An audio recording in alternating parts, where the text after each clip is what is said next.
Alright, yeah. Word. Hello. Pop out chat. Let me get the old inactive rumble ready. All ready, Freddy. I made a penny.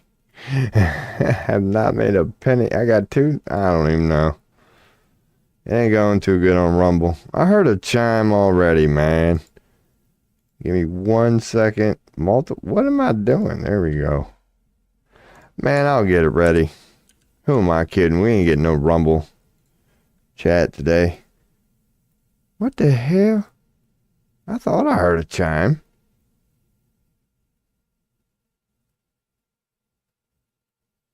Okay, that was from yesterday. I'm hearing shit, man. Fucking hell, what am I doing? I'm just chatting. Rumble. Here we go. Let's paste this in here just in case. Let's paste just in case. We do get a Rumble chatter. I guess I could put it above the cool Jeff. I'd have to lower it a little bit. Bam. Cool, man. I'd put Rumble up here, I reckon. I need to redo this. I need to do a lot of stuff to this stream. That's just not going to happen. That's just not going to happen. Man, so, yeah, man. Oh, dude, ain't no 22 hours today. That was crazy. I really shouldn't even be live now, but here we are. Let me open up a new Chrome tab here. So, yeah, man. I don't know. I ain't done nothing today. I really haven't. I mean, don't get me wrong. When I was laying there in bed right before I got up, the potential was there. It just never turned into nothing. It was just another day going, yep, screw this. Let's go live. Oh, man, I got plenty of tarot readings for me. What the hell is this? That is what I say. I ain't made nothing on Rumble. I don't give a damn about any of that shit, but, yeah. I thought I'd get my dashboard loaded for once. Signed into Twitch. Shouldn't be no reason to do any of that shit, but what the hell? 3 tabs up? No, I got 3 notifications. That's those. Oh, look at that. I got a new follower. That's a bot. Got a new X follower. Alright, let's get the old 3-card spread loaded. We could check around. I don't even know. Dude, I'll get her cocked and loaded here. The old news. Let's just go. What's trending? Mass layoffs. Now the health and human services. Oh my God. What a fucking world. Oh God.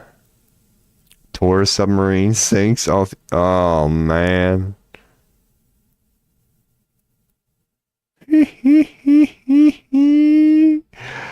Oh, the world we live in. Tourist submarine goes down in Egypt. You already know what that is. As in, what the hell? There we go. Maybe I did get a. Well, alright, so when I go to this, yeah, I shouldn't be able to see that right now. Okay, good. So what the hell, man? Where am I at? Oh, God. Let me hit mute. Now, every time I go. Bam. Anybody got time for that shit? I knew I heard a chime earlier. Good, it wasn't me. Oh, God. There's one theme about this stream, if you know what I mean. It's kind of coming out of nowhere. Let me slide my ghetto ass wannabe table over here. Oh goodness. Jeez, man. What am I getting at here? Dude, instant potatoes. Uh-huh. Oh, here we go. Oh, they are.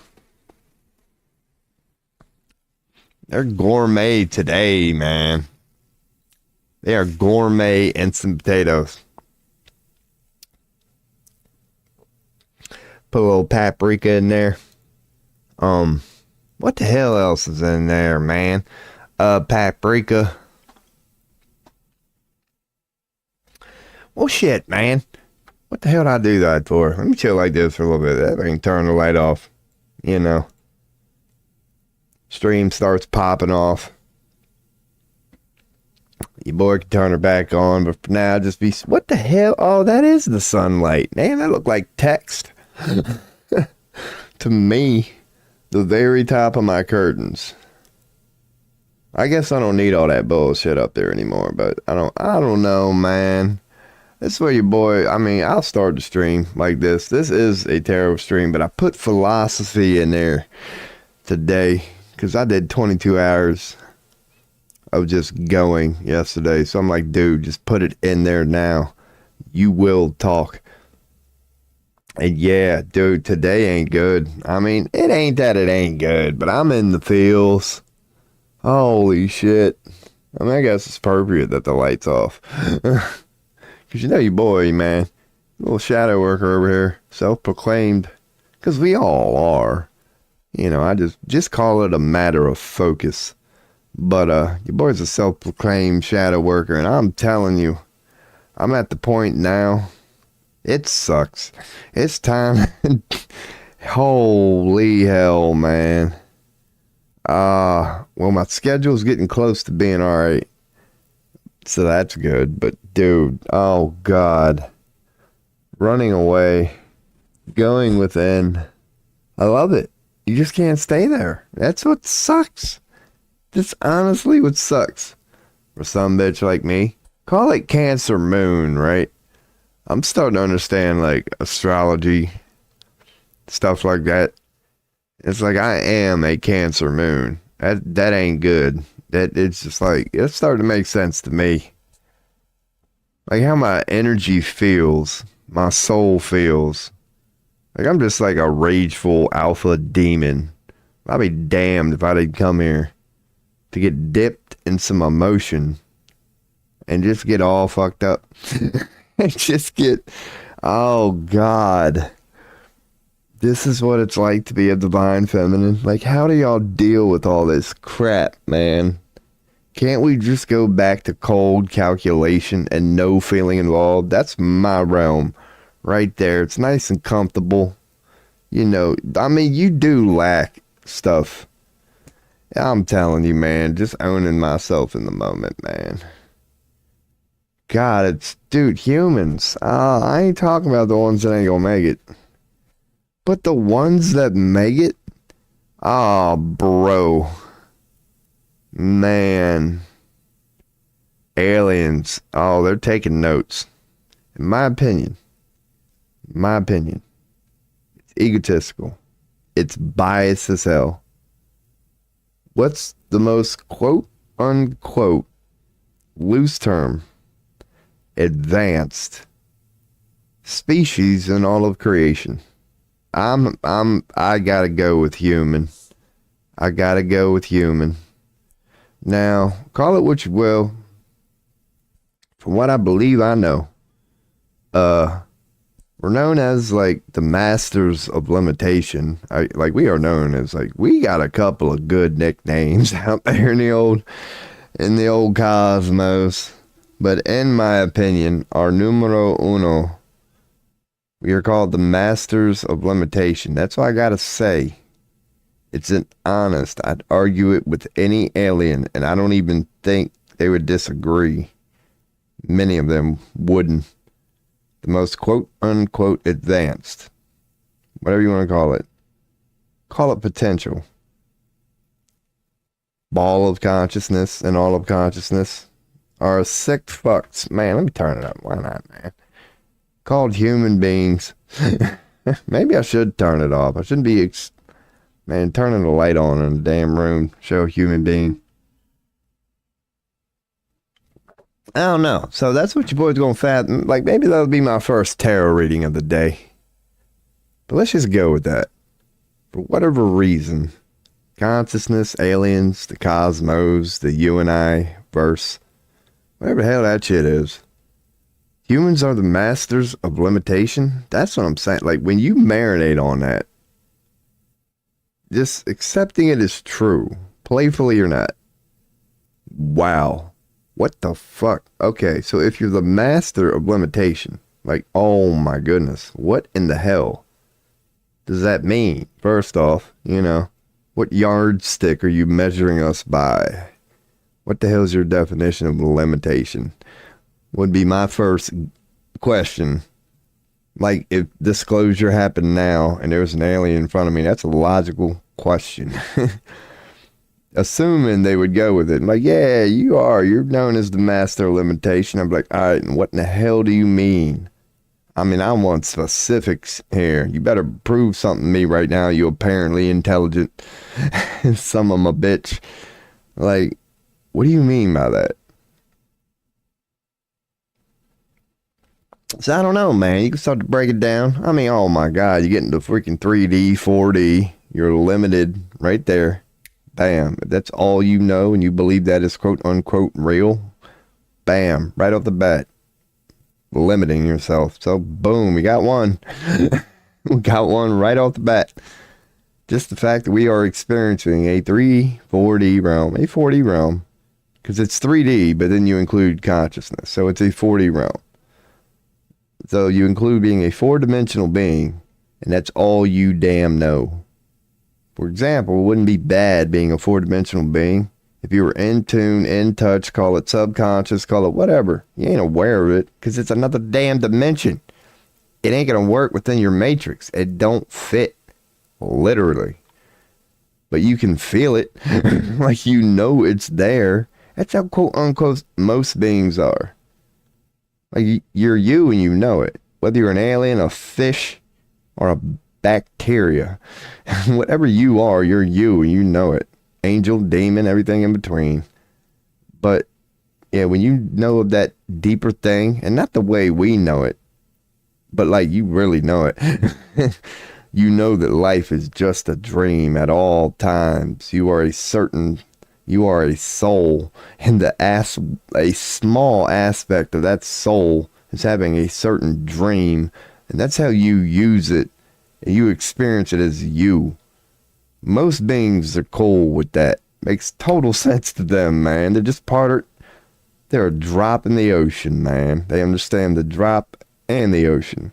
When you're a human dropped in the ocean, we don't even see the ocean. We're just like, yeah, I'm a drop up in this motherfucker. And that's how we go forth. Just drop, dribbity, drop. Ain't nothing else but a drop. Like, the way we, with a little help, designed it, that's impressive as fuck. How do you do that? How do you do that? If everything is infinite, internal and always, which it is, how does a being forget that? How do you experience yourself as yourself, yet forget the whole even reason for self, you could say? How in the hell does a being even do that? Like, you could describe it as, leaving heaven, leaving home, leaving source, as in 99.9%. You leave it as much as you quote unquote can.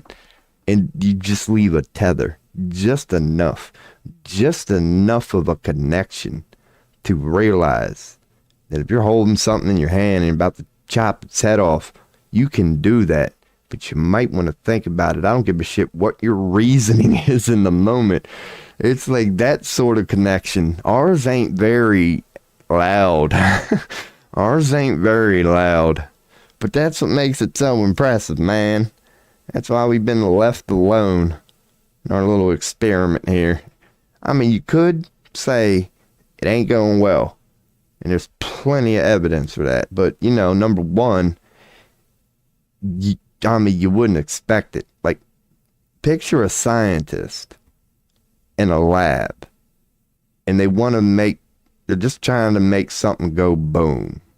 So they put a little gasoline, they put something combustible here, and then they put a little something there. So you're doing an experiment, But if you expect anything good out of that, like there are times that you do experiments for quote unquote good reasons, such as, man, we made it go boom, so let's make it go boomer. Like, ain't nothing wrong with that, technically. Ain't nothing wrong with that at all. The combustible engine is a thing. The more you combust, the more efficient your engine. Makes total sense, man. It does not have to be nefarious at all. Figure out how to make it go boom.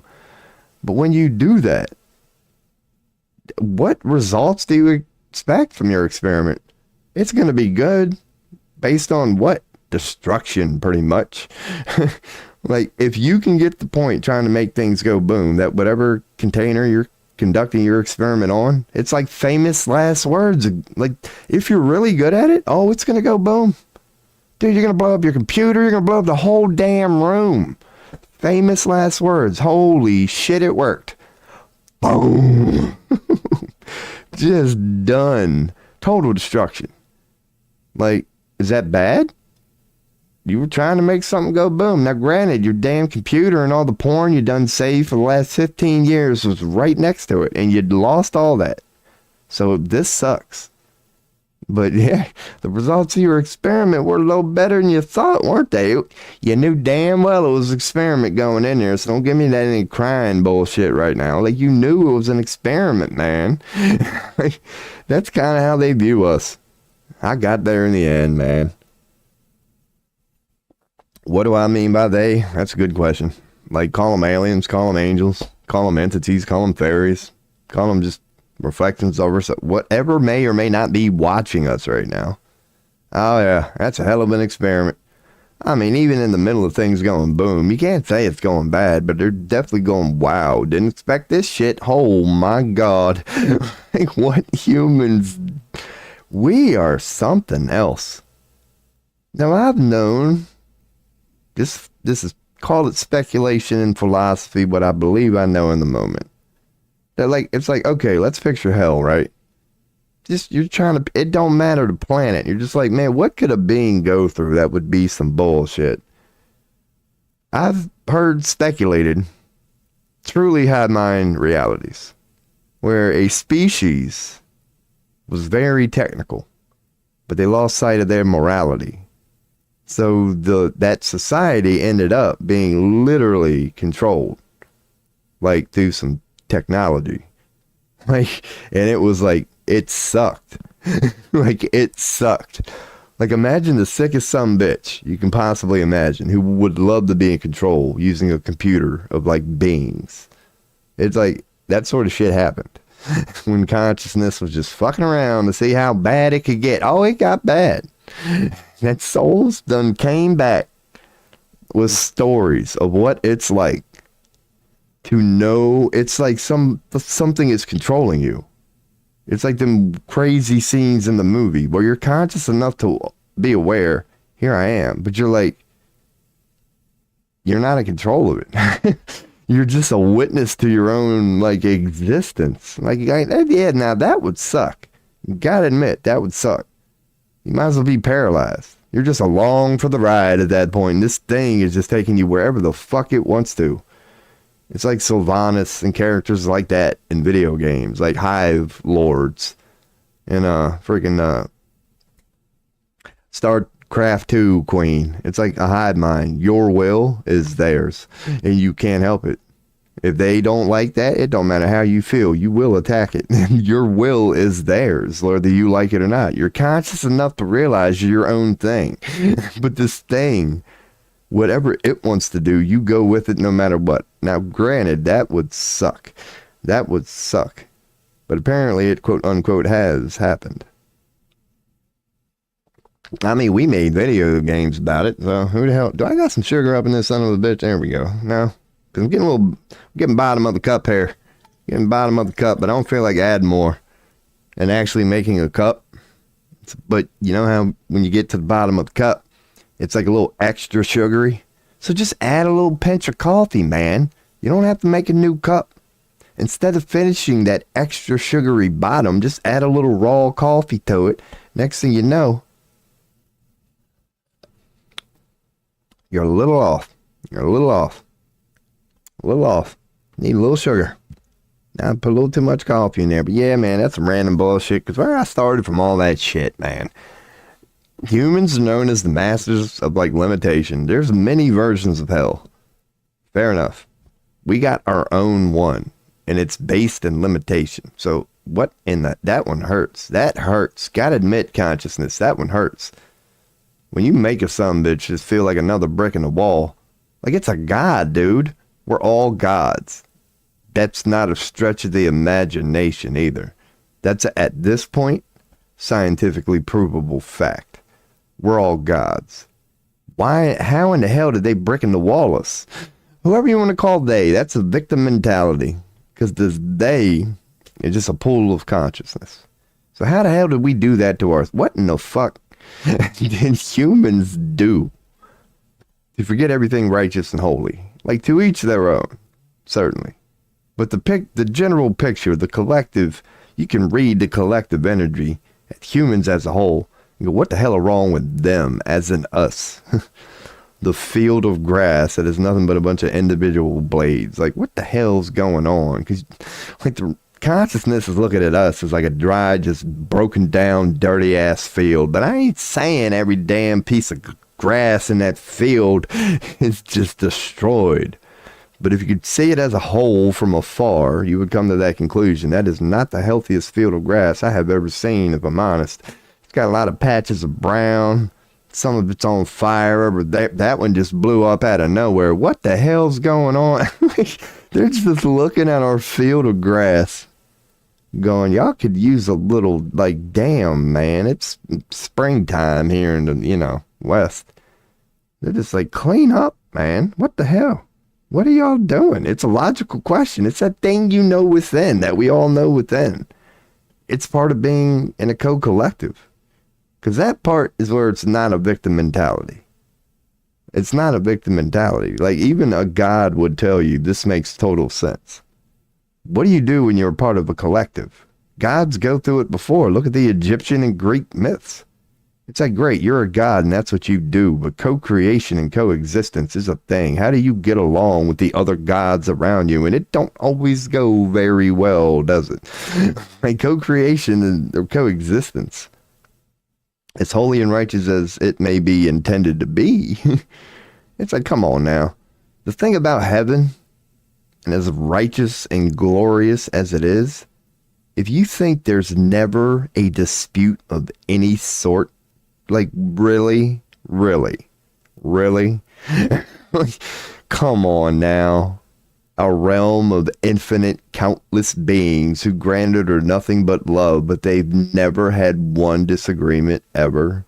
You could get into the pool of consciousness thing and go, it's impossible. Well, no, it's not impossible to disagree with yourself. It's called an internal conflict. So, yeah, man. I don't know. My point, yeah. Humans, man, what in the fuck? We done wiped the slate clean. That's why it's a great realm to be, like, just all, like, controlling and shit.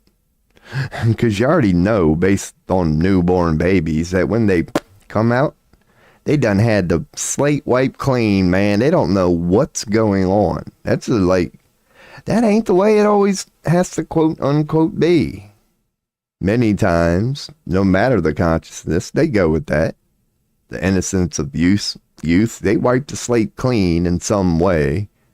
You are going to wipe the slate clean in some way when you go quote unquote somewhere, because you're trying to figure out something you don't know. And the only way to do that is wipe something clean, give yourself a new something, because you can't go forth as what you are now, what you know now.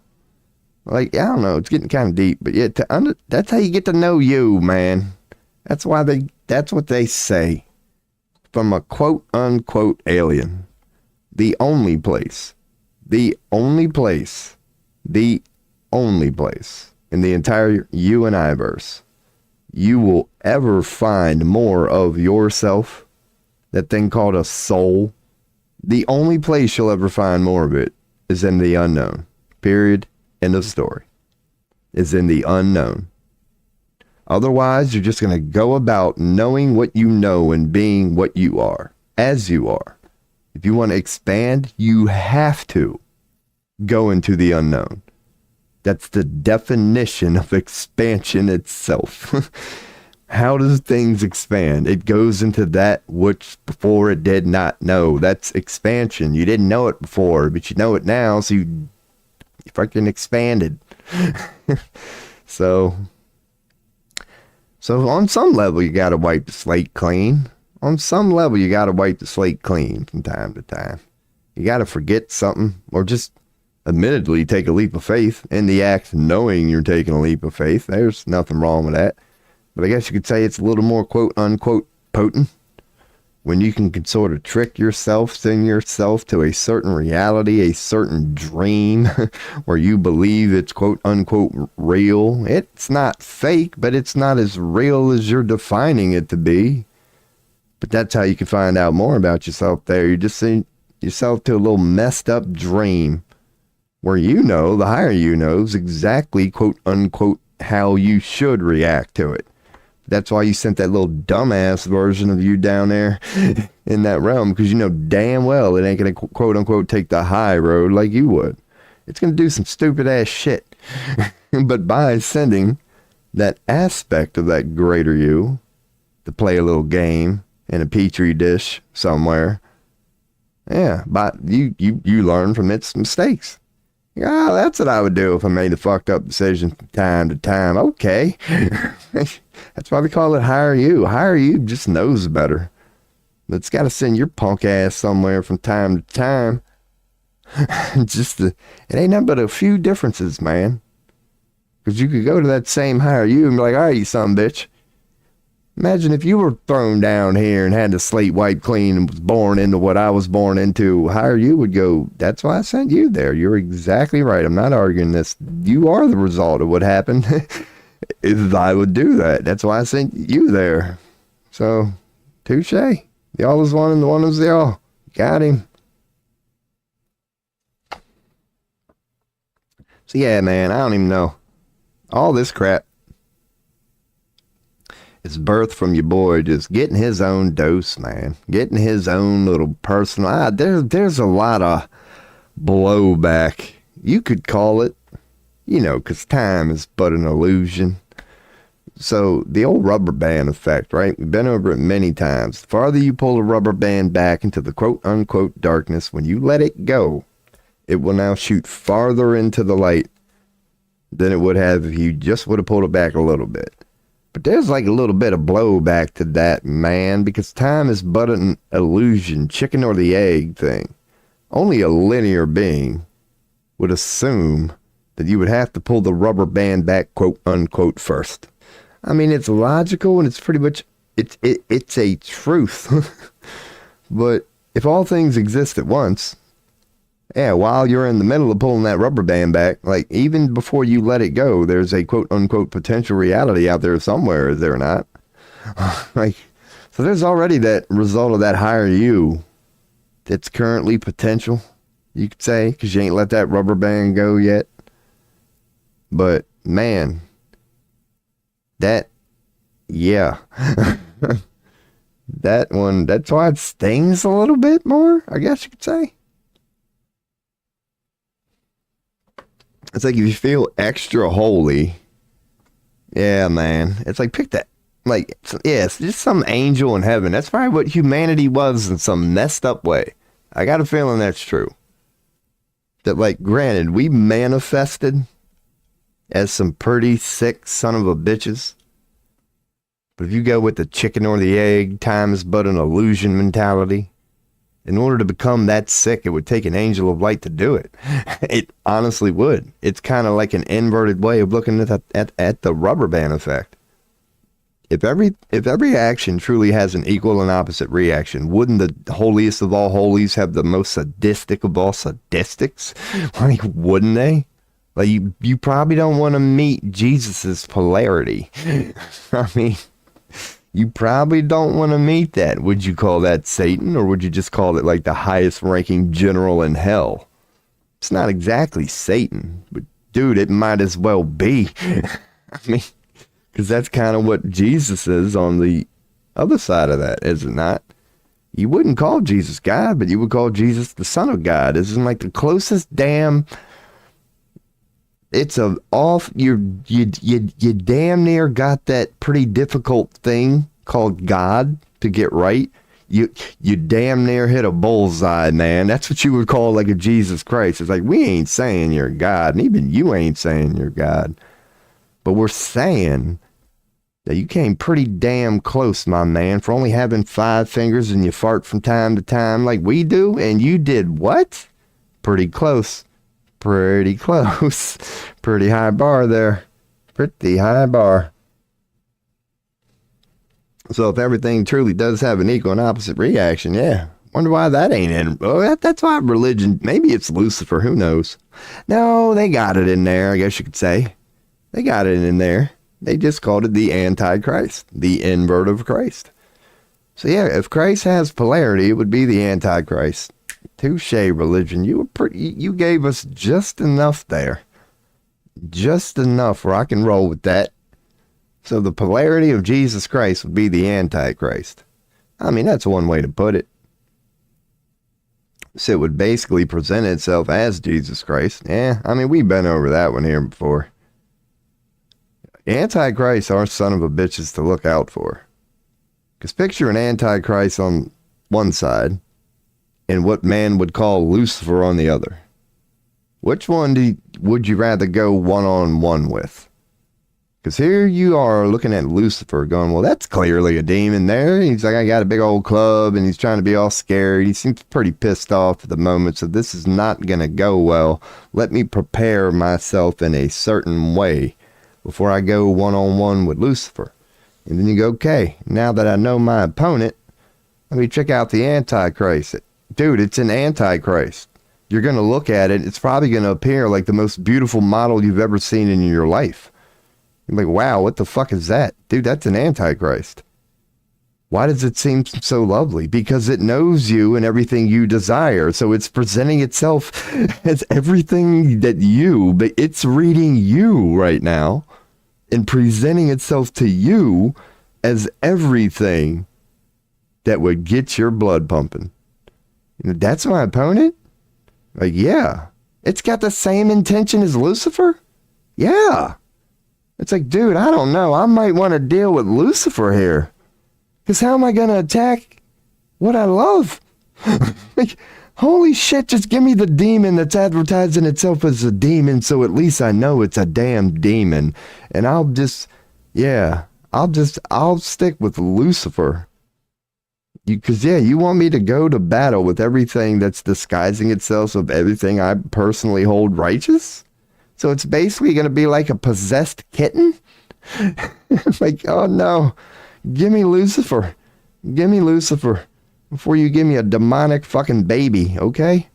Because what the fuck am I going to do with a demonic baby? Kick it? Like, granted, I just kicked the demon, but I kicked the baby too, so that's not going to feel as good to me personally as if I chop Lucifer's head off. I ain't gonna feel bad, trust me. I can justify that quick as a heartbeat, because he done started the shit with this whole demon thing. But yeah, the Antichrist, that'd be a little difficult to justify. Unless you can find a graceful way to work your ass in there, to Antichrist it, to touche it, to reverse it on it, then you could talk mad shit when you're in there. Like, man, I done whooped my Antichrist ass and didn't even lift a finger. Just manipulated this son of a bitch. Just talked my way in there. Diplomatic from day one. And as soon as I got in there, it realized I was the light and it went poof. So hell yeah. Who knows? We out here. Oh, I'm glad I called her philosophy, man. Good, it's 11 o'clock, already been 35 minutes. That's another thing your boy just shift right into, man. Like, I ain't got no theme today. This is another running away. It was either playing Team Fortress 2 or Civilization or something like that. I was like, dude, you might as well just go live and hit record, man. What the hell are you doing?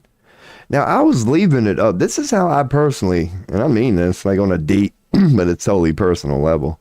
the way I play with the universe is like, and I'm not saying I always answer the call, but like, I knew damn well I shouldn't have been playing video games like an hour ago. So what I did, like I fired up Team Fortress 2 and I was like, all right, this game sucks. This is some booty. I know that's the universe telling me my ass should not be playing a game right now.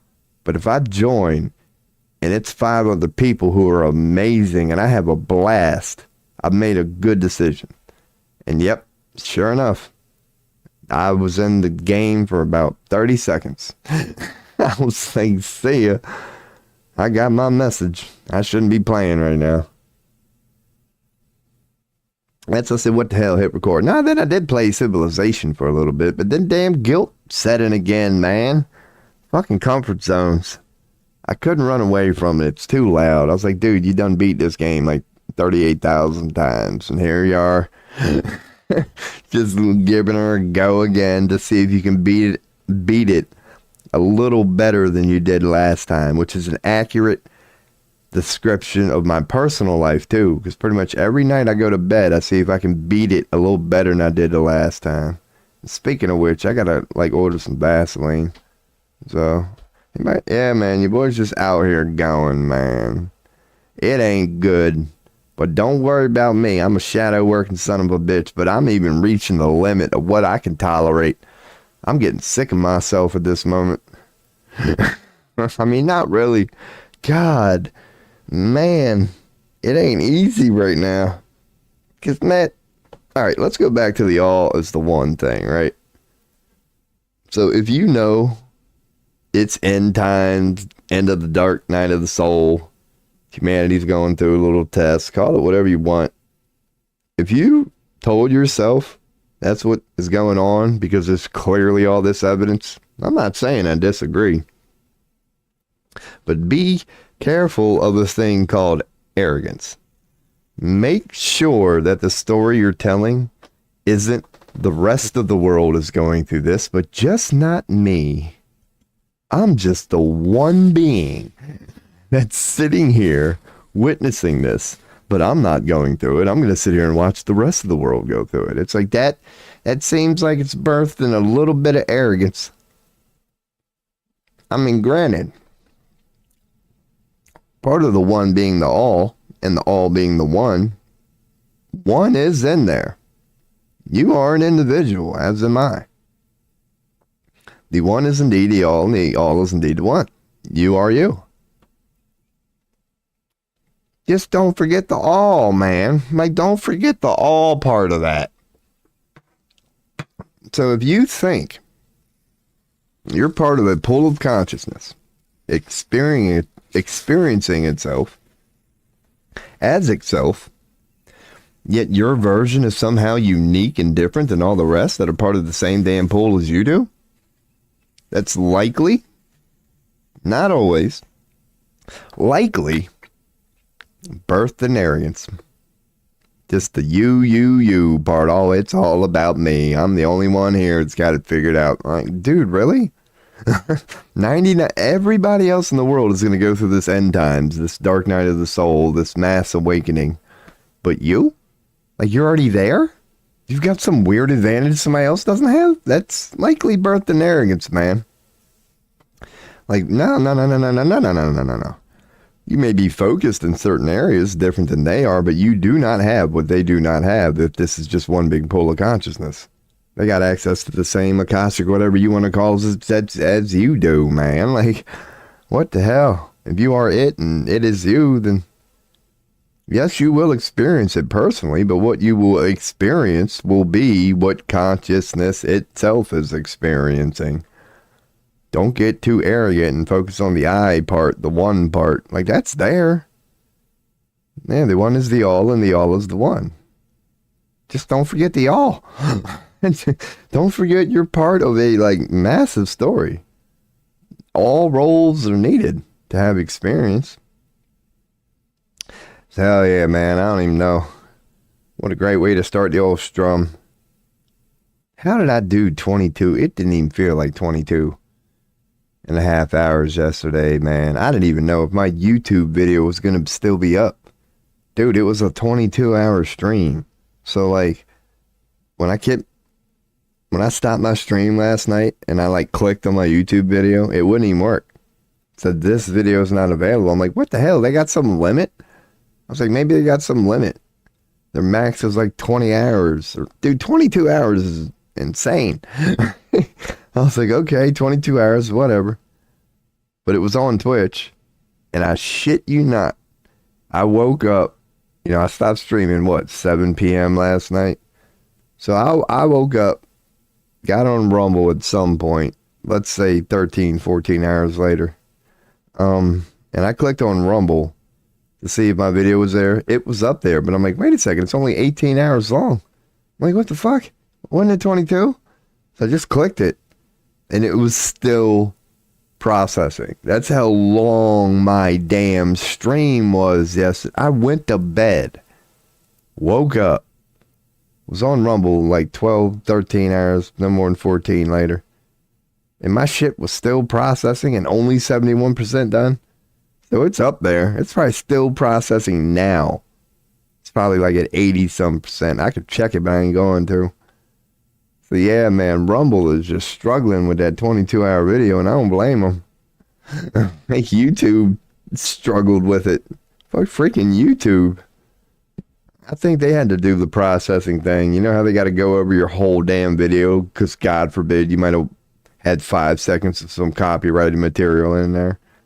So yeah, while they were doing all that, hell yeah, that's a little blowback at DMCA. It's like, see, y'all just making y'all's life way too difficult. Could have just left my stream up there if you would have trusted me, but nah, you had to go through every 22 and a half hours to make sure I was being a good little boy.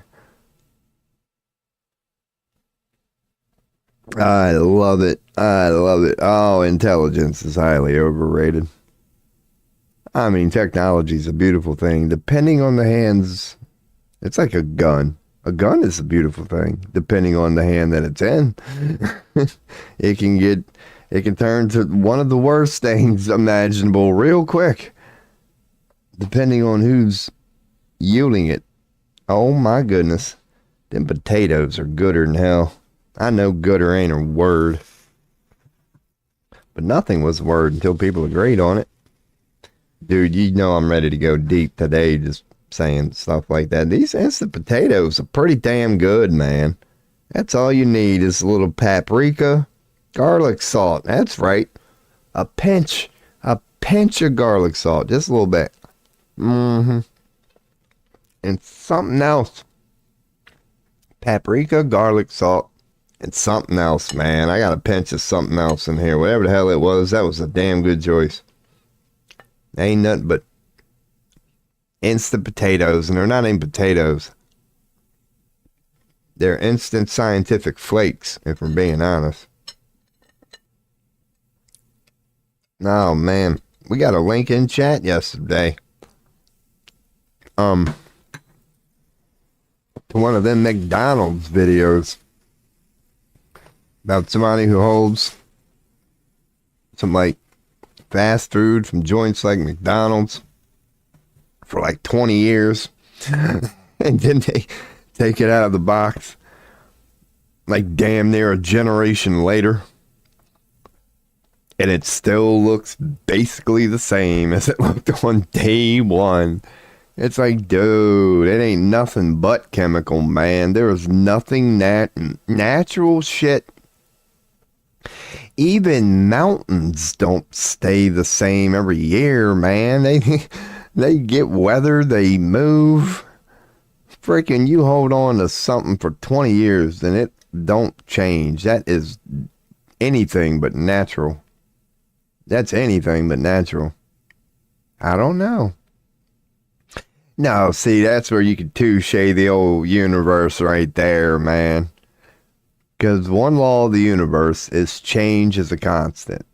So if you had, like, you know, an alien in front of you or something, you were doing a channeling session with Bashar, you could be like, hey, if change is a constant, how do you explain all these damn videos I see Or how do you explain a building? If change is a constant, how do you explain a building? And it's easy to explain. I'd like to hear somebody do it, like an alien or whatever. Ask Bashar that.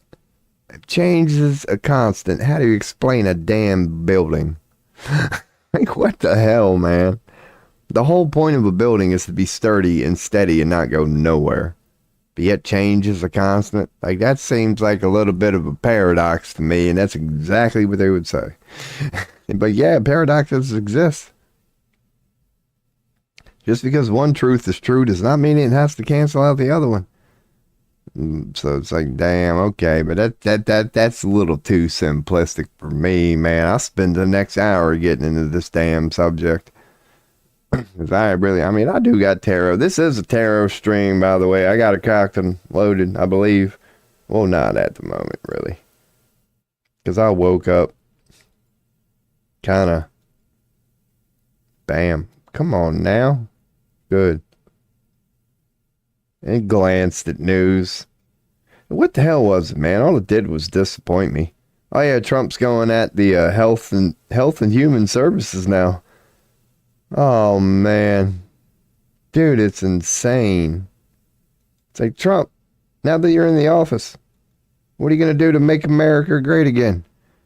I'm gonna go for Social Security. I'm gonna cut that. I'm gonna go for the Department of Education. I'm gonna cut that. I'm gonna go for, and now today, he's like, what the hell was it? Health and Human Services. So, okay, you know that Social Security shit y'all like and look forward to when you're old? Ain't gotta worry about that no more. You know the whole education thing that you tell your child's all important? Ain't nobody got time for that. You know, the health and human services part, you know, just feeling good and being able to go to the doctors and have things be cheap. Ain't nobody got time for that. It's like, dude, how dumb does he think people are? Honestly, we just need to move on to like the general picture. We really do. What the hell, man? How dumb do you think people are? Like, granted, the moment you uttered, I'm coming for Social Security, you can argue that one to simple-minded people and, you know, make them just accept it. But then you follow it up with Department of Education. And you might have threw up another red flag or two on people who still got a couple active brain cells up here. But now you're going for the Health and Human Services? Like, dude, what the hell's next, man? What else do we like here as Americans? Because get ready to kiss a goodbye. What's nice about being an American?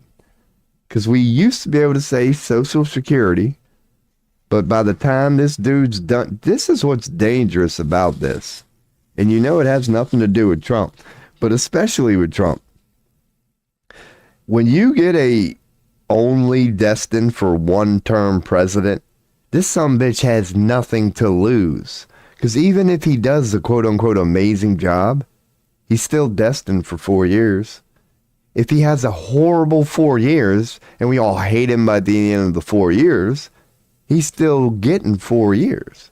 So he don't give a damn about his reputation at this point. He doesn't have to worry about re-election. It just, he doesn't care, dude. He's like, now that I'm in here for my last term, whether I do a good job or not, now you're going to see the real me. Now you're going to see why I wanted to do this all along. It's crazy, man. He don't give a shit. Really. And I love that. I really love that. Because through him thinking he's some mastermind and or everybody else is dumb as a box of rocks, the gloves are off. He thinks we're too stupid to see it, but his agenda is clearer than ever, man. And I respect that. I respect that. I respect what he did to Zelensky. I respect what he's doing to his own citizens. I respect what he's doing to anybody who dares question him. I respect the way he's looking at the rest of the world going, fuck you, I run this bitch. Why? Because that needs to happen. That's why I respect it. That will lead to very good things. We're going to get there in an unfortunate way, but we ain't going to stop this American empire ourselves, as in the American people. So let it burn. Let it collapse on itself. Because the only thing we do is sit like children with our hands out, like we've been doing for the last 2 months. Like, man, we're going to get that Epstein stuff any day now. JFK any day now. Them grocery prices are going to go down any day now. What about this gas thing? Any day now. Like, healthcare is going to go down any day now. This suicide rate's going to go down any day now. Any day now. Any day now. Meanwhile, while telling us, sorry about the lack of progress, you got the rest of the world telling America, would you just stop? And we are proceeding against their wishes. So you're ignoring, you're telling the people, your own people, that you can't proceed with their wishes because you're too busy proceeding with your wishes, even in the face of literal global opposition. Wow. Wow. What a damn statement. What a damn statement. Ignoring your own citizens' concerns and actually sacrificing their well-being so you can forward your own selfish agenda. Thank God the gloves are off, man, because he ain't the only one doing it. Other leaders of other countries, they do it. They just try to play the diplomatic way. They try to be all seductive and diplomatic and work their way in there. Trump, that's what I respect about him. He's like, nope, I suck Zionist penis. I suck it dry every drop. And here I come. I respect that. Because at least, like I was saying with the Antichrist and the Lucifer thing earlier, the demon thing earlier, if I got to go to battle with a demon, at least I need to know it's a demon. That's going to make it way easier on me based on the way you present yourself. So I respect the demon approach. It's going to be the means to the end. Because at least we now see the demon. And I'm not talking about him personally. I am. But he's basically the demon personified. It's a bigger picture than that. It's a mentality. It's a way of thinking. It's a way of going forth. It's kind of Christ-like. Call it Antichrist. Because Christ was only one person. But it gave you an example of what you should try to go forth as. Trump is only one person. But he's giving us all an example of what you should do the complete opposite of. Trust me. He's an example. He's an Antichrist. Literally to the definition. Literally. Now we can look back on it. Presented as something righteous and holy. The people were actually behind it. It was one of the most ass-kicking elections in American history. And already within the first 2 months, he might have pissed off the American public worse than any president in American history already. And it's been 2 damn months. So we got 3 years and 10 months to go, people. Buckle up, because the first 2 have been crazy. Crazy. This is it, dude. I mean, golden age should feel as good as Trump Gaza felt. That's his vision of golden stuff. It's Trump Gaza. And when the rest of the world saw that, including his own citizens, we went, you've got to be kidding me. This is who we're dealing with? This is who we're dealing with now on a global level.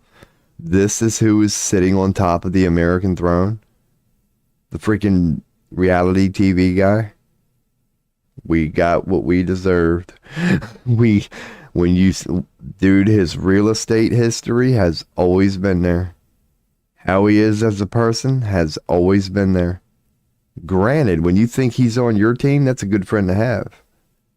But when you realize he's not, that's not a good opponent. It's not a good opponent. We done gave him the keys. Said, here you go. Here's the key to my liberty and my future. Here's the key to my liberty and my child's future and all of our children who have yet to be born. Here you go. Donald Trump. The story cannot write itself, dude. We're not making any of this up. We did all of this to ourselves. That part is undeniable. Whatever you want to call this right now, whatever's going on in America right now, is a self-inflicted wound. Period. That's what happens when technology gets real cool, man. That's what happens when them sports leagues fucking pop up and the games get cold, man. Just, dude, they got ways of keeping people busy, man. They keep you busy with your day-to-day lives and living a life that they know you hate. And then, everybody's got to get in a little sanity every now and then. You just ain't got time to see the elephant in the room, man. The game is ingenious. America indeed turned out as the population imprisoned by no bars. We are slaves to ourself. And we are just now realizing it. This is our creation. Who went wrong? Oh, it ain't one person in front of a podium. It's a collective result, man. It's a collective result of what happens when a sea of people just forget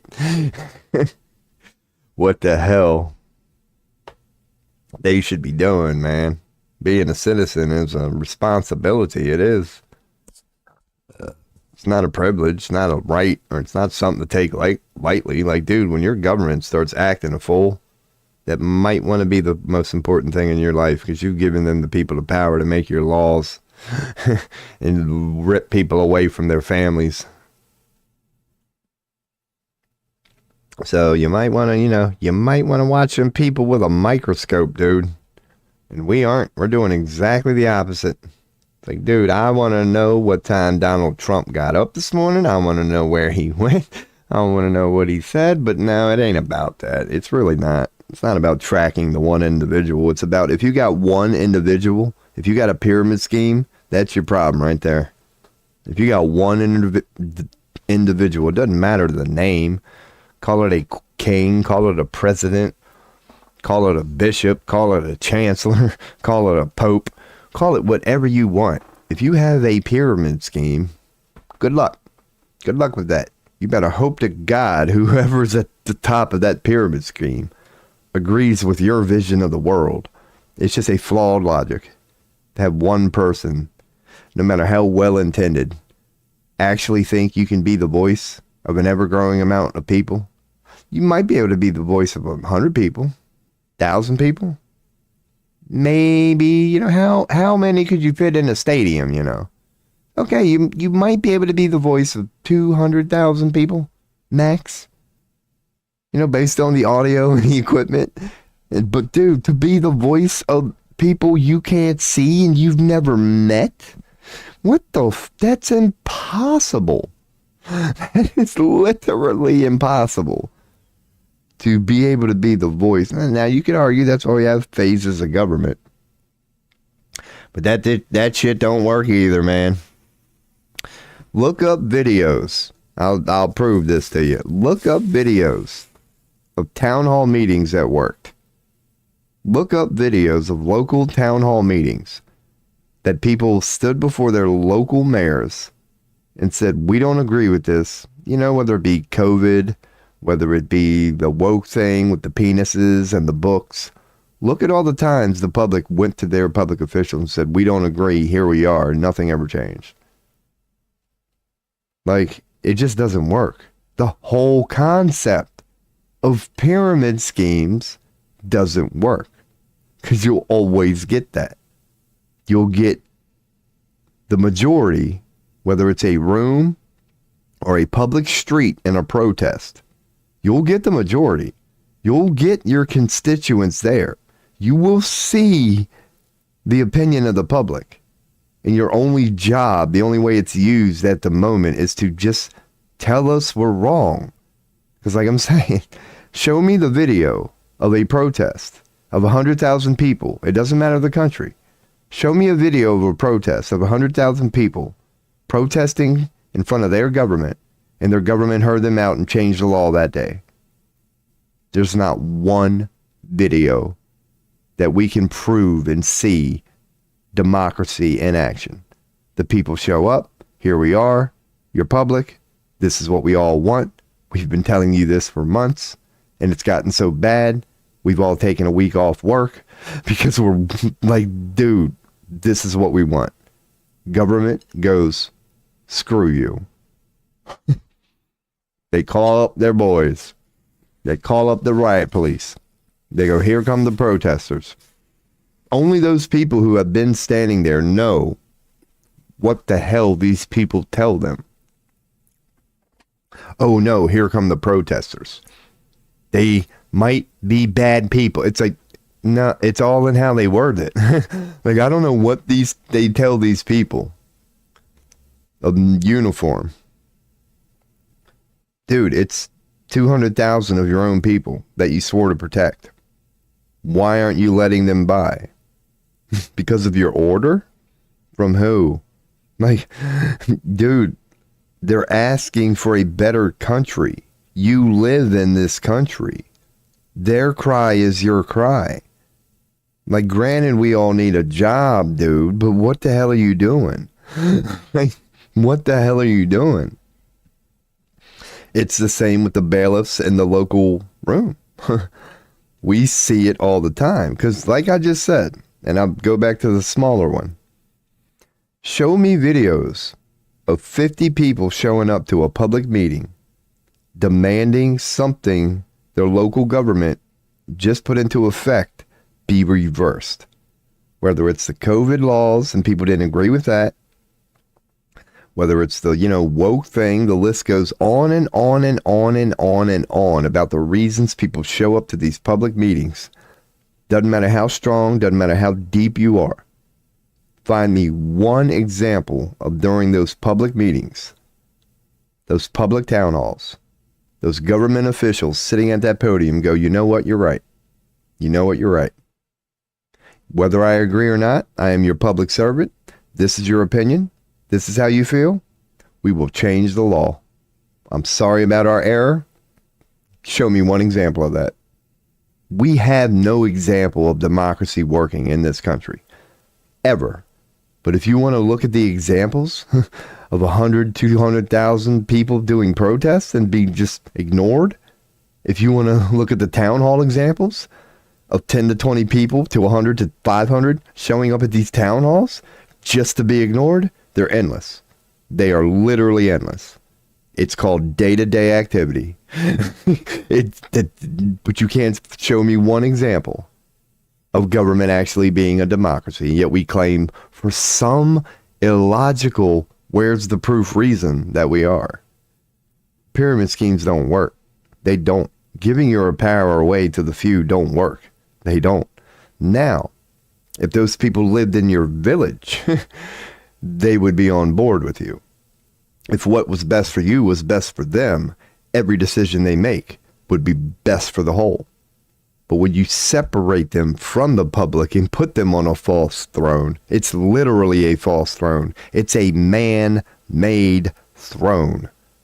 It's not really a throne. It's a fucking chair that man has agreed is a throne.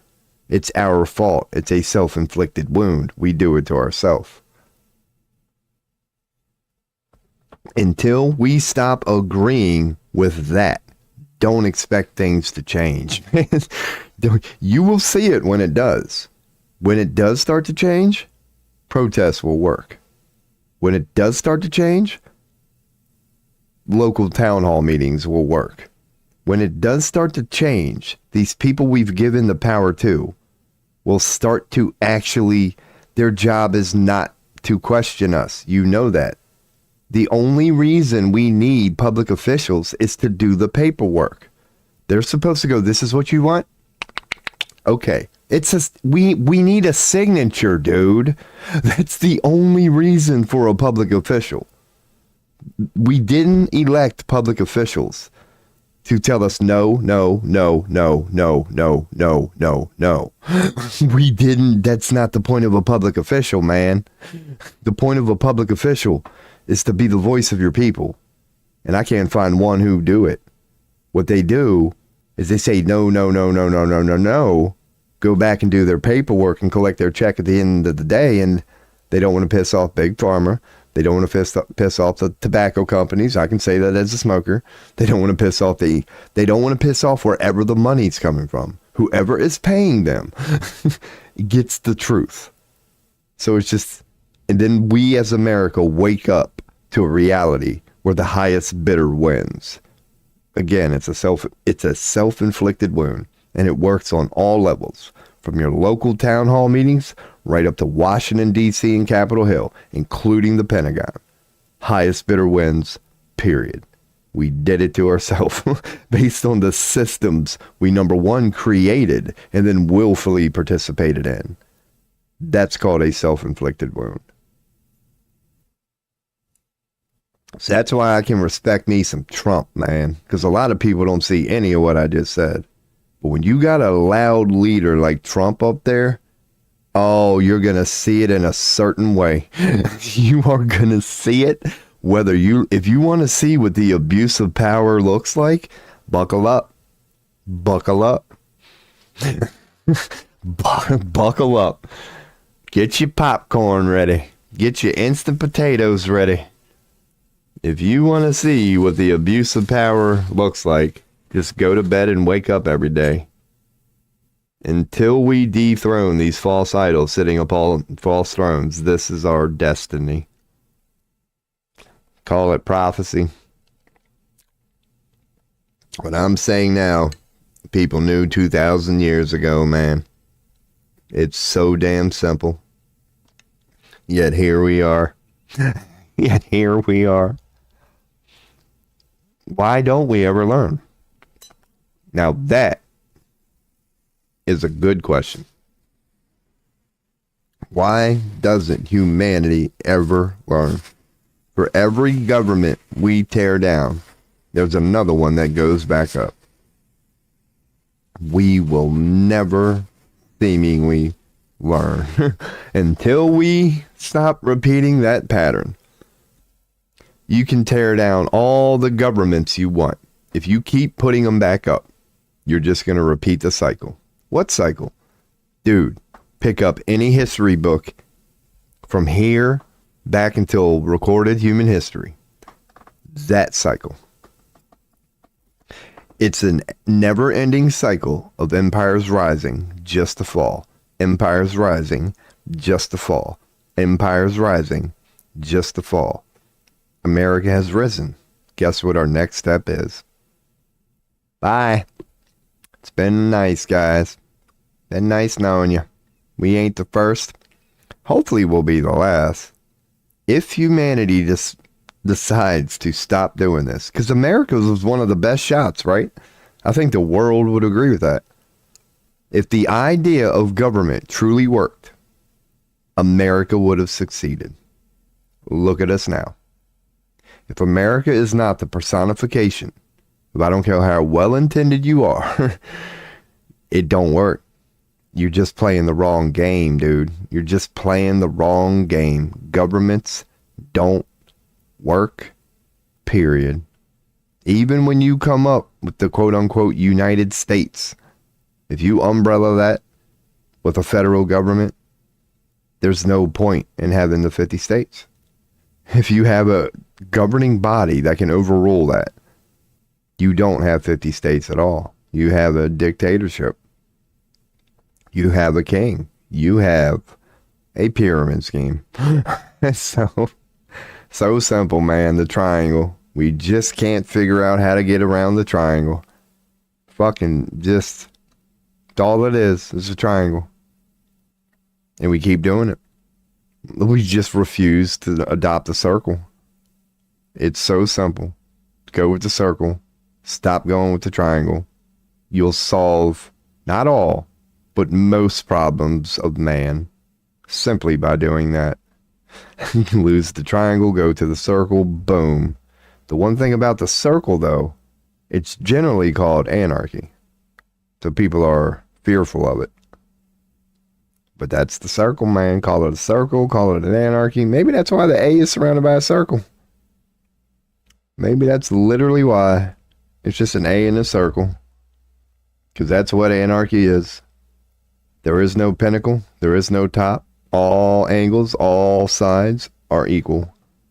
Everybody's opinion counts. Why is that so scary? Don't make no damn sense to me. There is no ruling, governing body. That's all anarchy means. It's a circle. Seems like a harmonious way to live, if you ask me, but apparently I'm the minority. Don't seem to be a lot of anarchists out there. Well, there are, but you know how the freaking media works, man. They'll give you their version of an anarchist.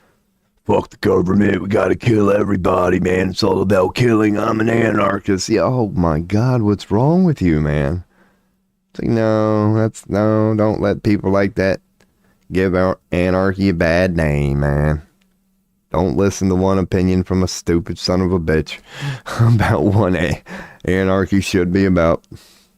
If it's about, if it's about wielding power, then it's no different from government.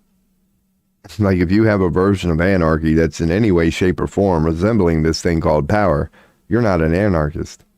Anarchy is about the removal of power. Just let dudes be dudes.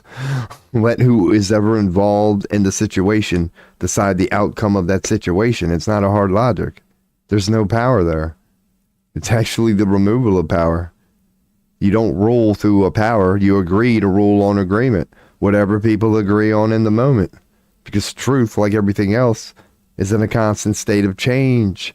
What is true today may not be true tomorrow.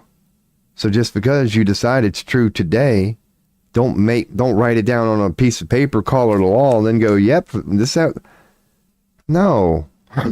No. You just acknowledge in the moment, hey, this is a pretty good idea right now. Let's roll with it. If it works for a week, keep it. If it works for a month, keep it. If it works for a year, keep it. If it never fails, keep it. If it starts to suck in 24 hours, quit doing it. That's anarchy. You don't need the legislation and the paperwork and the red tape and the gavels and the judges and the people on the throne going, no, we'll figure this out for you. You don't need any of that unless you're an adolescent child, admitting you're naive and not capable of making your own decisions. Then you may seek another opinion. But if you're claiming to be a rational, intelligent adult with a good head on his shoulder, why do you need somebody to tell you what's best? Can't you figure that out? Like, that's democracy at the finest. When you let good level-headed adults just be themselves. Like, pick one good person. I don't know, like personal favorites of mine. Like, even if they're not perfect. Like Jordan Peterson, Randall Carlson, freaking Joe Rogan, I don't know, even Tim Dillon, Eddie Bravo. I don't know what I'm going with that. Sorry, I got distracted by these. Dude, I nailed these potatoes. I destroyed these potatoes. I have never had a better 8 or 9 cent meal in my life. Literally.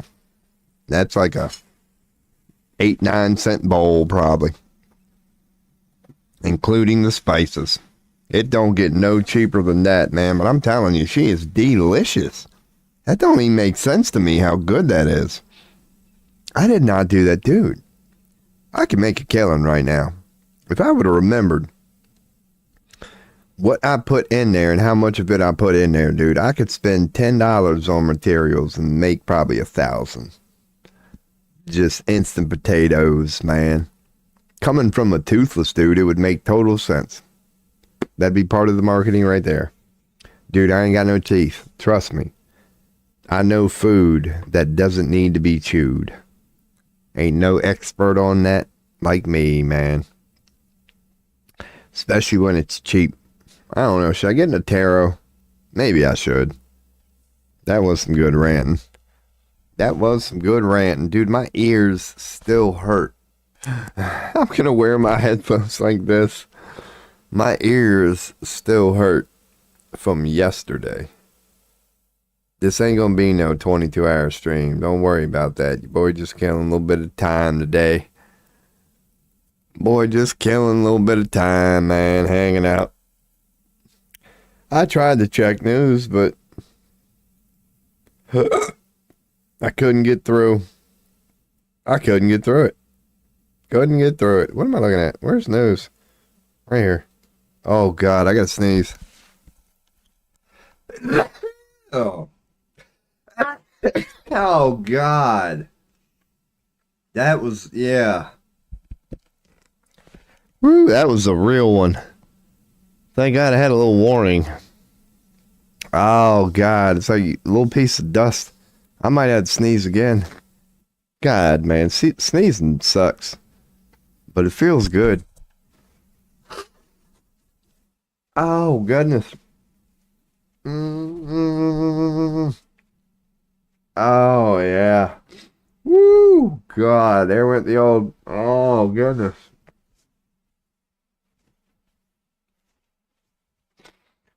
Like, I don't have sinus problems or whatever, but I can tell my sinus area right now or whatever just got rocked.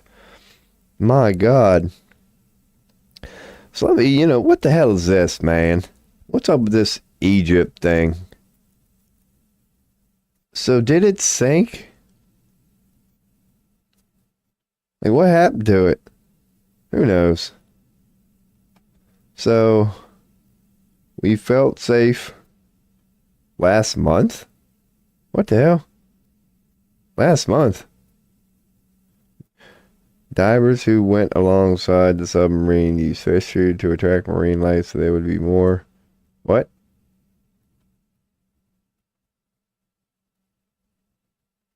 What? Like, what happened? 6 dead, all remaining tourists. Okay, only 6 died. So they weren't far off. Who knows? So this is really just another one of them stories. I mean, that's crazy. That, sub malfunctioned or whatever. It's supposed to be like a little tour.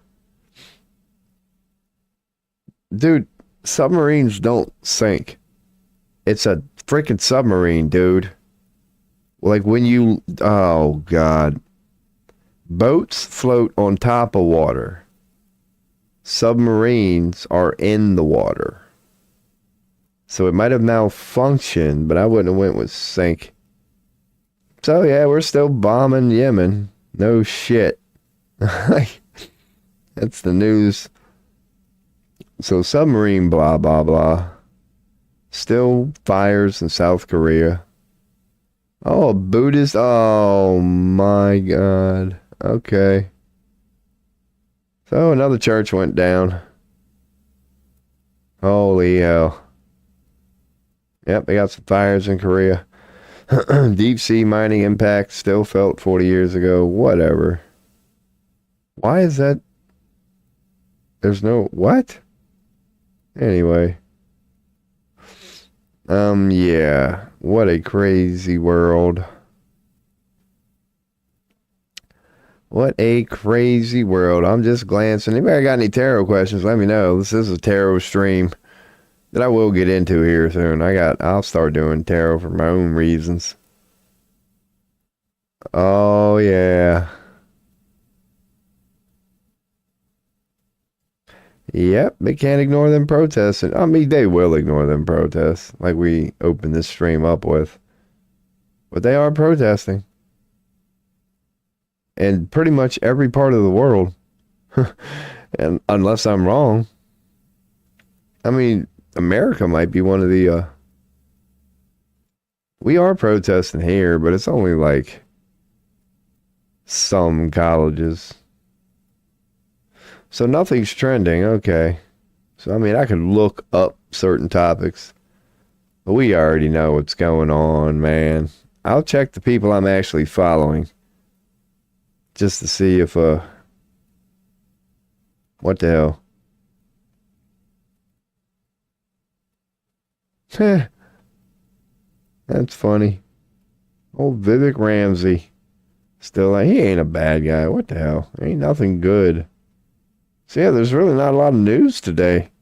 It's not that there's not a lot of news, but it's no, like, major event today. But Israel, the Zionists, are still just bombing away. It's freaking refugees at this point. Ukraine's still what it is. Trump's still insane. So yeah, just, much about the same old stuff. What is that? New login, maybe? I got another follower. Cool. I've been averaging a couple followers per day ever since I, like, playfully, yet seriously, but of course playfully, said, screw it, I'll join Hamas. Hashtag Hamas, all that.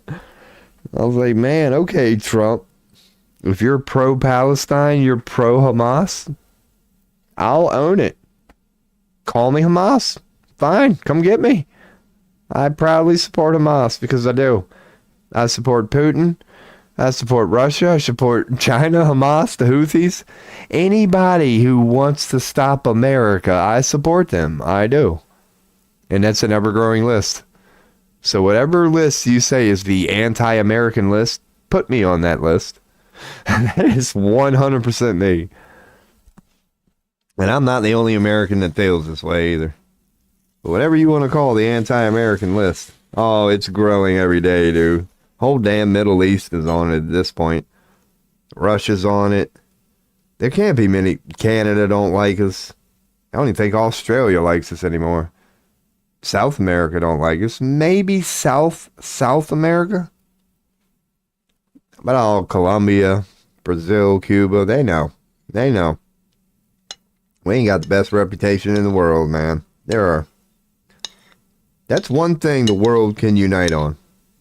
Anti-Americanism. Between all our differences and all the things we fight about, I think we all can agree, American and across the world, America sucks. That will be how we come together. Our hatred for the once great red, white of fascism. Man, I love these potatoes. Hell yeah. I might get on the tarot.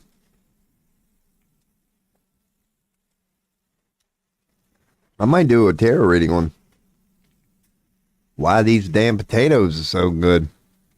Pretty sure even tarot would agree. Oh man, you get an upright 10 of cups or something. Like, oh dude, hell yeah. Ooh, goodness. See, that's why I'm glad I'm streaming, man. I don't feel like this at 9 o'clock at night. As in, like, I could take a nap right now.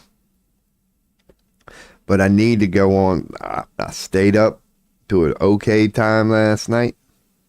One thing I'm realizing is that trying to sleep with the damn mouse in the house is not going to be easy. At all. I don't know, man. What tarot reading could I ask? Because, man, I don't know. Dude, I'm still on Steam. My bad. That did remind me of the whole damn reason I started I started streaming. I'm like, dude. Oh, I got Bluetooth on right now. So if anybody's driving by with their cell phone on, they might get a quick moment of me going, holla at your bizzle. Anybody need a tarot reading? All right, let me turn that off. Bam. Where the hell's Steam? There it is. See ya. Freaking Team Fortress 2, man. I don't know. Good, I got the tarot reading thing up. So at least people know we do tarot readings here. So I will rant. That's one thing. Well, yeah, I mean, dude, as a guy, you know how it is, man. When your balls itch, I don't know if you noticed, but when your balls itch for your boy, it's like instinct, man. You gotta go right up there, man. You gotta make sure you're good down there. I'm sure females do the same thing. Well, how's that one joke go? God, it's old as heck. Not even that funny, but some of the humor comes into simplicity. Like, what did the blind guy say when he walked by the fish store? Hello, ladies. That's a great one right there. That one never gets old. What'd the blind guy say when he walked by the fish store? Hello, ladies. That's a good one. That's a good one. Another good one is, yeah, I went to the store and I got a bag of condoms. And the cashier was like, would you like a bag for that? And I said, nah, she ain't that ugly. That's a good one. That's a damn good one. Oh, man. Don't you hate it when you hear a damn good joke and you could never remember it? I've heard like 50 killers in my life, and I remember like 3. I'm just horrible with that, man. I can never remember them. Oh, goodness.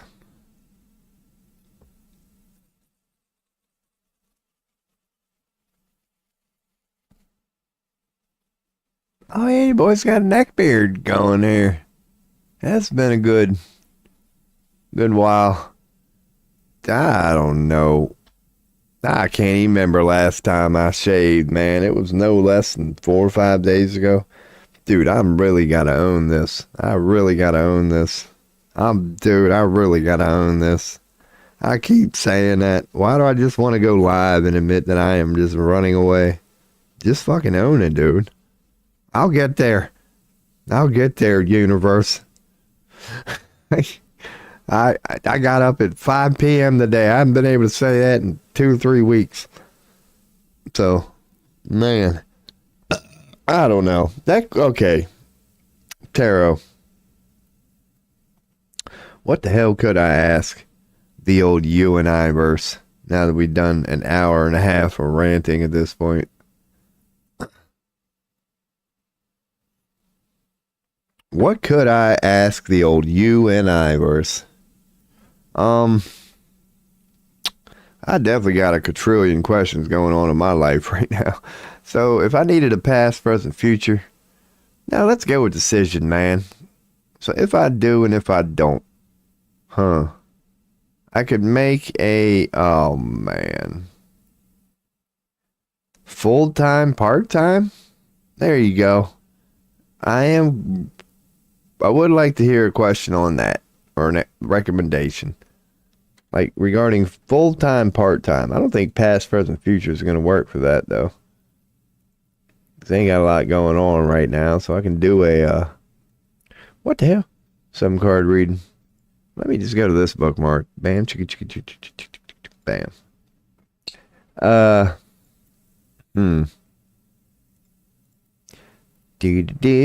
So if I'm considering full-time or part-time, the decision? Oh yeah, that's if you do it, if you don't. Okay, so I could ask, like, I could just pick one. I could go, what if I did part-time? Because path, the game plan. Unconscious drive, others' attitude, how it won't succeed, how it succeeds. That's the game plan. I guess you got to have something kind of specific in mind for a in-depth, not even in-depth. I just want like a meaningful reading, because like I have an honest question. Should I take full-time or part-time? So it's like, what would be, I mean, I could do decision. I'm thinking that might be the best one, man. Maybe blind spot. No. I don't give a damn what others think about whether I should take full-time or part-time. That's my decision. Self-actualization pyramids. That can't be easy. Nurture this. Maybe it's worth it. Strength. Behavior to exhibit. Maybe I'll try, man. Dude, if I even like tried something like this, you can kiss like I would never finish unless nobody asked the question for like an hour. Like that would be in depth. Maybe worth it. Like another day, maybe. Because I did put like free readings always open in today's title. What's the secret of the priestess about? What the hell? I guarantee you there's going to be some complicated. Full moon, yeah. In the dark, secret, in the light. So there's two significators. There's a full moon, there's a waxing, and a waning. Let's see what the hell this shit implies, man. What do they mean by waxing? Let's see. 3 is the full moon. This is the current, so it's the influence. So the two significators are the main impulses. They may complement or oppose one another. Wow, that's a bold reach right there. They may either complement or oppose one. Dude, there's no other option. They're either going to work together or not. Like, what a reach. That's like the freaking weatherman going, yeah, it might rain tomorrow and it might not. Back to you, Bob. Like, what the fuck? That's not a forecast. Anybody could say that. So waxing and waning is 3 and 4. So this is the current influence at this time. Yeah, that's the moon. So waxing, dead ass, indicates what is on the horizon or the approaching influence. This is the immediate future. That's 4. Where's 5? 5 is not the waning moon. Okay. It's the influence that is moving into the past. So current and okay. An active influence, one that is going away. And waxing, dead ass, is what's on the horizon. So waxing dead ass is on the horizon. Okay, I get it. In the dark, secret, and in the light. What the hell's different between in the dark? So in the dark, it's there, but not fully perceived. Okay, make secret. Make secret. Okay, makes sense. And 8 would be the secret? No, 9 is the secret. The final tarot card, only if it happens to be of the major arcana, reveals the secret of the high priestess. This is also only if you get a major arcana. And you'd have to pull that one last. Whatever. Should you address that one? The next step is the near future where this journey leads. So that's pretty cool. Difficulty average. I don't know. Okay. So maybe I'll do a secret of the high priest spread for my punk ass. Oh man, you can't even really do that. I'd have to zoom out myself. I'd have to go out to probably 90% just to get it all in there, man. So that would be a soft deck. But I would do rider wait. Dude, I know it went back. Click. And it went back. Click. And we're good. Cool. What the hell? Priestess. Bam. So this might be how I start this thing. Oh, dude, I'm gonna have to screenshot that. Going to get that in the old images. Bam. So I know. Let me go on and do this. Might as well just make this a full image. Like put a little effort into it. Cut that. You might not even be able to see what I'm doing right now. But you will here in a second. All I'm doing is making an image of what you see there. Those numbers. How you're quote unquote supposed to read them. Yeah. Why not save it? Why not save it? Bam. Cool. Man, that's a big reading.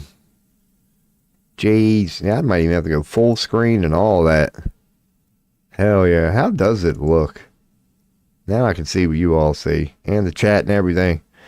So if anybody would have, all right, let me keep the past, present, and future one up there. Because again, this is a tarot stream. So if anybody has any questions, let me know. We could stick with the old trusty past, present, and future. Otherwise, yeah, I'm going to do a High Priestess reading.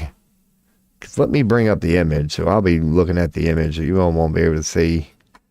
All right, so in the dark, in the secret. So the secret of the High Priest.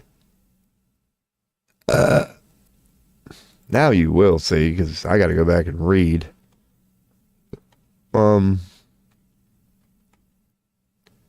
This spread makes a nice alternative to the Celtic cross, which covers basically the same ground. It's useful when a question doesn't quite call for the Ankh spread. This tarot spread is helpful for looking into a current trend. May or not present a mysterious secret to be analyzed after the read of the... Oh, that's what's interesting about this one. Okay, I'll still try it. All right. Yeah, it might be a good question to ask. I'll do secret of the High Priestess.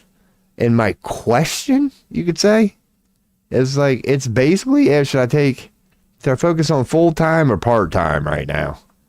But maybe that should be, let me see, man.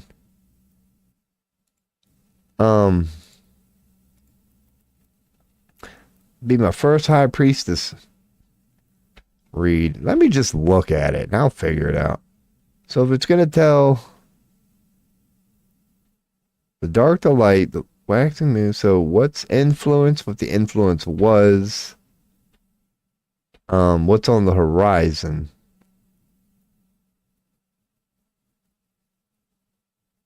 The dark, the light. What do they indicate? Okay.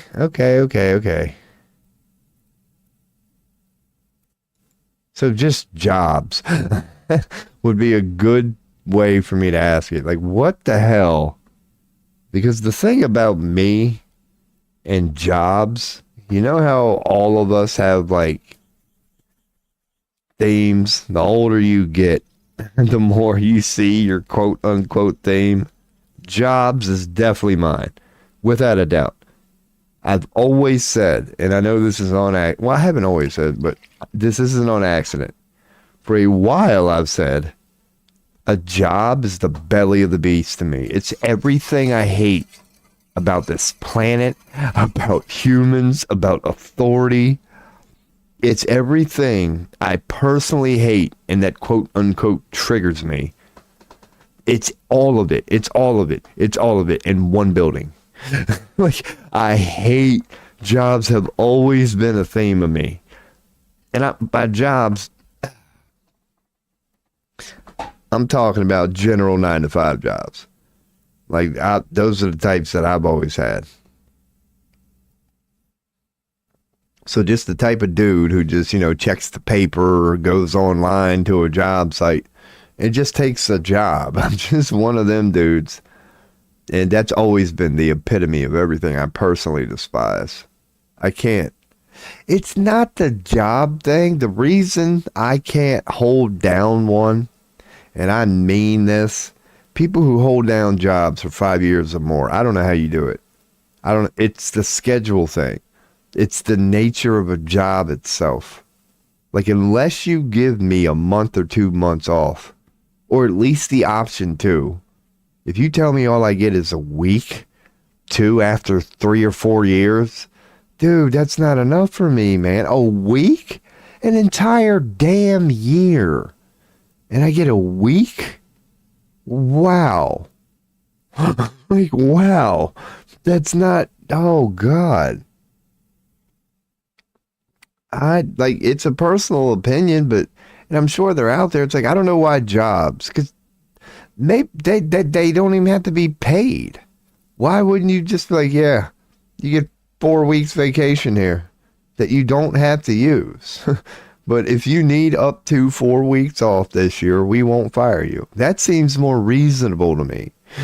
It's the ones that go, yeah, you get a week and you get 1 or 2 personal days. I'm like, oh, dude, this is just doomed from the start. Really? Really?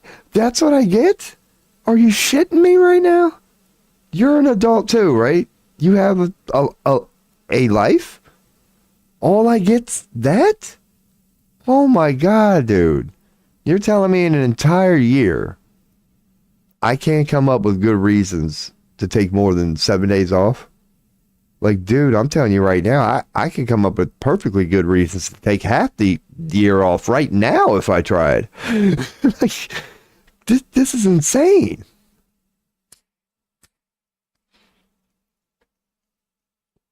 But that's my one-sided perspective on it.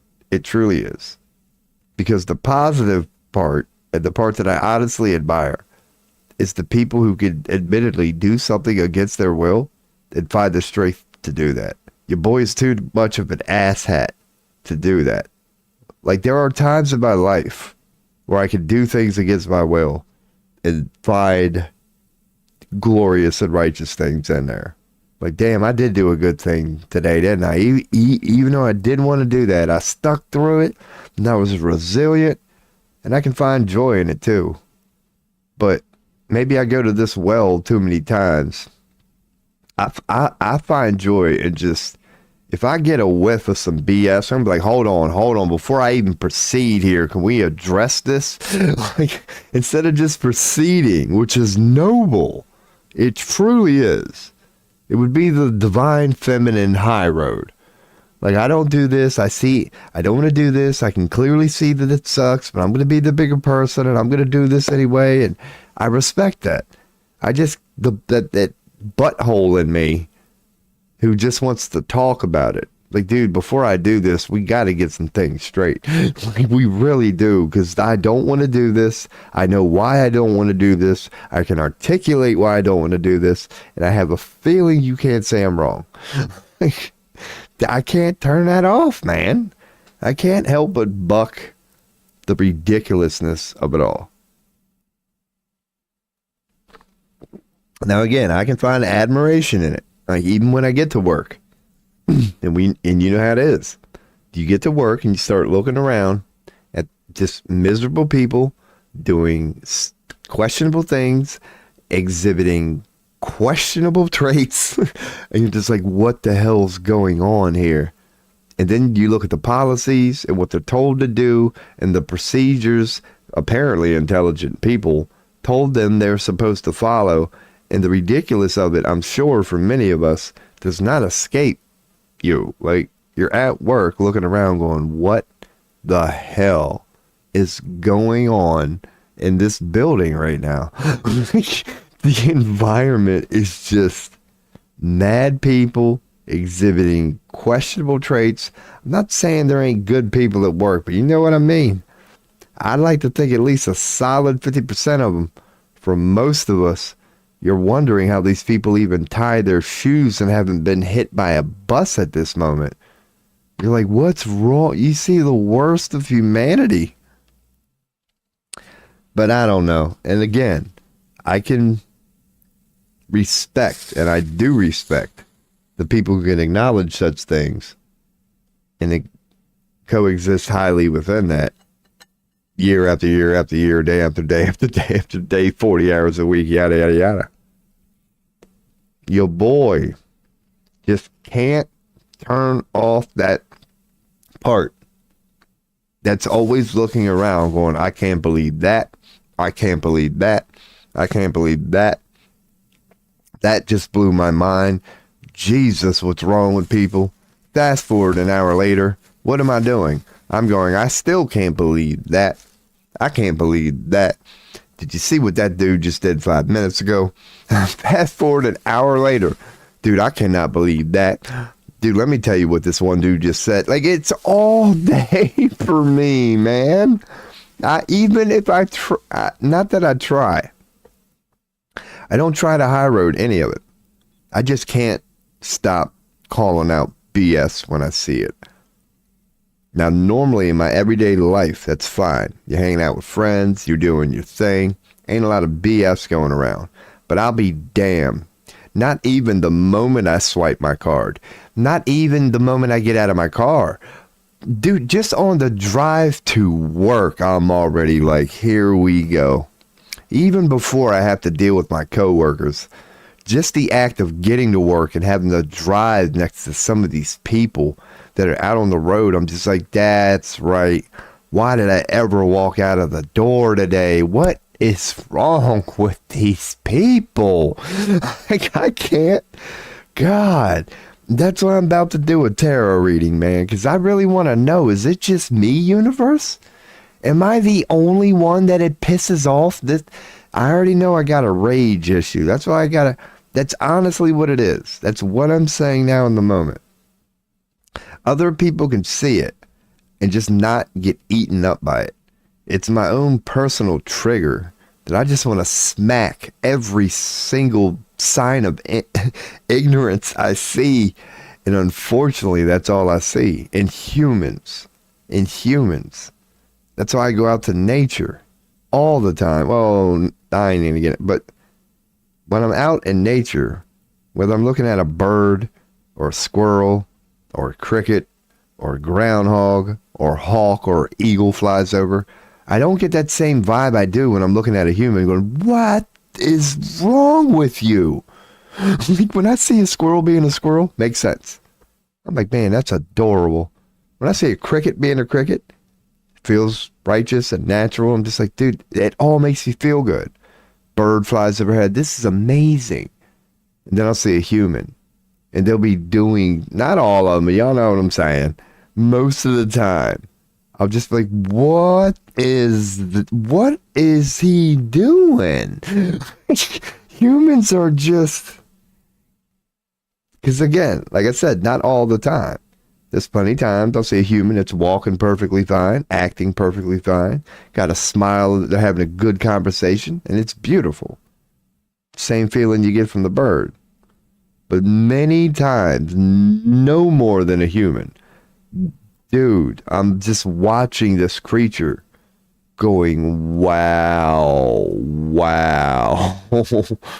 I've seen it in, like, nature, too. Don't get me wrong. It's not like I haven't seen the occasional cricket or even squirrel where I'm like, what's wrong with you?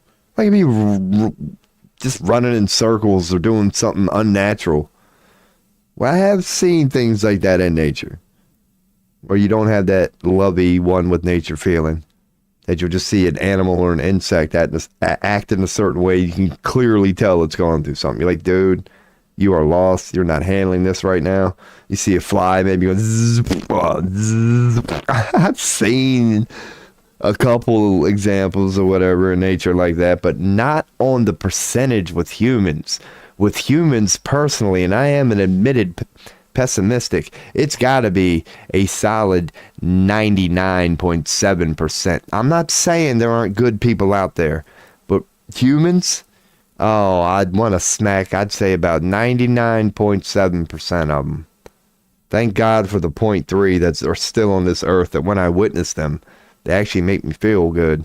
I'm like, there's a good person. I'll be damned. They nothing but positivity and love, and every time that person shows up, good things happen. They are out there. Holy shit. They are a minority in my world. And I know focus is key. Focus is key, Rob, man. If I looked for them, I'd be able to see them. But like I keep saying, the just dudes, the people who piss me off are just too loud. It could be a room of 99 holy and righteous people. I admit it. That one ignorant sumbitch, I'm not going to be able to get him off my mind. I'm not going to be fully present. I'm not going to be who I want to be until we can get this sumbitch out of the equation, man. I'm just that type of dude. We got to get rid of the BS before we proceed here. As soon as I can detect no more BS. I'm a Cancer moon. I like being secure. Once I go, okay, we're safe here, then we can proceed. But if I am getting a whiff of something that I detect is BS, no, we got to overanalyze it. We got to overthink this. We got to get it out in the open, and we got to talk about this, man. What is going on? Because if this is me, I will own it. In the moment, I'm pretty pissed off at this right now. Can we talk this out? Because, damn, if I'm wrong, please tell me. And yeah, man, it's kind of like a fatherly figure. It's an art. Just like I know being the divine feminine is an art. Yeah, being whatever, fatherly figure. Just a bitch who's just not afraid. Dude, let's not beat around the bush here, okay? Let's drop all the politics and diplomacy and why the hell are you here right now? To be one of them dudes. That's a slippery slope, admittedly. Admittedly. And I don't do it perfectly. God, not at all. Not at all. I was not created to do that perfectly. I was created to make a complete mockery of that. Not mockery, but use it in ill-advised ways, you could say. Oh, man, I've done, yeah, not many times. I don't know. Tarot reading time. If anybody wants a tarot reading, let your boy know. Otherwise, I'm going to do I still have not done this. That's the nature of this stream, by the way. Sometimes it'll take me 20 minutes. It took me 20 minutes last night to answer one question. And I was proud of every second of that 20 minutes, too, man. He left after that one. That was like his third or fourth question.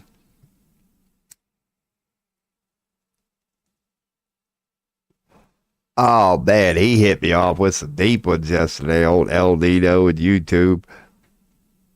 What did he ask me? Like, how do you explain cause and effect? Do you believe life is predetermined? Which I answered is destiny, because predetermined is basically destiny. I was like, okay, destiny? Let's roll with it. What the hell's destiny? Yeah, man. Took about a half hour minimum to answer both of those questions. All right, man. I'm going to take my first coffee pee of the day. I'm proud of myself. Hour and 52 minutes. And I'm taking my first squirt. Dehydration for the win, man. Hell yeah. We out here. I'll go with the beat. Actually, yeah. Let's get her cocked and loaded, man. Because I got to do something here. Let me get that ready. Man, just click this from here. You got to love the old quick access in Windows. It's going to take it like a minute to load. Because this is my first time clicking it today. Bill Gates, he ain't the brightest son bitch in the world. Windows sucks. There we go. All right, I'll be back.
Hell yeah. Oh, don't worry. It ain't over. If you were feeling that, don't worry, because I'm feeling it too. Get her going again. Turn it up.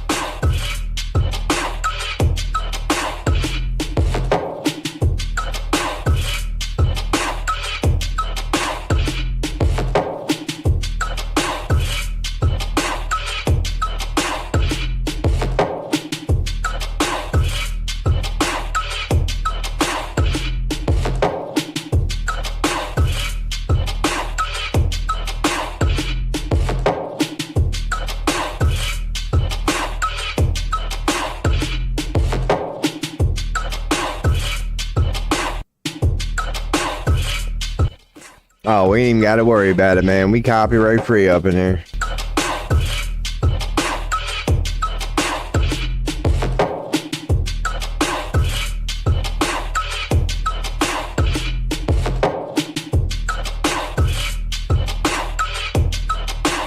I could charge money for that shit.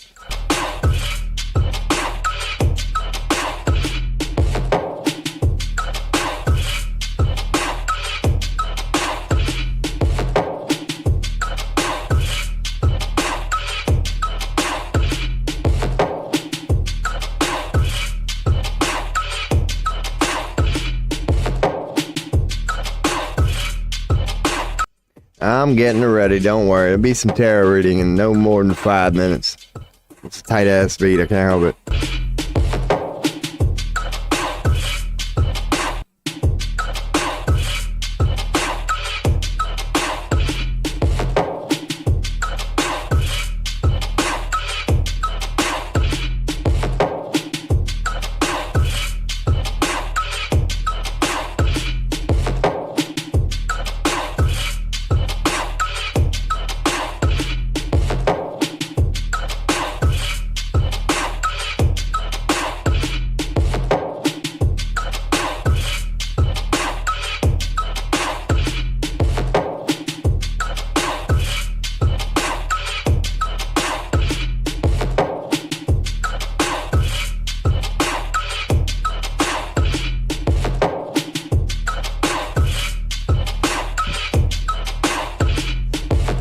Ooh. Ooh. Can't have that. Got an itch. Oh, there we go.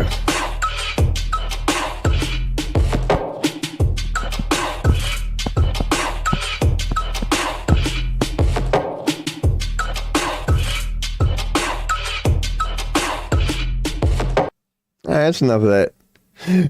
That's enough of that. Oh, man. I don't do that a lot here. I was feeling that one, though, man. Wasn't feeling it until took a pee. I got it going for the stream.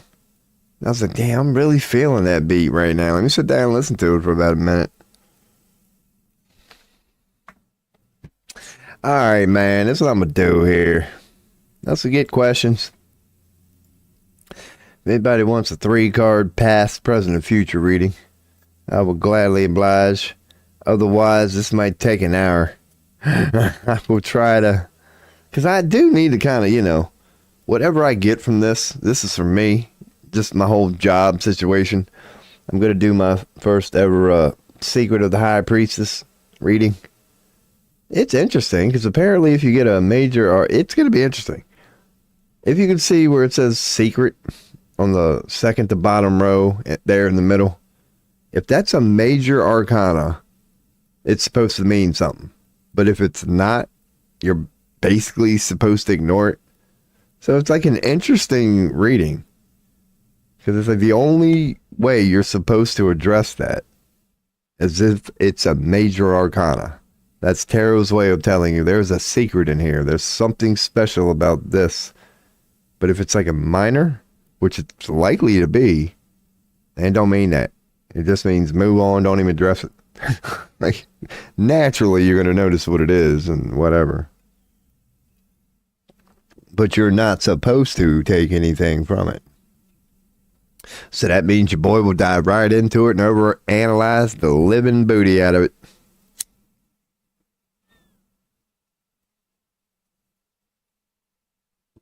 All right, man. I don't know why I yelled that. Sorry if that was a little too loud, but yeah, man. All right, let's do the stick it in the butt cheeks reading here. Go on and stick her in the butt cheeks. What about that? Browsing? Yeah, I'm probably going to want to go move my cab right over there. So when I compare it to the browsing. All right, we're good. Fair enough. Cool. Yep. If anybody wants a question, let me know. Otherwise, your boy is going to hit refresh, kill my cam, and get ready to do a little tarot reading here. Do a little tarot reading while we get ready. All right. So my question is regarding my job situation, man. Like, it's not really a question. Just tell me something, tarot. Just lead me somewhere. It's just regarding jobs, man. Why do they piss me off? Why has it been the theme of my life? Can you tell me something? Bam. Oh, it told me something. So I did. Oh, goodness. The first thing I noticed is I got my major arcana. Oh, but it's an upside down Wheel of Fortune. So that's my secret. I did get a secret out of this. I got an upside down Wheel of Fortune. And I'm supposed to now. Good. We are on Maine. We are now. I'm going to read it this way. So it'll be the last card we address. All right. So I'm supposed to go to 2 in the middle. Because how do they actually show? Here we got 2 in the middle. All right. So I'm going to read it that way right there. Oh, unos dos. Word to your mother.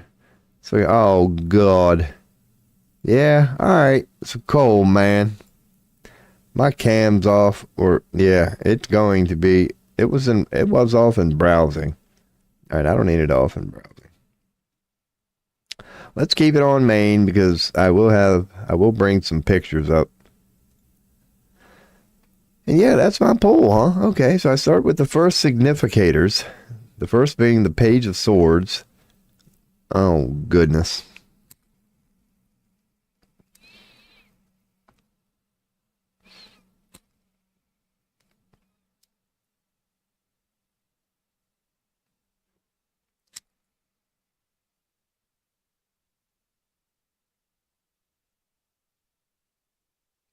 So,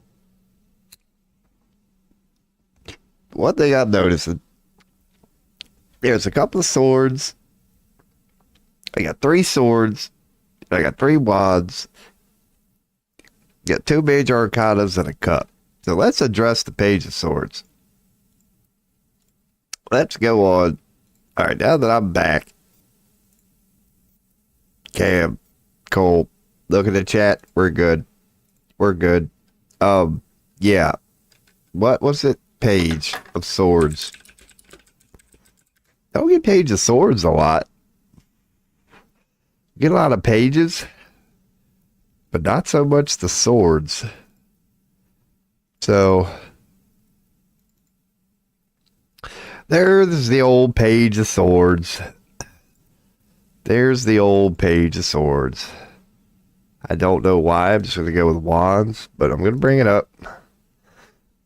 Kind of like this. Dude. Wham. So you like put it up next to the wands. The pages are pretty much the same in a lot of the suites. They're not really like suggestive. It's all about the suite, really. Like the suite you drew the page for tends to be the message when you get a page. But in general, it's the same meaning. It's like new beginnings. You ain't gonna find a page that doesn't represent new beginnings. Curiosity and the need to gather information and actively seek knowledge before making decisions. It can symbolize a messenger, a young person, or a period of learning and intellectual exploration. Indeed, it's definitely about intellect, new ideas, gathering information because it's a new idea. So it's indeed about gathering information regarding your new idea. You're actively seeking knowledge before making a decision. Communication matters. Your words are more powerful. So it's communication. Be sure your information comes from good sources. So it encourages you. It does. It encourages you to be open to new ideas. I agree with that. Explore different perspectives, certainly, and actively seek knowledge and understand a situation better. I agree. All right. So basically, being the swords, it's about all that, 100%. New ideas, being hungry for information, things like that, man. It's a good way to this is a long reading, so I'm going to move on, especially considering like the pole is actually upside down. So upside down, it can signify a tendency towards defensiveness, manipulation, or a lack of genuine communication, potentially leading to misunderstandings and strained relationships. So defensiveness, yeah, mind games and manipulation, empty words and promises, lack of maturity. Because swords are, yeah, thought, so there's going to be a lot of lies. But defensiveness, mind games, and manipulation. Yeah. And aggressive abuse. So it'd be lack, paranoia, and suspicion. Strained relationships, that goes without. Need for honest, so yeah. Since upright, it's pretty much about, exchanging ideas and communication is a big theme. When it's upside down, lack of communication is definitely going to be in there. Just closed-mindedness, lies, just abusing intellect as a whole is basically what this kind of means, but not directly. Definitely manipulation. Defensiveness, yeah. Because upright, it's about being open to new ideas. And being defensive is pretty much the opposite of that. Whatever it is going on in your head, you will just defend it relentlessly. Even when you don't have to. You're defensive. So, okay, I'm with that. So that's one of my significators regarding my job thing. It's been like, so I get a little defensive. Or maybe But if it's about manipulation or, okay. So, I'm with the lack of communication thing there. There's some sort of lack of communication and manipulation going on with why I just cannot stand jobs and many times. Not that they can't stand me, but I just can't maintain it and do it, man. I can do it and do it well. I just can't maintain it and do it. Because of a lot of reasons. I'm just trying to understand that. So apparently I got an upside down page of swords for the significance. That makes sense. So now I got an upright Four of Wands. And this is about stability, accomplishment, harmony, and celebration. So I guess what this is trying to show me is, that's like bad. And this is good. So stability, accomplishment, harmony, and celebration. Yeah, okay. It's definitely about celebration, joy, success, new beginnings, harmony, relationships, things like that. It's a very group-centered card. I am on main. The old, what I pull? Four of Wands. The old Four of Wands. Yeah, I like this card. Because its community is in there. But it's more so, along with community, celebration, joy. Like their arms are in the air. They got like flowers and stuff. And you see cloaked in red, cloaked in blue. But they're getting along, so it's all about celebration, joy, and good stuff like that, man. It's a celebration and joy, harmony. Dude, that makes sense. That's what I like. That's what I want. Like, that's the positive version of what I wish jobs were in my life. A celebration, harmony, the good of the all. It wasn't that typical vibe you get when you clock in for the day. But an upside down page of swords, just the defensiveness and lack of communication shit in there. All right, that makes sense. This is kind of telling me what I get from this.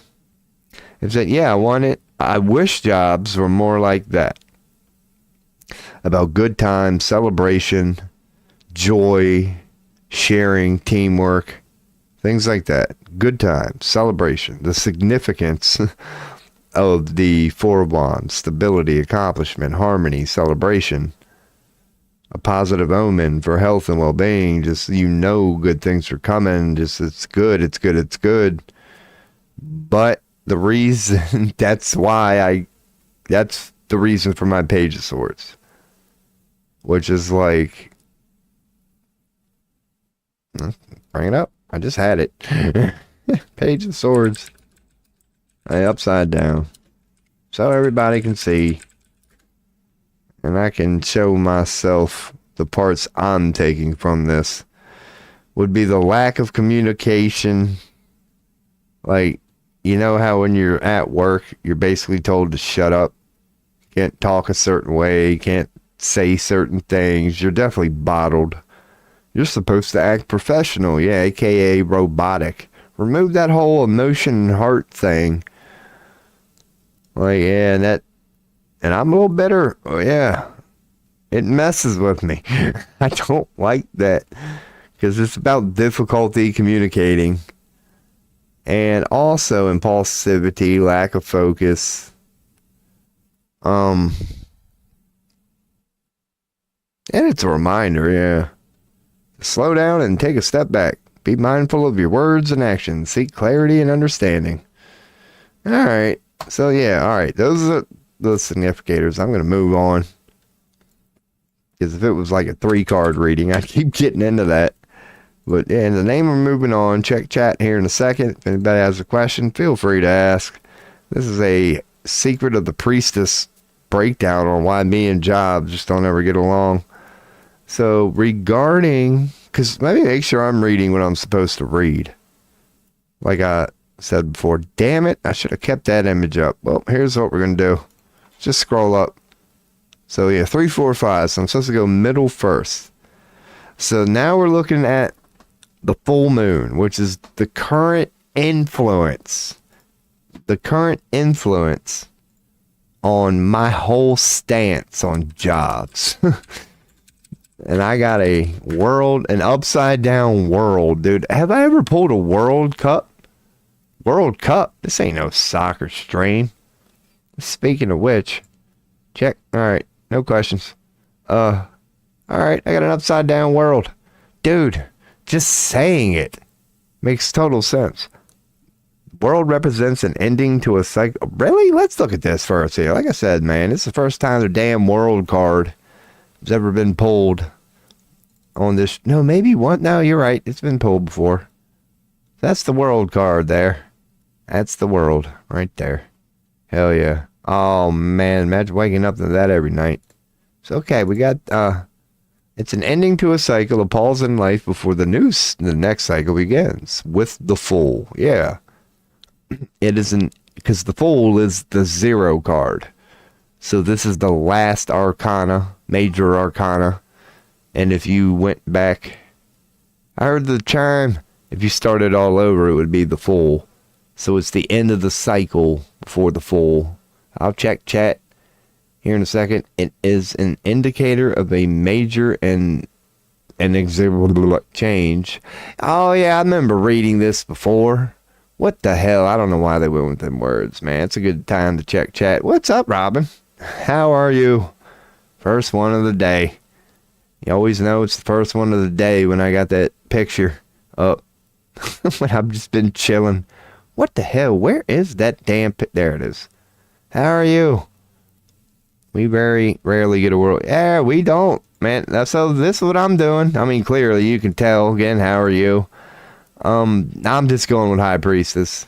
Because I talked for like over an hour. And, you know, no activity yet. I was like, dude, this might take like an hour, but I don't care. This job, I'm doing my job theme. You know how that big. I need a proper answer from tarot about this mountain. We were talking about destiny and fate. That's my hallway. Jobs. I can't escape this hallway, and I know this. It's my theme. So I need a good, proper tarot reading. So I went with the Secret of the High Priestess. Now, what I learned about the Secret of the High Priestess is this part down here, which is literally called the Secret of the High Priestess. Yeah, you could say it. You're only supposed to address it if it's a major arcana. If it's minor, you know, you're supposed to not address it. And like I said, naturally, you're going to like notice it and take something from it, but you're supposed to not address it. But I got a major arcana. So that's what's like the nature of this reading. You don't always get a quote unquote secret, but your boy got one, so that's cool. Because a bunch of reasons. It's like it goes more in depth naturally. Apparently, I got it's an upside down Wheel of Fortune. I ain't even got to it yet. It's supposed to be the last one you read. So apparently, I got a secret from the universe, from tarot, whatever. There is something in here they want to tell me. And it's an upside down Wheel of Fortune, and I'm supposed to read it last. The only thing you missed, or whenever you joined, was there's 2 significators in this one. So I got an upright 4 wands, which is celebration and joy, community, abundance, just positivity all around. And I got an upside down Page of Swords, which upright, it's a new idea, a new beginning. Like we touched upon here, you're an adult, but it's always that new beginning, but as an adult. With swords, it's about new ideas, clarity, stuff like that, communication, especially being open to new ideas. Being that it's a new idea, you better be open to like filling it in with something. It's all about that, seeking knowledge for your new idea. So I got an upside down version of that, which means lack of communication, lack of clarity, things like that. So it's like when I combined them, I'm thinking tarot is telling me that the significance of this all, since there's two, is that this is what I wish jobs were. Like when you went there, it was just positivity in the room, you know? Like the moment you walk in the building, just people are in a good mood. Hey, Rob, this is great, man. Like, come on, like joy and celebration. You should be happy to go to work. It shouldn't feel like a drag. That's what I wish it was. A celebratory, happy, everybody wants to be here atmosphere. But instead, I'm viewing it at whatever. The other significant part is, it's an upside down page of swords. It's like a bad idea. Which leads to like lack of communication, not willing to be open, like written. I think that's implying the rigidness of work, just rules. Like rules are all, this is it, sign here. It's no debate, there's no feedback, we've done all the thinking, agree or not. Like that's maybe what I don't like about it. Just the fact that, then you can't talk. I went over, because instead of being, hey, hi, the moment you clock in, it's like, don't say this. You got to act professional. This is a work environment. Don't speak too loud. And you know how they all tell us when we go to work. Same thing they told us in school. Sit down, shut up, do your job, and listen. Like it's the opposite of the four wands.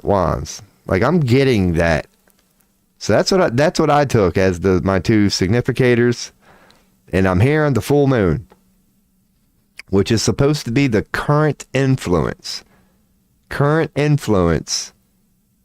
regarding the answer they're giving me. The next one is going to be the waning moon, which is going to be what has been influencing me in this whole job thing, but it's waning, it's setting, that influence is going away. This is the current influence, and the waxing moon, the waxing dead ass moon, is the influence that's about to come. So that's where we're headed here. That is where we are headed. Check and chat, and I will just keep continuing with it. And because we pulled the world card. That's the first thing that caught my mind. Like, and thank you for acknowledging or whatever. I'm like, damn, this don't come up much. This is like the third time, fourth at the most. And it is. It's a positive version. It's not death, but it's the end of a cycle. It's like the end of your life minus that death part. It's the good part. It's like dying without having to go through dying, you could say. So in conclusion, it starts with summary. Gotta love that. So to wrap it all up, in conclusion, dude, that's your opening line, man. Like, hi, my name's Rob. Let me give you my summary. In conclusion, you're like, dude, how about a hello? What the anyway, it's a powerful symbol of completion, unity in a cycle of nature of life. Its meanings in love, career, spirituality, and personal growth offer valuable guidance and insights for those seeking to better understand their journey and the challenges they face. Oh man, that ain't good, because mine's upside down. So hell yeah. When it's upright, man, it's a loving career, spirituality, and personal growth that offer valuable guidance and insights for those seeking to better understand their journey and challenges they face. It's a desirable outcome, an end of a cycle, foreign but positive. I don't know what okay, positive results, travel. All right, so upside down, which mine is, we'll go with this one first. The world is rarely negative, but sometimes it can indicate a new beginning is not welcome. Okay. However, all will be good eventually. So upright, it's all about the end of a cycle before the next big cycle. But it's just about this, yeah, it's about the cyclical nature of life. It's fine. It's just the end of a cycle. It could be the end of a good life. Hugh Hefner at the end of his days, just acknowledging, man, we are the magicians when you live a good life. Or it just could be life in general. Like it definitely screams appreciating, loving being alive. So cool. All right. So upside down. Your boy, that's my current influence. So my current influence regarding this whole job situation, it suggests unfinished business, delays, or sense of incompletedness, indicating a need for introspection and reevaluation. Why do you think I took some time off, man?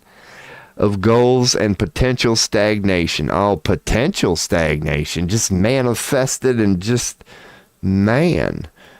Yeah, so incompleteness and delays. Like, it ain't finished, man. Leading to stagnation. It's a lack of... I do feel stuck. I ain't making no progress, and you count hitting record and just going. It is the only thing I offer to the world at the moment. Oh, it's a need for introspection and reevaluation. Your boy is big on that. But it is a potential for growth and learning. And it can mean embrace them new beginnings, you know. End of a cycle happens. So you might as well just learn to embrace them, man. So, career. Yeah, let's read this career and I'll check chat. I heard the chime. It's related to my question, jobs. The reversed world can indicate that you may need to take more steps or make adjustments to a yeah, dude, any step is a step at this point. So, okay, we're good. Hell yeah. So I'm not welcoming new beginnings. No, career-wise, not at all. When I ask the career questions, I've owned that. You ain't lying.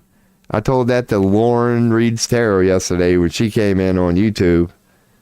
Because she had like a suggestive or whatever, like future one. I was like, man, everyone I pull regarding this job thing tells me if I don't do this, I'm screwed. Like the negative is always in there. Why? Because tarot don't lie. It's just telling me what I already know. I just, like all this is so accurate. So accurate. My current influence is all this. It's just an incompletion of something. It's delays. It's an upside down world. It's about, it's about screwing up that end of the cycle, which ain't a death cycle. It's just botching it in the fourth quarter. Having a 10-point lead with 3 minutes to go and you blow it. A need for introspection, reevaluation, definitely a potential. Okay, so that's what it all is. It's basically, again, it's telling me what I already know. This is indeed the theme of my whole job theme. You could say me. But it's about unfinished. It is. Like, get ready, dude. You're going to get another one. It's not complete. Go in and accept it. Or that's what I'm telling myself. That's my current influence. Something's incomplete. Incompleteness and delays. Yada, yada, yada. Definitely, yeah, I'm with all this. So what the hell? What was my influence then, okay?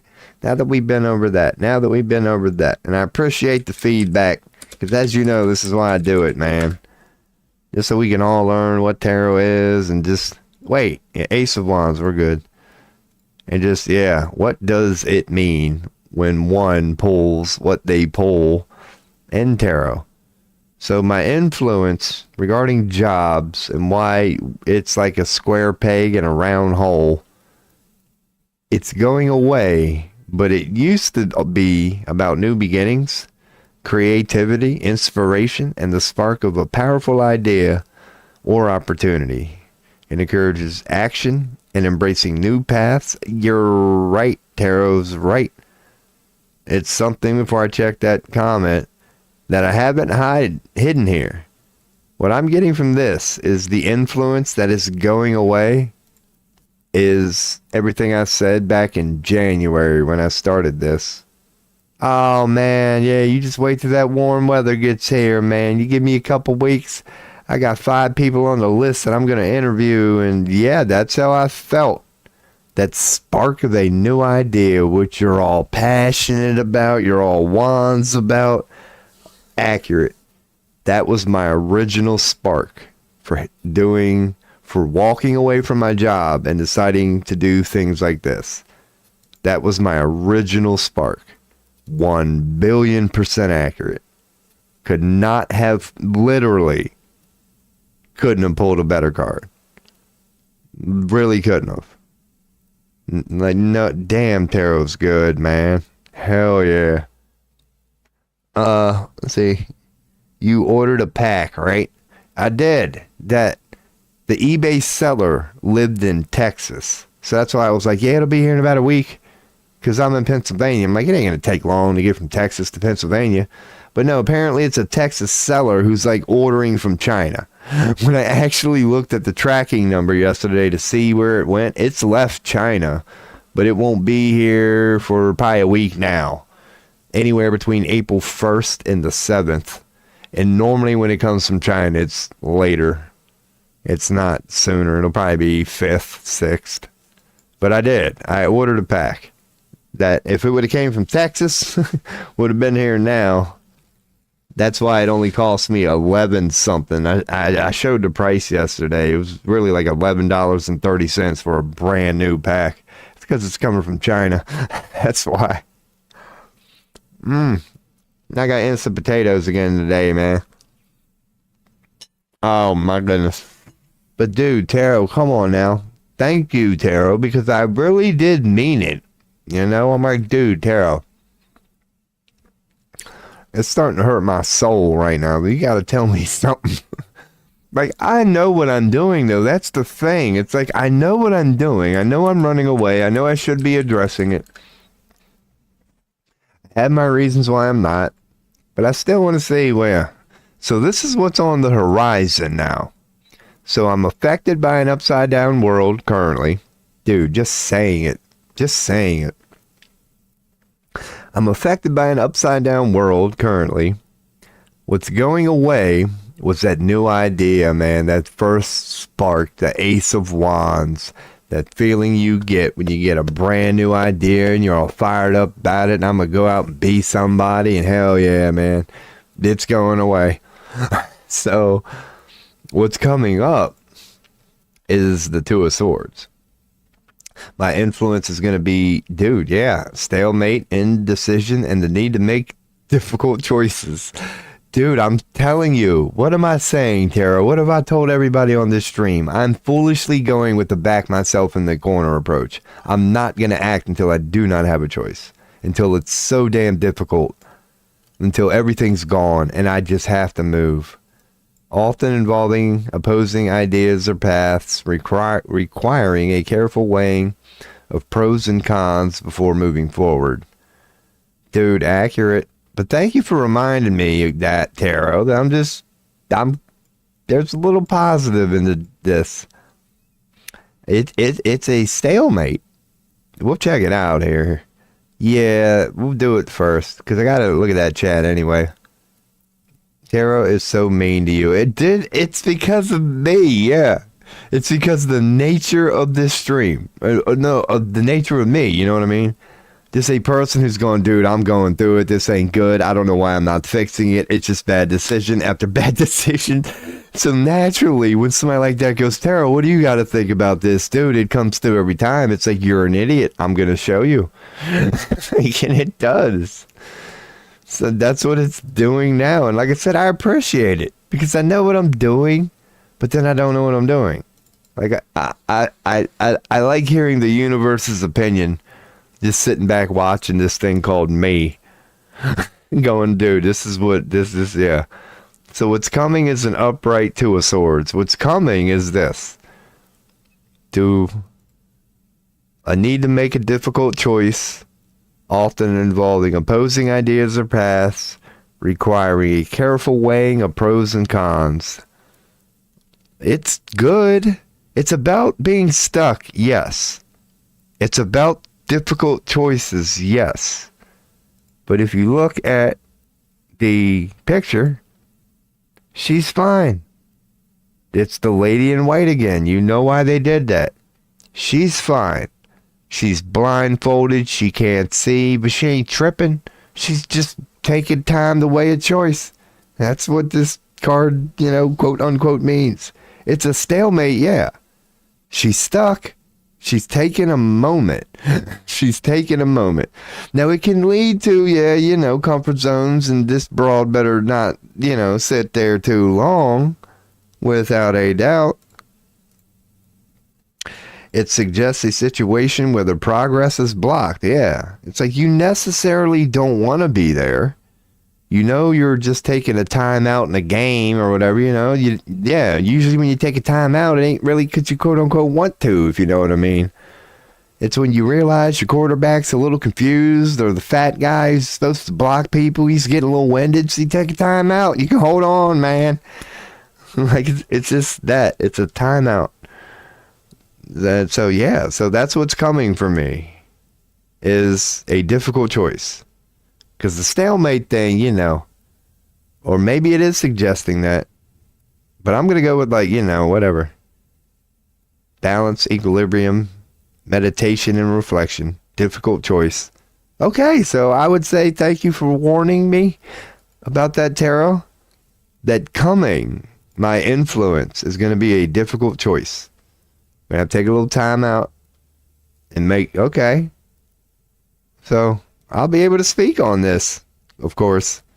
But that's what I'm getting from this. Because my current influence and my going away influence make total sense. So my to come influence is going to be this. Which, dude, come on, tarot. They don't lie. I mean, then again, a lot of proper cards could have been put there. But this is the proper card to put there. Maybe. That's how I'm taking it. I got a difficult choice coming up, and that's going to be my influence. My drive is going to be based on my influence is going to be based on a difficult decision that I might need to, dude, you can't take more of a time out. So we'll see. We'll see. All right. That's what I'm getting from that. You got a difficult decision on the horizon. Pretty much. And that's going to be my influence moving forward. So now I'm supposed to go to... All right, so I guess I should have did waning last. I should have did current influence, the to come influence. I don't agree with that. Yeah, I like doing it this way. Ask what's influencing you now, what's going away, because that is... 5 is indeed moving into the past. Yeah. So, I don't know. So, yeah, that's how I did it. But anyway, now I'm supposed to go in the dark, then light, the next step, and then end it with the secret that I did get. So, cool. Let's do that. 6, 7. So now I'm supposed to address my upright 4 of cups. Which is, oh, man. What the hell? It's so me. But this is the dark. So the dark part, you could call it subconscious. It's not that you are completely unaware of it, but it's in the dark. It's in the shadows. Like, it's in your subconscious. It's there. Subconscious is my word, but it's something that is there, but it's a little shadowy. So upright, I'll bring her up first, man. Because this comes up. This is one of the more frequent ones here. The old 4 of cups. The one with the dude sitting at the tree, focused on the past, all the missed opportunities, all the screw-ups. Meanwhile, here's God, a.k.a. the universe, a.k.a. Source, going, here's the new cup, man. Nah. Not ready for that until, I'm going to sit here and look at these 3. That's kind of what that card means right out of the box. Feeling detached, unmotivated, or apathetic with a tendency towards self-absorption and overlooking opportunities. Just, yep, pouting, self-absorption. When you feel sad, you just want, misery loves company. You ain't no good to nobody. Stagnation, missed opportunities, self-absorption, need for introspection. Definitely emotional detachment because it's cups. But it could mean overabundance because, you got 3 spilled cups. So it's like, yeah, representing having plenty but not appreciating or engaging with it. Yeah. So yeah, I agree with that. So that's what's in the dark for me. What's in the dark for me regarding this whole job thing is missed opportunities, a little self-absorption, definitely a need for introspection, emotional detachment. I have no emotional attachment to any job I've ever had. That's what the theme of my stream. Like, I finally realized that, so maybe that is proper, is that warehouse stuff there's no emotion there. It's a good man, way to stack them boxes today. Good job, Rob. Like, see you tomorrow. That pays well, but it don't really make you feel good, man. Like, it doesn't really. Oh man, the way I loaded 3 trailers today. Go me. I only did 2.5 yesterday. So I wanted to go to more. It didn't matter the pay, but how it made you feel at the end of the day, careers. And I haven't done very good at looking for that. But yeah, so that's what I'm getting from this. I got the upright 4 cups. Overabundance. We're all guilty of that or whatever. I am a count my blessings type guy. Even though I ain't got many left, I do focus on the positive, or try to from time to time, just so I don't sink too far into that thing called darkness. So yeah, a little stagnation. Oh, that's definitely, yeah. Yep, uninspired. That's definitely, so that's what's been in the dark. I'm starting to realize, yeah, like, to go back, that influence that's going away, that fire, passionate feeling I had at first when I walked away from my job. Yeah, we ain't there no more. I'm just like, what the hell's going on, man? All right, so, but that's what was in the dark. All right, and it is revealing itself. With this tarot reading alone, it is illuminating. I'm like, all right, yep, it did turn out this way, didn't it? What the hell? How'd that happen? Like, that's going on. So, all right, so 4 of Swords. 4 of Swords. Upright for what's in the light. Hell yeah. No. Upside down.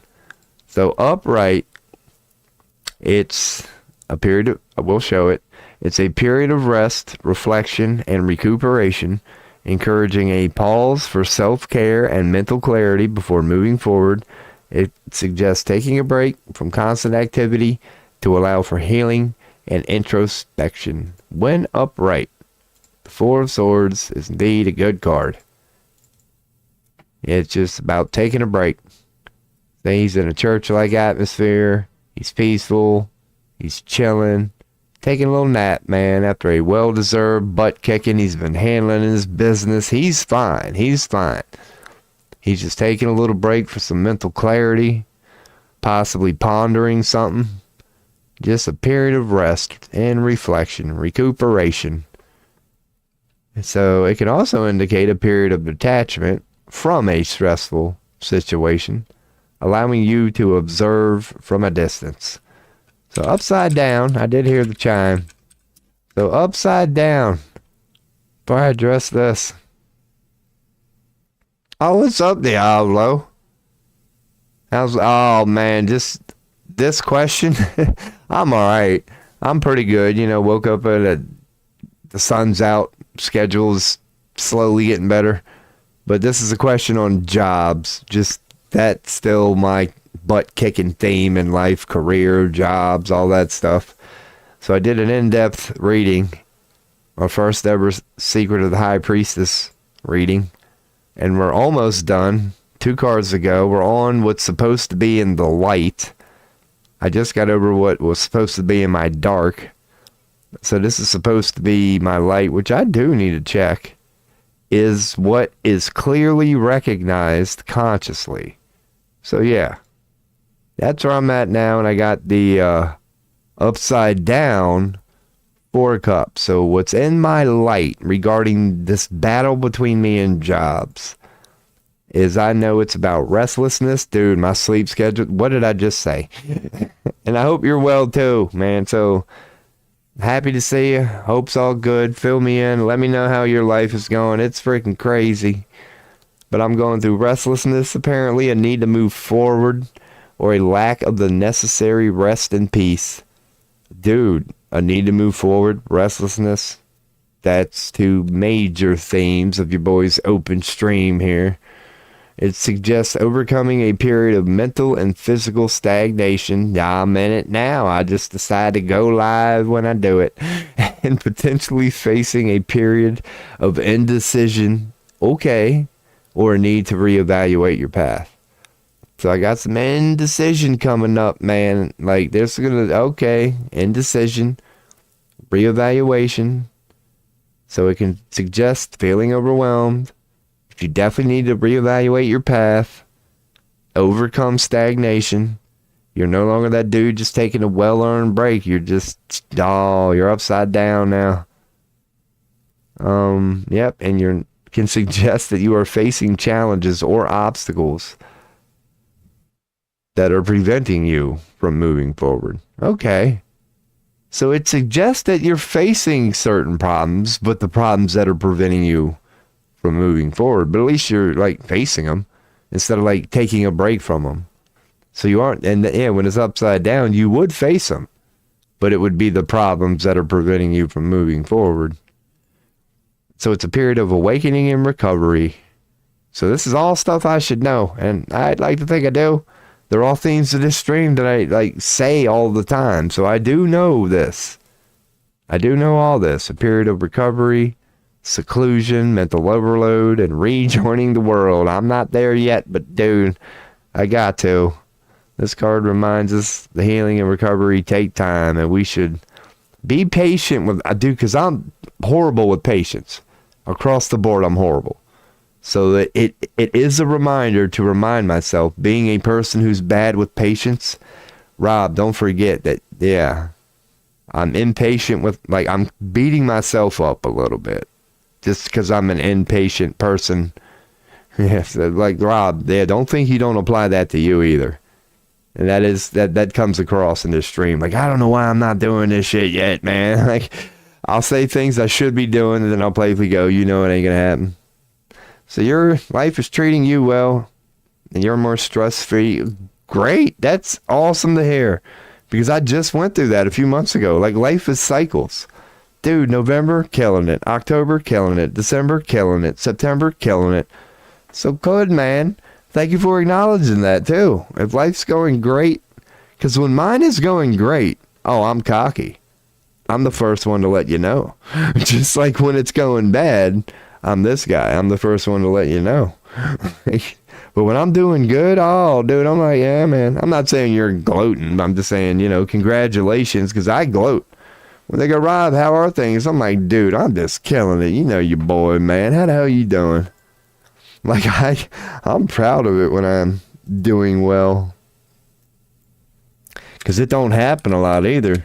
Especially as somebody who's, most of his life, there's a I'm doing pretty unwell story in there. So them rare moments when it happens, oh, man, your boy appreciates them.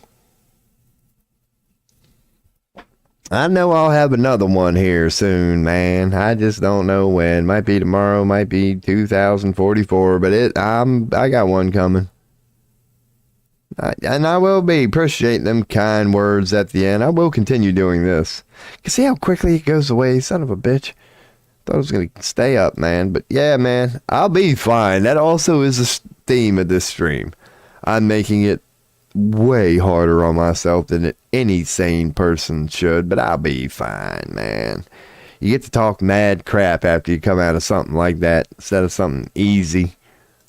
So this is my next step. This is what Tarot's saying should be my next step. This is the first suggestion, you could say, that they recommend. Like, let's see what the official. It's what's in the near future, where this journey will lead. I'm glad I checked that. So according to tarot, it's where the journey will lead. It's going to lead to an upside down Seven of Wands. That's kind of cool, though. We'll get to that. Who knows? Because upright, we'll show it first. It's the old, doesn't come up a lot here. The wands come up all the time. But it comes up a few here and there. That whole can be good, can be bad thing there. He looks a little defensive, yet is he just standing up for what he believes in? He's definitely passionate because we're dealing with the wands here. Oh man, there it is. Y'all can see it. I'm glad I double checked. It's that one where he's standing on the hill. Like it's a wand, so he's clearly passionate about something. But is that a place of arrogance, or is he just standing up for what he believes in? So it signifies standing your ground, defending your position, and facing challenges with determination and resilience. It's about asserting your beliefs and persevering in the face of opposition. So it's generally positive. It's about standing your ground. So it's about standing up for what you believe in and defending your position when, it's the good version of, even in the face of opposition, die on that hill. If you're right, you're right. Be willing to defend it. So challenge, competition, defense, perseverance, determination, standing your ground. So high ground, it's a defensive pose, but he's on high ground and he's standing alone. Advantage, defiance, negotiation, self-defense. It's okay. It's about all that. Now, when it's upside down, which mine is, we get hesitation, a lack of courage, or feeling overwhelmed by external pressure or criticism, potentially leading to backing down from challenges. And that ain't good, man. Tarot's being extra. I did ask. I made sure before I asked this question, I said, dude, bring it. I said, I really need something. So, dude, hesitation, lack of courage, overwhelmed by criticism, relinquishing goals, aggressiveness. I can see that. I can get aggressive and defensive. I try to be aware of it. I'm better than I used to be, but it still happens. Internal strife, dude. Come on now. That's a given. Seek support and address underlying issues. Oh, dude. It's okay. I got a little bit of, lack of courage, hesitation, feeling overwhelmed by external pressure or criticism, potentially leading to backing down from challenges. So there's some positives in here, right? Giving up, overwhelmed, overly protective. No. So it's a warning about getting a little defensive. I might get a little defensive, which would be a little hesitant, lack of courage. Okay. Feeling overwhelmed by, okay. So I got a little something coming up here, man, potentially leading to backing down from challenges or, all right, so I'm going to have to just picture this being upside down. That's what's coming for me. Whatever the hell, man. Oh, goodness. All right, cool. I can dig it. There's going to be a lot coming. There's going to be some opposition, which, if you make it negative, can turn into criticism. Hesitation. Oh, shit. Lack of courage. Because, standing up for, he's all courageous and just willing to do it. Got that fiery wand. All right. So that's what this journey is going to lead to. It's going to lead to, oh, God. It's kind of suggesting, I don't know. I'm thinking it's suggesting I'm not going to do well with this. That I'm really not going to fix it, you could say. That I'm going to be making attempts. I don't know. And dude, that's not good. It like you know how some cards upright or upside down are kind of malleable. This is pretty cut and dry in my opinion. Oh man, other than hesitation and lack of courage, but I definitely am on board with the overwhelmed and criticism. All these other wands, aka people, in this picture, like that's opposition. But you don't care because you know you're right. When you get defensive and you get negative, that same opposition, when you know you're right and you're that guy, they now become critics. It's like you view them, you don't care when you're that guy who they are because you know you're right. But when you're messed up, yeah, you get a little defensive. You're like, oh God, here come the critics, because you're not sure about your own stance. If you knew you were right, you wouldn't give a damn.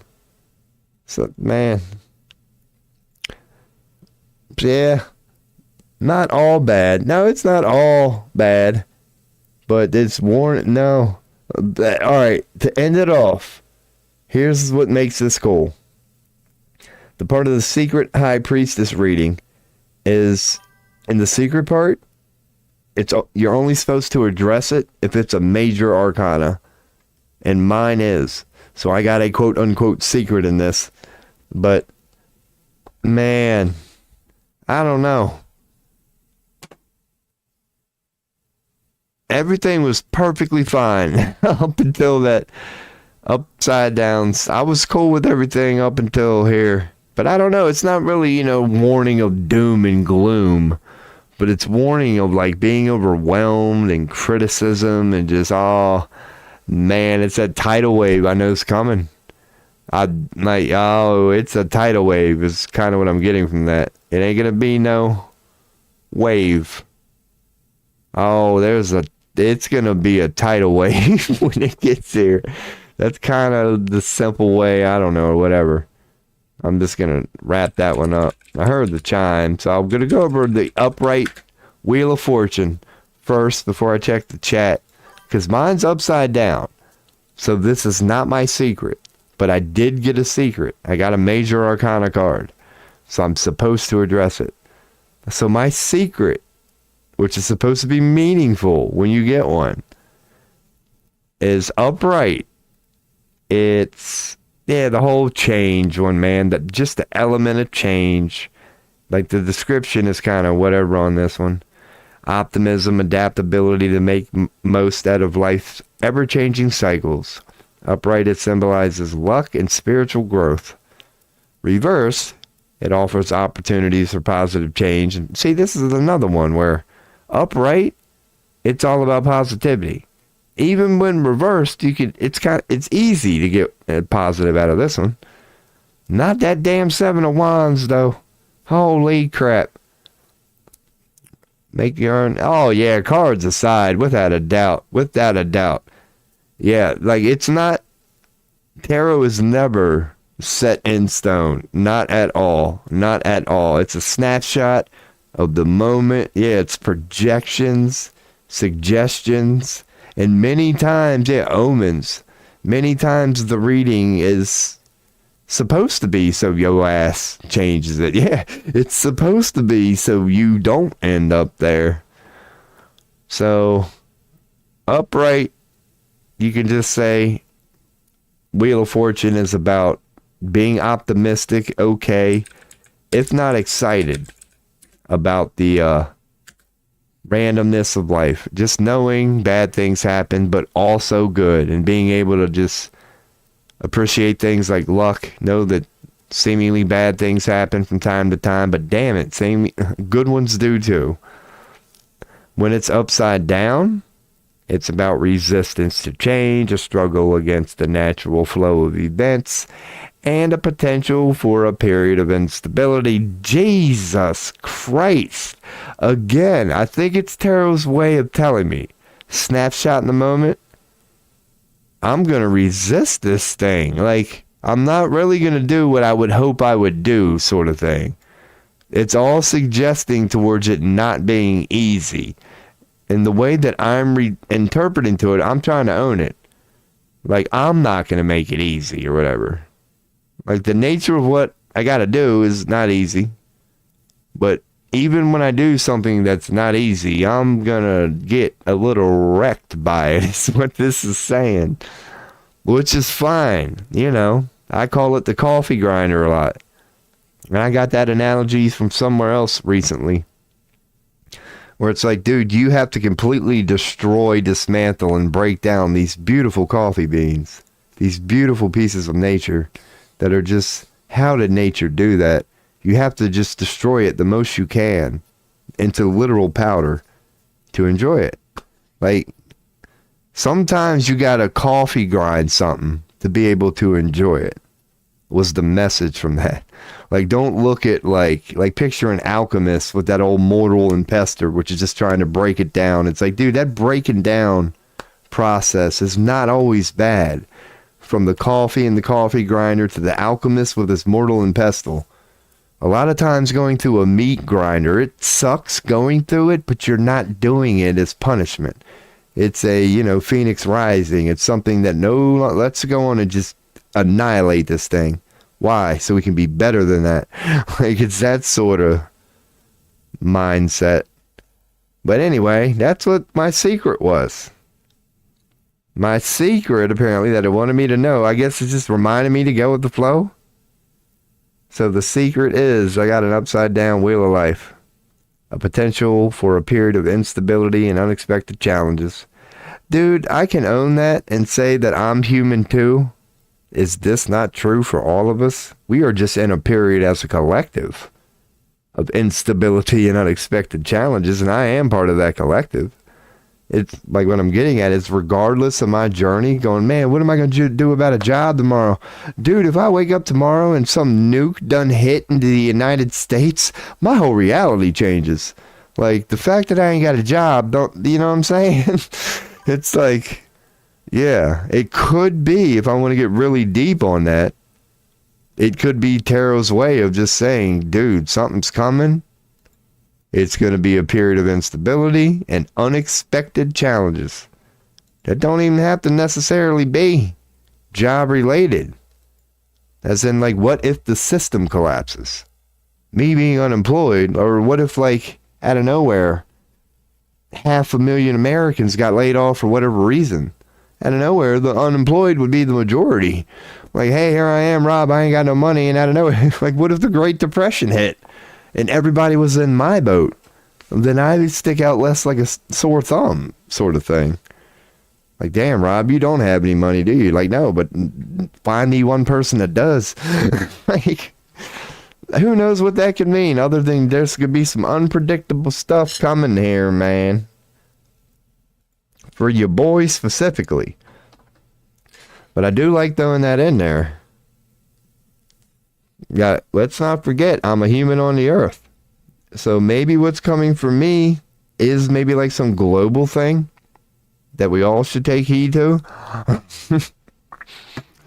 So anyway, I love my instant potatoes, man. They are so good today. Well, in my case, it seems that the mask from some fake ass people that I couldn't expose due to my lack of proof is falling on its own. That's why my day is good. I like that. You just karma. That's, dude, I handled that. Yeah, you just let them hang themselves. It's like, dude, this is so easy right now.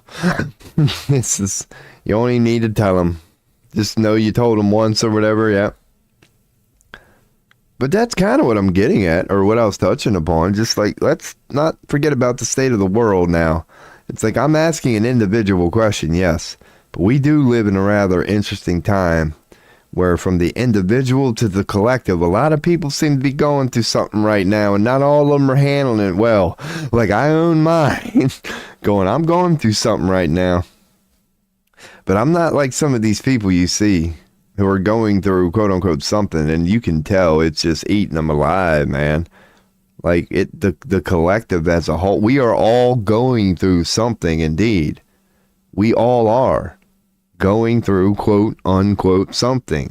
whether it's personal, whether it's global, well, whether it's 100% personal, 100% global, or some sort of combination between the two, we're all going through something. I love to see that the people I've heard those guys talk shit about on the back is now realizing how they are and telling them to go fuck themselves. Isn't that kind of going on a global level too? Like you're seeing, yeah, in certain circles, just people who have been a certain way, associating themselves with people who have been a certain way. That way that they are, what attracted them to each other, is now ripping them apart. Like just being a certain quote unquote negative way and surrounding themselves with them other quote unquote negative people. If the hunch is right and they are being negative, sit back, dude. Just give it some time. Negativity will always consume itself. If you are a liar and a backstabber and proud of it and, oh, I'm doing it for my own satanic reasons, and surround yourself with that, do not be surprised if you wake up one day with a knife in your back. You've surrounded yourself with backstabbers. You thought you were your friends at that time because you were doing a little backstabbing too, but you forgot the nature of the beast, dude. They're backstabbers.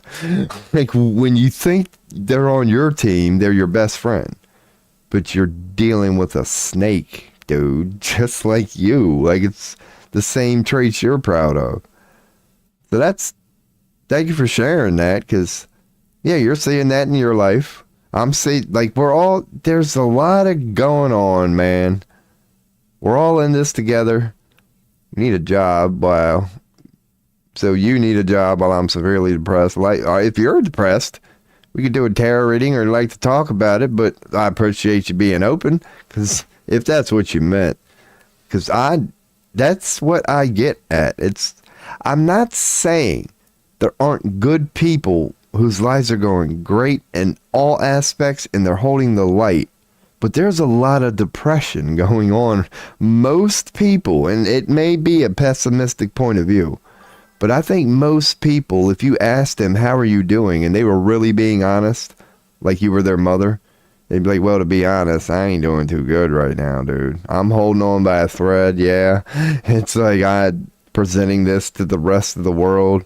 But actually, when I lay my head in the pillow at night, I cry about 10 minutes before. Like, I think that would be the answer. And once again, that might be pessimistic. But I tie it in with end times, dark night of the soul. It's like I'm a being who is already accepted to the fullest extent that is going on. So I like to believe that's, maybe I'm making myself see it. But wouldn't that be the sort of thing you would see during end times? And you would see lost people who don't know why they're lost. They're just lost. So it's not like you're feeling bad, just depressed, like sickness, depression. In general, my mood will always be how it is. That's what the shadow worker thing with me. So you're functional, and now that I know what I have, I think I will. It gets far away. I'm blind as a bat. Be able to fix it. All right, yeah. Yeah, man. That's how my mood will always be how it is. I'm similar to that. Good life, bad life, happy, unhappy. I'm still me. I'm still this dude who puts it this way, who gets this deep. Some parts of me I can never turn off.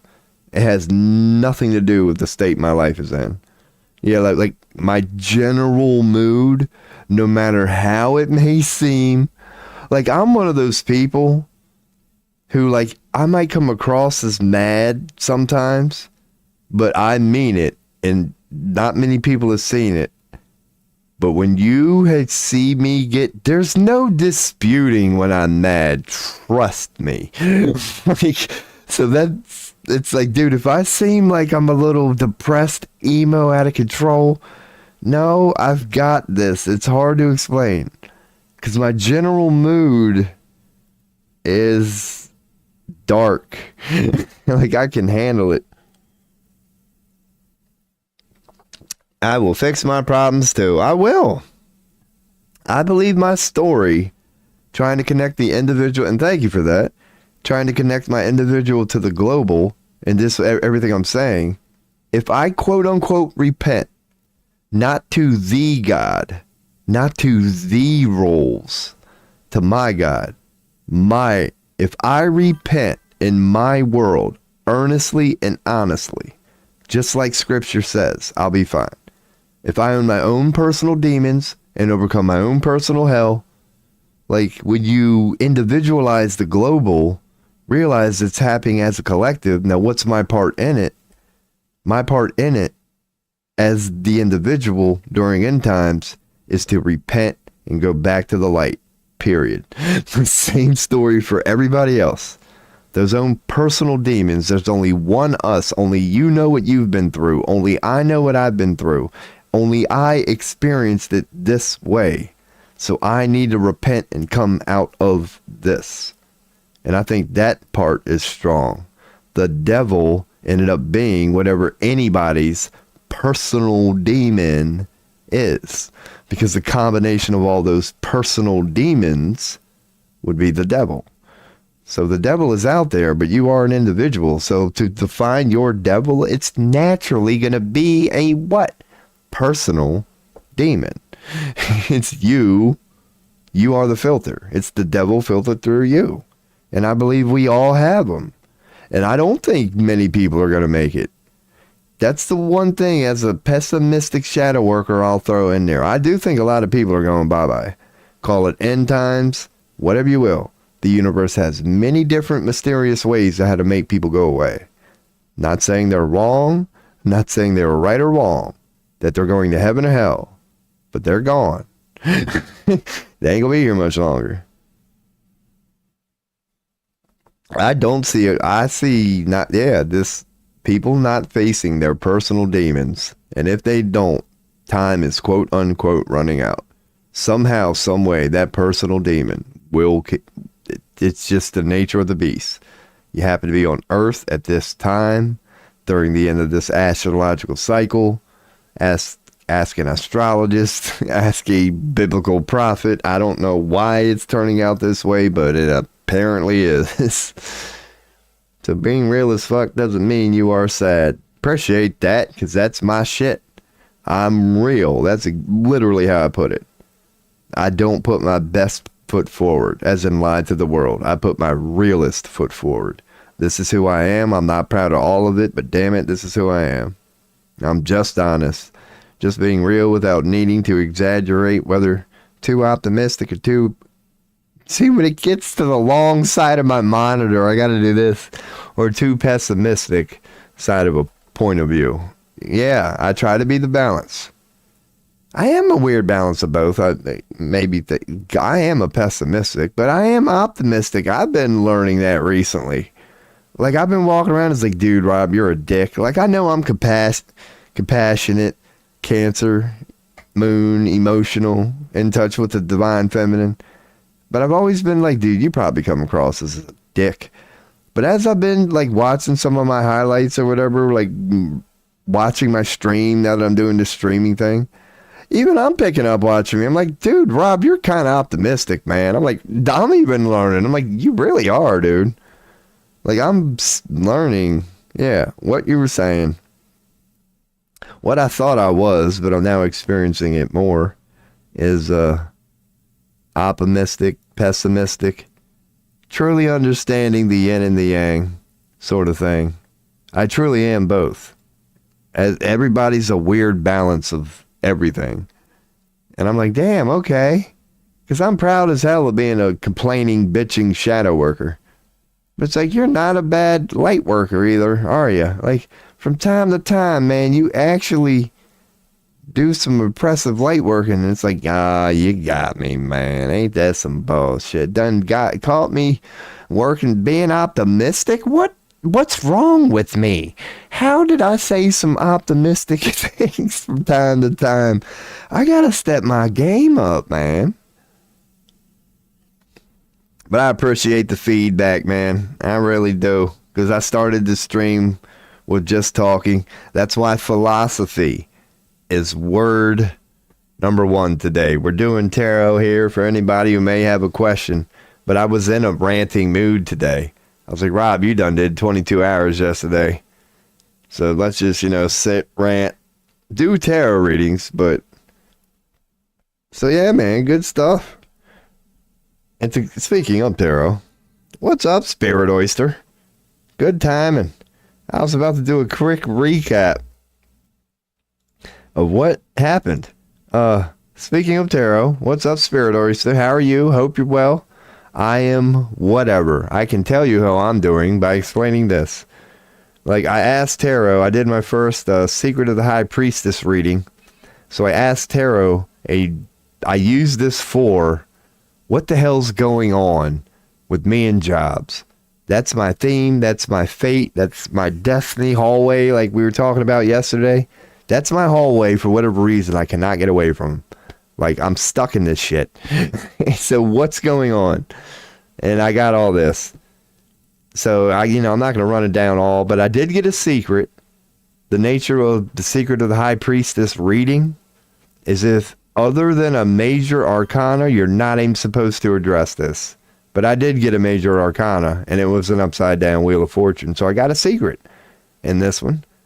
So it's basically telling me a bunch of stuff I already know, bunch of stuff I've been over on this stream. None of it is a secret, but it's suggesting the telling part of this is that I got a challenging time ahead of me. Not bad. Call it what you will, but according to Tarot, it's gonna be challenging. And this ain't the only reading that has suggested that. Robin's touched upon it. Whenever I bring me into this and go, what's going on with this, Tarot?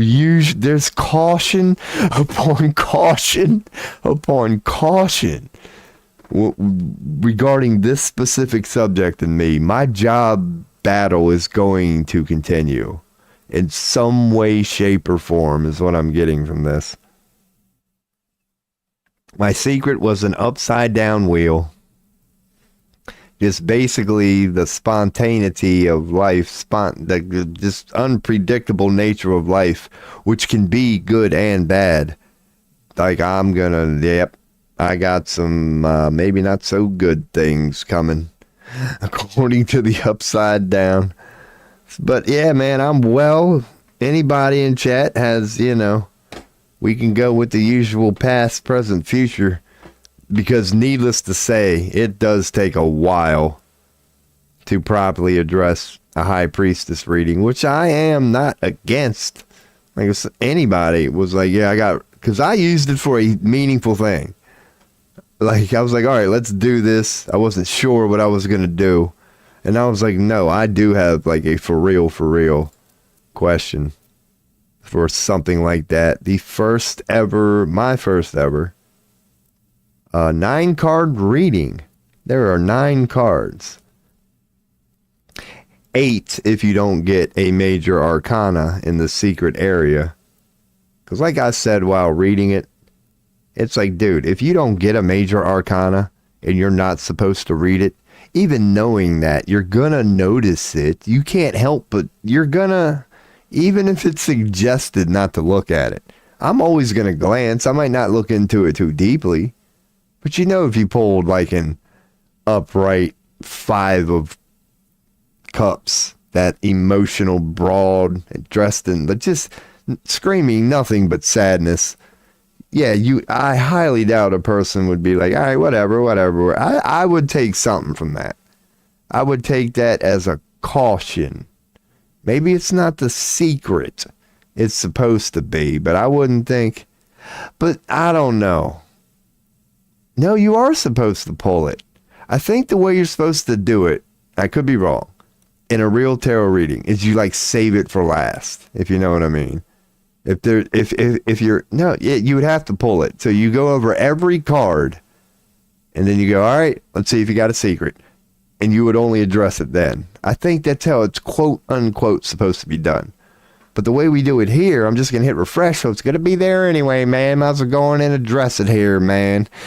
It's going to be our little touch on it. It's like we can't help but see it at that point, so Yeah, I did check on world news. Wouldn't be a bad time to do what we do here sometime. Really ain't much, man. Kind of like yesterday. Much ado about nothing. But yet, still huge. Oh, the Rogan apparently. That might be a good time because none of this was trending earlier. I bet Rogan interviewed somebody interesting yesterday. How crazy. Who knows why? Because now we're getting... Who did he interview? It is very well known that the vaccines that have aluminum in their skew... Okay. All right. So Rogan interviewed some scientist who done said something bad about vaccines. And so that's why he's trending. That's why I love Rogan. That's why I love Rogan. He's just asking people to talk, and they do. And they tend to, the facts that they bring, mainstream media don't like it when they bring them. So Project 2025 is trending at the moment. So single fuck up. I don't know. Project 2025 is trending at the moment. Take that for what you will. What is Project 2025? That could be the thing we do here. There's a lot of people claiming that Project 2025... Goodness, is there a wiki on this? Because I know I don't want to click the web page and go to the official whatever's going on here. You know, that's why I like wiki, man. All right, we're not signed in, so this is white screen. But it's a political initiative to reshape the federal okay, all right. That's right. That's right. That's Trump's way of putting, I'm hijacking everything. Because, okay, to get with it, I will check chat before I address the actual news from today instead of X. Look up the news about, what's up, monochromatic? Oh, who knows what Zelensky's up to? I can only imagine. But I will. We'll see if he shows up in a regular recommendation. Because, yeah, the Health and Human Services Department, Trump's on a rampage. He's already came for Social Security. Last week he said, see ya, Department of Education. So his news for today is the Department of Health and Human Services. He's cutting that. Oh, he's not going after the IRS. He's not going after, lawyers, tax people. He ain't talking about price of groceries. He's cut Social Security, which we like. He's cut the Department of Education. I think education's pretty important. I can't even say it. And now he's cutting the Department of Health and Human Services. And people who take care of us. He promised that he was going to trim the federal government. He just never told us it was going to be the things that we weren't asking to be trimmed. Meanwhile, the things that we were asking to be trimmed remain. And things like Social Security, the Department of Education, and the Department of Health and Human Services are the first on your list to cut. 10,000 people, man. Gone. So, to be fair, we possibly have the worst health care. Oh, yeah, it's not good. Our healthcare system does suck. But he shouldn't be doing it this way. Like, there's a way to say what you say, for sure. To be like, it's been hijacked, all the profits are going to very few people. Yeah, but this ain't the way to do it. To just fire 10,000 people right off the bat. Like, come on, Trump. Just out of nowhere, 10,000 people that are health and human, yeah. Because you're right, it's our healthcare system is for-profit, provably for-profit, ruled by money. Therefore, people are unhealthier than ever. Like they until they address the fact it's about making money, the corruption is going nowhere. And so, but yeah, he's not addressing that. If he signed a bill making sure no pharmaceutical company could ever turn a profit, that every pharmaceutical company had to be a non-profit business, every health organization, if you are in the healthcare organization, you have to register as a nonprofit, whatever. Then I'd be on board with it. Maybe that's what he's working towards. But what is, so it's just a bunch of protests, from what I can tell, regarding the news today. There's the submarine thing, but I'm saying don't really, like, it's kind of interesting. There was a tourist submarine with like 40, 50 people on it that malfunctioned, and they had to go get them. So that's like all over the news today. Like, it's crazy, but they're just like all that's going on in the world. We're getting like submarine this and submarine that. Something about deep sea mining is trending today for some reason. I'm sure some BlackRock type global corporation done made an announcement trying to get around global law. So Turkey's going nuts. They're breaking out the water cannons. That's in this part of the world or news. So yeah, man. And that's really bad. Yeah, the fires in South Korea are apparently getting very bad. Like, really bad. This might be worth it. 45 minutes ago. A satellite image. Because this is... Oh, God. Let me just hit mute. Going to move on. Play your damn ad. So, they're still going off in Palestine, Israel. The protests are insane.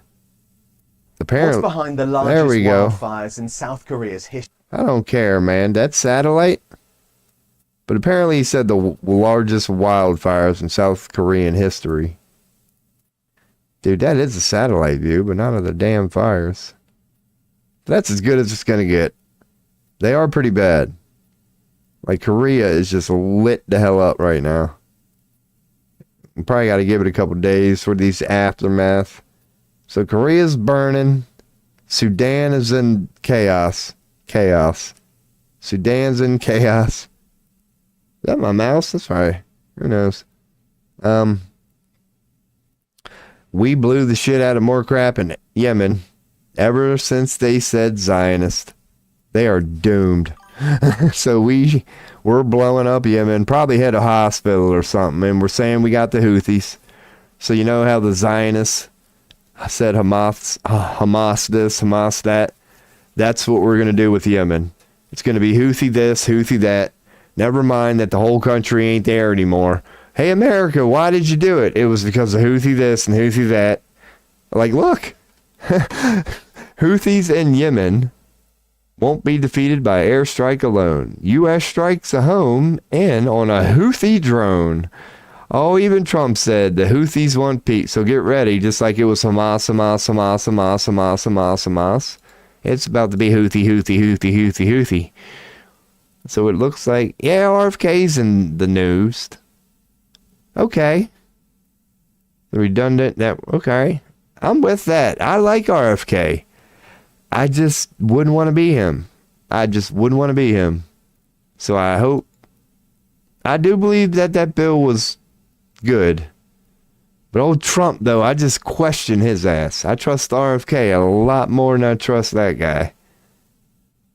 But maybe Trump honestly is trying to work towards a positive, that he recognizes what you know and I know and the rest of the world knows, that it's a for-profit, clearly corrupt. Yeah. But I don't say I necessarily agree with his approach. Just firing 10,000 people who have nothing to do with that. Like, how is that going to affect Pfizer, dude? It's like, he means well, but he just unemployed 10,000 people who are just trying to feed their kids and went to college and, like, they earned that position. So, Kennedy is making major changes. So there that is. Good timing. She's hot, but man, she ain't the sharpest tool in the shed. So he passed the law. So, all right, there's the news for today. That seems to be trending. Damn, Germany got $1 trillion for free. Yeah, it's called fractional reserve lending. No shit, the Deutsche Bank chairman said that. Dude, they could just stroke a fucking pen and just make money out of... There you go, $1 million. We don't even care. Like, taxpayer has to pay for it. And here's 1 million now. Tell your people, yeah, you're stuck in debt for another generation. You will forever be in debt to us. It's all right. So what are we looking up? Zelensky. I do want to see, because that should come up, right? Zelensky news. Let's just type Zelensky. Zelensky, 4 hours ago, he's meeting with people. Oh, I bet he ain't too happy with Trump. Wow. He said Vladimir Putin will die soon. He is adorable. You got to give him that. He tries to like do this sort of like, look at me. It's like Zelensky. Trump was right when he said now's not the time. Zelensky, don't be bowing up to people like Putin. I mean, come on now. He will die. So, but that's what he meant. Okay. He's talking about how he got old. You know what I mean? President Putin is nearing the end of his life. Like, he's old. That's what he meant. He will die soon. That's a fact. And it will all be over. So what he meant by that was that, yeah, Russia's stance will completely change when this old fart dies off. 'Cause, yeah, man. Thanks for the reminder. I got to run and send me $1 trillion. He's not saying he's old. According to that article, just glancing at it is what I got. Because, yeah, where is the quote? Or let's check other one. He's also under the influence. So he said a lot. He said the U.S. is under the influence of Russian narratives. But he did say that yesterday. And he accused Steve Witkoff of... Dude, he is going off. He is going off.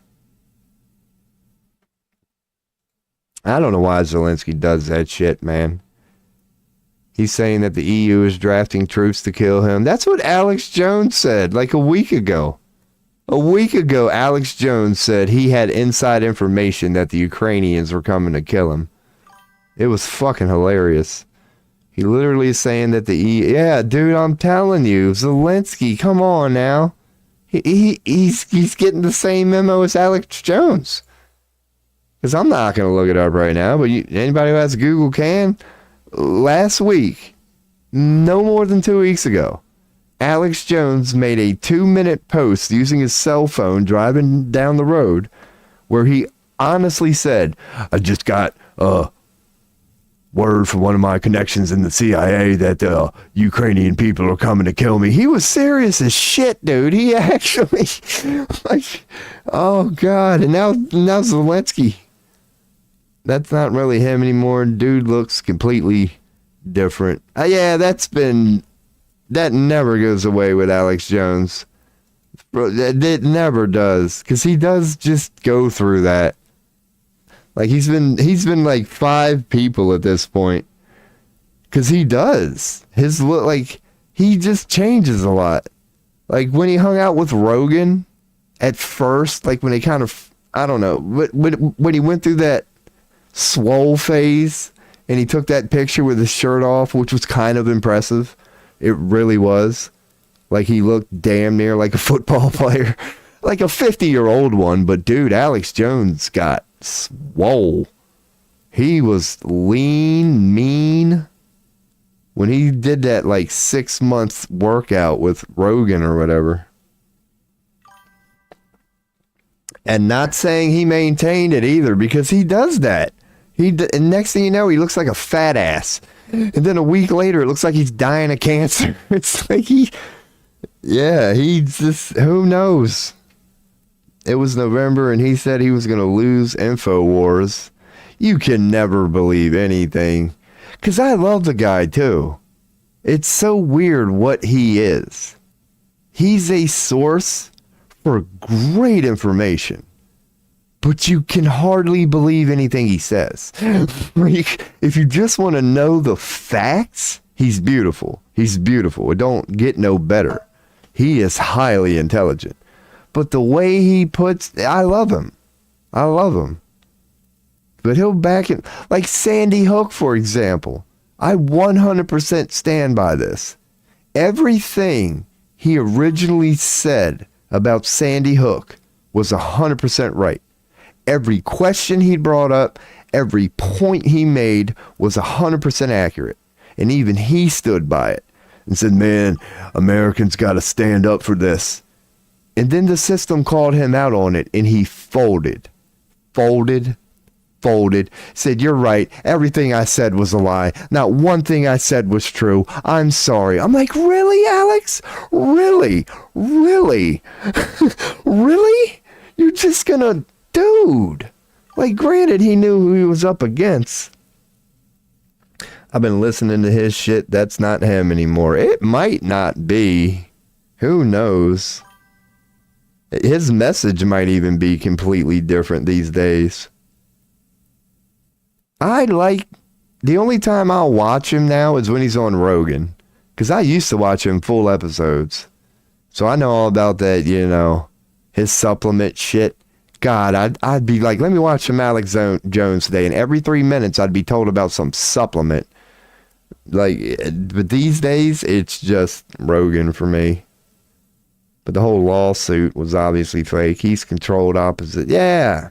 I've always believed he was. I've been back and forth. But I would have to stick with. No, it's not 100% real. There's no way it's 100% what it seems. It's not. There's there has to be. That's my conclusion. I've went here and there. I've been all in on him before, where I never even questioned him.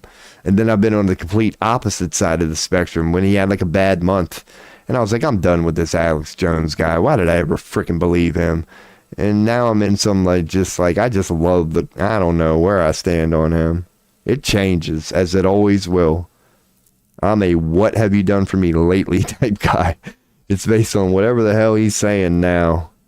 But he did, he's a great source of information. About Joe and Alex, I doubt it.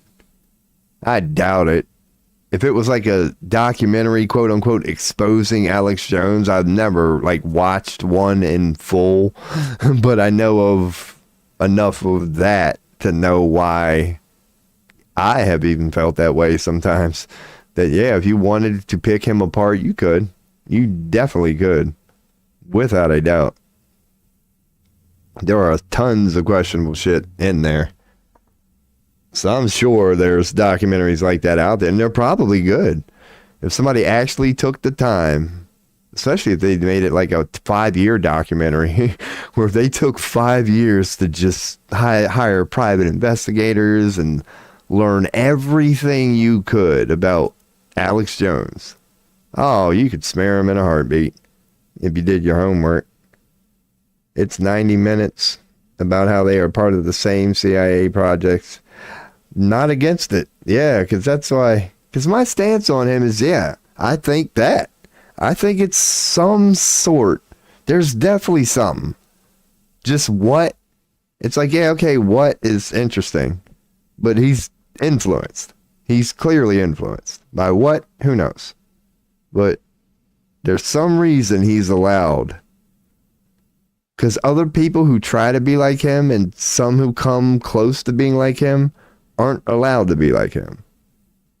Other people will get silenced before but he's been banned. It's just, Alex Jones is a rabbit hole within itself, man. It's a topic that would never stop. He's got just as many good traits as he does bad, in my opinion. Even down to who he may or may not be. He tracked that the white labeled, whatever that word is, he sells are the same ones that Joe sells. There's probably some truth to that. Because, dude, his fucking supplement shit is so down your throat. It's like, I get it that you make a little money. Yeah, but everybody knows how, for whatever reason, He's known as like a supplement guy. It's part of his MO now. He's done it so much. It's like, dude, what's your business deal with those people? Are they funding half of your damn platform at this point? Because you're constantly just, hey, don't forget about the supplement guys. It's weird because the sponsor was the guy. Oh, I don't doubt it. Yeah, that guy's probably done his homework. He's probably done the homework and can explain what we all know. That, yeah, even down to the supplements. He's not doing it from the kindness of his heart, okay? He really doesn't care about what happens with the rest of the world if the shit would hit the fan. He's just trying to make a buck. Nobody ever leaves the CIA. I would suggest that. I would highly suggest that. I would think that they are tapped into all of our cell phones at all time, but going with that, like, dude, if you retire from the CIA, you know damn well you are never gonna, the moment you're in the CIA, you are never gonna have a private phone call, ever. If you think you are, you're a fool. You know nothing about the organization you were just a part of.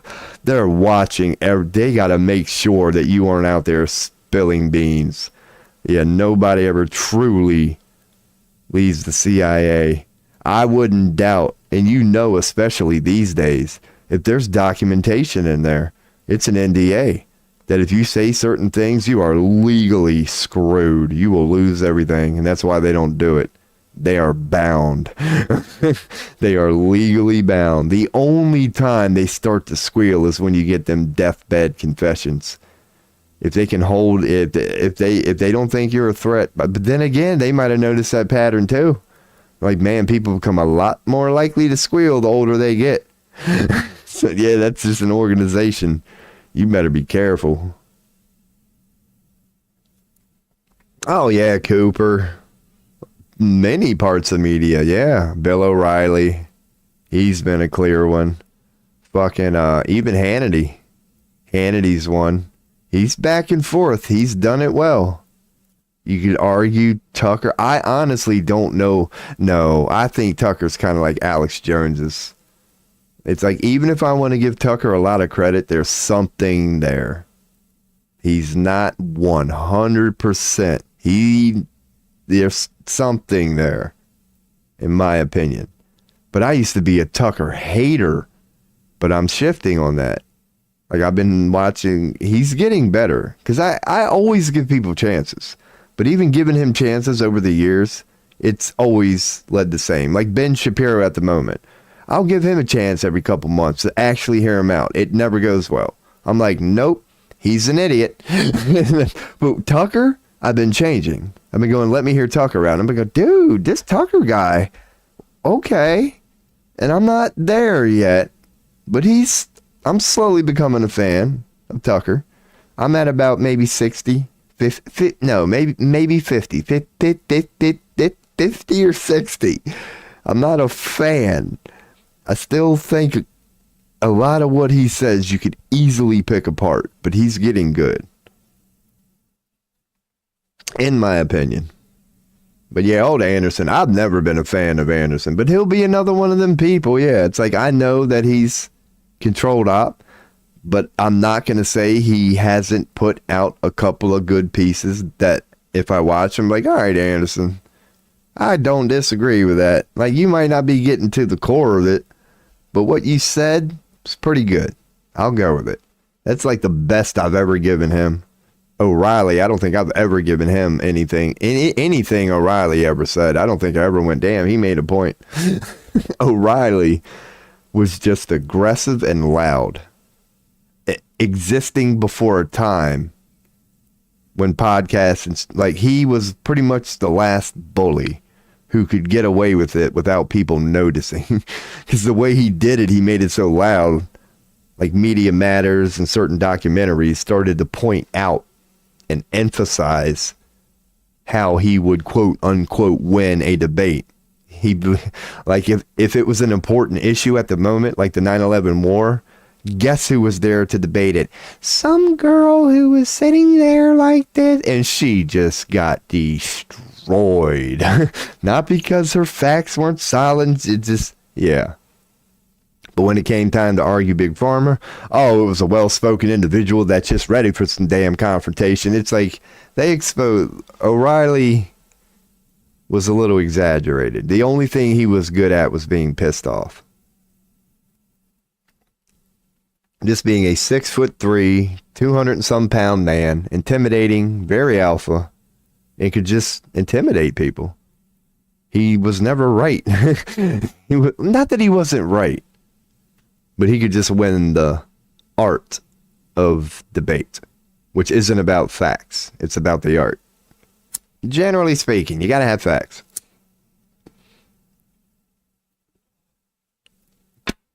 But anyway, appreciate, the chats. We've had one hour tarot reading. It just a whole bunch of chit chat here as we were checking in on news, but that is the news for today. Again, just a continuation of what's already going. But yeah, you could even say the Zelensky thing is the same thing. Zelensky's in the news because he's saying shit that he's got no damn right to be saying. Like, for some reason, he actually thinks he can intimidate people right now. And then, yeah, we got Trump cutting more of the government. Project 2025 is well underway. Protests breaking out across the world. And anytime any protest breaks out anywhere, it never works. That's where I started this stream at when I was just talking for an hour. Can anybody name me one protest in the history of all protests where 100, 200,000, whatever it is, sea of people stood in front of their government building, said, we want this. The people who were the water cannon people, the riot police, stepped aside, let them in, and the politicians went, okay, this is what you want. It's going to be in law by tomorrow. Name me one time that's ever happened. Name me one time any people have ever asked for something as a democracy, and their government went, oh, we see you, the people, miles long. Okay, it'll be taken care of by sunrise. Never happens. But you know what happens 100% of the time? 100% of the time, those people show up, they're met with flashbangs, water cannons, rubber bullets, zip ties, they're taken away, they're charged, nothing ever changes. Ever, ever, ever. And that same country the next day will tell them citizens, doesn't it feel good to live in a democracy where your opinion matters? Now shut the fuck up and go back to work. It makes no sense to me, man. And the amount of protests we have going on right now across the world are just insane. Germany, Italy, Romania, fucking Israel, the United States, this whole Colombia thing. The students are protesting. And dude, the story is the same. It doesn't matter the country. The protesters, like every other protest before them, you stand there for a month, maybe two, and you go back home. They aren't going to get what they want, even though their cause is righteous. But they won't get what they want, period. If they do, they'll be the first protest that I know of, correct me if I'm wrong, that has ever, literally, ever succeeded, that I know of. And don't give me them, 50... people that go on strike at some damn post office and they end up giving them that 15-cent raise. Nah, I ain't talking about that. I'm talking about people asking for change in federal law. Has it ever happened one time? I don't think it has. But one thing I do think has happened is 100% of the time they've been told to go back home and go to work. Call it a hunch. Call it a hunch. And I started this stream, I'll try to touch back on it again, with lowering that to a local level. Show me one town hall, public hall meeting of local people of a certain county, of a certain district, going to their local mayors and representatives, whether it's the disagreement we had as an American public during COVID, or whether it's the disagreement we had during the last 4 years of wokeness and let's teach 3-year-olds about penises. Parents and tax-paying citizens showed up in both of those situations and said, we don't agree with how you're telling us to proceed with this. Could you change this? You're the ones who penned this in the law. You're our public representative. Do your job, represent the public, and unpen that law. Show me one example of the thousands and thousands and thousands of town hall meetings across this once great nation. Show me one example of 50 to 100 people of that county, that residency, showing up in front of their public officials, requesting that they represent the public as the public representative they are, and that public representative went, here you are, my constituents, the ones who voted me in to represent your opinion and your voice. You're giving me your opinion. You're giving me your voice. This is democracy at its finest. I will change this law by sunrise. Any other opinions on how it could be better? I will see you tomorrow. Show me one example where that happened. You won't find one, but you'll find 100% of the time, 100% of the time, 100% of the time, those people showing up only to be told, get your ass back to work. Thank you for your concern. This is why it can't happen. I'm supposed to represent you. I'm supposed to agree with you. But for the next hour, I will sit on this podium and tell you why you're wrong. What the fuck are we doing? And that same dude will wake up the next day just like his country does and stand in front of a podium and go, doesn't it feel good to be in a democracy where your opinion matters? Just let me know how you feel. I'm doing all this for you. Meanwhile, when you catch them at their job in that town hall meeting, not in front of the podium, they're just going no, no, no, no, no, no, no, and more no. There's literally never one yes. Again, correct me if I'm wrong. Show me a town hall meeting that demanded their leaders unpen some legislation they recently passed because they were sick of it, whether it's COVID, whether it's the woke movement, whether it's the price of groceries, you name the cause. Give me an example where a town hall meeting actually worked. The people went to their leader, said, this is what we want. They said apologies, and they fixed it by sunrise. Why do we think we're a democracy, dude, when all these examples of good, honest people going to their elected officials, from presidents to local mayors, and we're always told, your opinion doesn't matter. Doesn't it feel good to live in a democracy where your opinion matters? It's insanity, people. Or it can be viewed as insanity, and your boy likes to, man. Because I'll be damned right now. I'm telling you, and you know it's true. Whether it's news or X, if you go just look up protests right now, the whole world is in the boat here, man. I mean, this is X, so maybe we should do news. But if you want to know where protests are going on, it'd be easier to find out where they're not. I mean, shit. We already know Turkey's going crazy. They're rioting and protesting in Poland, Germany, Turkey, Israel. Europe has been it's way too many to name, man. Like, what the fuck? Protesters demand Trump. Here, these are the American ones. So, America. But the Israel one is pretty cool. But I don't even know. But you know how it is. Dude, name the country.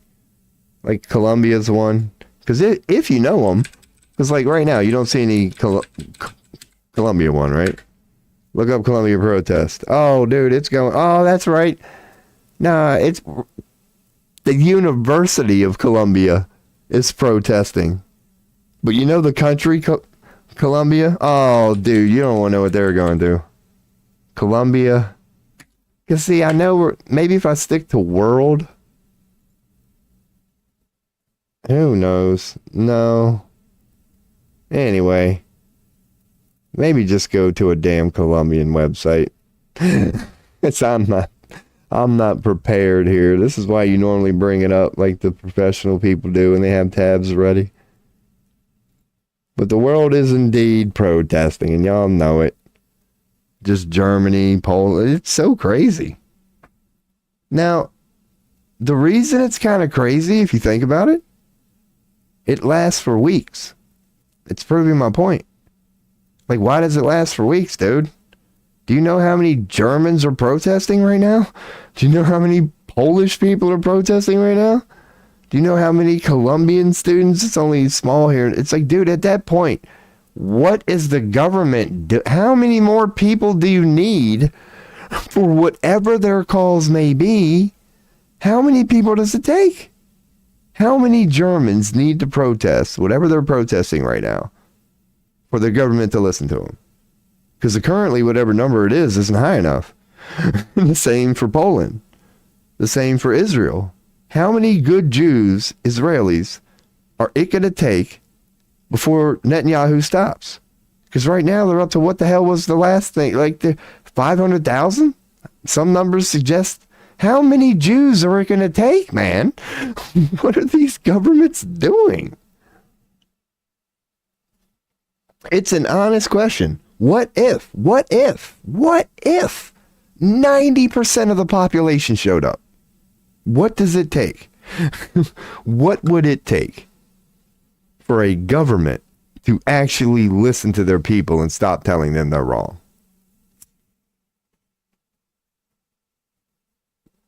Because at this point, I don't even care if the people are right anymore. Well, that's kind of an ignorant statement. What do you mean by that? Dude, look at what the people who are in power are currently doing.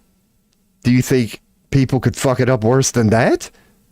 Like, we're currently headed towards World War III.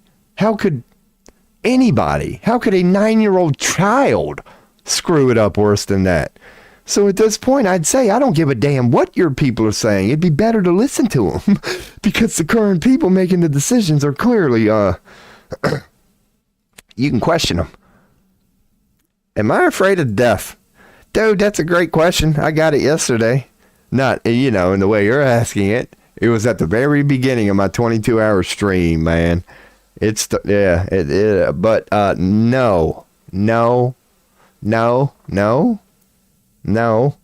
Only because of that playful saying, if there's two things guaranteed in life, it's death and taxes. You can argue the taxes. But no, death is a guarantee. Mortality is a guarantee. So it's like the sooner you can accept that, the better. So I used to be afraid of it before I actually pondered that and really came to terms with that. So then I had that where I'm like, you know what? Death is inevitable. You don't know when you're going to die. You don't know how you're going to die, but you're going to die. So you might as well, why fear the inevitable? So that made a lot of sense to me. I'm like, it's inevitable. Cool. And, but then again, naturally, to really answer the question, it would all depend how I would die. Like, I'm not saying it's going to happen this way, but let's say, dead. Who in the hell would be afraid of that? Like, you're telling me it's like if the Grim Reaper came with a button. Would any of us be afraid of it? Like, oh, fuck. And especially if it gave you 24-hour notice. Nobody would be afraid of it. Like, you're here? Yeah. You're not leaving? No. But I got 24 hours, huh? Yeah. It's just going to be a button? Yeah. You wouldn't be afraid of it. You'd be like, yeah, it's going to suck. But you would be afraid of it if somehow you knew you were going to die a slow death in a burning car. At that point, you have every right to be traumatized of what the hell it's about. Like, at that point, I don't care who you are. I think God would tell you, yep, you better be afraid of that, man. I wouldn't want to be burnt alive either. That would have, yeah. So that would be my specific answer to that. If I knew the nature of me dying was going to be bad, I'd be afraid of it right now. But if I knew it was going to just be a button, if not a choice, I wouldn't give a shit.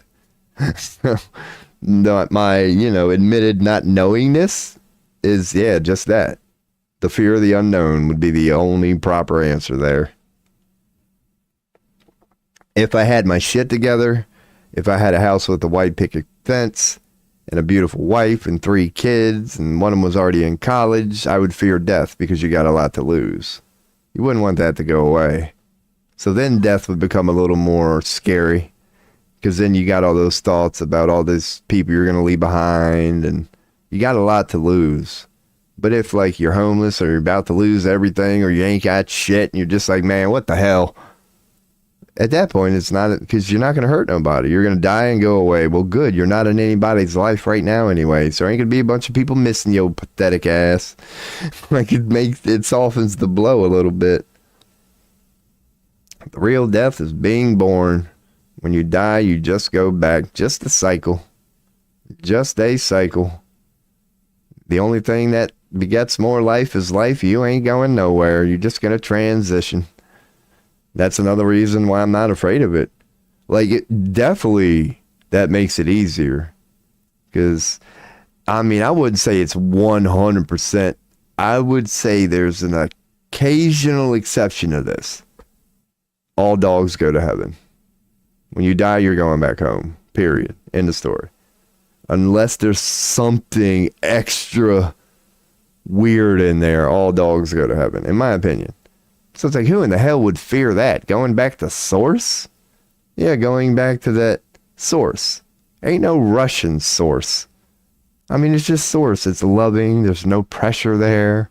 You're infinite. You're eternal. You don't have to do this. You don't have to do that. It's just heaven. It's like, that's when you get in a realm where logically love feels good and beings just tend to choose it.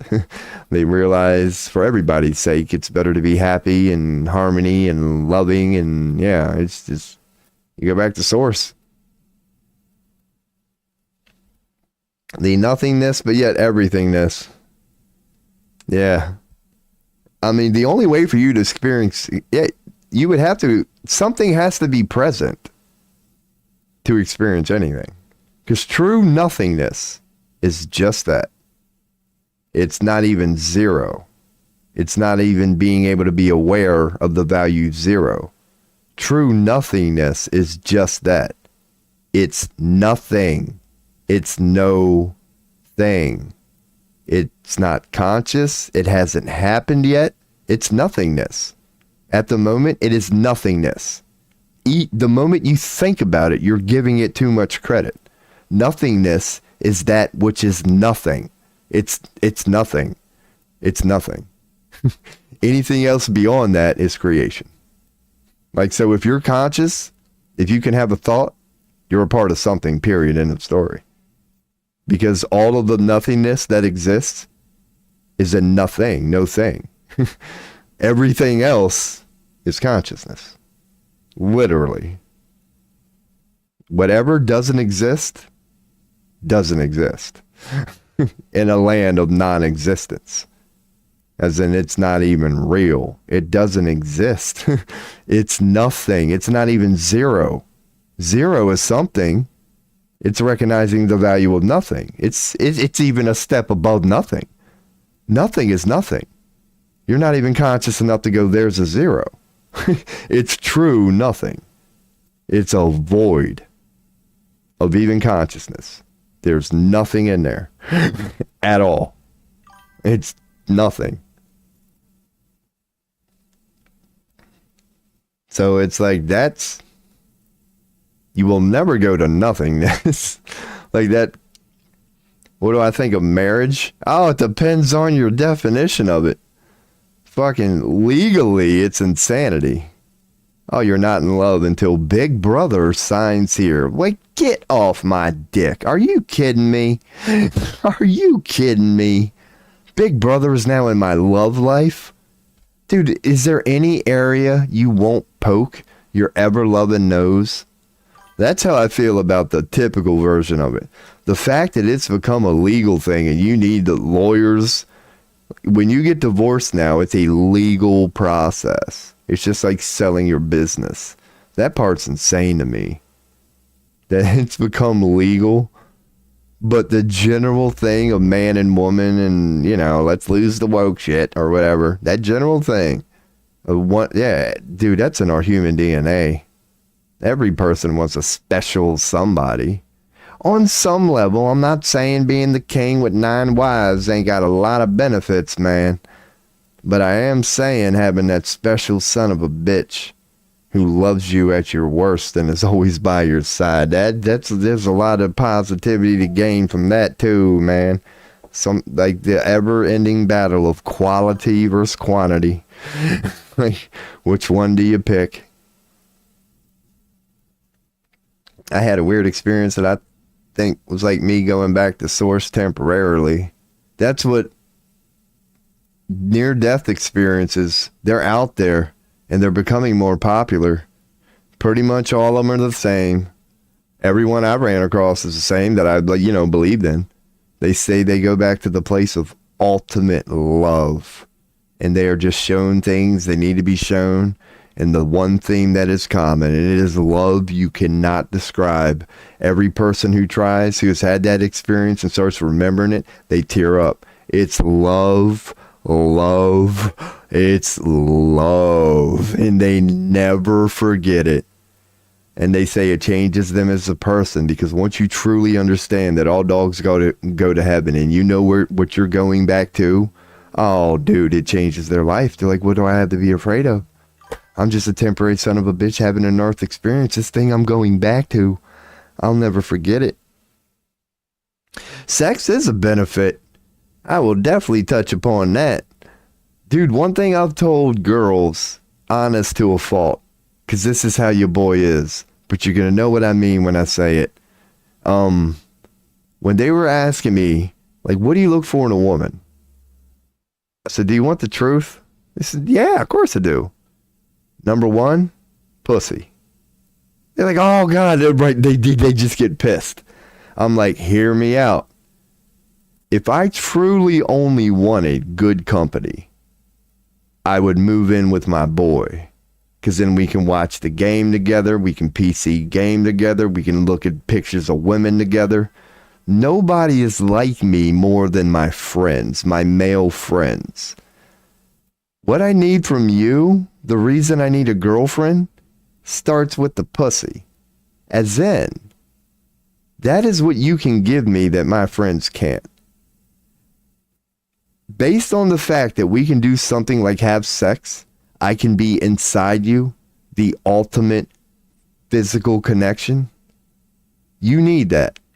That'll be our way.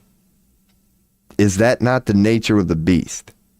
That's supposed to be my thing. And this is going to be your thing. And we can start from there. That you are going to give me something that I crave, but will only get it from you. That will open the door to our relationship. Then I will need to lean on you because I consider myself alpha. And then it gets deep. But I open it up with, if I'm being completely honest, you got to have that. Because if you don't have that, I might as well hang out with my boy. You got to have something that you give me that somebody else cannot. So I'm like, I playfully open it with that way. And then I get my deep. I'm like, trust me, this is well thought out. But yeah, that's how I open it up. Sex. I'm like, dude, if our sex life doesn't suck, or if our sex life isn't good, and it's based on just how we get along, I'm likely going to get sick of your ass and wish my boy Tony was over here, if I'm being honest.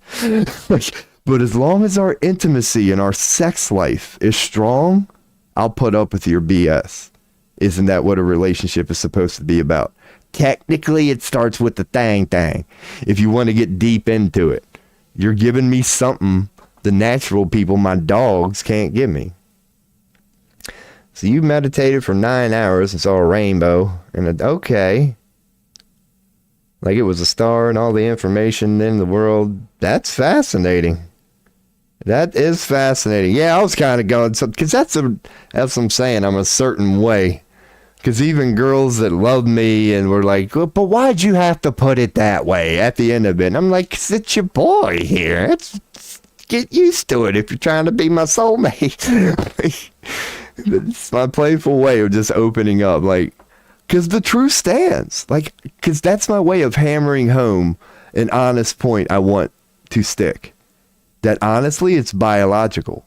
It starts with God's genius idea of giving the woman the thing and the guy the woo-woo. And yeah, man, it's like, dude, it starts with that. If I'm being completely honest, I can't explain this shit either. I don't know why when women walk by, I got to find a book or something to cover up. I don't want people to see. I don't know why I'm programmed that way, but I am.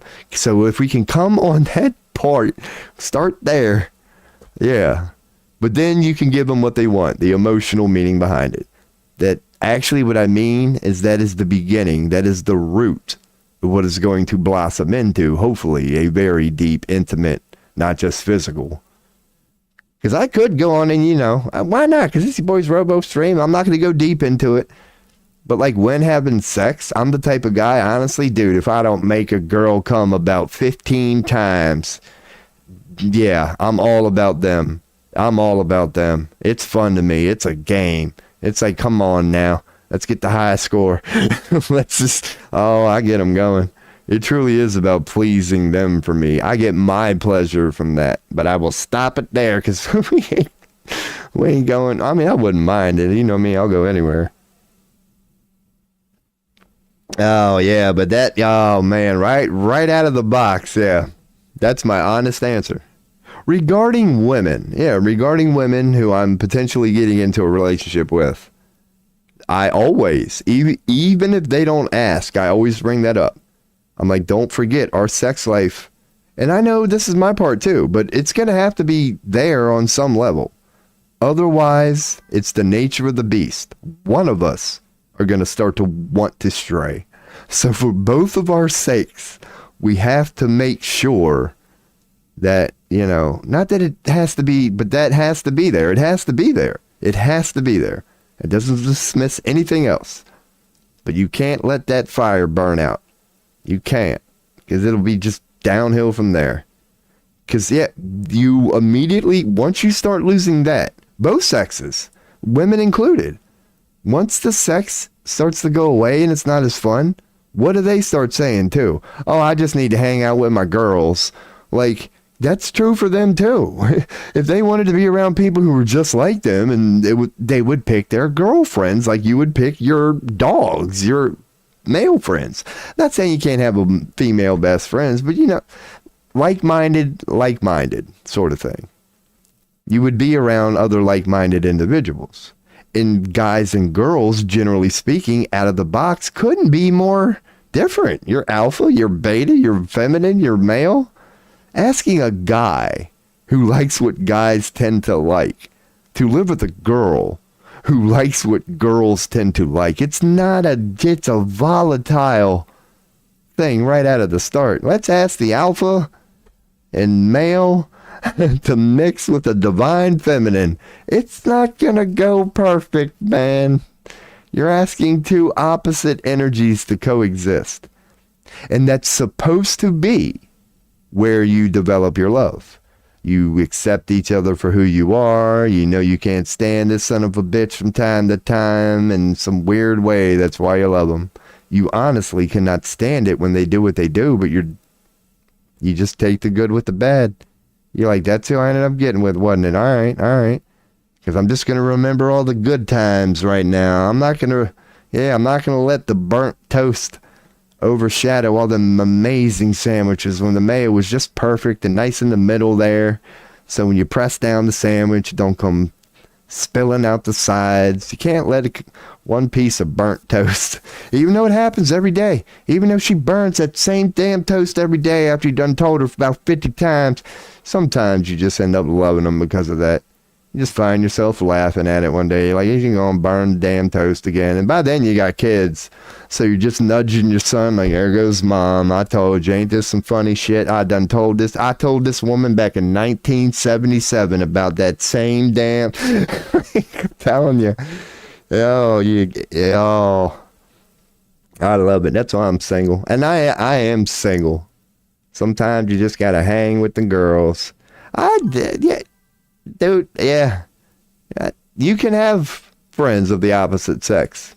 I haven't had steady best friends of the opposite sex, but I've had times in my life where the best one-on-one dude conversation I got was just a female friend of mine. Oh, and I can't see. I really cannot see. Composed of both sexes until we were split in half. Oh, we all got everything in us. It's one pool of consciousness. It's one pole of consciousness. If you don't think you have everything within you, then you don't agree with the one pole of consciousness theory, which maybe not everybody does, but I do. So, man, horror stories about cloning. The Fly. I love that movie. That was a good movie. And I don't think truth is stranger than fiction. You go fucking around with cloning technology, that's not too far-fetched. If somewhere in that cloning process, something gets introduced into the equation that you didn't expect, whatever comes out is not going to be what you expected. When you start dancing with that sort of technology, you better make sure it goes 100% perfect. Maybe that would have been what that movie was showing us. Dude, at the point you're trying to clone, if you even get a fly on the wall, it will fuck up the nature of the beast. You're trying to play God. So even if you got everything right, except for a damn fly, it's going to turn out atrocious. Because you're toying with a technology that you think you understand. That was a great movie. That was a great movie. A lot of people say that you share consciousness, so whenever one of you feel pain, that's how I view it. Yeah, like, I view it as a paradox.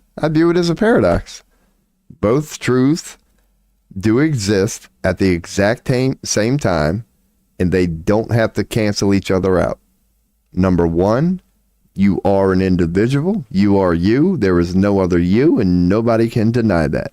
At the same time, the all is one. The one is the all. We're all just part of a collective pole. We're just drops that make up a ocean. Both are true at the same time. You are a whole.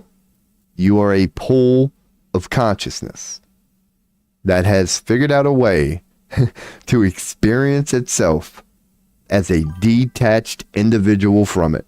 And they're both true. You are an individual. Nobody is like you, down to your fingerprint. Fingerprints alone are just mind-blowing. None of us, not even identical twins, have the same one. You could ask how that's possible. Dude, do you think there would ever be an end to fingerprints? Like, it's crazy. Diversity. You are you, and there is nothing in the universe like you, literally. At the same time, you're just a drop in the ocean. You're just a pole. Birthed from it from you, yada, yada, yada. Cloning's crazy to get into, man. You know it's happened. There are people who are all over that. Who, if you take the proper time and research and you try your ass off, you'll find something. You will. They've tried. It's out there. Humans have been at it for quite some time, honestly. It ain't no new last couple years thing either, man. They've been talking about it for generations now. Oh, yeah. It's like, it's out there. Truth is stranger than fiction, man. You know damn well they didn't stop.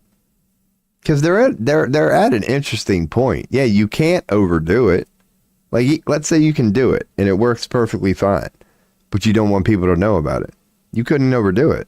Like, because eventually people would catch on. You gotta keep it sporadic. You can't get too greedy. You gotta be happy with what you got. Like, so, because then you get into shit like that. What would it be like? Yeah, what do you even define a clone as? Like, it might, oh goodness, I love it. I might have to take a pee for this one. I like that. Because I've never really fathomed that. Because you can tell I've sit around and thought about a lot of shit already on my own. But not so much the cloning thing. Okay, cloning works. Now that you've done it, what the fuck is it? Does it have consciousness? Like, shit like that. Alright, man, I'm going to throw up a beat. Because, yeah, I'm going to go take my squirt. Let me go on and just get this open. Junks. Let me make sure it's not too loud, because I was in a mood earlier and I turned it up. Bam. I'll keep her a little low. Alright, be right back. Gotta pee.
Oh, goodness.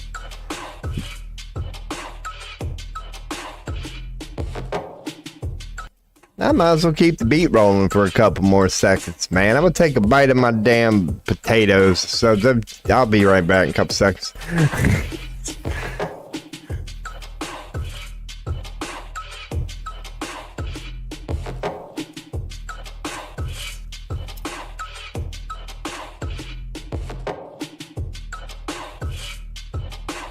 Oh, yeah. Alrighty, let's kill it. Because you know me, I don't give a damn about the toothless dude eating food. Just that I figured, why get rid of the BRB? Like, you're just going to be sitting here and you can't talk anyway. Just eat your damn potatoes and then come back. Doppelgangers. God, that's a good word. That is a word that should never die. I love that. Doppelgangers are real. What the hell? Because here I am just appreciating the word. Isn't a doppelganger like somebody who just basically looks like your twin, I think? But like everybody knows they're not your twin. Yeah, a non-biological double or look-alike. So, man, let's bring up... Dude, this might get fun out of nowhere. Are there let's ask examples. Give me some examples. Come on now. Bored panda. Dude, that's... I don't know. AI. It's hard. You know how AI is. We might get some AI shit here. Dude, come on. Don't you hate this crap? Just stop. How do I hit no? Do you what? Disagree. Everything. Like, oh my God. That's all that's required? Great. Save. Alright. It ain't worth it. You're not getting me. I'm not bowing. Fuck you. So here's some better examples. But again, it's AI. So we know what, I mean, it's 2025 and I'm a skeptic. So 10 years ago, I would have just went with this. If we could get celebrity examples, I think those are celebrity examples. And that's not the best image. That's why it's all blurry. It's just a small image. So that's fuck, who is that? The Seinfeld guy, man. Damn it. That's the Seinfeld producer right there. Larry Wolf, I believe. And there's Kim Kardashian and somebody. Dude, speaking of transvestigations, what's everybody's opinion on Kardashian? Your boy is just... I don't think that one's even arguable. That is a transvestigation, 1 billion %. 1 billion %. Here's another one. A friend when I was 12. Imagine being a Jim Carrey doppelganger. Oh, you can make money off that if you're good. He's got that everyday look too. You can pull that off. So what the hell? I forget what the hell I was just even thinking about. Cool. Yeah, we do tarot readings here, by the way. We do tarot readings, by the way. If anybody has a question, by all means. If someone is trans, that's what I was talking about. Yeah, it's like, I've said that about the trans thing. It's like, I'm not anti-trans. I'm anti how they were doing it. It's like, dude, you shouldn't be asking a 4-year-old to question their identity and a 6-year-old. But by all means, when you reach the age of reason, yeah, when you're 18 plus, and you're like, yeah, you might want to have some sort of, and I mean this by, it would be logical.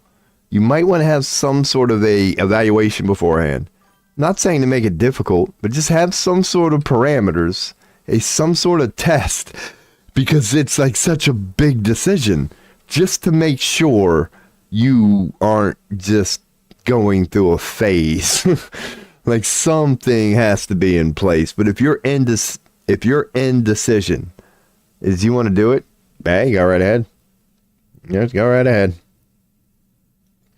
Yeah, just don't shove it down. Like, don't be asking a 3-year-old, yeah, hey, you're a boy. Have you ever wondered what it was like? Do you think maybe you're a girl? Like, don't even open that doors, dude. Let them figure it out themselves if they want to. Sort of shit. Yeah, Kim Kardashian, I was going to do a transvestigation on that. But I mean, dude, once again, thank you. It don't take long. I don't know how people ever fell for that. Like, now granted, based on the lighting and, you know, when you zoom out, I'm not saying that I don't get it. Based on pictures like this. Like, every now and then, you can get away with it. But once you see it, you can't unsee it. Look at them shoulders, man. Oh, she started working out today. She can probably bench 250 right now. Right now. Right now. So they never got your boy on that one. But what's that one, man? Oh, damn it. Hold on. This one's going to disappoint a lot of people. Female hip-hop artist. I know a lot of people who don't know about this one. You could argue Nicki Minaj, but the one, yeah, Megan Thee Stallion.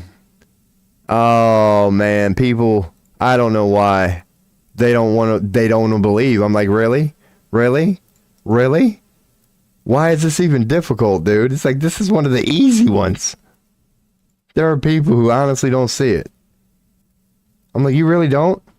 This is one of the wet ass pussy bitches, okay? Oh, they got everybody. That's probably why they don't want to believe it. That old WAP video? Dude, they're both. They're both. Clearly. It's like, in my opinion, I'll leave it off there. In my opinion, it's pretty cut and dry. I'm a Nicki Minaj fan. That's why my opinion is admittedly biased. I want to say it's right there, but I don't know. I like Nicki. I don't know what it is. It's the craziness. It really is. It's like Joker-like to me. There's something about everything that's going on there with Nicki Minaj. Dude, Michelle Obama is just, it don't get much easier than that. But I think Nicki might be. I don't want to say yeah, and that's a biased opinion. I'm not all in yet like I am on them WAP broads. I'm bought and sold on them personally. Knock off Little Kim. They both got talent in my opinion. I don't know, because I want to say Nicki Minaj is better, but I believe in ghostwriters. Like, yeah, I believe her lyrics are fire, but I don't know if I can give it all to her. I got a feeling she's got a ghostwriter, or he's got a ghostwriter, whoever. Like, the delivery is, because I'm a huge hip-hop fan. So her music is just good. It's good. Like, it really is good. I don't like it either, or whatever. I'm like, really? It's Nicki Minaj? But that's what I say, Robbie. Like, now I'm a fan. It started with the music, and I watch interviews of all people to hear them out. And even though watching them Nicki Minaj interviews, and God, she gets out there, I was still like, I don't know why I like this right now. Like, I can't say I hate this person. Because she'll get close to spilling beans sometimes. You know how you'll get them crazy celebrities who apparently playfully say, oh yeah, that one weekend I was possessed by a demon. There's more than one. They'll say like crazy things like that. Oh, I know what it's like to have, yeah, whatever next to me. I've actually, and they're speaking about some occult type shit. Yeah, she's dropped a couple of them. I think it was her multiple, it could have MK Ultra suggestions. That she's not shy about the multiple personality things. I think that's one of the interviews I watched with her, where she named like 3 of her alternative personalities or whatever. She's not the first celebrity to do that either. There's a couple of them currently. I couldn't tell you who they are, but they're always female from what I could tell. Kanye, I'm sure, has said it. I'm sure Kanye's went out there and said he's got some alternative version of him, probably called Beelzebub or something, because he thinks so highly of himself. And I'm not saying that it's a bad thing. I'm really not. I love me some Kanye. Like, for the same reasons, yeah. I can love people I'm not a fan on. Just because they're so damn committed to their cause, I gotta respect the passion. And that's kind of what it is for me at Kanye at this point. At this point, I am a fan. Because at least he's owning it. It's kind of why I can't say I hate Trump. At least Kanye is owning he's Kanye. He's like, yep, you got me, I'm Kanye. Somehow so Kanye, like I've never Kanye'd before. Like, I can find some entertainment in that. Kind of like I do with Trump. It's like, and the way I can find entertainment with Trump while shitting all over him, I say it a lot. I do respect the fact that he's like, hey, bitch, I'm in control now, my way or the highway. Like, I like that about him. I honestly do. Thank you for not insulting my intelligence. It's the same thing with Kanye. It's like, all right, y'all know that I'm Trump. Now that you know that I'm Trump, I'm going to Trump more than I've ever Trumped before. And I can respect that. I don't have to agree with it, but I respect it. All right, so what if we live in a simulation? I would say it's, I could go into that. It would all depend on I could say it would all depend on your definition of a simulation. And then my next playful thing would be throwing a question back at you, sort of thing. It'd be like, could you name a reality or a form of reality that you could possibly go to that wouldn't be some sort of a simulation? From an energetic level, from a digital level, from a whatever vibrational level, from a light dark level. Like it may be made of something, but won't it be a simulation? Like, there's you, and then there has to be a simulation. So I would say yes, based on that. So the celebrities are handpicked. I do believe a lot of them are, yeah, dude, especially, like Tupac is the perfect example. Not perfect, but he's a good one. They were in there doing their thing with the Black Panthers, and they ran across a talented kid named Tupac, who now found himself with a dead mother, disenfranchised, nowhere to go. They love those sort of people. Yeah, the more desperate you are. Now, granted, Tupac might be a bad example because he wasn't easy to control as they were hoping he would, but that is generally their MO. It is. They like finding disenfranchised youth because they can promise them the world. They know they're just looking for love. They got no one to love them, and they show up and go, we'll love you. All you got to do is sell your soul. And that's where it starts. A lot of it. Now, I would shift my opinion to I think successful, I don't know. I don't know. What I'm getting at is how much are plants and how much are real. I don't know. I can't give a proper answer to that. Like, which ones made it because off of sheer talent, and which ones made it based on who they knew? Like, I do not have an answer to that question. Because who knows? The influence is definitely there. Because there's certain people, especially back in the day, who didn't have the look. Like, they weren't marketable, but they made it. It's why you don't see any, like, real heavy. Even Adele slimmed down. But not too long ago, big old fat people, like operas included, were known as some of the most beautiful singers tend to be fat or heavy, should I say, because I just got a certain way. But now that we live in an intellectual market-driven world where everybody's overthinking everything, it doesn't matter how beautiful your voice is.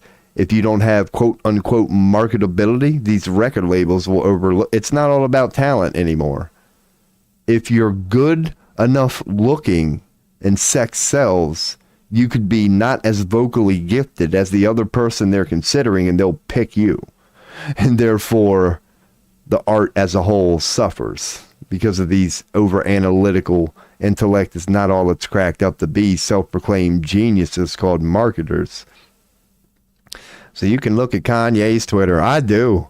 I followed him like 3 weeks ago, but I admit it didn't even last a week.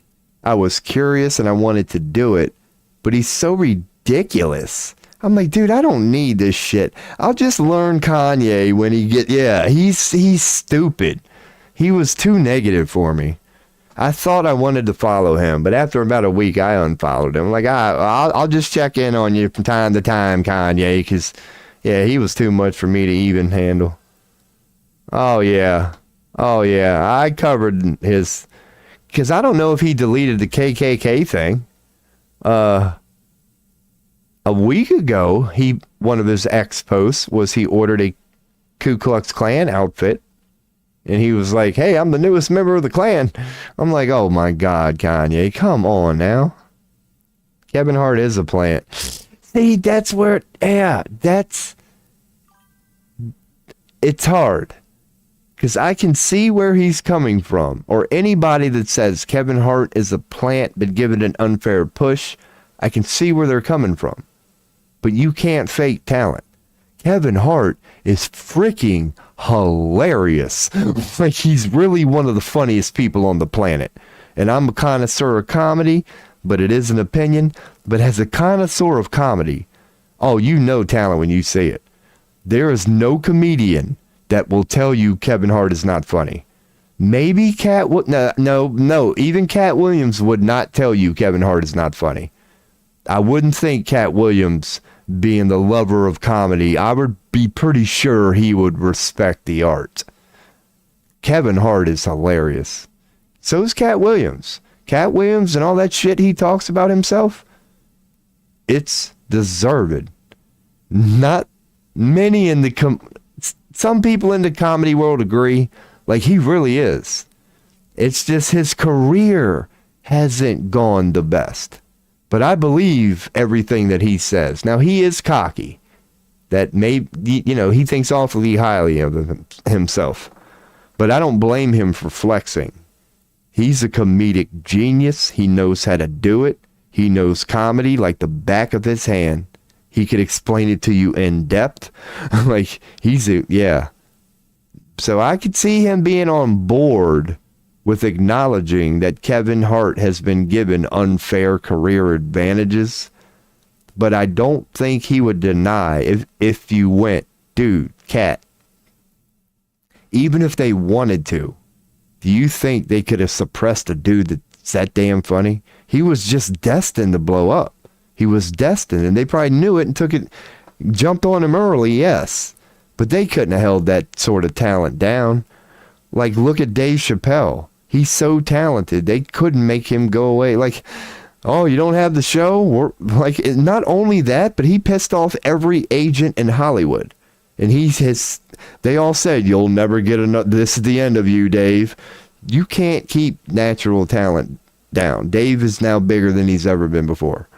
Like, maybe not financially, but he can, Dude, wherever he wants to go, anywhere will pay top dollar. It's up to him now. He's living his life as he sees fit.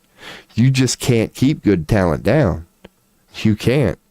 So I think they might have jumped on Kevin Hart early once they saw this dude is a generational talent when it comes to this thing called comedy. Because the way he does it is arguably one of the most difficult way. That Don Rickles, Sultan of Satire, just shitting on people. How do you shit on people all day, bitch, moan, and complain, and make them laugh? That's a tall task, and he does it well. He comes across as so angry, but by the time you leave the show, your stomach hurts. You were laughing so hard. He's a comedic genius. Comedic genius. Cat Williams says Kevin Hart just popped up out of nowhere. I agree with that. There's no... Yeah, because that part would be likely. But then again, Cat Williams really... Not that he hasn't done his homework, but he hasn't done his homework. It's like, who's the one that does that podcast? Like, it's like, dude, people who, quote unquote, pop up out of nowhere weren't common in the 40s when things took time. But as this world speeds up, this whole pop up out of nowhere thing is becoming more and more common. People pop up out of nowhere more and more every day, thanks to internet, evolution, streaming, podcasts. So what the hell was I getting at? What is that dude's name? Fucking, damn it. This ain't nothing important. It's a very popular podcast guy. His pants never fit. Fucking hell. I'll think of it in a second. It's an example of a dude who came out of nowhere, man. He did everything on his own. He's popular as fuck. I don't know. I can't even remember. It's like, I'm so bad with that. Don't even go there, Rob. Drop it, move on. This will turn into an hour of research. Nope. So anyway, moving on. Yeah, all right. Oh, dude, I shouldn't even. Regarding that yesterday, the only thing I'm going to say regarding that whole Lionsgate thing, we are not going there. We are not going there. The only thing I'll say is maybe it was Good Lion? Good Lion Films? That's the only recommendation I told myself. If I was, this is it, bro. I don't know if it's still up there. God, I'm glad I followed all that shit we went through yesterday. I'm just going to give the link now. Bam. It started here. This is the webpage. This is it. You're going to see everything I was just talking about. It hit me last night.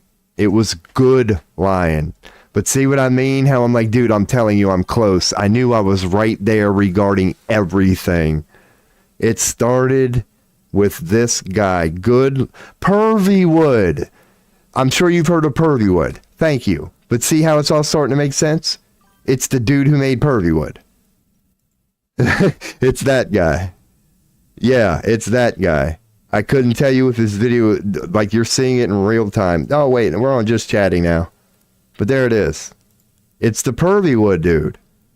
But now it's all started. But see how I'm saying? I was telling y'all, dude, it's this kind of conspiracy documentary that wasn't viral, but it was Pervywood. He's the guy who did Pervywood, who also did interviews. So that's why it makes it so difficult. Because when you start looking it up, you're led to documentaries. And yeah, it's like, no. It's an interview, because even if you go to these Good Lion Films, but now that we know this, he should have a YouTube link if he's still up. But yeah, go to his YouTube, and that would maybe lead us to the video, because now that we know it's Good Lion Films, and once again, I can't even tell. I hope I'm right. I hope I'm right, because I can't even say it looks right. That logo. Dude, yeah, and Pervywood. I gotta be right. Anyway, YouTube. Or this is just a series of crazy coincidences that it happens to be Good Lion and a dude who made a documentary, such as Pervywood. No, he doesn't have, I don't think there's a YouTube. You saw what I'm doing here. Hopefully. What am I on, Rob? Yeah.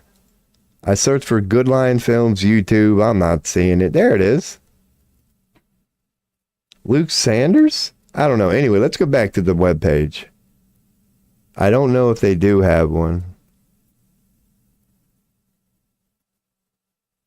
You would think they'd have a contact me. They might not, but there's the link to their webpage.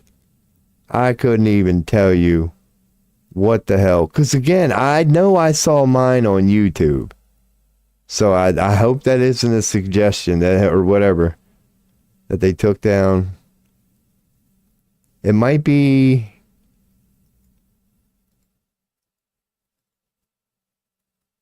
because it's not going to be his films. I don't believe. Good Lion film, not Good Lions film. It's something. Yeah, Good Lion.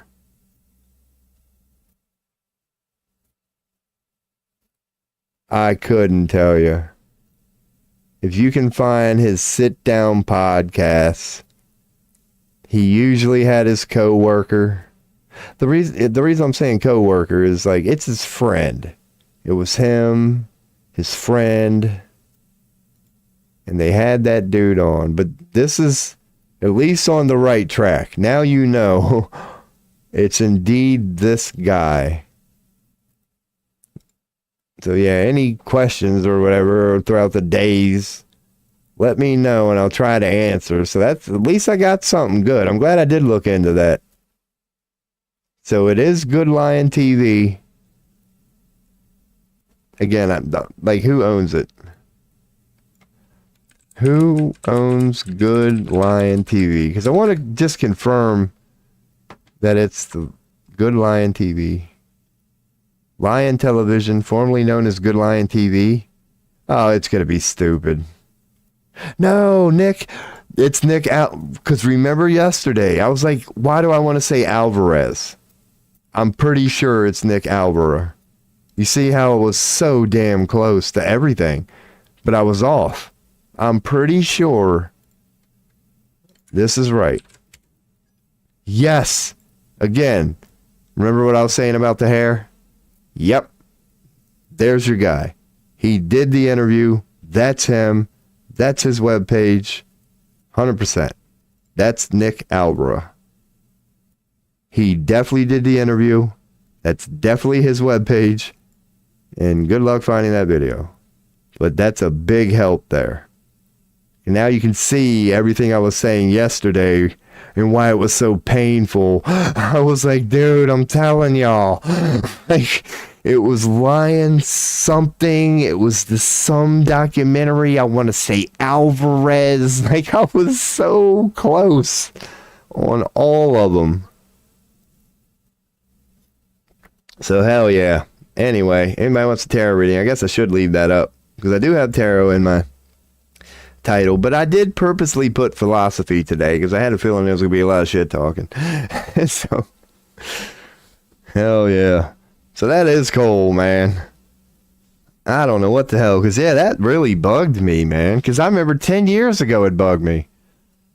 Because, like, I really don't want to, like, watch the, like, even if you found it and sent me a link, I doubt I'd watch it again. But I do remember I was just in a mood 5 or 10 years ago, whatever. Like, I had my own reason one night where I was like, I really want to watch that again. And I gave it such an honest try, and I couldn't find it. And I believe I was where I was at now. I will caution that. I believe I was even on the web page, and I knew who Nick was, and I still couldn't find that damn video. But hopefully you have better luck. Because if you find it, yeah, you will see, once again, how I was so close about it. You're going to see that I was very close in what I said. He talks about, he calls them controllers. They are these entities that, for some reason, he can now see, and he can tell that they latch on to certain people, and he's figured out ways to get them to leave. Like, he can negotiate with them, too. That he can convince them to leave.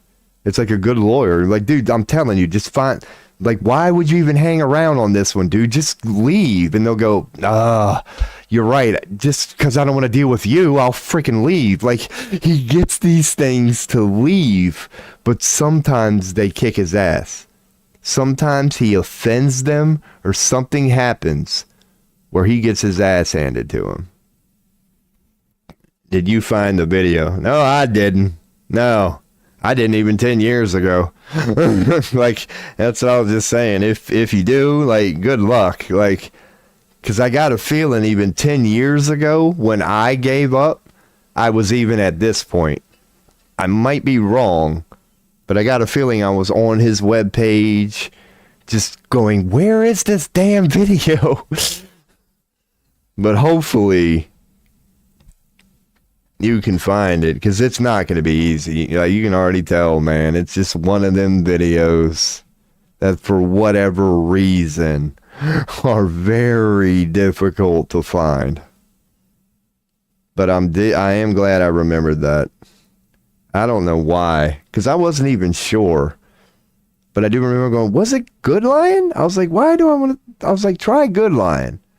I was like, just do one search for Good Lion, because that might be it. And sure enough. So hell yeah, man. And now I know his name, Nick Alvara. And it was Pervywood. Don't know if you've ever seen it. I know I've seen Pervywood. And it was a good watch. Whatever this link is, unless you gave me like the one with seconds. Nope, not this one. It's going to be nothing like a well put together studio like this. And definitely not from 1 year ago. It's going to be from like 20 years ago. And not that he was living in a shack. Oh, yeah, okay, you couldn't see it, but anyway. No, it's nothing like that. He had a decent house. But just picture a dude with a web page, decent little setup. And it would be from about 20 years ago. Yeah. I believe that's what it was. When I Google search Good Lions film. Because I could... What the hell? I don't know. It was something like that. Yeah, Alvear. Nick Albera. But yeah, man. Yeah, it's an old one. It's an old one. If it ain't at least 20 years old. Yeah. Well, I mean, who's to say that they didn't re-upload it? But if it don't look like something from 20 years ago, it ain't it. It wasn't poor quality either that I can remember. I'm just speaking. But I do know it was just like, yeah, picture like a beige room. Like I got like a cabin vibe. I got like a cabin vibe. That it wasn't wasn't no just shithole. But it definitely didn't have a high-tech, modern... No, it ain't nothing like that. It's just a dude in his house.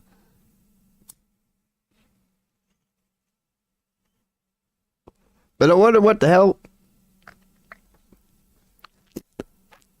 You know what? I will look him up. Is a woman interviewing him? No. It's Nick and like his friend. He has like a friend / co-worker / podcast person. It's Nick and his friend. Yeah. His friend was there during this interview. His podcaster guy. I don't know how to call him. So yeah, Nick Albra.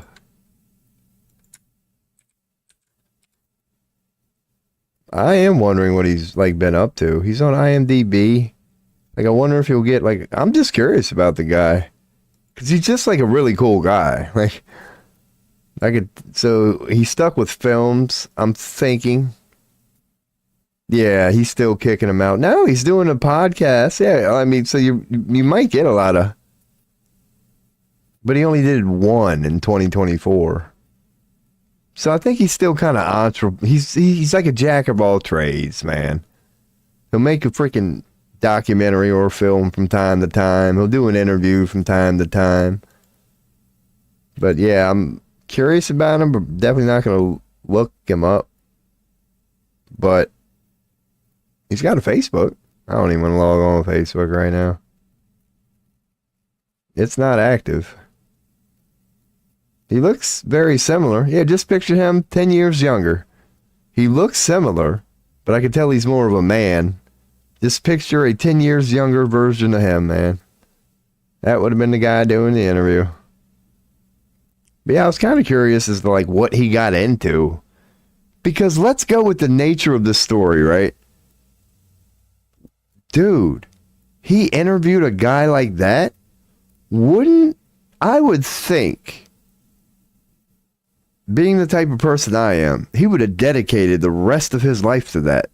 No, he likes his films. And dude, if I had a friend like that, oh my, you kidding me?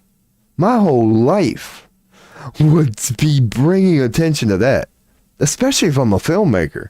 I'd set up cameras. Like, he could have turned that into, I don't know why.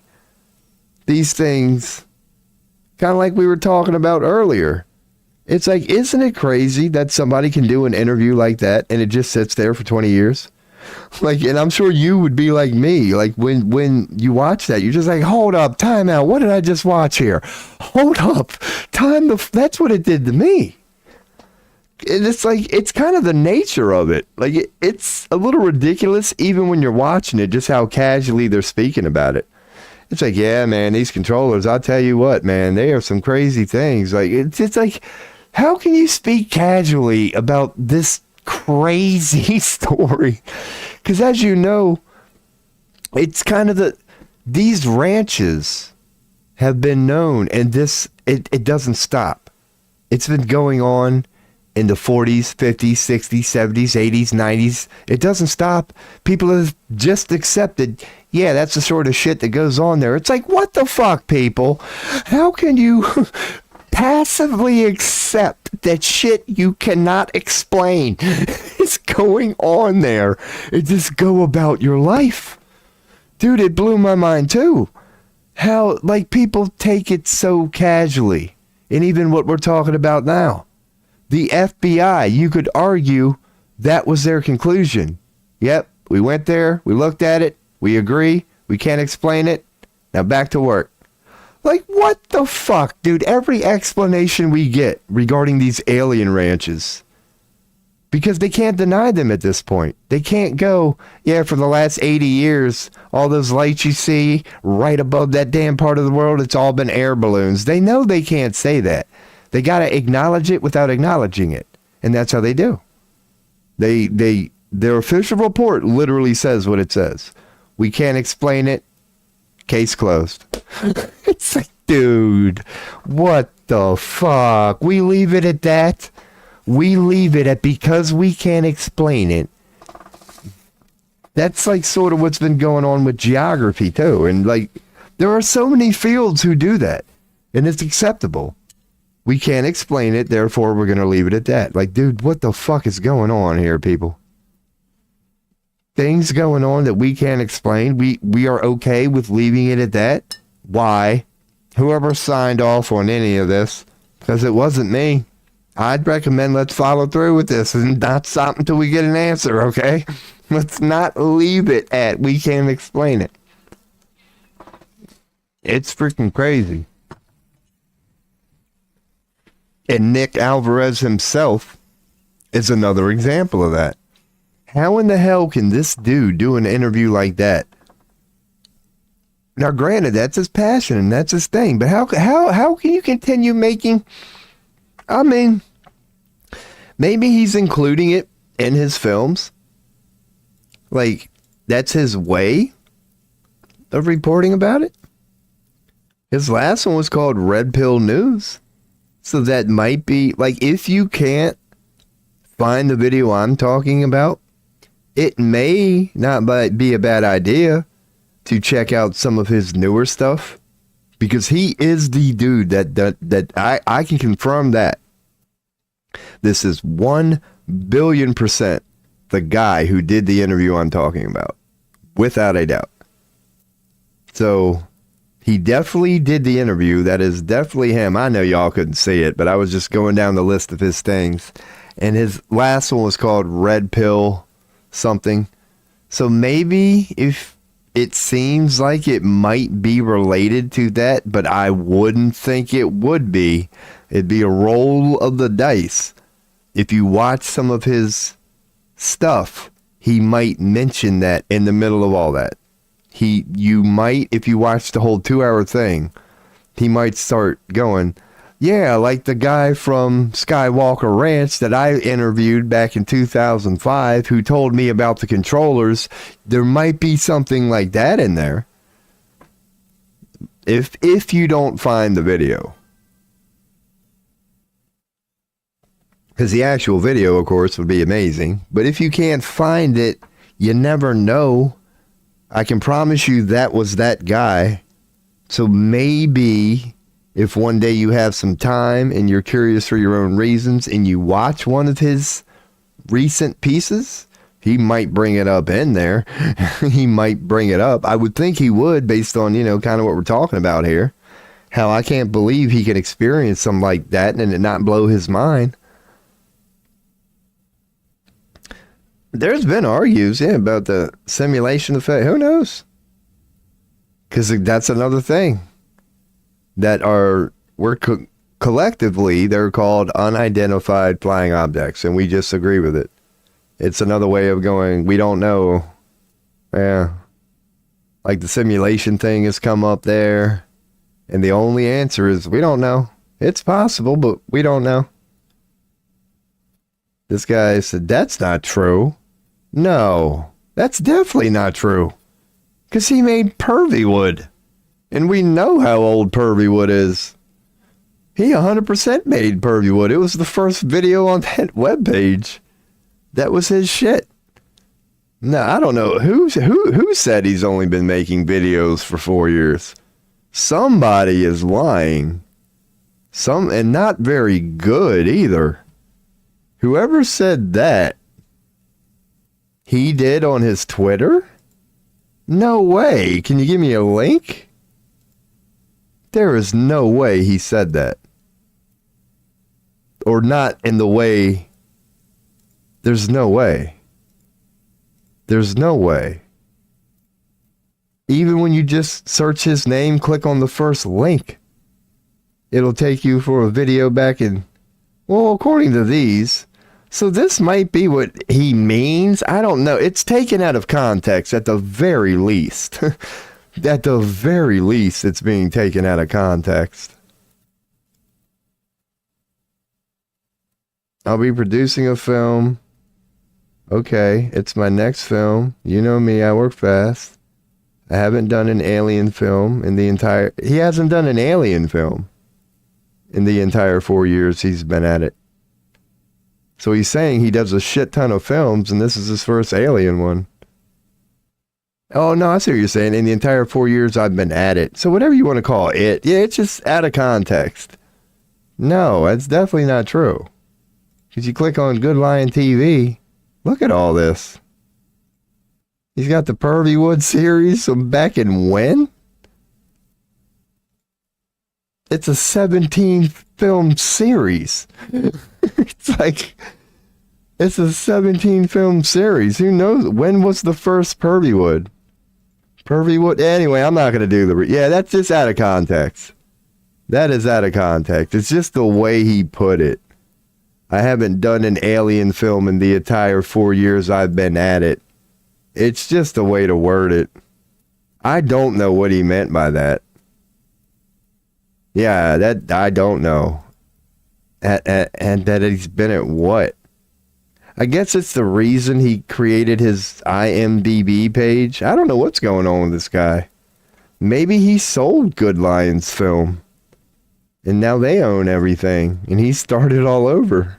Who knows, man? Who knows? I don't know why he said it that way. I don't know what his story is. But no, he's definitely been at this a while. If they're long videos. I think this is his YouTube. No, that wasn't. Yeah. Alright. It's like YouTube videos. Oh, I see what you're saying. Yeah, he means something. He's been doing something a certain way for 4 years. Yeah, I was like, who said that? I was like, who said the guy who made Pervywood from 20 years ago has only been doing this for 4 years? Oh, goodness. BitChute, maybe. That's what BitChute's good for. Them videos like this. Keep. We're getting close. This ain't it. We're expecting. No, this ain't it. Whatever's going where. I like to think it's going. Like that setup, that's not even it. Like when he did the interview, he was not in that room. WikiLeaks document. No, this ain't it.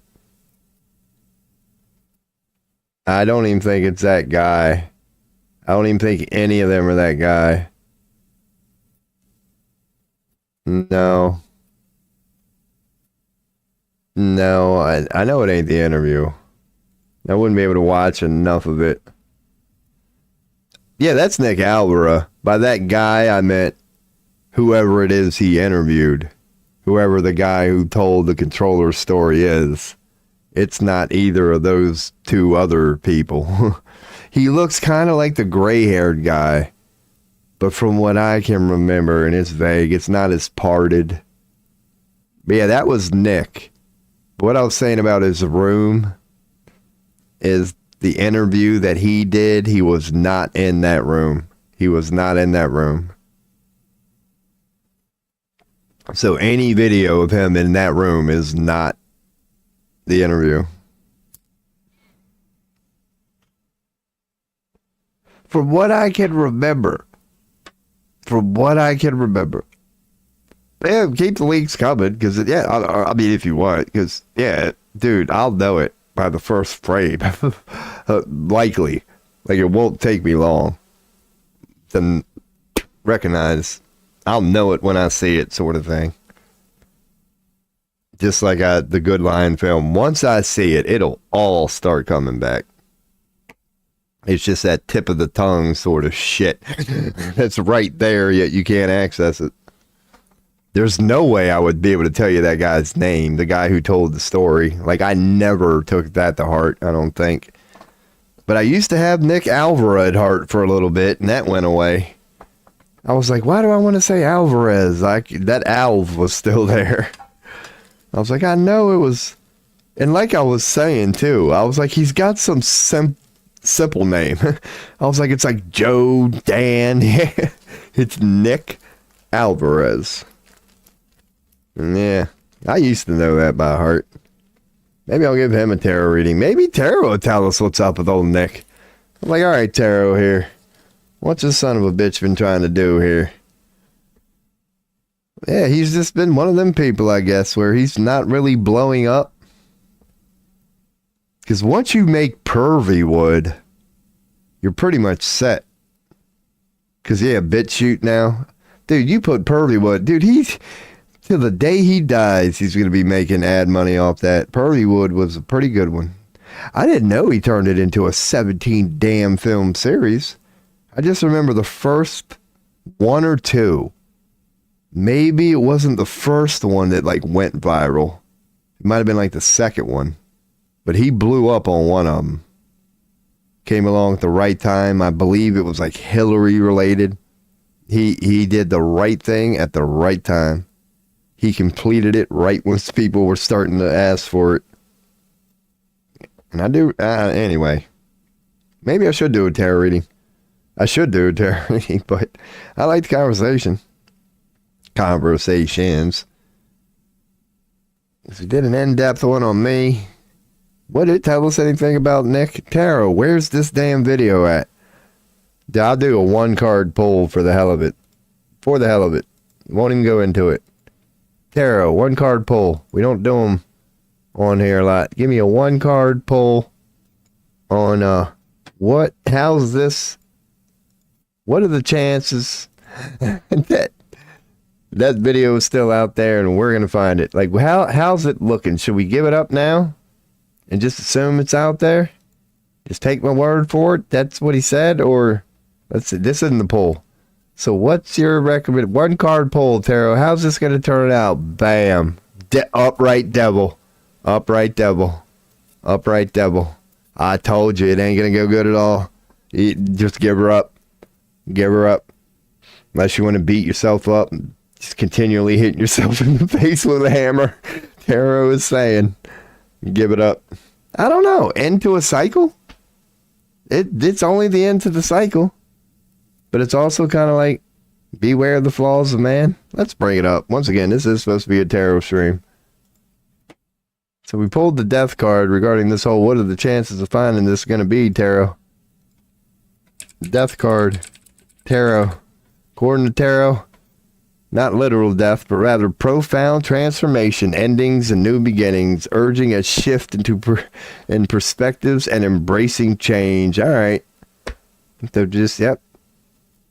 Endings and beginnings, you better embrace change, transformation, rebirth. Oh, man, maybe it's just trolling because I was laughing when I asked it. But, dude, again, tarot don't lie. Doesn't screw around. Like, come on, tarot. Who's messing with who at this point? Oh, God, thank goodness. I thought I accidentally fat fingered that ad. Hell yeah. So we do tarot readings here, see? That's recommending. I don't know. Take what you will from that. It's just God. But I know how you feel. I stand by my statement. How on earth? Like, how is, as good as Pervywood was, why the fuck is he known for Pervywood? It's sort of thing. It's like, dude, you done did an amazing video from one of the people who happened to own the ranch that was known.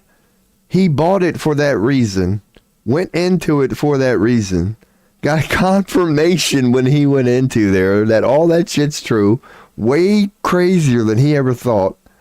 Like, yeah, dude, that should have been, he should have rolled with that. I don't know why he ever didn't.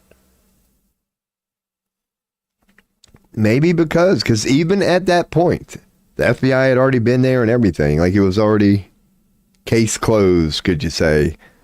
Maybe that's why he didn't address it. If he would have, I got a feeling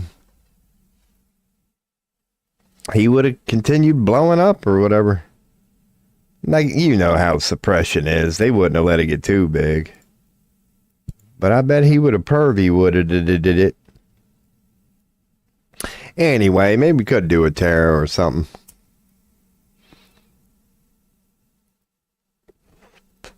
See if anybody happens to be checking in on the chat. At all times, you could ask a question, even during the middle of the banter. If anybody has a tarot question. Alrighty. Let me know. Hell yeah. Alrighty. If not, maybe I can think of something here, because we've already got in depth on my job situation, and that I could do another job one for me, just because it wrecks me that's how good tarot is. My job situation is not very good right now, on the surface.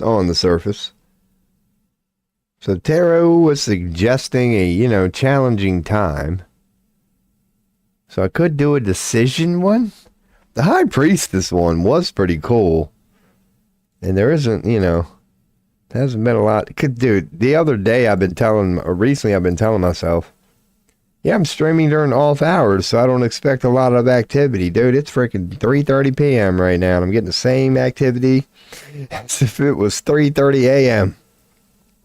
I wish I had a love triangle to even ask about right now. There needs to be a masturbation section in tarot, because we all do it, dude. It's like farting. There should be a farting section in tarot. Should there not? We all share it. We could go with the game plan. Maybe that'll be what I offer to tarot. We'll call it everybody can have a part. We'll call it the the mono Robin oyster 13. Hell yeah. It'll be the mono Robin oyster 13 reading. But then again, the answer is always yes. If you're ever questioning whether you should squeeze one off or not, 99% of the time is yes. That's honestly how I am. I told you I'm honest to a fault. Everybody was kung fu fighting. God, don't even get me. That'll be stuck in my head for the rest of the day. That really will. That and we can dance if you want to. Don't even start. You will be whistling that for the rest of the day, man. That song is so ridiculous. That's so good. Decision, the path. Right, game plan. Nah. Game plan is a little too. Well, the name is just kind of getting better. It's kind of difficult. But yeah, why not? Fuck it, man. Because of what I just said. It's like, is that not the best advice in life? If you find yourself a little afraid of it and unsure about it, that's all the reason you need to do it. Now, when it comes to walking out the door, ain't nobody got time for that shit. But when it comes to tarot readings, hell yeah, man. Let's go and give this a shot because I'm not very good at it. So we need a game plan on something, man. And we can easily get some suggestions on this one. Because y'all see it there. We need something general. Like something that humanity's considering. Something that we all kind of go through. Because we've kind of been through AI. We could stick with AI. Maybe that would be proper. I'm feeling AI at the moment, unless there's any recommendations. So we'll see the tarot result for AI. Or cloning. We could do that later. Or start with that. But yeah, I'm thinking AI. Start with AI. Because it is pretty out there. Or we could ask, I don't know, about Trump Gaza? No. Why not? Seriously. I'm going with Trump Gaza. Let's find out from Tarot what the hell was going on in Tarot's opinion with Trump Gaza. How it will succeed, how we're going to get hotel and beach resort in that land formerly known as Palestine, and how it won't succeed. As in, if you continue with the fullest approach you currently, if you continue, let's get Tarot. Again, Rob, don't offer your opinion, man. This is about Tarot. We'll get Tarot's opinion here. We'll get Tarot's opinion. I like her. So here we go, man. You know your boy when he's about to settle in. Let's get a tobacco hit. I don't even need right now. Let's get a hit of coffee. I don't even need right now. We will ask. I already forgot. Trump Gaza. Trump Gaza. Here we go. Boy, I don't know if... Yep, I'm sorry, tarot gods. I didn't mean to offend the craft like this. I really didn't. And I make a mockery of everything, but I honestly, I'm not proud of this one. All right, Trump Gaza. What do we got? Bring it. You feel free to make a mockery too, if you want to. I'm not against it, universe. Bring it. Oh, I don't even think this is it, but this does count. I was just on the wrong section. Bam. This is our poll after the refresh. So hell yeah, we got a upright Queen of Swords. Well, they're all upright. How it will not succeed. I'm seeing a very good card. The upright Ten of Cups. So hell yeah. I can zoom in a little bit more because I am on the browsing. Okay. So when I'm on browsing, the only risk is if I forget to take it off browsing, you don't get to see the pictures when I bring them up. But at least it'll give you a pretty decent view. I probably can even do it one more again. Nope. We're going to have to... All right. Shaking it down. We're going to go with 125. There it is. All right. Boom. And I'll keep it on browsing. Oh, there's a recommendation. Here, I'll check her in. Nope.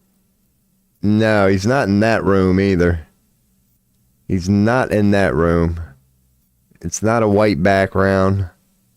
Is that the guy? I doubt it. I just want to hear the guy speak. Because at least if I can maybe think that whoever he's interviewing is that guy. I don't think so, based on the hat. What the hell? Come on, Rumble. And so, like, another flavor from the movie is one of their best tracks. That's Nick talking. They're going to have to do something. Which side is going to win. I saw this quite a lot in the Middle East where... No, that's not even him. The other guy had a little more bass in his voice. Like he was like I said, kind of alpha or whatever. Like when he talked, yeah, it wasn't like that guy. He kind of sounded like a military general type guy. Like, this dude ain't nothing to fuck with type guy. But he was not in an all-white room. It was like some sort of a cabin. Some sort of a cabin feeling. And I believe Nick's webcam, but I don't know. I don't think it was on the left. But it was some sort of a cabin from like 20 years ago. Old. I mean, it's not shit quality.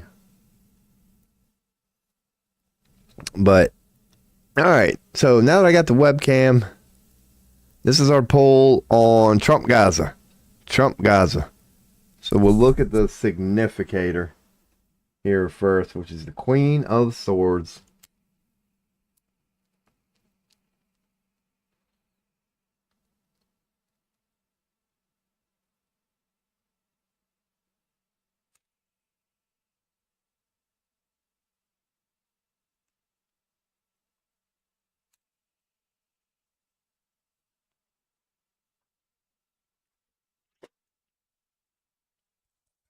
Yeah, we out.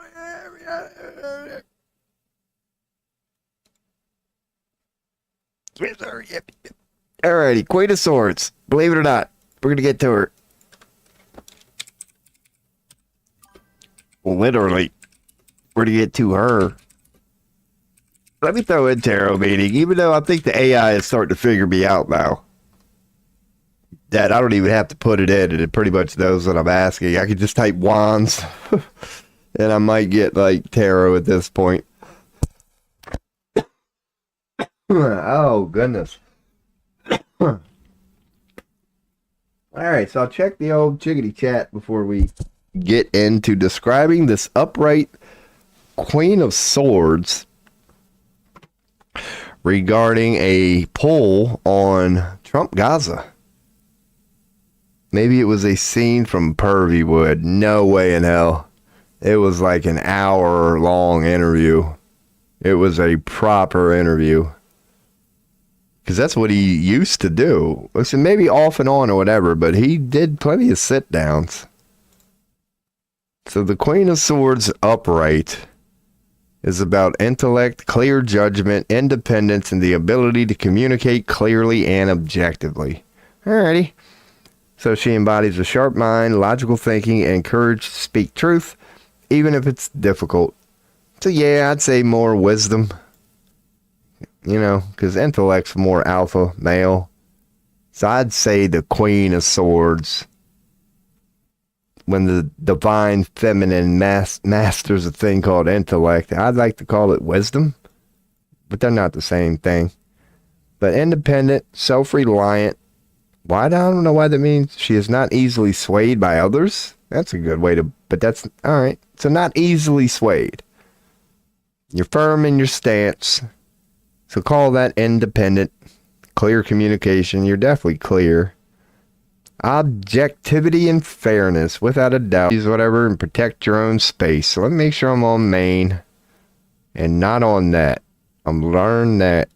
I went to Maine sometimes to show a picture and forgot to take that shit off. What's this tarot reading about? This is Trump Gaza. This is Trump Gaza. We're doing a game plan reading to see what tarot has to say about Trump Gaza. And we got the old Queen of Swords.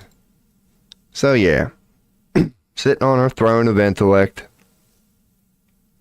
dressed in white and pointing to the sky, aka the heavens. Like she ain't gonna abuse it. Basically holding a supercomputer. It's about this. Intellect, clear judgment, independence, and the ability to communicate clearly and objectively. I don't know where they get quick-witted from. I mean, I guess it goes with the sword. You know, you're sharp-minded. That's another way to put quick-witted. So the significator of Trump Gaza in a game plan reading, the whole significance, the reason that you're asking the question, you could say, yeah, see, it's just about getting a little clear judgment here, man. That's all we're trying to do. The ability to communicate clearly and objectively. Yeah, that's all we're trying to do. That's the significance of it. I would agree. It's just about making it clear for everybody. It's about getting our Queen of Swords on. Just an upright, good, honest attempt at a thing called truth, man. That's what I'm getting from that. I'm going to roll with it. All right, 1, 2, 3, 4, 5. So now we're going to go to the unconscious drive of Trump Gaza. So we're just trying to understand. We're well-intended individuals. That's why we're live on 4 platforms, just trying to show the world what Tarot has to say is the recommended game plan for a little thing called Trump Gaza. Some people think it's a great idea. Some people think it's horrible. Some people are kind of neutral, I'm sure. Couldn't care less. So let's stop bringing that up, man.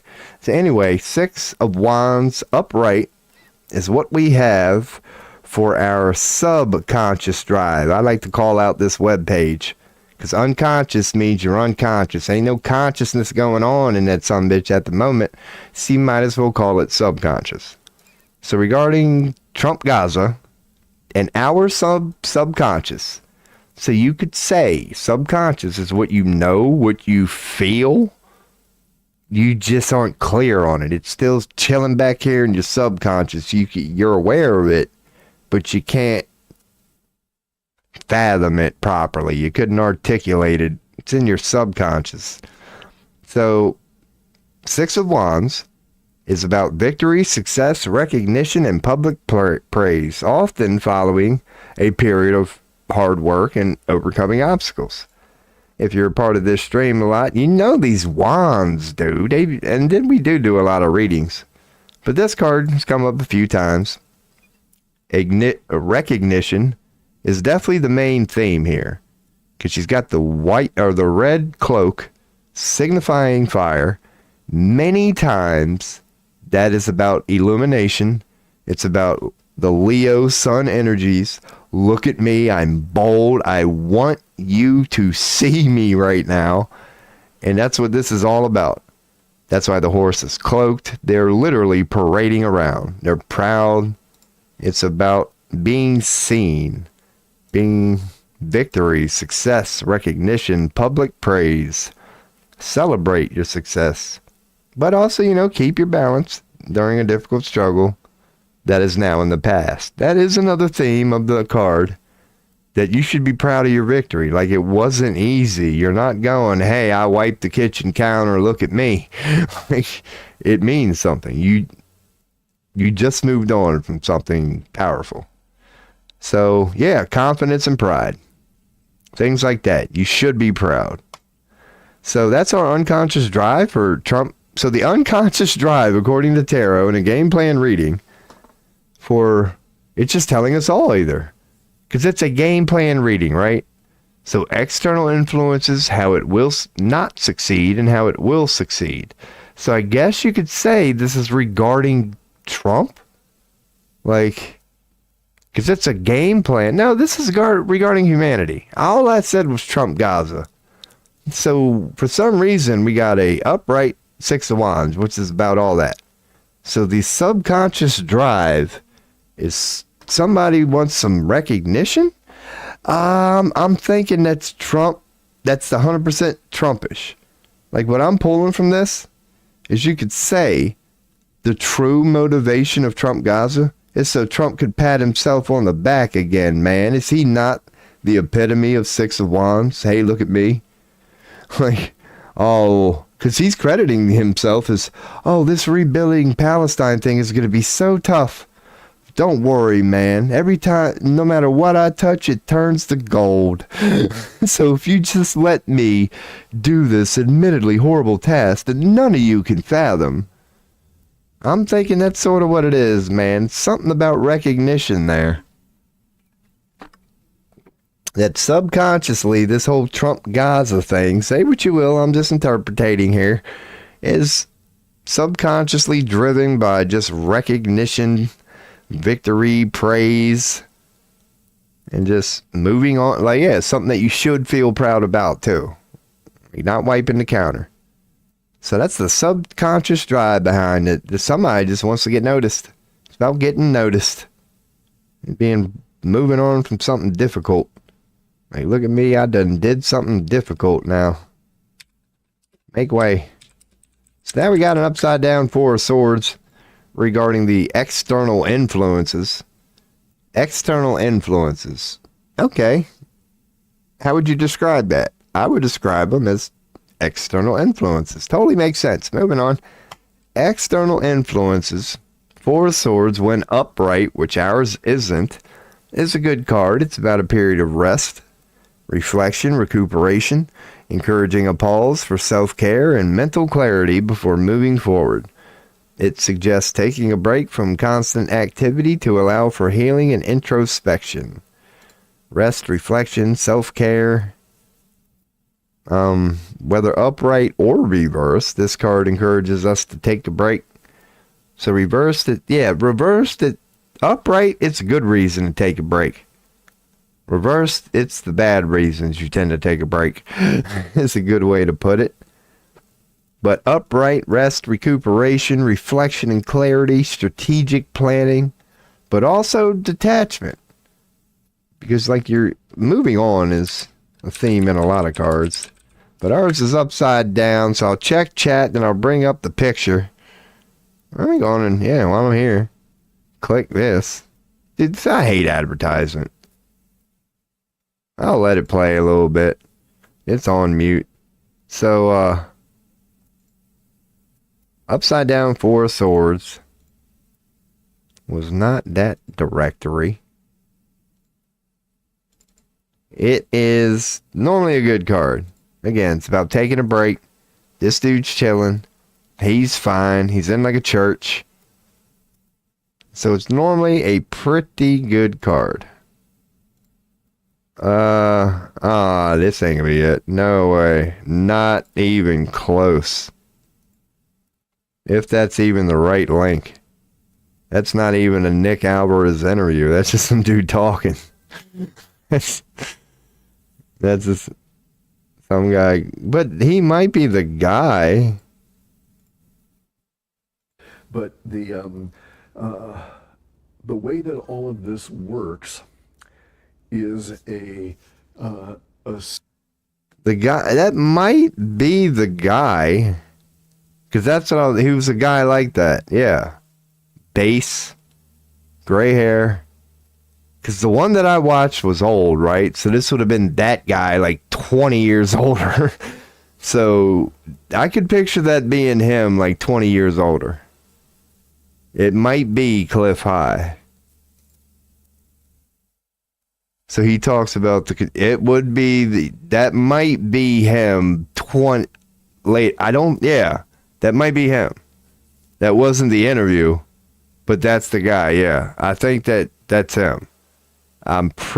It might be him. Because that's what that guy was like. That's what I remember from that video. That he had bass in his voice. He definitely had short hair. He had a military look. That's what I remember, like, man's man. I was like, dude, you're not going to get no beta when you find this guy. Like, he's going to be So that's probably him. That's probably him. Like, older. That's an aged version of the guy that I remember. You probably are right. So you're getting closer, man. But, yeah. It would be him, Nick, interviewing a 10-year younger version of that guy. But that's probably that guy. I would, especially if what you're saying is true. If he's talking about controllers, that's him. 100%. If he's specifically saying that way, that he's experienced them and he knows about them, that's him. Without a doubt. Without a doubt. Unless there's another old bass in his voice guy like him who has happened to have, that's gotta be him. So heck yeah, man. So finding the video you would think would kind of be easy. Because that's what the video would, I think, be called. It was just him, his little podcast buddy, and that guy. It was just a sit-down 3-man interview. And they talked for like an hour and a half, something. So Trump Gaza, if anybody has a tarot question, let your boy know. We are doing a Trump Gaza reading on, we're doing a Trump Gaza reading. That's a game plan reading. And we got the 10 of Cups now. Which is what? So it won't succeed. According to tarot, Trump Gaza will not succeed because of emotional fulfillment, harmonious relationships, and a sense of completeness and joy, often representing a happy family life and a realization of dreams. How do you make sense of that one? The damn. Upright 10 of Cups is indeed about that, man. I've said on this stream, I got a lot of favorites here, and there's plenty. Like, dude, it's hard to get a better card than this. 10 of Cups in a rainbow. Man, woman, son, daughter, little house on a prairie, beautiful day. It's I say it about many cards, positive card. It's about emotional fulfillment, harmonious relationships, and a sense of completeness and joy, often representing a happy family life and the realization of dreams. So it's just emotional, harmonious, family, home. You've realized your dream, and that's how it will not succeed. It will not. Trump Gaza will not succeed based on a card about you realizing your dreams and family. All right, so okay. That's how it won't succeed. If it's about all of that, if it's about arguably some of the most positive things in life, it ain't got a prayer in hell. So if it ends up being about good families, everything righteous and holy, harmony, relationships, love, oh man, realization of dreams, contentment and joy, celebrations and reunions. If it's about any of that, it ain't gonna work. So that's what I'm getting from that. This is a Trump Gaza reading. We're doing a game plan reading. Playful, yet serious. It's just on Trump Gaza. So to move on, we've got the Page of Wands upside down.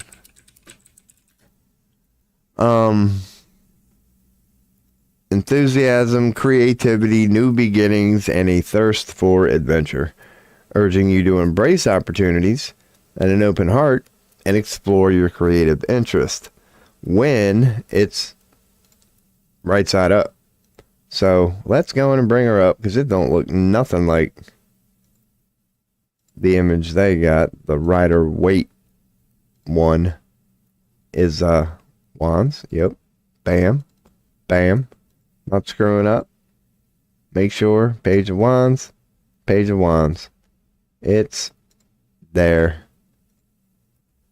A not really, threatening card. As always with pages, it's always going to be about new beginnings. But he's sitting here holding his wand, looking at his wand, admiring his wand. Not a whole lot going on here, is basically the point. It's a pretty straightforward card. He's got on a white hat. That means something. He's all in yellow. But there's purity there. Like, it's, a card.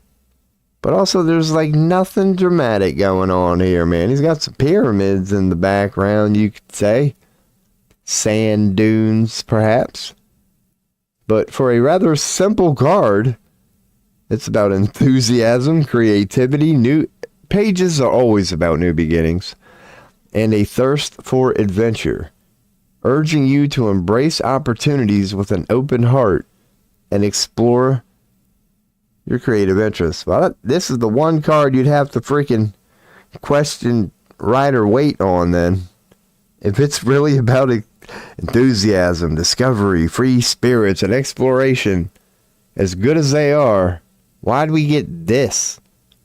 That, in my opinion, screams contentment, maybe a little admiration. He is looking slightly up, so you got some of that going on. But he doesn't look really enthused. He doesn't really look too creative. It's a dull background. Maybe that's what it's implying. Maybe that's the nature of the beast. Because right from the beginning, it screams simplicity. That's how I opened up when I first brought it up. But it's supposed to be about not being that. Maybe that's what that means. Who knows? You would think that would be its up. So when it is upside down, which ours is, it's about setbacks to new ideas, pessimism, and lack of direction. That, I'm going with that. I could, but I just don't get the upright. You don't really seem, I don't know. Because we're talking about wands. So I do agree. When you factor in wands are fire, about passion, creativity, and all that, then just by default, yeah, it should be. and I don't agree that it is not about that. It is. I don't know why they went with that picture. I'm sure there's a reason. I'm just interpreting here. This is all opinion. They made it seem a little like more about innocence and just, I don't know. But anyway, that's only the upright and what the image is, because we got an upside down one anyway. So moving on. And this is for how Trump Gaza, according to tarot, will succeed. Trump Gaza will succeed if there's a lack of inspiration, if there's a creative block or difficulty in finding direction, potentially indicating indecision or a need to reassess your approach. And what? Okay, so it will succeed if there's a need to reassess you. It will succeed if it's not a good idea. Dude, in some weird way, tarot don't lie. Let's hope this is a good reading. Lack of inspiration, difficulty with direction and decision, reassessing your approach, self-limiting belief, but also a potential for growth. It can also present opportunities. So it could suggest immaturity. Any upside down page card, you could say, is immaturity. So, okay, regarding this reading, to sum it all up, hey, on Trump Gaza, I'll check chat, because I know I can hear Twitch and Kick, but not YouTube and Rumble. We're good. This is what tarot says regarding Trump Gaza. It's significant because, well, the significant part when I translated was like the nature of why I'm even doing this, as in the tarot part. But I guess I will mold it, because from the tarot part, we all just want to become a little more clear, playfully, here with the universe, aka we all just want to understand it a little more. But if you applied it to Trump Gaza, then I don't know what the significance of it's still about wisdom. It's still about just wanting to be clear on something, man. But in a good way, like in a positive way. Wanting to know something, being clear on something. So clarity from a place of love, being the queen. So a good version of, not that there's a bad version, but that the significance of it all. Touche, tarot, because that's why I did it, just to see if we can get a little more clear on it. And apparently the unconscious drive regarding Trump Gaza, it's all about being seen. Somewhere within there, it's really all about being seen because you feel like you've done something difficult and you're proud of it and you want everybody to know you're proud. That's the unconscious drive behind Trump Gaza. And the external influences were the upright four or upside down four swords, which is really suggesting illusion, like stagnation, I believe, sort of thing. To make sure we're all clear on this, when you get an upside down four of swords, restlessness, a need to move forward, a struggle to find peace and clarity after a period of rest or seclusion. So a need to move forward. I called it stagnation. But yeah, it's a struggle to find peace and clarity after a period of rest or seclusion. Restlessness, you could say. A period of awakening and recovery. It can suggest that we are emerging from a period of seclusion or mental overload and rejoining the world. So that's the external influences. That it's externally influenced by a feeling of we are emerging from a period of seclusion or mental overload and rejoining the world. So, okay, however you want to define that. A period of seclusion and mental overload and a feeling of rejoining the world. Exhaustion, burnout, deep contemplation, and stagnation is the external influence of it all. It feels like we're going nowhere fast. So they just, who knows. But regarding Trump Gaza, we got an upside down four of swords representing that. And here's the interesting part, which we can get through quickly. How it will not succeed is a joy, righteous, family, celebratory, harmonious, based in love sort of approach. If that's what people want, it ain't gonna work.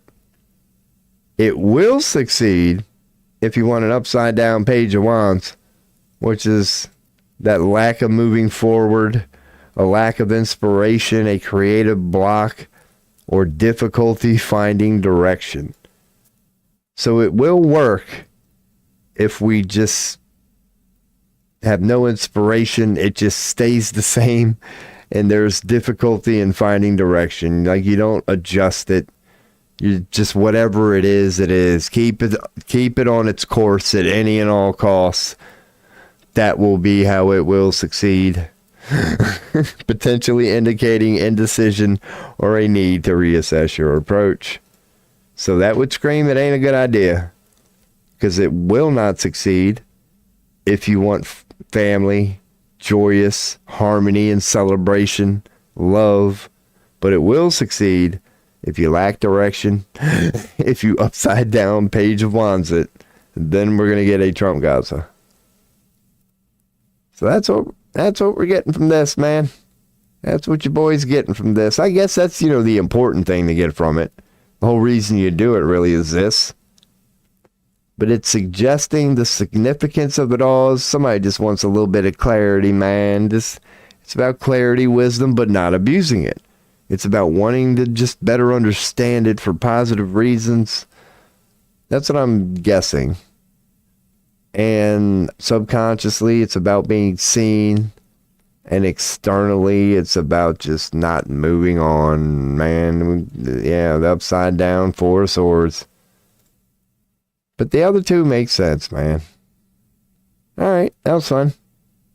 That was fun. Can't say I disagree with it. The upside down four of swords is restlessness and need to move forward. Because so many of them, are about stagnation, but it's how you put it. So it's specifically restlessness, a struggle to find peace and clarity after a period of rest or seclusion. So yeah, that's the external factor. There's a lot of restlessness, a struggle to find peace. It makes sense. A need for action, feeling hooked or stuck, and indecision. Because the indecision part, I would just throw in the the fact that it's global, like, because whether or not Trump wants to just go through with it or not, the world has to approve. They do. There is a process to this. His only legal right is to present his proposal to the world. You can't just go in and do it. A little thing called international law, man. Like, and that's the part that he doesn't want to agree with. He was so proud of everything when he thought the rest of the world was on board.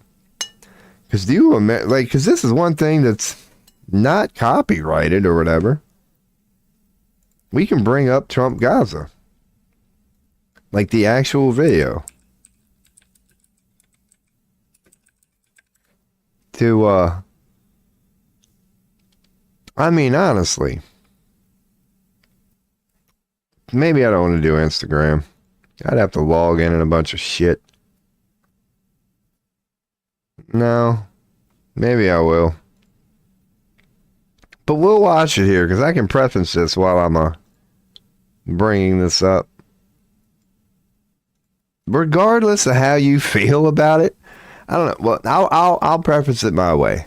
In my opinion, when you are so damn arrogant, when you are well-intended or not, when you are so caught up in your own BS, man, now I even got to send an... Come on, Instagram. I got to check my email. This is what I'm saying. I had a feeling. Doo-doo-doo-doo. Now we're waiting. There it is. I haven't been on Instagram, and I couldn't tell you how long. It hadn't been terribly long. Like 2 weeks. Come on. Verify my account. This is what I get for trying to watch Trump Gaza. Now I'm just getting the circle thing. It's probably got to go through... Dude, I'm on so many lists right now. NSA probably just got notified. He's on Instagram, boys. Get ready for the Hamas post. Alright, so anyway, it done fucked up my damn whole link now. By the time I signed in, it forgot the whole damn reason I was even going here. So can I finally... Okay, finally. I got Trump Gaza. Same. I'm proud of that. I'm honestly proud of that. Before I hit play, I'll playfully say this, but I mean it. Have you ever, and I don't recommend it, and I haven't done this in like 10 years, but I was having one pissed off at the government night like 10 years ago, and I would purposely go to Google, I've done it more than once, and type in how to assassinate the president, how do I commit jihad, anarchist cookbook, how to make bombs. Like, I was really I really wanted them to see me. That was my way of getting all those people's attention. I was honestly going, how can I get their attention right now? I want these fuckers to hear every opinion. I was so mad at them. I was trying to red flag myself. I really was. And I've done that more than a couple times. And so, dude, we're probably on the same list. Because I bet in some way it worked. Who's to say? But I have tried. But anyway, we're on browsing. I will do this. We'll see if we can, I'll try to do something like this. Because honestly, it's like, dude, this ain't about right or wrong. This is Trump Gaza. This is what a sitting United States president in the middle of presenting, he has to do it legally. This is basically like a PowerPoint presentation. This is part of his package to the world. Going, this is why you should pick the United States plan. This is what he gave the rest of the world.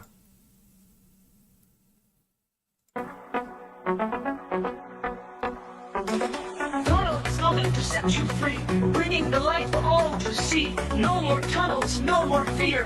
Trump Gaza is finally here. Trump Gaza shining bright, golden future, a brand new light. Feast and dance, the deal is done. Trump Gaza #1. Trump Gaza shining bright, golden future, a brand new light. Feast and dance, the deal is done. Trump Gaza #1. Dude, let's talk about the arrogance here. Like, you know, but did you see at the very end? Like, come the fuck on. Let's think of the nature of the beast here. This is the Holy Land. This is the Middle East. This ain't Las Vegas, dude.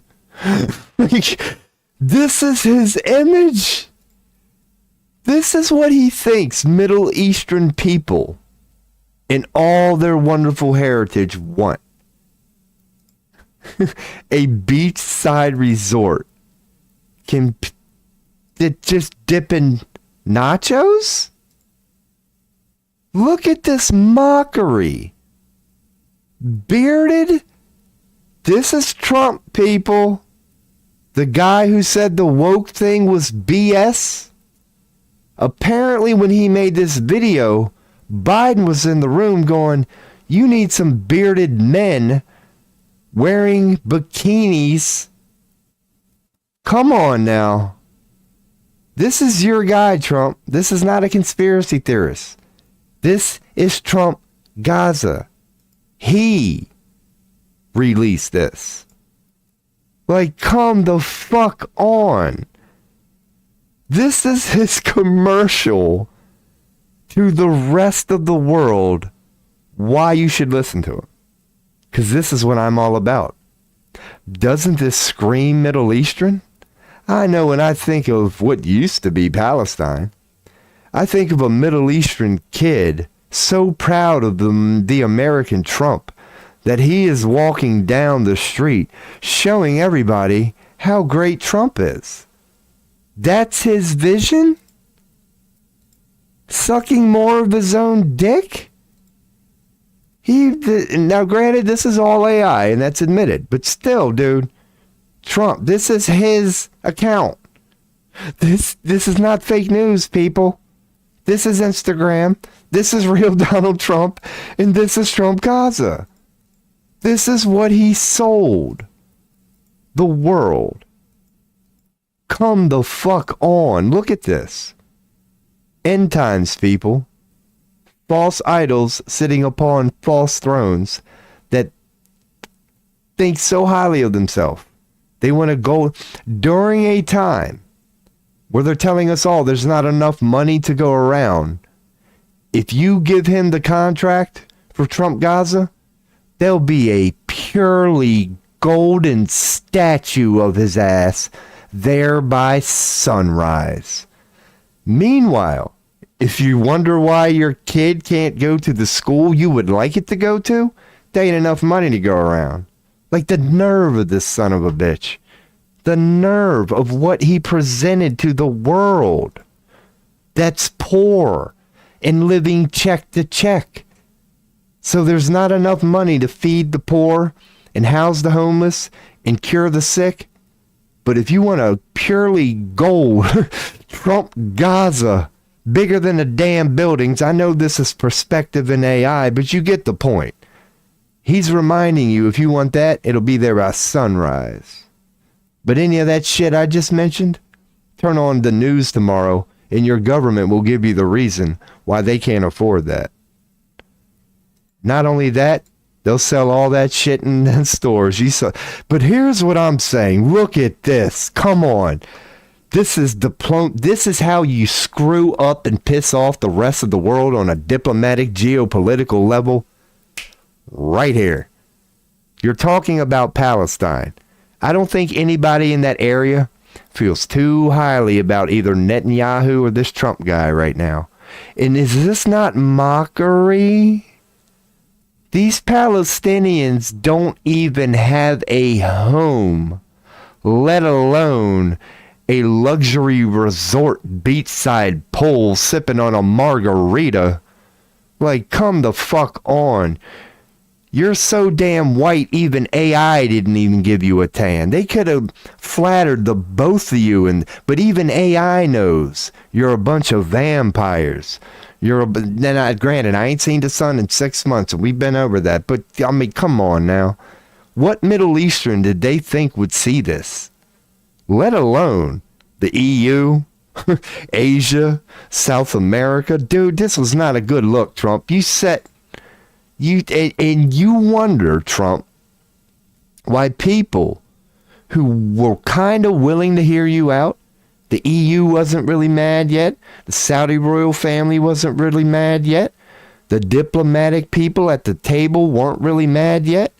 And then you release this, and you wonder why out of nowhere the Saudi royal family was meeting with the EU. They said, we cannot go with this. Like, this dude has lost his freaking mind. He really has. He's so high up on himself that even the EU and a lot of parts of the world, I believe even Putin, was going, Biden is a piece of shit. Let's just wait until Trump gets in there and see. That a lot of the world was the world was waiting to see. The American elections were big. A lot of the world geopolitically was just waiting to see what happened. And after it happened, they probably had a moment too, where geopolitically the world was like, whew, that Biden shit's over. Maybe we can get back to good old-fashioned negotiations. We got Trump in there, and last term really didn't go that bad. This is going to be better than Biden. But Trump's on his last term now, people. He don't have to worry about re-election. Whether or not he does, impeachment is the only thing he's afraid of now. Even if he does the best job ever, he's only got 4 years. He knows he's not going to have to run for re-election ever again. This is the end of his second term. You only get 8 years in America. You can't do it no more. He's got nothing to lose this term. The first term, he had to consider a little thing called re-election. This term, now that he's in, gloves are off. I'm in now, bitch. Good or bad, I know I've only got 4 years, so what do I give a fuck about your opinion anymore? We've all been had. We've all been had. Because the moment he got in there, he's like, you want to know what I'm really about? Stars are shining bright, golden future, a brand new life. Feast and dance, the deal is done. Trump does a number one. We've all been had. We've all been had. But not anymore. Not anymore. Because the gloves are off, dude. He ain't got nothing to worry about this time. The gloves are off. I can respect him for that. His kiss my ass, it's my way or the highway mentality for the next 4 years, I can understand it. And in some weird way, I respect it. Because thank you for finally not insulting my intelligence. You proved every conspiracy theorist in the world right the moment you did this. Trump does a shining bright, golden future, a brand new life. Feast and dance, the deal is done. Trump does a number. What have conspiracy theorists been saying? Maybe there is a small group of individuals who are just all about themselves and are trying to just basically take over the world. One. We are willing to blow shit up. Whether you want it or not, dude, we will bomb you and take it. Hamas, Hamas, Hamas, Hamas. Now, here's another thing I'll show you. Or just think about this. Let's say this would happen. Let me hit mute. Let's say this would happen, right? I bet your ass, and you know what I mean. If it was this way right now, Hamas wouldn't even be there all of a sudden. There wouldn't be none of this shit being blown up. Oh, no. Oh, there'd be police on every corner, man. You wouldn't even be able to steal a candy bar from a damn store. There'd be metal detector. Oh, you would see security when people give a shit. Oh, you'd see peace like you never saw it before. You would see something like this. Because they're protecting their investment. Out of nowhere, Hamas would not give a fuck about that part of the world. But in the moment, since the contract is still up, apparently, they won't leave. So just, just be careful, people. Boys are speculating here. That's why I got philosophy here in the old. Let me just go to this at this point, because I believe in all this shit. So you can call me crazy if you want to, and I'm not really going to say you're wrong. I'm just saying I got an opinion. Got an opinion. I see things a certain way, man. I don't know. But that was just a rant. Because we did, hey, if you want a tarot reading, let your boy know. Because I'm telling you, we do them here. That all came from a tarot reading on Trump Gaza. Just wanted to get some explanation on it. And the explanation to your boy kind of makes a little sense. Because it said it won't succeed if it's all about family, but it will succeed if there's like an unwillingness to move on and just indecisiveness and manipulation and a bunch of, you could say, satanic shit. Call it a hunch. I think it's a little accurate. So yeah, for who may not know, there's the infamous Trump Gaza that is infamous for a reason. Because isn't that just ridiculous? Like, seriously. Seriously. And I'm not even trying to be a hater at this point at this time. I'm not. I'm just trying to be logical. Dude, who approved that? What the what part of any of that did they think Middle Easterns, let alone the rest of the world, would have, like, what the fuck, dude? Even American citizens would consider that a little snobby and a little, dude, that's so Western. That's so American. That's so McDonald's and Budweiser. It's like, come the fuck on, Trump. You uncultured son of a bitch. What makes you think that part of the world wants that? Like, dude, unless that's reverse psychology, those people are just gone. They are really gone. They are living in literally at this point. And I know it's not, but who knows? Dude, they're in their own world. They are not living on the same planet as we are. They can't be, man. Trump Gaza. I've said it on this stream, and I'm going to wrap it up, take a piss, and we'll get back to a tarot reading or something here. But I've said it on this stream, and I mean it. I've since fixed my error. When I first saw Trump Gaza, it was on an X page. I was already I was like, this thing might be controlled opposition. You know, I was on the fence about. And I didn't even think Trump Gaza was real. I had just woke up. You're checking the news. I blocked his ass. That's how I'm like, dude, what is this? You're now trying to tell me that Trump, I didn't believe it. I'm like, dude, this is just AI. And I blocked his ass. And then I continued checking news. And I was like, holy shit. Trump actually released that? Dude, and I'm not making this story up, like, for no reason. When I first saw it, I thought it was so ridiculous. I blocked the person. Because I'm like, dude, I can't put up with this. You are fake news. If I ever wondered if you were controlled opposition, I just got my confirmation today. And it turned out that actually came from Donald freaking Trump in the White House. I was like, wow, because I couldn't believe maybe I'm wrong. I'm like, dude, unless your intention was purposely to just piss off the world, what makes you think there is... I didn't see anything good about that. I mean that. I mean that.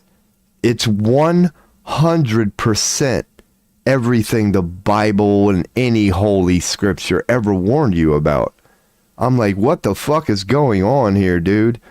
You've become the personification of actually preaching materialism and idol worship and just turning sacred, holy lands with some of the greatest stories ever told in these same religious books. Quran, Talmud, Bible, dude, they're all talking about the Holy Land. This is what you want to do with the fucking Holy Land, dude? Seriously? And all those books warned not to do this to the Holy Land? Even the one that you put your hand on when you took that oath the other day that said, don't do this? It made no sense to you, boy. That's a dude who swore on the Christian Bible, and you know it's just a fucking display or whatever, but you still gotta hold him to it. It's still an oath. What's the point of the fucking oath then? Like, dude, you are the one who put your hand on the Christian Bible. I'm assuming, because I think Obama might, like, you are, I believe, allowed to request something else. Like, you just got to put your hand on something holy and righteous. I think he went with the Bible. So you're saying you believe in the Bible and you honestly think that's what the Bible wants? So at what part did you stop reading, dude? Page 2? Did you get past, like, God created Earth and did you say that's all I need to know? Because you're missing a lot, man. It's definitely all an act. It's all an act. That's what I'm saying. But even if it's what do they call it? I don't know. It's like, even if it is that, yeah, I mean, still, is that perjury? Like, could you legally hold them to something like that? Because, yeah, it is a ritual, but you wonder if there's any legality in there. I'm sure it's not. It's just a ritual. A literal ritual. It's faith-based, is it not? There's no way you can prove that book. You either believe it or you don't. So, that's what I like about him now. Nobody can question he's a Zionist. 2 months ago, even, you could have. Pre-election, you could have. Even the first month, you could have. Because he was saying it without saying it. And he still hasn't said it. But now there's so much proof. It's clear. Like, from people who I've called it out on this stream, that dude who said we are not a state of Israel, and he was like coming across as anti-Zionist. I said, kiss this dude goodbye. Within 48 hours, he was removed from his position. Like, you can call it out now. We know what Team Trump's play for. Like, and he is being called out for that, even within his own public. He's making it so obvious right now. Now people are actually getting specific on the deep state thing. It went from not even acknowledging it to then calling it a deep state. And now we're even taking it a step further. And Zionist is becoming more household name. Because if you're a little old like I am, Zionist was not too household here in the West not too long ago. Now Zionist is showing up on Fox News, CNN. They're saying it during their press conference. Yemen just said it. Even Yemen took off the gloves. Like, they didn't say Israel. They didn't say the United States. They said Zionist. Now, we were thrown in there, but they said Zionist. Stop sending your ships. Like, the gloves are off, dude. Like, it's Zionist. People are beginning to see it. They seem to be, I'm not saying at the top, but so far, yeah. Who would be more deep state? Yeah, I mean, again, the logical ones are out there. You could say the Roman Catholic Church, the Vatican, but no, people are realizing now. Put the Zionists in there too, because they're up there with the Vaticans.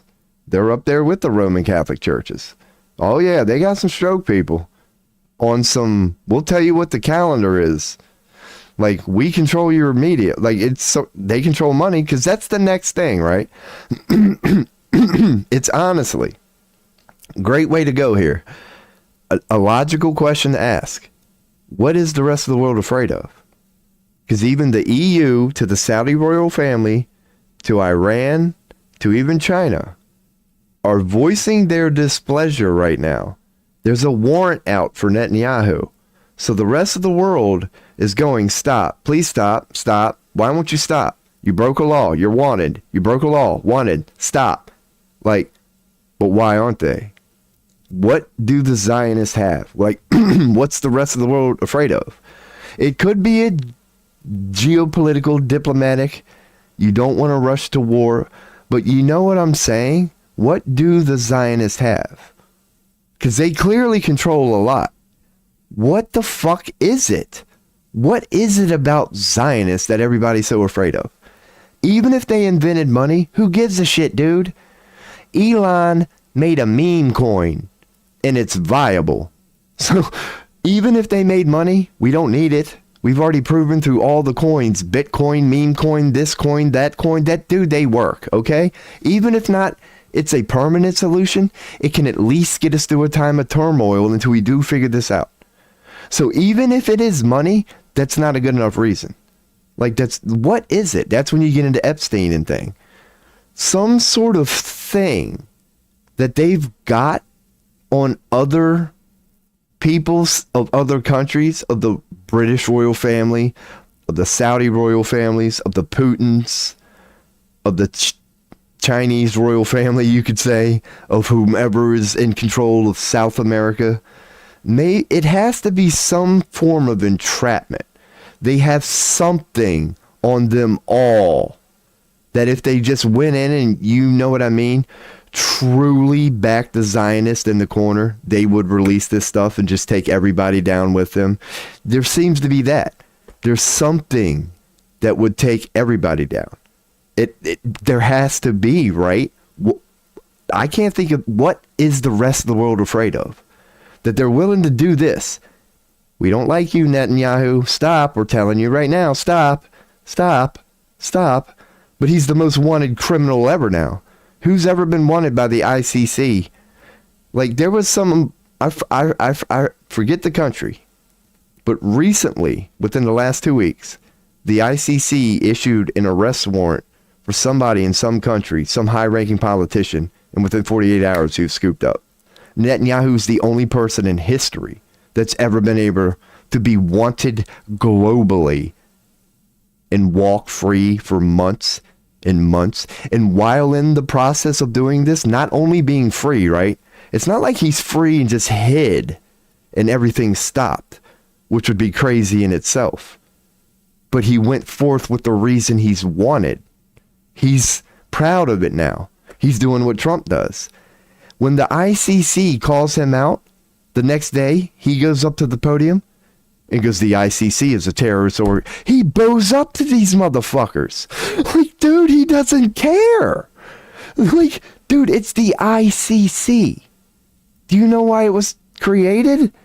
Dude, we learned from Hitler. It was approved by the Vatican, the world. The whole world agreed that we need something in case another Hitler pops up. We need some global law. Now, granted, you could get into globalism and it could be abused, yes, but you can see the positivity there. We, after Hitler as a species, all that stuff came up because we realized genocide wasn't technically illegal. That's what we saw. We're like, shit, what do we try them for? And that's what the tribunals became. All these laws were birthed from that. We started going, what do we try these people for? Because that was the first time, according to history, we'd ever really saw it and had to deal with it. So then came the ICC and all these anti-genocide laws that Netanyahu is fucking violating. He's wanted for those laws, and he's the only person ever to get away with it. So the next logical question is, what does he call it? Netanyahu, call it Israel, call it Zionist? I don't care what you call it. What do they have that the rest of the world is so afraid of, where he can walk around as the only person to ever do it, not only wanted, but continuing with the whole reason he's been wanted? And he's at the point now, if you call him out for the law he legally broke, he will question the audacity of you. Like, it's crazy. He will never say, I'm not wanted. Let's talk about the law. He just goes to the audacity. It's mind-boggling. What do Zionists have that the rest of the world is terrified of? And they just won't stop them. Because they could if they wanted to. They really could. They're just playing the diplomatic wave their finger. Maybe it's the United States military. And I'm open to, I'll veer into this now. Maybe it really is a geopolitical chess match. Where they're just wise enough to know what is. And if the rest of the world really did, legally or otherwise, remove the Zionist, we already have went over Trump. Dude, the wrath of America would follow. Like, America would sell itself out. Trump would sell itself out up until a nuclear bomb. He probably believes him and Elon could get out of there. He don't give a fuck, is my point. He will wager the entirety of the United States if he ever got that order. I believe that. I'm just speculating. But I believe if his Zionist masters ever said, hit every button you have, kiss this planet goodbye, call up Elon, like maybe they have some weird master. I don't think he's too proud to just risk everything. if it's Zionist. Because again, because of this weird thing, either they really are that stupid, or this Zionist, they just have something on everybody, including Trump. Where before that gets out, they'd be willing to risk it all. Like, what the hell is it, man? But again, back into what I was saying. Maybe it really is just some geopolitical game right now. That the world is on the brink of nuclear war. Whether it's Putin, whether it's Trump, whether it's Netanyahu, hell, whether it's China, or whether it's Iran, whether it's anybody with a nuke right now, you technically can't really piss them off because of a complex geopolitical game. At the moment, they know it's all over on whatever. Dude, you gotta be careful with people. Dying men can have very desperate acts. And they probably understand that. That if you're in the middle of the war, at the moment you realize it's over and you're quote unquote losing, you're gonna just, you're if you die, it's like dying with cooldowns in a video game. If you die with all of your cooldowns in a video game, you did it wrong. If you popped all of your cooldowns and died, then at least you could say you tried. So good timing, man. Good timing for that link. I'll check her out here. I'll keep it on chatting too. So that way you all won't see it, but I will, and it's still on mute. I do tarot readings here, people. You know I throw that in from time to time in case anybody's watching. No, this ain't the video. No, that ain't the video. So, again, that might be him. I think I found the audio, too. This has to be him. Yeah, that was him. So, I don't know. If you found the audio... Hello, human. Hello, human. Have a heartbreaking mood control. So they were controlling all of their slaves through their minds. Putting them into a particular emotion all the time. There's a beautiful, a higher state of... I mean, that might be one. Because again, going with what I was saying regarding this guy. Yeah, like, let's go with that. That Nick whoever guy, I would assume, not Nick, the old gray-haired guy. His name might even be Nick too, but old controller guy. Controller guy likely has... Nick wasn't his only, like, he wasn't spilling the beans on Nick. So yeah, he's probably done many. I would hope so. I would hope so, because yeah, he's big on that. So hopefully there are many videos of him speaking of it. But regarding that one specific video, that wasn't the audio, but it does sound like him. So I believe that was the guy, and he is speaking about that. But that wasn't the video that I watched. That wasn't the Nick Alver, whatever his name is, video. He did this video with Nick, but it's not an interview. So this one's like another one. That's not the one I'm thinking of. Oh yeah, this is definitely not the one. But alright, cool. So it worked, basically. It worked. That is the guy, and we got there. Hell yeah. So Cole. He'll probably put it in different ways, but it's the same story, man. You found him. That's the guy. And his story is nuts, man. His story is indeed nuts. I'm glad he continued to talk about it. I don't know why it's not viral, dude. I'm telling you.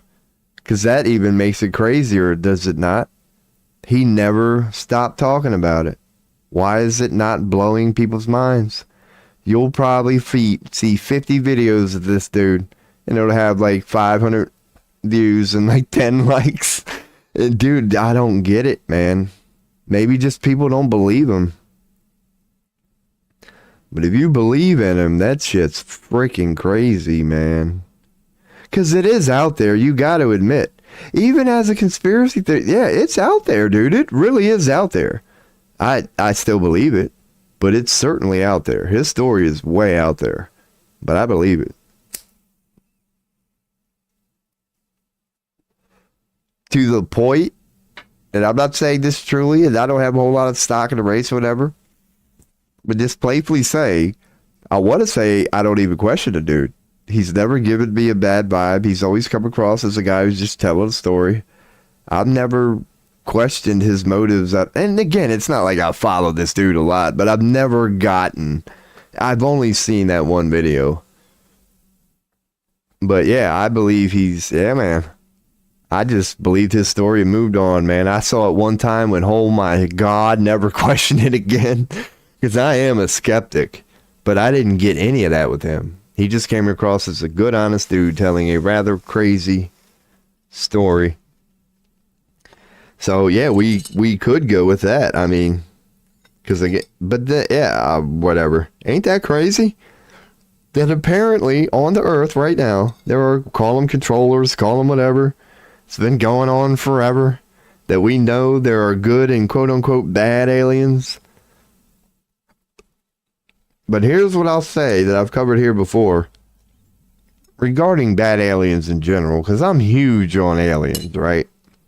Huge. And I don't want people to have a negative opinion of negative aliens. There are negative opinions, and don't have a negative opinion about them, because they do exist. They do things like those controllers do, you could say. It's similar, if not identical to that. But just listen to, like that guy's story. He has owned a couple of them. Because believe it or not, and I don't understand this, I'll try my best, there are quote unquote cosmic rules even to bad aliens. Like they're no different from you. They're a part of some system. They know people are watching them. Like they're part of a community. Like it's crazy. I don't know where I'm going with this. I'm losing her. Oh yeah, the whole alien thing. And the whole freaking negative ones. It's like, yeah, it's not that crazy. The main message is negative, dark aliens do exist, period. Are they anything to be afraid of? No. You probably should be afraid. A human being, you should be more afraid of that than a dark alien, even if it was right in front of you. Like, and I mean that. Because what they are, on the deepest of levels, pretty much without fail, they are fucked up versions of aliens. Because aliens who have their stuff together ain't got no interest in controlling and preying upon vulnerable beings, trust me. They're way too busy doing enlightened, lovely things. The only sort of consciousness that even dives into such things is already just a mess to begin with. It goes hand in hand with the Anunnaki story too. Like that Planet X thing, and we've touched upon it here. Even if you go with aliens here for gold, dude, just picture that.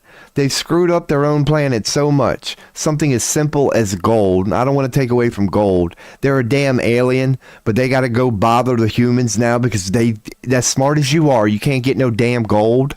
Like, these are never highly sophisticated. They are aliens who done fucked up 100% of the time. From controller to Anunnaki to I don't care what you call it. Every time you experience one of those beings, it's always going to be a sad, unevolved, ghetto, Section 8 version of what we would picture as aliens. They are the degens. And I honestly mean this. It could be like, no, it's not a prison sentence. I was about to say picture somebody doing 5 to 10. No, but picture the type of soul that would be the type of person who is always in a penitentiary somewhere doing 5 to 10. That's who they are. They're that uncle who could never get their crap together, always needs money. Every time they call you, it's bad news. Like, humans can be a little intimidated by them, definitely. But on the grander scale of things, any and every dark entity, they are real. And they are just the cosmic fuck-ups of the universe. Because any true wisdom and enlightened being is not doing any of that lower vibrational preying upon the weak. Power, pyramid scheme. Yeah, no. They're living holy and righteous. They're living in service for others. Why? They know what you know. Every time you do it, it feels amazing and it never fails. And they just continue doing that. And it makes perfect sense. Societies that are, living in harmony, living in service of others, living holy and righteous, all going forth as Jesus. Just, it's a perpetual cycle of love and gratitude and giving, and that society just takes off, man. No dark society can ever keep up with the light. Because while the light's doing that, a bunch of light and lovely things, and just blossoming, and just expanding, darkness is wasting time squabbling about who gets what, and then you get the stabbing and the treachery and the get them before they get us mentality and the revenge and everything that makes darkness darkness. No dark society will ever compete with a light society, period. In the story, it's not even funny. The light is consistently going pew. Just, it's so fast, it's so pure, it's so righteous, and it just expands. Good luck keeping up. I don't care how good you are. Good luck keeping up with this purity out there. It's a noble attempt to try. But the ones who don't, the societies who operate in darkness, it's only nothing but darkness and darkness ahead, because what you put out is what you get back. The moment any being starts adopting nobody can see it mentality, and that's the way you justify nefarious things, you done lost sight of that whole pool of consciousness. Dude, you ain't hiding from nobody. Temporarily in your 3, 4D, whatever it may be realm, you can quote unquote get away for it temporarily. But even mortality is an illusion that you're like, dude, you ain't hiding nothing from nobody, dude. You have lost sight of the fact that you as this may evolve into telepathic and connected one day, but there's a version of you that's already there, dude. Looking through you like a book now. And every person that's on your planet right now has a version in that same realm too. Reading you like a book. They're watching you like a show, including every time you stuck it in your old lady's butt and thought nobody was looking, to every time you squeezed one off at work and thought nobody was looking. I can promise you the entirety of consciousness, if they chose to, at least had the option to look.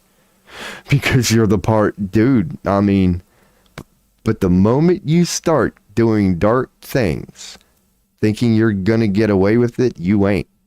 Get ready for darkness, my man. Get ready for darkness, my man. You might get away with it temporarily, but this is simply how the universe works. If you continue down that path, you will be left behind, because darkness or light is too busy loving and going pew. So you better try to keep up, man.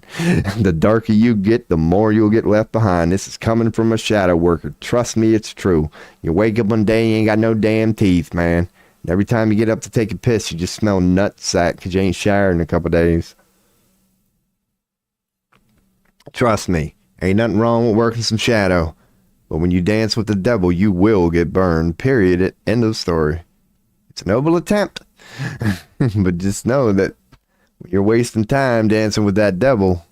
Light is doing what it does. So when you do decide to rejoin the team, you better hope you got a little bit of that rubber band effect that your boy talks about here.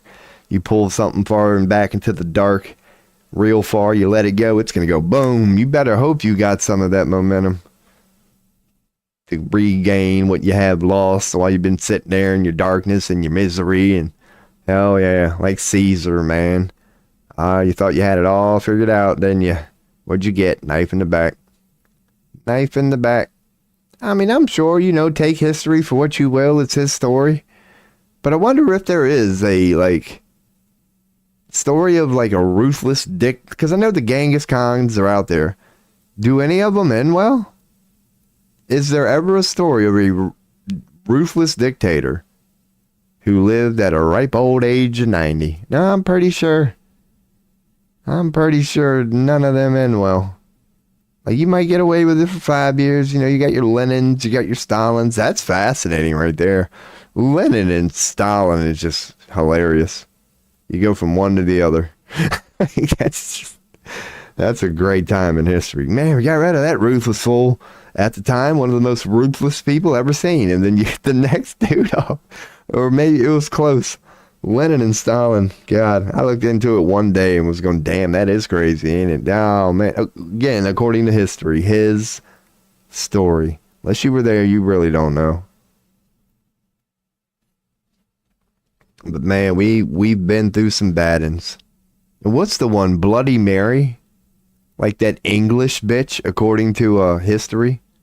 Apparently, there was some ruthless, like, English broad who did a Donald Trump one time. She wasn't in there long, but oh man, when she was in there, she sold everybody out and just wasn't hiding it. It was like, I'm running this bitch now. Kiss your future goodbye. Bye. And that's indeed what ended up happening. Just a whole lot of death, a whole lot of destruction. Looked upon later like, what the hell happened? Old Bloody Mary.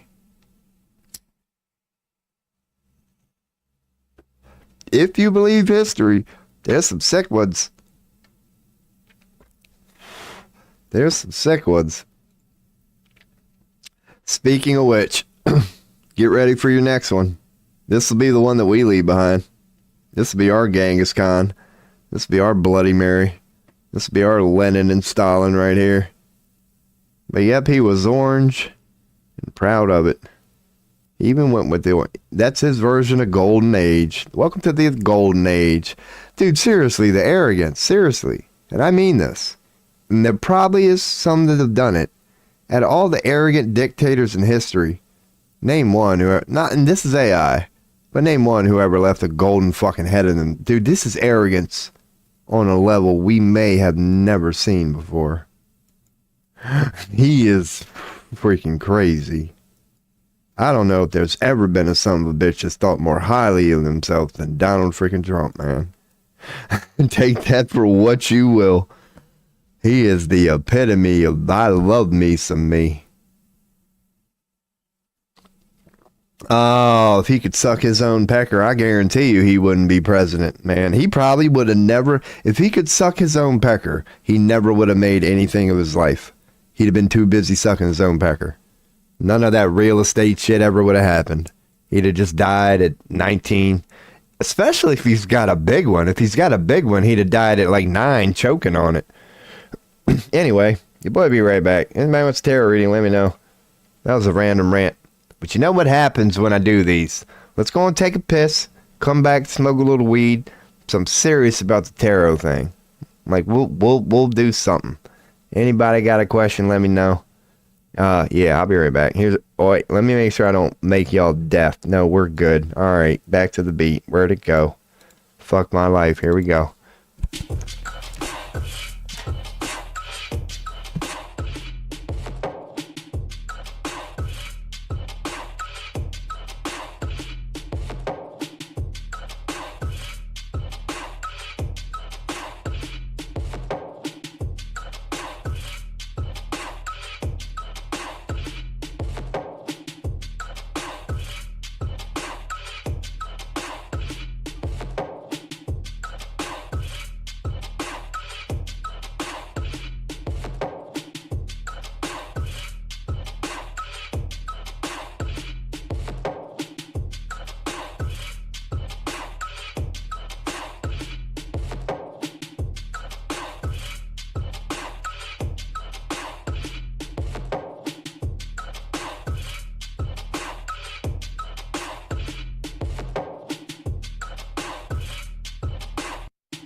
Oh, dude, that's the coolest thing about an active chat. All Twitch users can relate.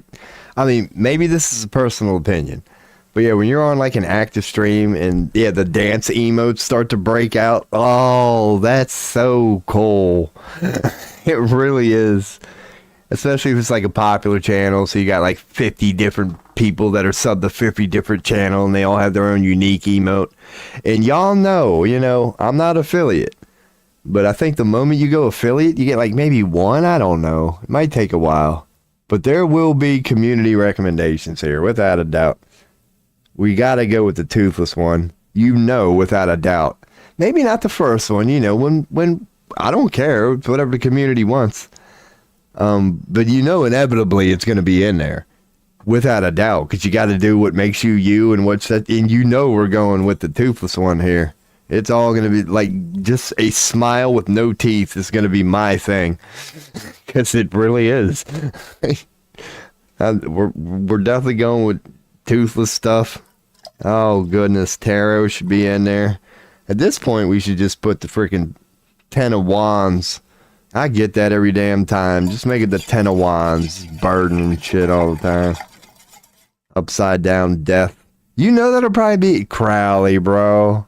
Come on now. Crowley's going to be in there. We definitely got to have at least one Crowley. Something with Crowley. Because I'm not saying, like I said, dude, I have to mold my opinion, okay? People who have been a part of this stream know why. But I can honestly say I'm a Crowley fan. I never thought I would say that. 10 years ago, I'm like, this has to be the most evil guy in the world. Fuck this guy. Dude, I'm a fan. Based on knowledge alone. Like, I'm over whatever. Yeah, I am a Aleister Crowley fan. He is a fascinating individual to me. I can't even say he's wrong. That's the shit about it. Other than the satanic shit, I'm not saying that. But as far as his knowledge of the occult, can you find anybody better? I mean, Jordan Maxwell was damn good back in my day. I think Crowley would own his ass. And I mean that. Own his ass. I don't even think it'd be close. And I used to think awfully highly. And I still do, man. It's the OG Jordan Maxwell, man. Everybody, any conspiracy theorist, pay homage. Jordan Maxwell is an OG. But I got a feeling if he went up against Crowley, Crowley would have made him look like a fool, man. Because, evolution happens. So at the time when Jordan Maxwell was blowing my mind in the 90s, early 2000s, blah, blah, blah. Looking back on it now, I can pick it apart a little better if I want. Because, again, you got to go back. You're talking about pre-internet, right? So these people had to do homework. For a dude who only went to libraries, his information was impeccable. Like, his work has been expanded on. So that's what I mean. You can quote unquote pick it apart in 2025. But just imagine hearing this in 1980, 1990. He was groundbreaking. He was groundbreaking when he was connecting the symbolism, the occultism. He was warning about secret societies and deep states and how it's all interconnected and how what we were told, it doesn't matter. Like he was questioning things. He was one of the OGs, man, of my time, because things are generational. Things are always generational. This generation has one. My generation, the old guy that I looked up to was Jordan Maxwell. Amalantra. No, I have not read. That's the first time I've ever heard that word. I'm not a reader. The only book that I ever bought, like for research like that, you could say or whatever, was I purchased during my goth phase, Marilyn Manson and all that. I see it coming up here in the Hermetic Library. Was the Antoine César Laudet version of the Satanic Bible. I read that cover to cover. Because number one, it wasn't a big book. I was like, I can do this. Yeah, you can tell I was going through a phase because that trip. No, I haven't heard of this, but that symbolism. But yeah, I bought Marilyn Manson's autobiography, the one that he wrote, in the Satanic Bible during the same trip. I got them both. Other than that, dude, I have never read any book, honestly. Other than school, I've never read any book other than those two.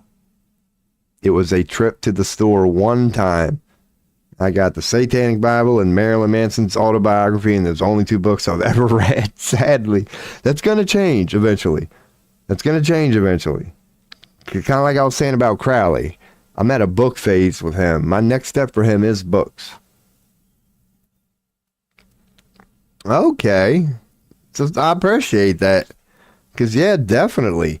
What I've been doing on Amazon is building up really interesting books. Not a lot. Like, I'm not going to get 50. But I've got at least 3 Crowley books in there right now. His Thoth stuff. Because I want to hear what that son of a bitch had to say. I want to get the book myself, man. NASA started with Crowley's crew. I wouldn't doubt it. He was a clear genius. That's what I'm learning about him. I said that the other day. I said, dude, I bet this guy's IQ was seriously like 130, 140. I mean, he was a genius. That's how he appears to me. I didn't know how smart he was. I thought it was just a bunch of, crazy occultists who just... He was charismatic. No, he was well researched. He knew occult like the back of his damn hand, man. And knowing it so well, he could articulate it so well, and that's why people fell in love with him. He was so good, he convinced some people he was a prophet. Because they were like, damn, you do know shit we don't know. Like, once you're convinced of that, oh yeah, he worked a couple of them in. I have heard of Jack Parsons. Okay. Yeah, man. Weird magic stuff. That works.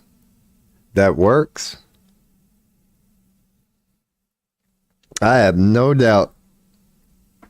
And you can still see it to this day, man. Hell, even Jay-Z wears this shirt from time to time. He's been to some big, the best of the best in a lot of fields. Have consulted. I mean, I'm not saying Jay-Z consulted him because, he's a little dead. But he's highly regarded, man. Because he was doing, so yeah. Nazis created NASA. Yeah, NASA's a joke at this point. It always was. The only reason, NASA was just created for Cold War, really. Like, the story is it certainly never turned out for what anybody ever thought it was or supposed to be. From the first week, people have questioned it. And what they do, just suddenly give up. Like, that's what they're talking about now.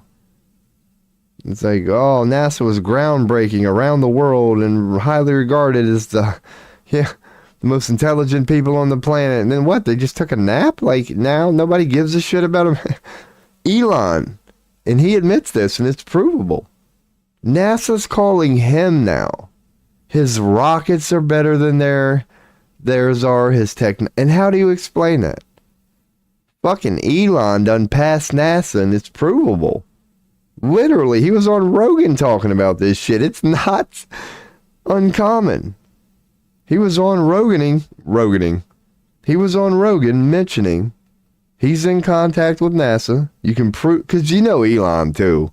He's egotistical. He was definitely throwing in there how his shit's better. That he knows stuff NASA don't know. They don't adopt his technology. They don't follow his path. They do this. They do disagree, and that's why he's better. He's making them look like fools, and it's like, how did that happen, man? On some level, that whole damn thing was a joke, man. It was never what Americans were told it was. It was all about perception. Look at us. We got to the moon first. And it's not like it was all fake. They did get some big government grants when the government gave a shit about that. When the government wanted advances in that field, they dumped a bunch of money into it and got it. They really did. But since then, they've taken that money out. And like you said, too, you know, they had secrets. They've got secrets. And NASA didn't even get the good ones either.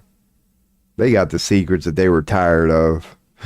They got the ones they were done with. Man, let's give NASA a couple of these, man. We'll keep the really good ones. Let's make NASA think that they're on to something here. And that whole freaking thing was a joke. I've got that on my Facebook page. I've always called NASA noobs attempting scientific analysis. That's how I've always described NASA. Just a clear bunch of chimpanzees giving it the best shot they can, but clearly they're not doing real good, man. Noobs attempting scientific analysis. That is NASA in a nutshell right there. And again, I don't want to shit on it and say no good came out of it, because plenty did. But if you want to be a bit pessimistic and have fun with it, yeah. Oh, there was a lot of inefficiency and just wasted time, man. There's much ado about nothing. What the hell did we get out of it? The Hubble telescope? Like, hey, we can see stars better than we could before. Great. Wonderful. Good job, NASA. Holy shit, you found a way to magnify. That's called inevitability, dude. Like, yeah, they just got there a little quick. That's all they did that's all it was money when you think about it. Man, look at this telescope that we built because we're NASA. Dude, you just had the funding. People knew 10 years ago all you needed was $1 billion to build something like that. You were just the first to get it, dude. You didn't break any ground with a fucking telescope. Who'd have thought that the bigger the lens... it's just... Americans got duped. But when you package things a certain way... Oh, man. You can blow smoke up people's ass. That's pun intended. Mine was coming out the other way, but... Oh, man. I did spice up the mashed potatoes, didn't I? Man, that's 2 days in a row. It does look a little better than yesterday. Because it did wipe off the bowl a little bit, but there it is, man. Breakfast champions, just mashed potatoes. Hell yeah. I love it. Dude, I said last time that I was going to go back to tarot, but I love it. I don't know how we end up where we end up, but we end up there. We're on NASA and just crazy shit by now. But dude, we ain't like that's what I love, man. Being 44 years old, like 10, 20 years ago when you were a conspiracy theorist, you had to go to certain web pages and the deepest parts of the web to have conversations like this. Dude, it's like now it's hard to get away from. Rogan's talking about it. Now it's just people going, dude, we've all been lied to. Check out what I know. It's like, it's crazy. Man, now, I don't know. That's where they go, the lie's so big. Like at this point, if we assumed everything's a lie, who do you even hold accountable? It's like we've been lied to on so many levels about so many things. You can't even hold one person accountable anymore. Couldn't get to the bottom of this shit even if we tried, man.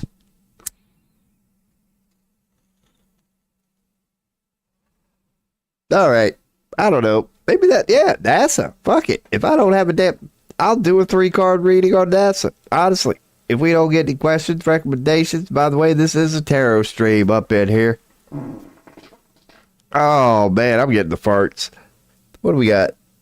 518? Okay. So, yeah, man. Oh, dude, I farted under some covers, too. You know how that goes. I'm sitting here marinating it. for about 10 minutes. Just a slow release, an extra warm butthole. Oh, God, we're going to do something about this. That ain't going to work. Woo. All right. Jesus Christ. Isn't that the thing about farts? You're really not supposed to be able to smell your own. Ain't it a damn shame when you can't stand yourself, when you fart yourself out of the room? I've damn near done that a couple times. You know how you eat like 10 eggs one day and you knew damn well, and then later that night it gets bad. And you know me, I'm always getting deep into stuff. I've had conversations with God where it's like, and then fucking 30 seconds later, I'm going, dude, how is that even possible? How does this smell this bad? You heard it, right? It just went, how do you explain this? Like, it gets deep with me. Hell yeah, I love it. I barely held that one in because I mean everything I say. And God knows it. I overanalyze things all the time. There's been times I've surprised myself where reality damn near stopped. Nobody was in the room and I was like, time out, time out. Jeez, God, what the heck? Dude, I'm out. Dude, you're telling me, look how big this room is. Like, I start getting into shit like that. I'm like, this don't make no damn sense, man. I'm trying to understand what it's like to be human here. And I thought I was getting pretty close, and now you done hit me off with it. And this? How does this make any sense? Dude, that had to be a microgram of air that came out of my butt right now. And I could go make dinner, cook a pizza, come up, and I know I'm going to smell this. Probably ran a test and confirmed it an hour later. I get deep like that. Walk back up in my room hour later like a dog. Just to have that I told you so moment with God, to be like, see? Told you it don't make no damn sense, and I'm not just bitter and mad. Hell yeah. And here's another playful joke I'll always say. What the fuck was it? Yeah. If you ever feel like you have to fart but you can't, just invite a friend over. 'Cause I'll be damned that ain't how it works. Man, you ever be sitting there? I've had these moments at work where you feel a fart coming on, you're like, oh, dude, I'm about to rip one good. Ain't nobody around. And as soon as somebody walk in, that shit has happened to me so much. I'm like, dude, I hope nobody's around. And then somebody shows up and you're like, damn, I thought I was going to be able to let this one go. And I could, granted, but that would be kind of rude. This one's going to be a little extra nasty. And it's like, yeah, I hate that feeling, especially when you're at work. Even when you're living with somebody, it's weird. It's like, you know it's not their fault. You know it's not yours. You honestly think, and I don't know if people do this, dude, I love me and how the fact I'm willing to go deep on anything. Like, I would have to agree that in many situations, it's honestly considered polite. Even if you ain't got to piss, just go in the bathroom and fart, man. Just get up and come back out. At least turn on the fart fan. That's why it's called a fart fan. Humanity knew that we need a fan. I mean, you got to cut drywall, you got to run wires, you got to get up and nail shit to the damn beams. It ain't easy. We wouldn't have did it for no reason. It's very important. It's very, yeah, because again, I'm just saying, as a dude who's been in relationships, damn, whether anything is said or not, sometimes it is, sometimes it isn't. You know there's been some ass ripped in rooms before where the other person is just thinking in their head, Jesus, really? It turns into like you're almost offended. You're just like, really? Really? Really? Even as a person who farts too, and I'm 40 years old, and I know what it's about. I get it. I get it. Really? You still just like, dude, really? Really? That's what I'm saying about the get up and leave the room thing. Like, you couldn't have told me you left your keys in your car. You couldn't have just came up with some reason. Oh, baby, do you need a drink, and walk down to the kitchen? I've even we've even looked at our dog and done that. Like, how many times has your dog let one go and you just looked, really? Really? Dude, really? I thought we were friends, man. Really? After all we've been through, you done just, it can be borderline offensive. It's really part of, like, it's like having bad breath. It's a part of being social. You got to consider shit like that, really. You don't want to be the dude in the room who, after you play the game of, you know, who smelt it, dealt it, if the conclusion is you're not the most popular person in the room at the moment. Some people are legit not happy with you. They're probably going behind your back right now. I knew it was him. That's that son of a bitch. Always doing shit like that. Never thinking about other people. It turns into something, man. It could, and your boy just likes going. We're philosophizing here, man.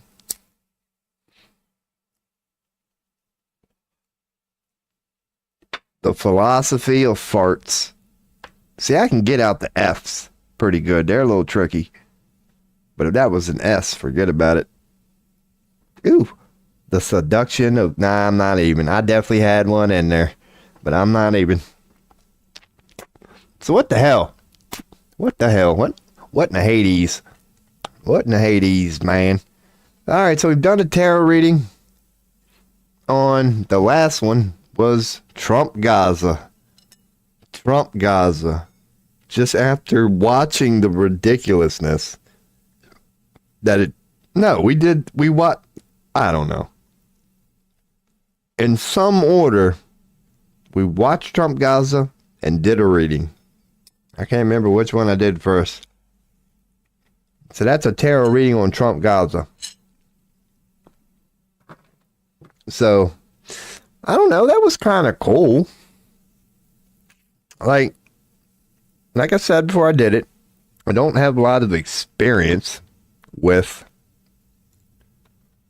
game plan readings.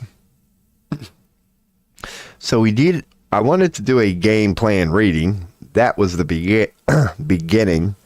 And I decided to go with Trump Gaza.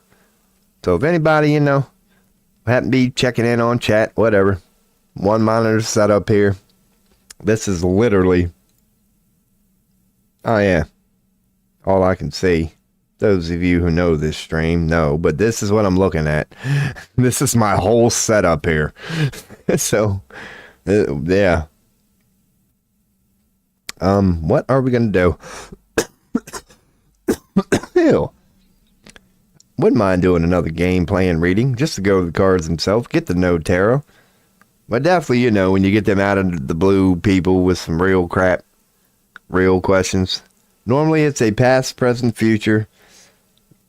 I should get that one ready. I keep this up, as you guys know, just to remind people. Normally we do a 3-card spread. Since it's only 3 cards. Could do one here. So maybe 3-card or game plan. What? Because let's see, we did a game plan on Trump. I said AI. So we could do a game plan on AI. To see how it will succeed. Dude, I don't see how it will not succeed. I'm sure tarot would give us an answer. Because it's basically here to stay, is my point. It ain't going nowhere. It's here now. It's like, it's not that, how can it not succeed? Some answer would be, yeah, some weird AI takeover would be the only way it would not succeed. Because it's here to stay. It ain't going anywhere. It will only continue to evolve. And as we throw in on this show, or have been recently, and I do want to say this, it's nothing to be afraid of. I'm molding my own opinion on that slowly. Let's not deny that powerful technology like AI in the hands of the wrong people is a volatile situation. It is. It's not a guaranteed negative either, but it's a volatile situation. It is. People whose intentions are questionable, to say the least, you might not want to give them the keys to a thing called AI. But then again, it's sort of uncontainable, so we might as well get used to it. It's basically like computer programming. Is it not? It's going to be an endless battle. Now, hackers have AI. So it's a whole new paradigm. It's going to be a constant battle of people using AI with nefarious intentions and people using AI with good intentions. But that's what I say, don't worry about it. Now, again, we're dealing with AI, which is, you could say not energy, but if everything is. So yeah, just don't not expect good and bad regarding AI. There will be both at all times. It's the nature of the beast. It's just like saying, now that we know how to program computers and computer programming languages are out there, people will always, not always, but you know what I'm saying. There's always going to be a son of a bitch creating a virus, whatever. That technology's out there. That doesn't mean be afraid of it. Because the technology out there is out there, right? Because you notice how we're really not afraid of viruses like we kind of used to be? Like, it was kind of a big thing a while ago. But it's like, dude, that never technically went anywhere. It's just that we're so good at detecting them now or whatever. That, yeah, there's another example. People who were trying to use it for negative reasons couldn't keep up with the people trying to stop it. Now, every computer person will tell you, you can't stop. It's a never-ending battle. But there hasn't really, that virus thing that some people were concerned about, oh, get ready for the super virus regarding the internet and stuff. Dude, you can pretty much say that never happened, and it's pretty much not even possible at this moment. I mean, it really, yeah. So AI is kind of like the same thing. It's going to be very similar. There might be a whatever here or there, just like in the early days of the internet, before we got good at this virus thing. There were a couple nasty ones that got out, and we learned. We really did learn. Early in the internet days, viruses wreaked havoc. Nothing real major, but they wreaked some havoc. They were, yeah, and then we learned. We learned. They saw how these impenetrable systems they didn't think could get penetrated, got penetrated. They patched it. Never happened again. Later, they would find another way in. But again, yeah, after so many of them, it's pretty much gone now. It's not saying it's not out there, but I'm saying, you know, view AI as the same thing. I'm sure in the next 10 years, you're going to find examples of people using AI to funnel money, to do nefarious things, to hack systems, to steal data. But each time that happens, we're going to learn, we're going to patch it. That's the point of AI, is it not? Like, we're going to have to use AI to combat AI. Really. There's going to be good AI. There's going to be bad AI. You know, there's going to be somebody creating a nefariously intentioned AI. And there's also going to be people using AI creating firewalls, gatekeepers, well-intended AI. It's going to be a battle. No different from hackers and what we've been going through the last 20 years. On occasion, there's going to be something we've never seen before that's going to cause some harm. We're going to learn from it. It's never going to happen again. And it's not like anybody's going to suffer either. It's like, picture this. AI took $200,000 from my bank account. Okay, you know, you might go through that legal, but do you think you're going to lose it? No.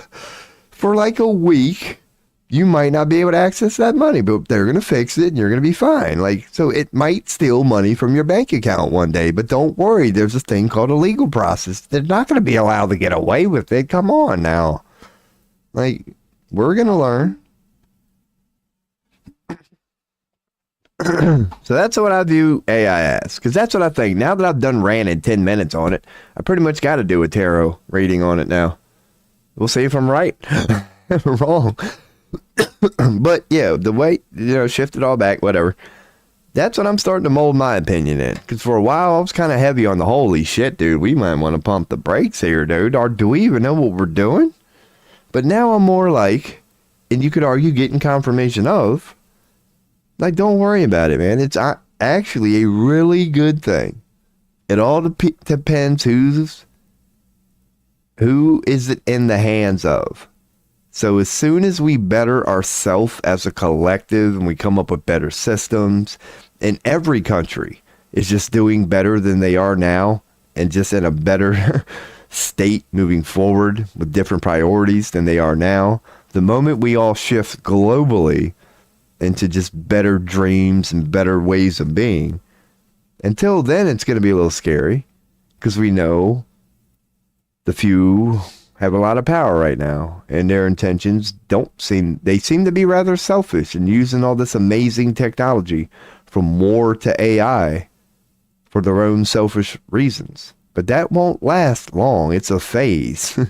Eventually, post end times, post whatever lesson we need to learn, AI is going to be part of our cleaning up process, and it's going to make it crazy easy on us. It's going to be beautiful. Once we get these same some bitches who are doing the same nefarious things using any tool at their disposal right now, once we wrestle it back, just like we will the rest of the world and our governments and everything, once we wrestle it all back, we'll be just fine. Once we decide collectively to use it for good reasons. It really does have the potential to make magnificent medical breakthroughs. Just anything we're currently having trouble with as barely evolved chimpanzees. This thing is going to just... anything that we lack up here. Anything we lack up here is really not a concern anymore. It's going to handle that part for us. It's so much better than this fucking thing up here. It's impressive in its own way. It will always be able to do things that AI can't.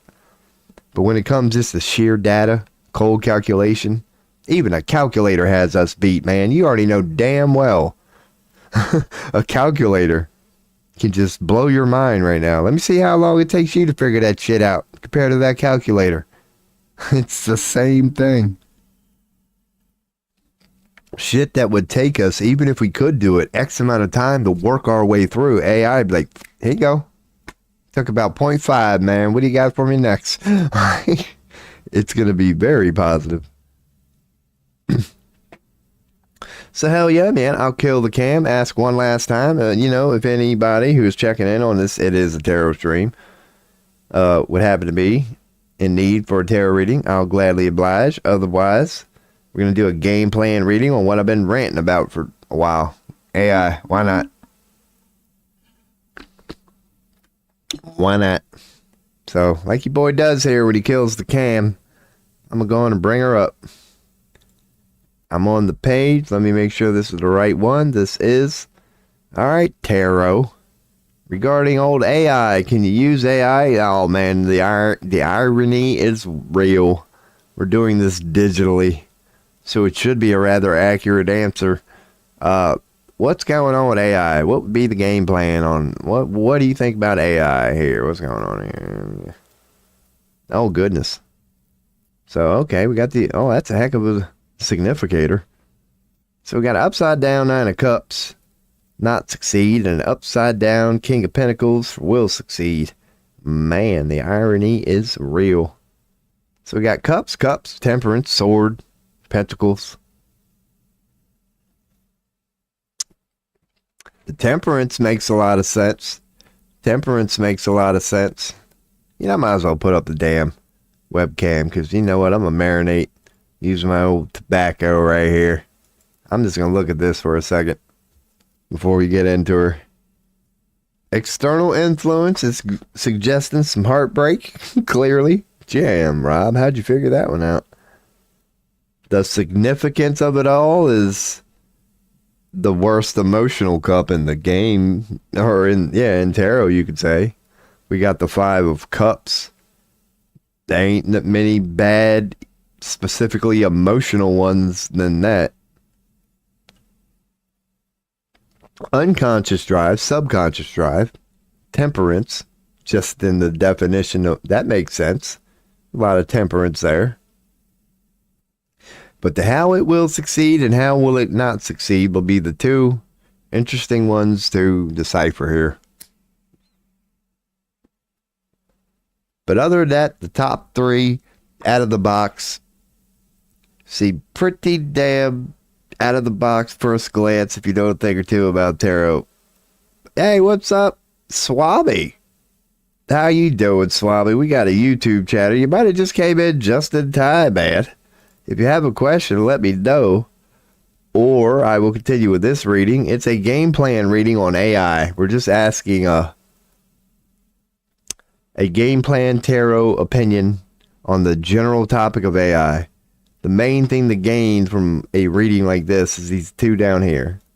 How whatever you're pondering either will or will not succeed. But if you have a question, what we typically do, first time chatters typically ask for it too, is the old 3-card reading.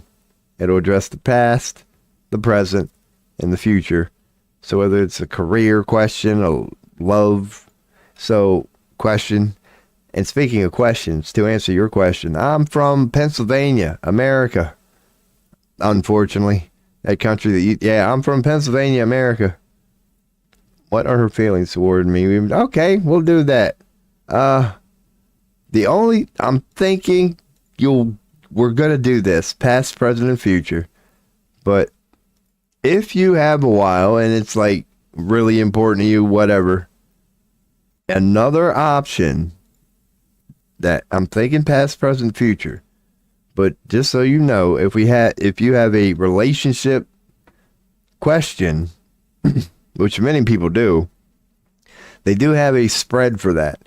As in you'd be over here, the other person would be over here, and it addresses the rational, emotional, and external stance of it all. But usually, people we start with the 3. So you're South India. Okay, well, welcome here. Because this is how I do it here. This isn't going to be your reading, but I'll give you an example. It's like, I have a deck that won't be here for like a while, so that will be an option. But greetings from India, what I do is I hit refresh, and we'll get 3 cards. So this is how we do the readings here at the moment. But when I do that, like if you got like a 3 of Swords, for example, I thought I would be able to type 3. What I'll do is I'll bring this up. I'll read through this because I'm learning too. We'll see what it's supposed to mean, what the AI overview is, what the agreed upon definition of that card is. So that's how we do it here. Now I'm thinking we'll do the 3. Unless you want to get in depth, I will start with the 3. But if you want a 7, let me know you said okay. So I'm assuming you're cool with the 3. So hell yeah, that's what we'll do here. Give me about a second. Because we'll go with the 3. Unless you want to do in depth, I do not mind. But that would take probably a half hour.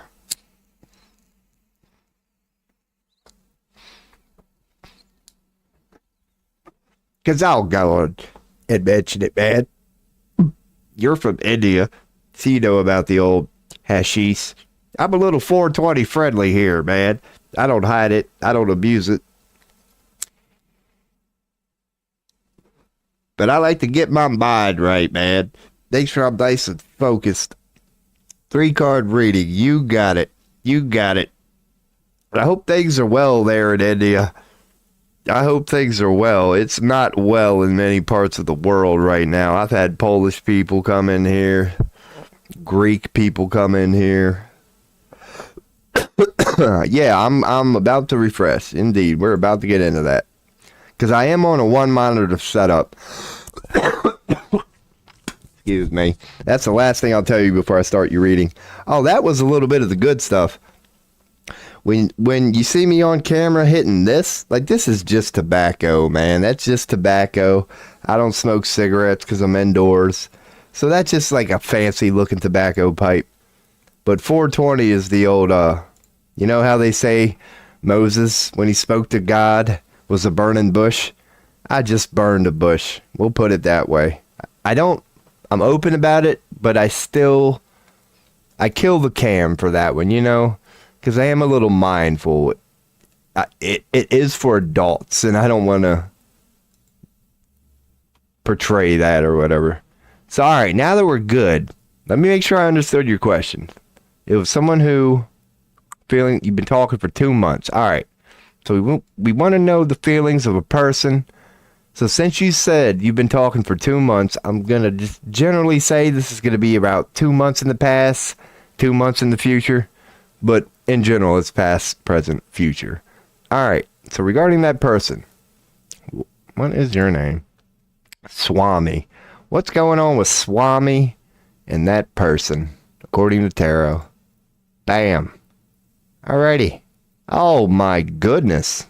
I'm definitely... Oh, well. No. It's good. Your Nine of Swords is a little suggesting, but it's upside down, so we'll get to that. As far as these two, couldn't be more beautiful, my man. Could not. I'm saying good stuff here. 10 of Cups. So let me get rid of the relationship so I don't screw it up. I'm even going to get rid of my AI reading. Alright, let me make sure I'm on main, because we're going to bring up pictures here. I apologize for that ugly guy. What you got, is the 10 of Cups. It's already come up here, and it's a good card to pull. It's a damn good card to pull. It's the family card, you could say. It represents emotional fulfillment, joy, happiness, and strong harmonious relationships, often signifying a happy family or fulfilling partnership. So it's about emotional fulfillment, strong relationships, joy, happiness, surprising insights, and artistry. I'll show you the picture of exactly what you pulled here regarding your past. So I'm seeing a good past here. As you can tell from this card, cups are good. They are the water emotional part. So they represent emotion. And they're here all in the rainbow. So the emotions are just doing fine. There's the man, woman, son, daughter, family. It's just positive and beauty everywhere, all around. It's about emotional fulfillment, joy, happiness, and a strong, harmonious relationship. So I'm guessing the first 2 months, according to tarot, have been pretty good, man. It's had a just joyous, harmonious, family-like, emotionally heavy, emotionally positive.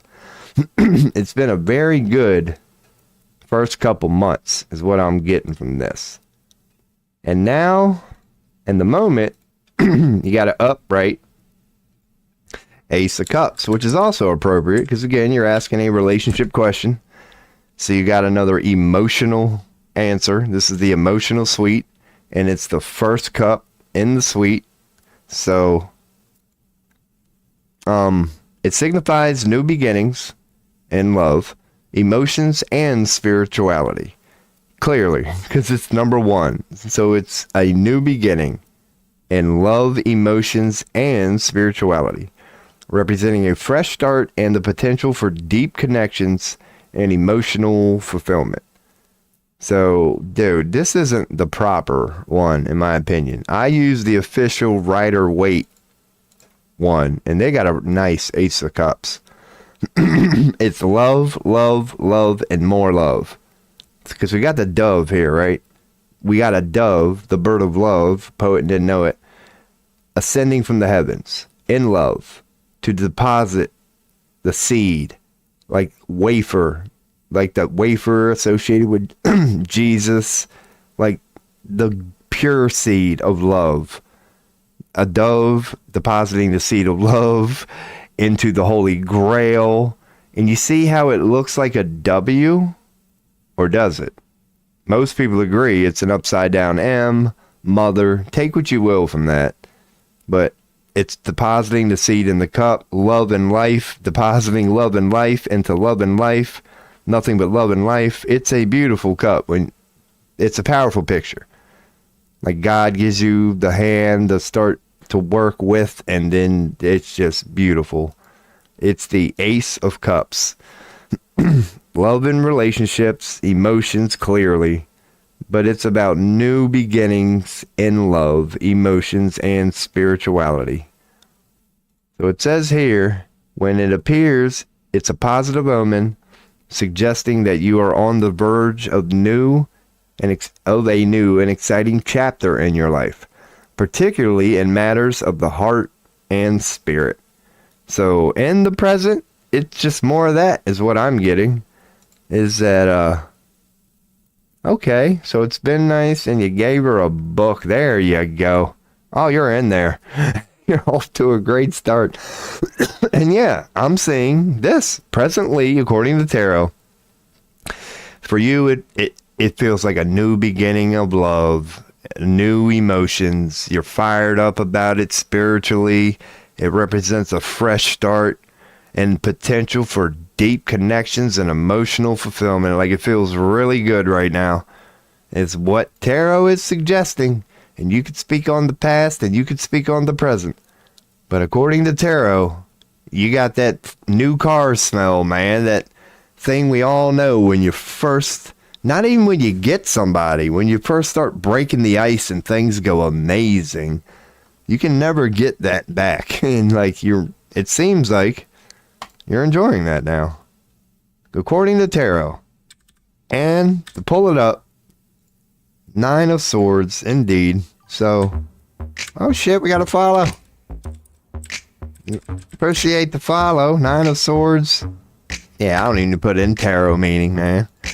Appreciate the follow. Okay, that was much ado about nothing. So, yeah, that's what tarot is saying at the moment. And you got King of Swords for the future. Now, this is the only skeptical one, of course, or whatever. Because the future, none of us can speak on, and it hasn't happened yet. And your card is not upright.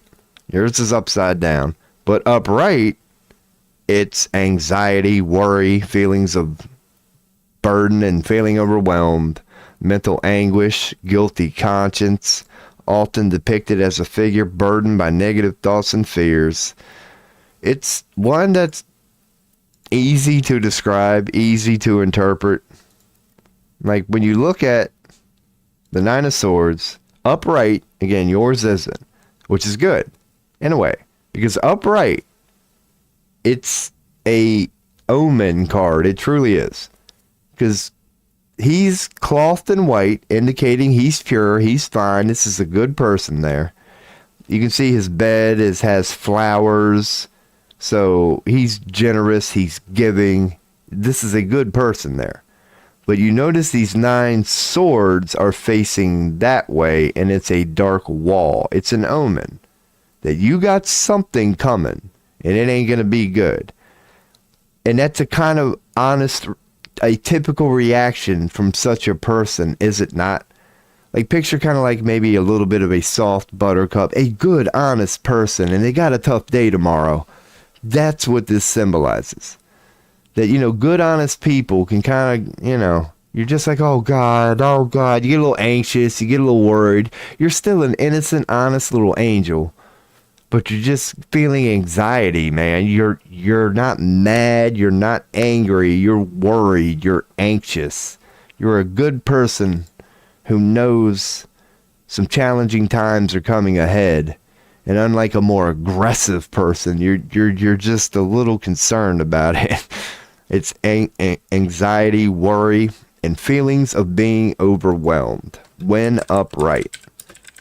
When upside down now, it symbolizes a release from that worry, a chance for optimism, and a path towards recovery from anxiety or mental health issues.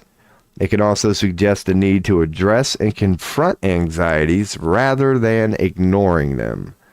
It can mean distrust, suspicion, despair, misery, or malice. Total isolation away from comfort and help. Institutionalization, suicide, that's a bit much. Imprisonment and isolation. So, I kind of look at this one better, because this is kind of like a negative version, but it would, you know, a little bit of distrust, suspicion, despair, misery, or malice. So a release from worry, a chance for optimism. I would more so go with this one, because the upright meaning is supposed to be worry, anxious, things like that. But upside down, it's this. It should be about, in my opinion, hope and recovery, letting go, seeking support, confronting anxieties. But this is why I do it this way. You scroll down a little bit. But according to this one, if the card is shown in an ill-dignified or reversed manner, then it has a different meaning. When turned this way, it means distrust, suspicion, despair, misery, or malice. Total isolation away from comfort and help. I would go more with this one, personally. But take what you will from this one. But all right, now to apply it to your situation, the future, and the question you asked, I would, going with this one more, suggest that there's going to be something that's going to appear suspicious or whatever, but don't, like, just be aware of it, sort of thing. Don't overreact to it, like, stop and don't get suspicious about it, sort of thing. Because when you see what the past is and what the present is, it's all going good. But the future would be upside down, which would suggest, with the Nine of Swords, that, like, for example, it'd be like somebody being 30 minutes late on a text. Don't let that turn into something big. It's what I'm getting here. Be wary of that. Don't start to distrust that if you see something like that, or, that would be one way to interpret it. The other way that I would interpret it, we got the release for worry, a chance for optimism, that you might see that there might be something that you're kind of worried about now. Like, oh my God, what if? And in the future, it'll be it'll be some sort of a freedom from that. A release from worry, a chance for optimism. Like, instead of being more pessimistic, oh my God, what if? You'll be ready to be just more optimistic. And a path towards recovery from what you realize you were a little anxious about for no reason, or somebody was anxious about for no reason. There's something that your mental wasn't already right. So I'm going to suggest it means one of them two things. It'll be a path towards moving on from something that for whatever reason is being worried about, or it'll be some distrust, suspicion. Maybe it's cautioning of an event coming up that's going to test the both of you, sort of thing, that it might come across as distrust, sort of thing, that in the end is going to lead to good stuff. So, alrighty, I hope that you can definitely come by later. My schedule is kind of coming and going. So, yeah, I hope that one helped. Because, you can speak about the past and the present, but the future seems to be cautioning about something like that. Some form of trust. It's going to be some sort of a test, which just could be a release from worry, chance for optimism, or it could mean there's going to be some sort of a moving on from something somebody is a little anxious about now or will happen soon. So that's why I bring up the definitions and everything, so everybody can see it. That's what I'm saying, man. That great feeling of that new relationship. And then, as we all know, with these relationships, many times I'll be damned if there isn't some test soon after you meet this person. Where, So that's what I got from all that. So whatever you got from that, that's definitely positive. That's definitely positive. Past and present are definitely positive. But the upside down Nine of Swords for the future. That's the genius of tarot. Even something that's naturally skepticism, the future, it ain't happened yet. You got an upside down Nine of Swords. So, yep. Hope you have a good night, Swami. Definitely get some sleep, because I imagine, it's got to be dark as hell, like 3 a.m. in India or something right now. It's It's 6 p.m. here in America.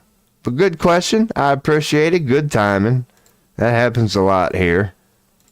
There have been a couple times that I've been in the middle of answering something and somebody's like, can I ask a question? And then it don't always work well. 5-10 minutes later, they're not here no more. So heck yeah, man, that was a good poll. Good poll. As I covered with the old Nine of Swords, man, I don't mind questioning some of these meanings.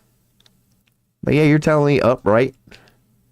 Yeah, this is about anxiety, worry, feeling of being overwhelmed, overthinking things, guilt, regret, nightmares, insomnia, hidden fears. Like, none of it's good.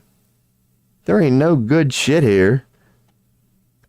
And then you go to, okay, so what does it mean when it's upside down? Distrust, suspicion, despair.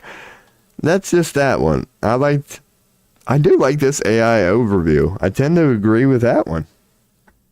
Because it would make sense. You know, this is a whatever written whenever. Isn't AI supposed to just be, you know, real time? Like a more modern version? Because how can a card with negative implications upright just have more negative implications when not? But then again, like I said, I don't want to act like I know. But I like throwing all that in there, man. Just so everybody knows. I do got to figure out a way to make YouTube a little bigger, but that works. I mean, I could always do this when there ain't a lot going on. So heck yeah, man. That was the first, I believe. Yep, YouTube question of the day. A relationship question. That's what they tend to be, man. Couple of careers, relationships. Man, I got one. You know, won't get all specific or whatever. Yeah, one where somebody was, let's just say, asking if the woo-woo, the hoo-doo-hoo, the hoo-doo-hoo, poo-poo got done in their car, and they didn't know it. And Tarot pretty much confirmed it did. It did. Somebody decided hotel rooms cost way too much. And I agree with that. So they done found a vehicle. Tarot confirmed it. That person didn't argue or whatever. It's like, all right, good reading. Thank you. Makes sense. See ya. The conclusion from that reading was basically Tarot telling that person, that's how I interpreted it, and they agreed. It was like, you basically already know, don't you? You know what the answer is, man. And I think it recommended, like, taking the high road sort of thing. It was like, you know, and you know you know, so that's all you need to know. It was a sort of that reading. So that was cool, man. Hecky is there. Good tarot reading. Anybody happen to have one, let me know. I thought I got a follow on Kick, but I mean, I got a follow. Like, if you get a follow from a bot and then you ban them, I think you lose your follow. Maybe I'll go through and unban all the bots just to get a follow. Oh, dude, that'd be a good option, you know. Let's say there's some Kick program one day that's like, oh, you need 100 followers to get this, and I got 99. I'll unban a bot quicker than hell. Just to be like, give me my shiny, man. So we out here. Speaking of which, on Kick, now your boy, man, I'm a little egotistical, but I'm gonna go on and say her. How about her? Like, you know, a week ago, I believe. Now, I could be wrong, and maybe I just never looked for it, but I don't think there was a tarot category, as in not that very long ago. But I'll be damned if there ain't one now. Maybe it's been all these 10 to 15 hour, 22 hour streams. I'd like to think, maybe it's just I'm well timed. Maybe it's always been up there, or maybe it was already in their plans. It just seems it's kind of just getting a little more popular at the moment. Or maybe we're actually paving the way here with the way we're doing shit. I don't know about the half-hour downtime between readings sometimes. But I think the in-depth explanation and just trying to learn, because literally that's what I'm using this as. Because that's what any, if you look at any how to learn tarot video from like the professionals, they'll tell you. Practice, practice, practice, practice, practice, practice, practice, practice, practice. So I was like, you know what? That's not a bad idea, Rob. You done spent 2 weeks downloading stuff, going through Crowley. I just do it. And I did. Man, I don't know if it's ever, tarot ain't never been done like this. I can promise you right now, I don't give a damn the platform. You're not going to find, I don't smoke cigarettes, but yeah, you're going to go to the, hey man, what's going on, people? It's your tarot reading boy out here, Steve. Yeah, man, what's up, man? Just got off the plumbing job today. It's a great version. Ain't going to be no candles here, man, but I do got a little fire, so see? There's a theme. I just don't burn candles. I burn tobacco. See? I don't burn incense, but this room is always smoky as hell. It's called tobacco. Speaking of which, I should probably text my damn landlord, but I don't know, man. Watch him be checking my face. Watch him be watching my stream. He already knows what I've been up to for the last couple months. That's really why he's texting me. He's worried he ain't going to get the rent. He's like, this some bitch been talking about he ain't got no money for weeks now. Let me go on and break the ice real quick and remind him. You owe me 4 digits here the next couple. Nah, he's good, people. I like him. He ain't even the owner. He's just the dude on the clock. Maybe I'll give him a tarot reading, whether he likes it or not. That'll be my reason to text him. I'll just text him a link to a clip. And I'll take 50 off the rent too, man. I'll give him $9.50 and go, yo, I just gave you a $50 tarot reading. You didn't even know it, so here's your damn rent. Nah, he's good, people. He's probably not the type of dude you want to talk like that to anyway, man. He'll fire back, I guarantee you. I guarantee you. Oh, dude, some people can bring it. You don't want to mess with some people. I ain't even talking about like butt whoopings or nothing. I'm talking about verbally. I like to consider myself verbally gifted. Dude, if there's ever a time to screw up a word, and yeah, I've seen some people, not many. They're usually maintenance men. I'm just like, dude, I'm not even with that guy. Oh my God, he might make me cry a little bit. I'm just gonna, adopt the wolf and easy prey mentality for right now. Let me go for the CEO of the company. They tend to be the dumbest people in the building, but I'm not messing with that maintenance guy. That's not going to be easy. But I promise you show me the CEO, and I'd be like trying to outsmart a 3-year-old kid. That's just low-hanging fruit right there, and we all know that. We all know that. Anybody with a job knows what I'm saying is provable. The higher you go up the ladder, the dumber some bitch gets. Oh my God. It's ridiculous. Don't go to a corporate meeting. I'd rather be in a round table with janitors and floor moppers, man. There'd be better conversation than whatever goes on there. It's ridiculous. It's mind-blowing. And I will die on that hill. I'm not hating the player. I'm hating the game. I don't know what they're teaching these people in college, but my goodness, we should have burned them books 30 years ago, man. When's the last time anybody updated the curriculum in America? Jesus Christ. When you hear these people stating what they think they know, you're just going, God, no wonder everybody hates their job. This is our leadership? Holy Christ. No wonder every time I go out to the floor, I feel like we're doing it the hardest possible way we actually could, and I just want to kill myself, but damn it, I need a paycheck.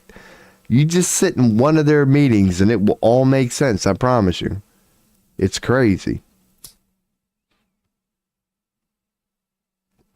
If you want to see micromanaging, and this is coming from an admittedly over analytical dude, if you want to see micromanaging and over analysis personified, sit in a corporate meeting at whatever your 9-to-5 job may be. And I know in your heart of hearts you feel me on this. They're the same people who just told you when you could ask for a day off because of your kid's birthday. No, because, you know, you've used up all of your points. It's those same people. They are not intelligent, believe me. But then again, why would I go for the low-hanging fruit? Such as university-educated people, man. Anybody want a tarot reading? You boys bitter. At least I admit it, man. You gotta like George Carlin sort of people to find any enjoyment in me. Who love putting in it? Because the thing is, you know, most people are just regular folk, man. So you gotta stick up for them from time to time. It's a Robin Hood mentality. Ain't nothing wrong with poking at the big boys, man. They can take it. Anyway, that was a cool reading. Should I go back? Now, I'll do a 3 on at this point. Because I did do a little ranting here.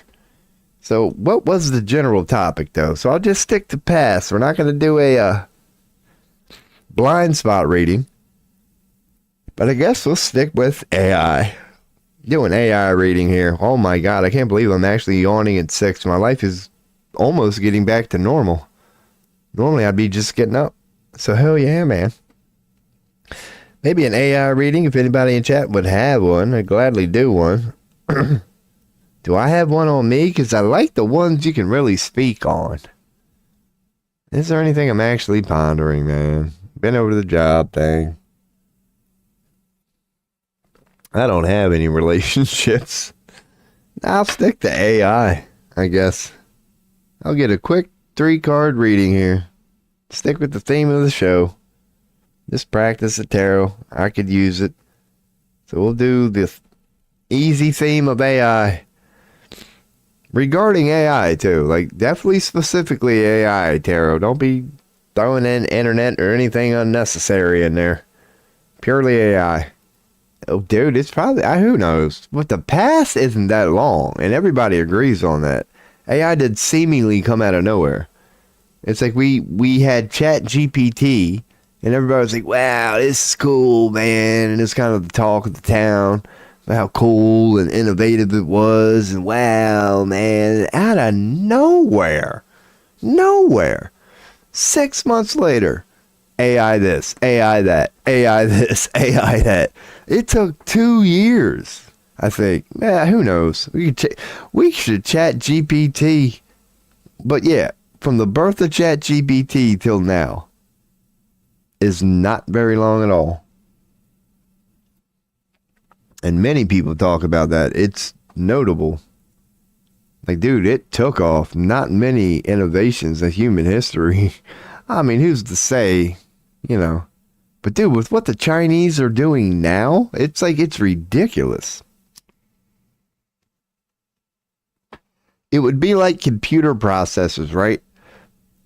Going, oh, okay, here's our first one. It's a 1 gigahertz processor.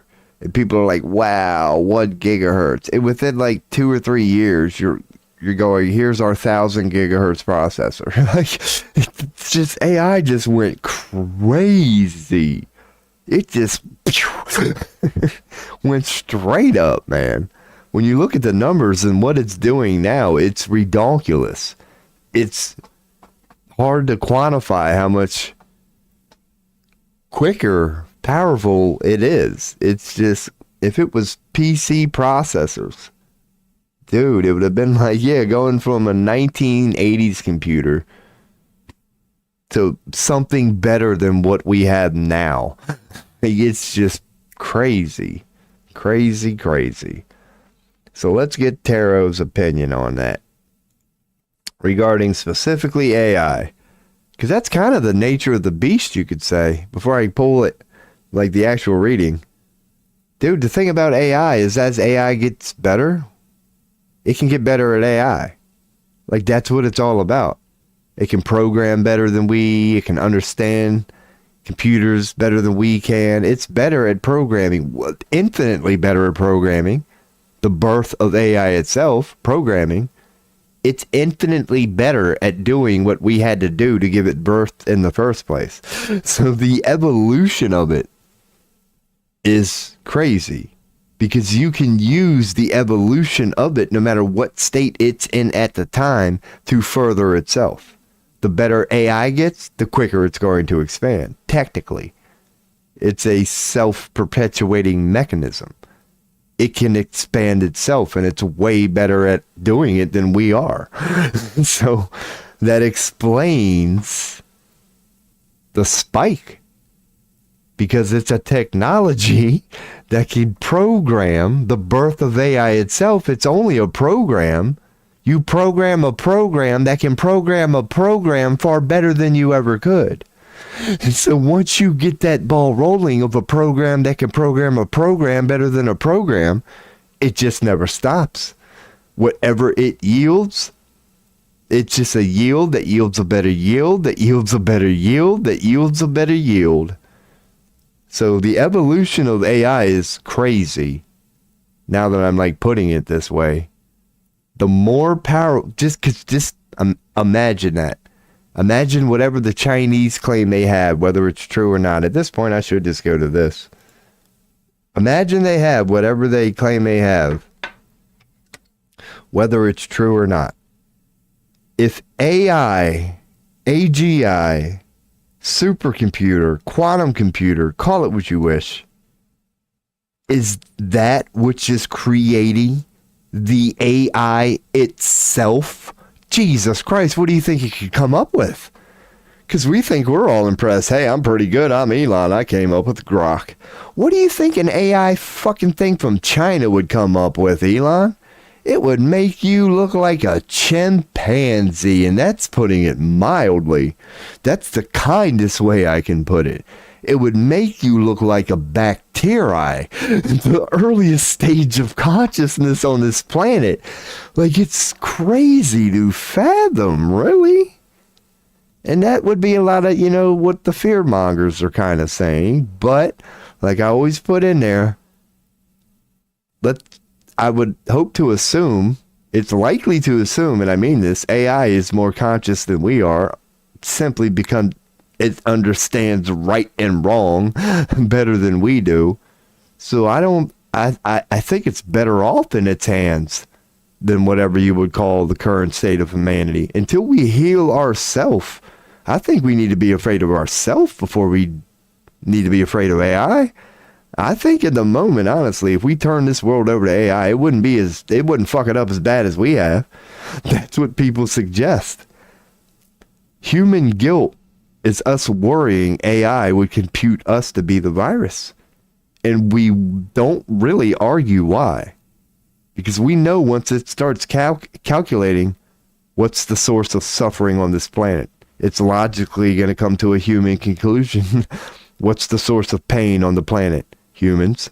Why is the Amazon disappearing overnight? Humans. Why are the waters polluted? Humans. Like, we are scared of the logical conclusion it would come to. You can't blame AI for that. That's us.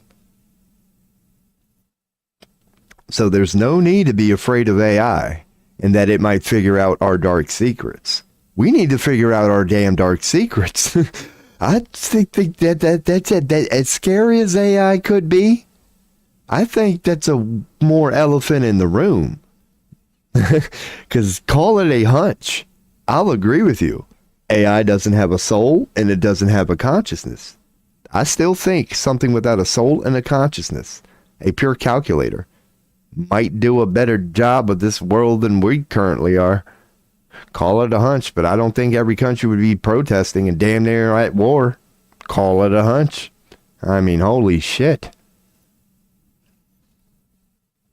Maybe we should just hand it over to it right now. Could it do worse than Trump? Could it do worse than Netanyahu? Could it do worse than some of these leaders? The new one in Syria and what's going on in Germany and what's going on in Poland. And dude, even their own people are saying right now, why are you replacing trash with trash? What are you doing? Like, Holy crap. If that's the best we can do is trash, then forget AI. Let's blow the dust off the AOL discs they used to mail people back in the day. They could probably do better than that level of... Hell, the first calculator ever invented could probably do a better job at figuring this shit out. Hell, back in the day, man, technically the first calculator was manual. Them old machines that people like using punch cards and shit, that would be more efficient than whatever the hell we're doing now.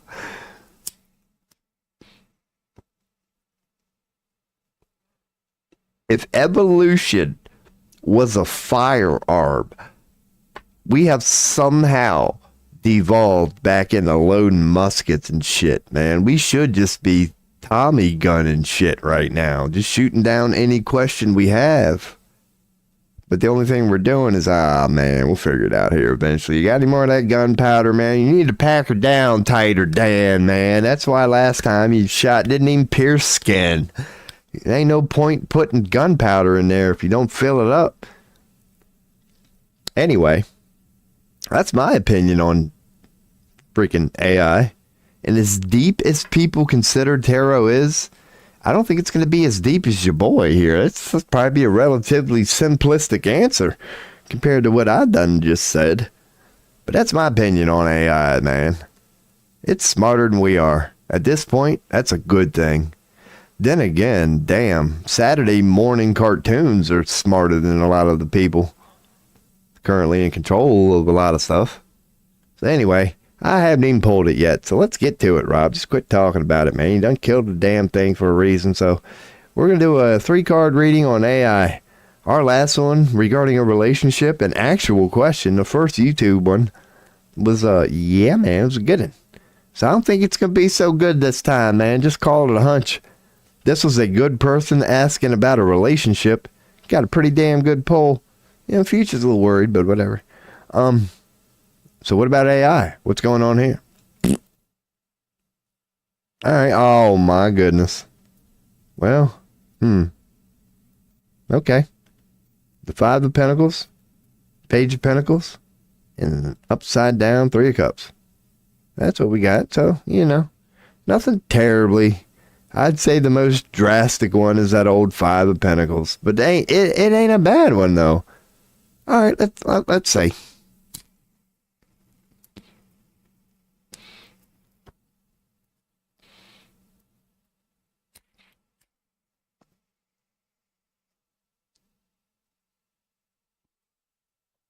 Yep.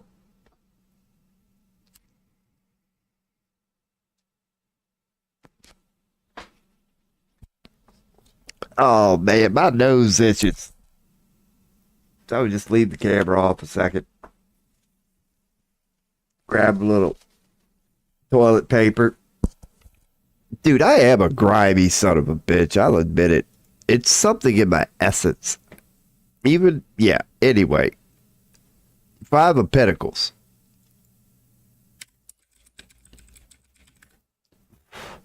An interesting card.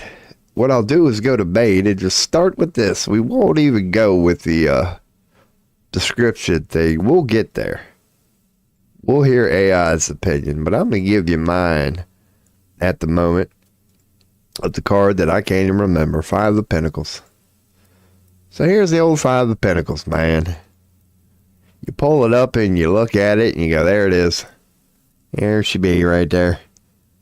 Off the hunch. This is what I went through off the first look. You're like, wow. You got the black background there. Dude on a crutch. He's injured. Limping away. Sad woman. Barefoot walking in the snow. Both of them. Looks like she just lost a child. You're like, man, what the hell's going on here? So that's like knee jerk, right? So don't forget the, it's a church-like setting. And what are they doing? Walking away. They're going somewhere. That's where you begin to get into it. You first look at it and you go, man, that sucks. But it reminds you, it's about hardship, loss, and feeling isolated often associated with financial difficulties or a lack of support, but also potentially indicating a need for resilience and seeking help. That's the part of it. It can indicate being pentacles, coins, financial struggle, insecurity, isolation, hard times for sure, feeling abandoned, lack of mindset. This card suggests a period of hardship, possibly involving financial difficulties, a lack of support, or feeling left out. It can also symbolize a feeling of being rejected or excluded. So, I say what to take away from that: hardship, loss, feeling isolated. Kind of the reversed, it means recovery, hope, overcoming adversity. But it does, when reversed, it does mean that. But when upside down, it might not mean recovery, but at least it means they're getting away from the situation, sort of thing. Like they're moving away from it. It's something that hurt, financial difficulties, lack of support. See, there's a more proper explanation.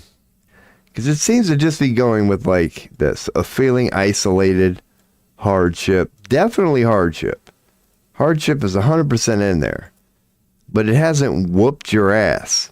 It's hurt you, it's injured you, but I'll be damned if you ain't getting away from it. That is key in there, in my opinion. It's not about it sticking around, that it can be about bad times. But if you read the advice here, it does say it's supposed to remind you that help is available. Like they're going to seek help. That he's on crutches. He's already sought help, you could say. Like he's hurt. He got hurt, but he's already bandaged. He's fine. He's on crutches, but that's the point of a crutch, to help you with your injury. Like his foot back here has a cast. So they've already received help. She's going to seek help. He's been helped. So help is definitely in there. So it encourages you to reach out for support, whether financial, emotional, or spiritual, rather than isolating yourself. So it's definitely about hardship. It's about loss. It's about feeling isolated, hurt. But it's not all bad. It's like the help part is in there. You're either going to seek help, or it's like going to the doctors. You've still been injured. It still sucks, but you've been helped. You're just injured. So that's a deep way to explain the Five of Pentacles regarding, and this is all just my opinion, that's why I bring it up. Take from it all, because if you want to say everything they said was spot on, who am I to say? But that's what I'm going to take from an upright Five of Past, because we're talking about AI here. So it could mean, financial difficulties, but I doubt it. I'm thinking AI's past was, moving on. A feeling of loss and isolation. Financial lack of support, feeling left out. Man, I don't know, tarot. I don't know. Lack of support, feeling left out, symbolizing a feeling of being rejected or excluded. So somehow that was the past of AI. It felt left out. I don't think it was financial difficulties. Might be tarot's way of saying, hey, y'all. Like it was birthed from somebody just trying to make a buck. Somebody was a little poor, going through some financial difficulties, and said, shit, I need some AI. My account sucks. I bet a computer could do this way better than he could. Or whatever. So insecurity, isolation, hard times. All right, yeah, it's about getting away from hard times, or at least acknowledging them. Okay. Interesting. Page of Pentacles. Some of them make total sense, but that one was a little iffy on you, boy. We are asking about AI specifically. So it's about just getting away from something bad, man. Like being a little hurt, being injured, but you're seeking help. seeking help. So take with that what you will. So Page of Pentacles upright can represent a young, eager student or someone with a keen interest in learning about the material world, suggesting opportunities for prosperity, security, and solid achievement. It's a quest for wisdom, abundant harvest, but it could also mean scattered energies. So as a page, it's definitely new beginnings and opportunities, but being Pentacles, focus on the practical. It's the Earth suite, so stay grounded. Potential for material success because it's Pentacles, aka coin. But yeah, it's a young, eager student. A message for opportunity regarding Pentacles. Because Page, you could just say, is new beginnings and opportunities. It don't matter the suite. And you'd basically be right. But that's when you got to factor in the suite. That means everything. So the Page of Pentacles is about that. It's about being a being with consciousness, not a new baby. You're an adult, but it's a new beginning. You're born again regarding something. And it's being the Pentacles about, it could probably financially, it could be financially, but being Earth Pentacles, also known as the coins, being Earth, it's going to be material, which is slightly different from financial. But it's material for sure. Financial is a branch on that tree, and likely. And the whole grounded part, this is what makes the Page of Pentacles better, is, grounded. The grounded practicality part is what makes the Page of Pentacles pull a Page of Pentacles full. If it was swords, it'd be more about clarity, the intellect part. But when it's about pentacles, coins, earth, material stuff, it's about groundedness, aka earth, ground. So that's how I'm interpreting that. That the past was about, walking away from something painful, seeking help, moving on from isolation, yada, yada, yada. And the present is just a Page of Pentacles. A young, eager student, as in, like, we all know we're learning regarding AI. A keen interest in learning about the material world. So we want to use AI, which is a concept, to make the material, solid world better. Suggesting opportunities for prosperity, security, and solid achievement. Okay, so again, Tarot is saying, now we're getting on to something that makes sense to you, boy. The past is a little hard to decipher, but we tried. But currently, it's about being a page and an adult who has a young, childlike, brand spanking new idea, sort of outlook on life, and about the material world. So it's a good pull. It's about the material world, and it's about prosperity, security, and solid achievements from a grounded perspective. So I'm seeing a bunch of positivity here in the present. And again, I'm sure there's some messed up things going on, but generally it's good. You can get more positive, you could say, but that's a pretty damn good card to pull for the current state of AI. Not a lot to worry about there. All right. And then you go on to the future, which is the upside down 3 of Cups. So I might as well just type all that in there.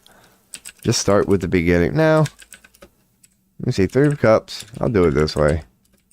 I'll bring this up. Copy this.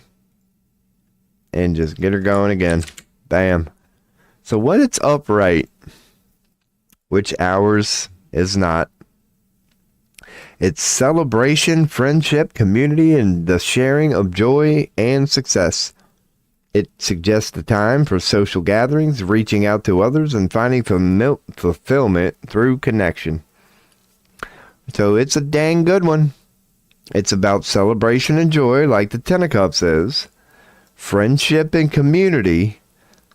Not quite as intimate as the 10. It's about friendship and community, sharing communication, collaboration and cooperation, reunion and reconciliation. So the sky is supposed to represent hope and no worries. The cups is an emotional connection. The 3 represents duality and collaboration. And the harvest around them represents celebration, gratitude, and growth. So, make sure I'm on main. Bring up the 3 of cups. Because what I was saying is this ain't the 3 of cups. But I'll get her cocked and loaded. Let's go and close everything. Get the 10 ready. And the 3 ready. I can bring them both up. Because the 10 next to the 3, yeah, you see how that's all about celebration and stuff, but that's more family. The 10 is more about family. Man, woman, son, daughter. Just, yeah. When you get to the 3 of Cups, which is similar, celebration, joy, things that are associated with 10 also, it ain't about that with 3. It's not about family and wife and children and intimate connections. It's about having a shot at the bar with your boys, sort of celebration. You can see the white, you can see the red, and then you can see the woman in white on the right who's cloaked in earth. So you got air, you got fire, you got earth, and then you got the blue in the background. So it's indeed about, and cups, emotions. So that was worth mentioning that AI did. Yeah, they're cheersing, but that ain't, you know, Jose Cuervo in there. That's love in there. They're like celebrating and toasting to their shared love sort of thing. So hell yeah, man. That's what it is when it's upright. It's good. Pretty damn good. So when it's upside down, now you get disconnection, isolation, or difficulty in forming meaningful relationships or celebrating accomplishments. So it's the complete opposite of everything we were just saying. It's isolation, it's disconnection, it's difficulty with any sort of relationship, a lack of celebration, inability to connect. It could suggest gossip or sibling rivalry. That makes sense. Instead of coming together to celebrate and talk about positive things, you just gossip, bitch, moan, create drama, and do stuff like that.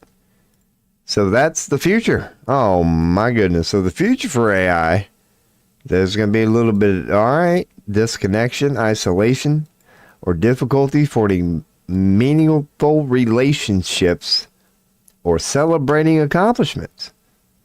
So the past was about moving on, whatever, healing, seeking help. Presently, feel really good about it. Nothing but positivity here. Being used for good reasons. But in the future, there's a little bit of an omen. There's going to be some, I don't know, a little bit of disconnection. A little bit of isolation. Lack of celebration. Inability to connect. Maybe based on our enthusiasm in the moment, we're going to go a little too hard. A little too much too soon. Inability to connect. A little bit of drama going to go on there. A little bit of disconnection. Relationship difficulty is definitely big in there. So it's going to cause some, a little bit of drama. A little bit of drama emotionally. So there's going to be some sort of drama. Clearly. So now I'm back to AI, or AI. Oh my goodness. Now I'm back to browsing, so I can see chat 2. That is the completion of that reading. If anybody has a question, let your boy know. That was a 3-card past, present, future on AI. So yeah, man. The past is a little difficult. 5 of Pentacles, who knows? Present is questionable. Like, ain't nothing but positivity there. Like we believe we're using it for good reasons. Most people do. Most people are trying to use it for good reasons. It's a new idea. People are enthusiastic about it. And at the moment, it's good, but there's something coming. There's an upside down Three of Cups in the future. So we've kind of touched upon it upon this stream. It's like, dude, the evolution of AI is not going to be perfect. We are going to make mistakes. We are going to screw up. We will learn from them. Or even more accurately, AI will learn from them. Because we've already covered how it's better at this shit than we are. So AI will screw up, and then AI will figure out how to fix it. But it has to screw up first. Oh, fart ass. Because you kind of say we're in the phase now where before we really unleash it, we're doing our best to see where it could potentially go wrong. But unleash it we will. So the things that we're too stupid to foresee when they happen and they're bad, AI is going to figure it out easily. It's probably going to be like, why didn't you humans see this crap? You're making me look bad. It'll probably end up adjusting its own program in the moment. It'll be like, damn, you all really do suck at this AI. Step aside. That'll probably be. So maybe that's what it's saying. Yeah, something like that needs to happen. And your boy is, I'm glad I put philosophy in there. Maybe that's what it is. We need something bad to happen so AI itself can see how bad we are at AI. It has to be so bad, yet so well intended. You know what I mean? Like, yeah, it's going to be like, this is really their best shot, because it will be. Every smart person is going to sign off on this and go, yep, this is good to go, Steve. This is good to go, Bob. Oh, bunch of chimps. And it's going to be bad. What is up, Parvati? Hello, how are you? Me, I am doing well. We got a new YouTube chat here. I could switch to just chatting and show your message, but hello. This was a tarot reading on AI. That's why I'm just going here. Because we got an upside down Three of Cups for the future. Past, questionable. Future, questionable. Currently, everything's fine. Currently, everything's fine according to tarot. But how are you? This is how we do it here. As you can tell, this is a web page. This will not be your reading. But yeah, I could hit refresh and get 3 new cards for past, present, and future. They have really in-depth pulls. As you know, you can pull 5, 7, 10, 15 cards in a tarot pull. We tend to go with no more than like 7 or 8 at the moment, based on a bunch of factors.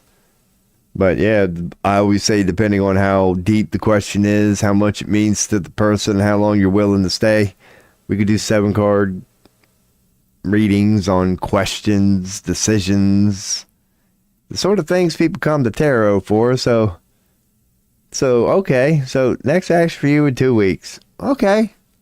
I can ask a 2-week question for you. We can go with past, present, and future. If you want, I'll proceed that way. But yeah, if it's a decision, they have one for decisions. And so yeah, it's up to you. Past, present, future. It's what I'm thinking we're going to go with here. Because you said 2 weeks. Okay. That'll work. I'm thinking it's a proper one. Because it's sort of addressed. Yeah, let's just do that. I'll keep checking chat. But I will do that. So the 2-week reading for Pavati here in YouTube. So the Sabal next actions for 2 weeks. Sabal next actions for 2 weeks. Not sure what Sabal is, but okay. Regardless, I don't need to know. This is about you. So this is your answer, and I will bring up the cards and explain them. So in 2 weeks regarding Sabal, make sure I'm right. Here we go. All right. We got a Hierophant here for the past. Got an upside down 7 of Pentacles, which is a interesting card. And an upside down 7 of Wands. So you got 2 7s here. So you got 2 7s and a Hierophant. So I will, dude, let me do it this way. Man, that was an advertisement already. I'm going to copy this. Because yeah. I will add tarot meaning. Bam, tarot card meaning. The Hierophant, let me make sure I'm on main here. This card, when upright, which ours is, regarding the past in your question, it can represent marriage or an arranged setup. It can also mean a teacher or counselor who will help you in learning or education, whatever you're seeking. They always use that word. So it's about spiritual knowledge, tradition, and adherence to established customs. It encourages embracing traditional values for personal growth and liberation, as well as matrimony and love and relationships. So it's the Hierophant. Baptisms, weddings, marriages, forgiveness, teachers, tradition, and ceremonies. 100%. It's about tradition and convention, such as marriage, arranged setups. It's about honoring tradition, like church, weddings, marriages, sacred things that you got to organize or whatever. That would be what the Hierophant represents. Now, what we'll do is we'll bring it up here, because this one doesn't come up a lot. That's why it's probably going to take me forever to find it. That's what it means, upright. It's all about ceremonies, like good ceremonies, positive things, not about control and man-made systems. It's about things like religion, marriage, just things that can serve people well, but they need to be organized first. It's about the positive part of that. That's what the Hierophant represents. She's good, she's honest, she's just. She's got a wise crown. You can see the crosses. It's a good card. So regarding your question, it's, according to me, or according to the tarot, we're getting something like that for the past.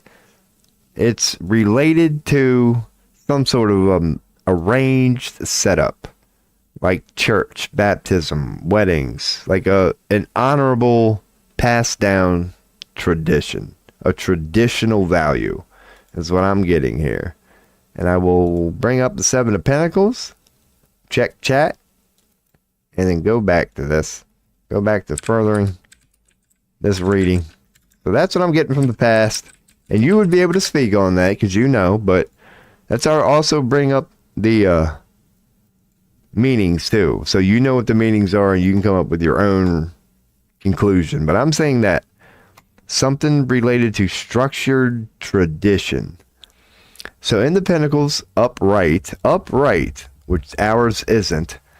This card means patience, perseverance, and the rewards that come from consistent, dedicated effort. Much like the farmer who yields a good crop. It signifies waiting for the fruits of your labor and recognizing the value of delayed gratification, the opposite of instant gratification. The fruits of one's labor, good hard day's work. It's not easy to get there. That's the point of it. But when you get there, when it's harvest time, it's a good feeling. Just takes a while to get there. So I'll show you the picture here once we're done with this part. Make sure I'm on main before I do. We are good. So when it's reversed, that ours is for your present. This is present. So currently, it's a need to reevaluate your priorities, address imbalances in your approach to goals, and potentially reassess your efforts and expectations. It's certainly about reevaluating, addressing imbalances, reassess efforts and expectations. Of course, there's a potential for frustration and consider a change of approach. So an upside down 7 of Pentacles is indeed much like, because I'll show it to you upright. It's kind of, you can see it good in the upright version, but that's what it means upside down. It's no longer a farmer. Not that he's too excited in this picture, but yeah, you're you're now worried about your crop.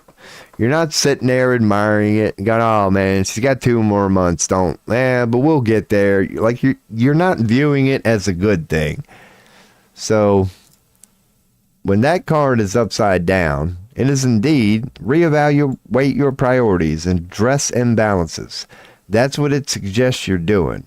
Much like a disappointed farmer looking at his crop, wondering why it didn't yield this much this year as it did last year. And that often suggests, some people suggest that it's because of the farmer or whatever. It's like, it's telling you what did you do different this year that led to a poor yield? It's really about introspection and a tarot pull. Because you either got to blame the crop at that moment or look at what you did. That's not saying it wasn't an extra dry year and that couldn't have been it. But it's about that, recognizing the imbalance and reevaluating priorities. So I'll move on from that quickly, but that's what I'm getting from your present. Is that in the past, it's regarding something structured and traditional, passed down, generational, born into it. Presently, you're not too happy with the yields. You're not too happy with what it's yielding. It's you want to reevaluate it. You're starting to question it. You're starting to see it's a little imbalanced. So you got some questions about a questionable yield. And the 7 of Wands upright is this. Now you got the Wands, which is about passion, desire, creativity, things like that. So when it's upright, it's about defending your position, standing your ground, and facing challenges to maintain your goals and beliefs. It's a time to be assertive, prepared, and ready to fight for what you believe in. It's about courage and victory when upright, as we can tell from here. Because ours isn't upright, but when upright, let me confirm that. Yeah, it's not upright, but when upright, that's what it stands for. Just being passionate about standing up with what you believe in, like willing to take on all comers, like because you're confident in what you believe in. You've got that fire, that wand, that passion. Like you are ready. You are standing on a hill of justice. You've done your homework, whatever it is you believe in. It's about defending your position, courage, being willing to stand up for what you believe in, being passionate about it, things like that. Not being afraid, like not backing down from opposition. But upside down, it's about feeling overwhelmed. That fire within you is now, you feel overwhelmed, exhausted, literally burnt out, and potentially giving up facing that challenge.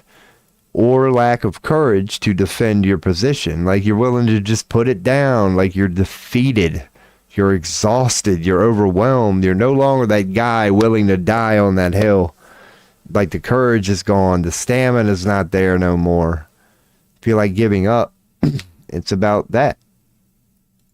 So that's what I'm saying for the future regarding that. It may be what you want to hear or not or whatever, but it's going to feel like that. And it kind of does make sense. What I'm seeing from this, and I can check chat. So now I'm looking at both. I can see whatever anybody types and what you all see. We've got the suggestion that it's about tradition, something like passed down, generational, something like that, a world you were born into, something that you learned at an early age. It's just passed down from family to family. Currently, it's yielding to questions about yield, like reevaluation, like a farmer would evaluate his crop that didn't do as good as the year before. That's what's kind of going on now. In the future, to end it off with the 9 of Wands, is the overwhelmed part, the exhausted part, the not so willing to stand up for whatever may have been birthed in the past, as age old and traditional as it may be. You're questioning it. Whomever, people within it, are questioning it now. They're not happy with the yield. Whatever was passed down, that was passed down to them they're not happy with the yield. And in the future, whatever position they were taught to die on a hill for that worked for so long, it might be time to give that up. It might be time if it doesn't feel good. So I see your thanks. And as I always say, the reason that I bring up the explanations is take what you will from it all. Because that's what the Hierophant is supposed to represent. Tradition. So Tarot is saying that's the past. That had something to do with tradition. There's definitely questions. People are questioning it and reevaluating it in the moment. And in the future, like the willingness to die on that hill, so to speak, what used to work and be a hill worth dying on might, something's going to change. So take what you will from that. And you are very welcome. Thank you for the question. I appreciate that one. And yeah, that was our second YouTube question of the day from Swami right there. So YouTube coming in hot. I hope the explanations helped. Because yeah, man, that was a good one. Because it was a vague question. You know, one that I don't need to know the details, the stuff like that. So it's like, yeah, there's the answer. But tarot is hopefully right, man. Because like I tell everybody, man, if it's not, whether in the moment or X amount later, by all means come back. Like, you remember that reading the other day? Because I will. Because that one didn't pan out at all. But all right, good to know, man. Appreciate that one. Or wouldn't be against the other one either. Maybe that'd be how your boy makes it big one day. I've cautioned a couple people about tarot readings in the future. And they'll be like, oh my God, you know that thing you said that tarot was suggesting? Oh man, when it showed up, I was ready. And it was about to cost me $50,000, so here's 30 of it. I guarantee you that's going to happen. So hell yeah, man. Appreciate the question. Hope it was a good reading. If you have another one, by all means, fire away. So there are 7 card readings regarding relationships and things like that. They can get deep into it. And if you got a half an hour, oh man, yeah, we can go down that way. As I say, I'm admittedly, new, but I've known enough about it for a while, and I'm into other things like astrology, and because of my knowledge of being a jack of all trades type people, it's kind of coming naturally now that I'm really giving it a good, honest shot. So it's never going to be, me just going, this is your reading, this is what it is. Like experienced tarot readers, many of them do. It's always going to be, okay, this is what it's supposed to mean according to tarot. This is how I see it, but only you know. Like, I believe that's ultimately what tarot. Tarot is always about whoever's asking the question getting whatever answer they need to get, however it may unfold. So I try to make it like, I try to put a lot of it on them. And maybe it's because of the kindness of people's hearts. But yeah, I don't get a lot of like disagreement. I haven't gotten it yet, and that's not like ego. That's really just me reporting on that. Yeah, never in a reading I've got, no, this sucks, bye. So who knows? Who knows? This is an educational stream, man, and this is tobacco for anybody who may be new. Get used to it. Your boy is just I damn near got a headache at the moment. Been smoking so much tobacco all day. So that was a good reading. I definitely appreciate that question, man. That was a good old reading. Because again, I just finished AI too. So that was 2 back to back, man. First time for everything. So heck yeah, man. Good stuff. So I will leave that reading up for that long. Again, going with everybody who may be new to the stream thing, I tend to take quick pisses every now and then. So I'm going to take a squirt, leave the reading up. Not even going to BRB it, but you will get a beat. So, I'll be right back. And no more than a minute. Come on now, you can do it. There it is.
Heck yeah, man. Dude, I can click that button. There we go. We're back.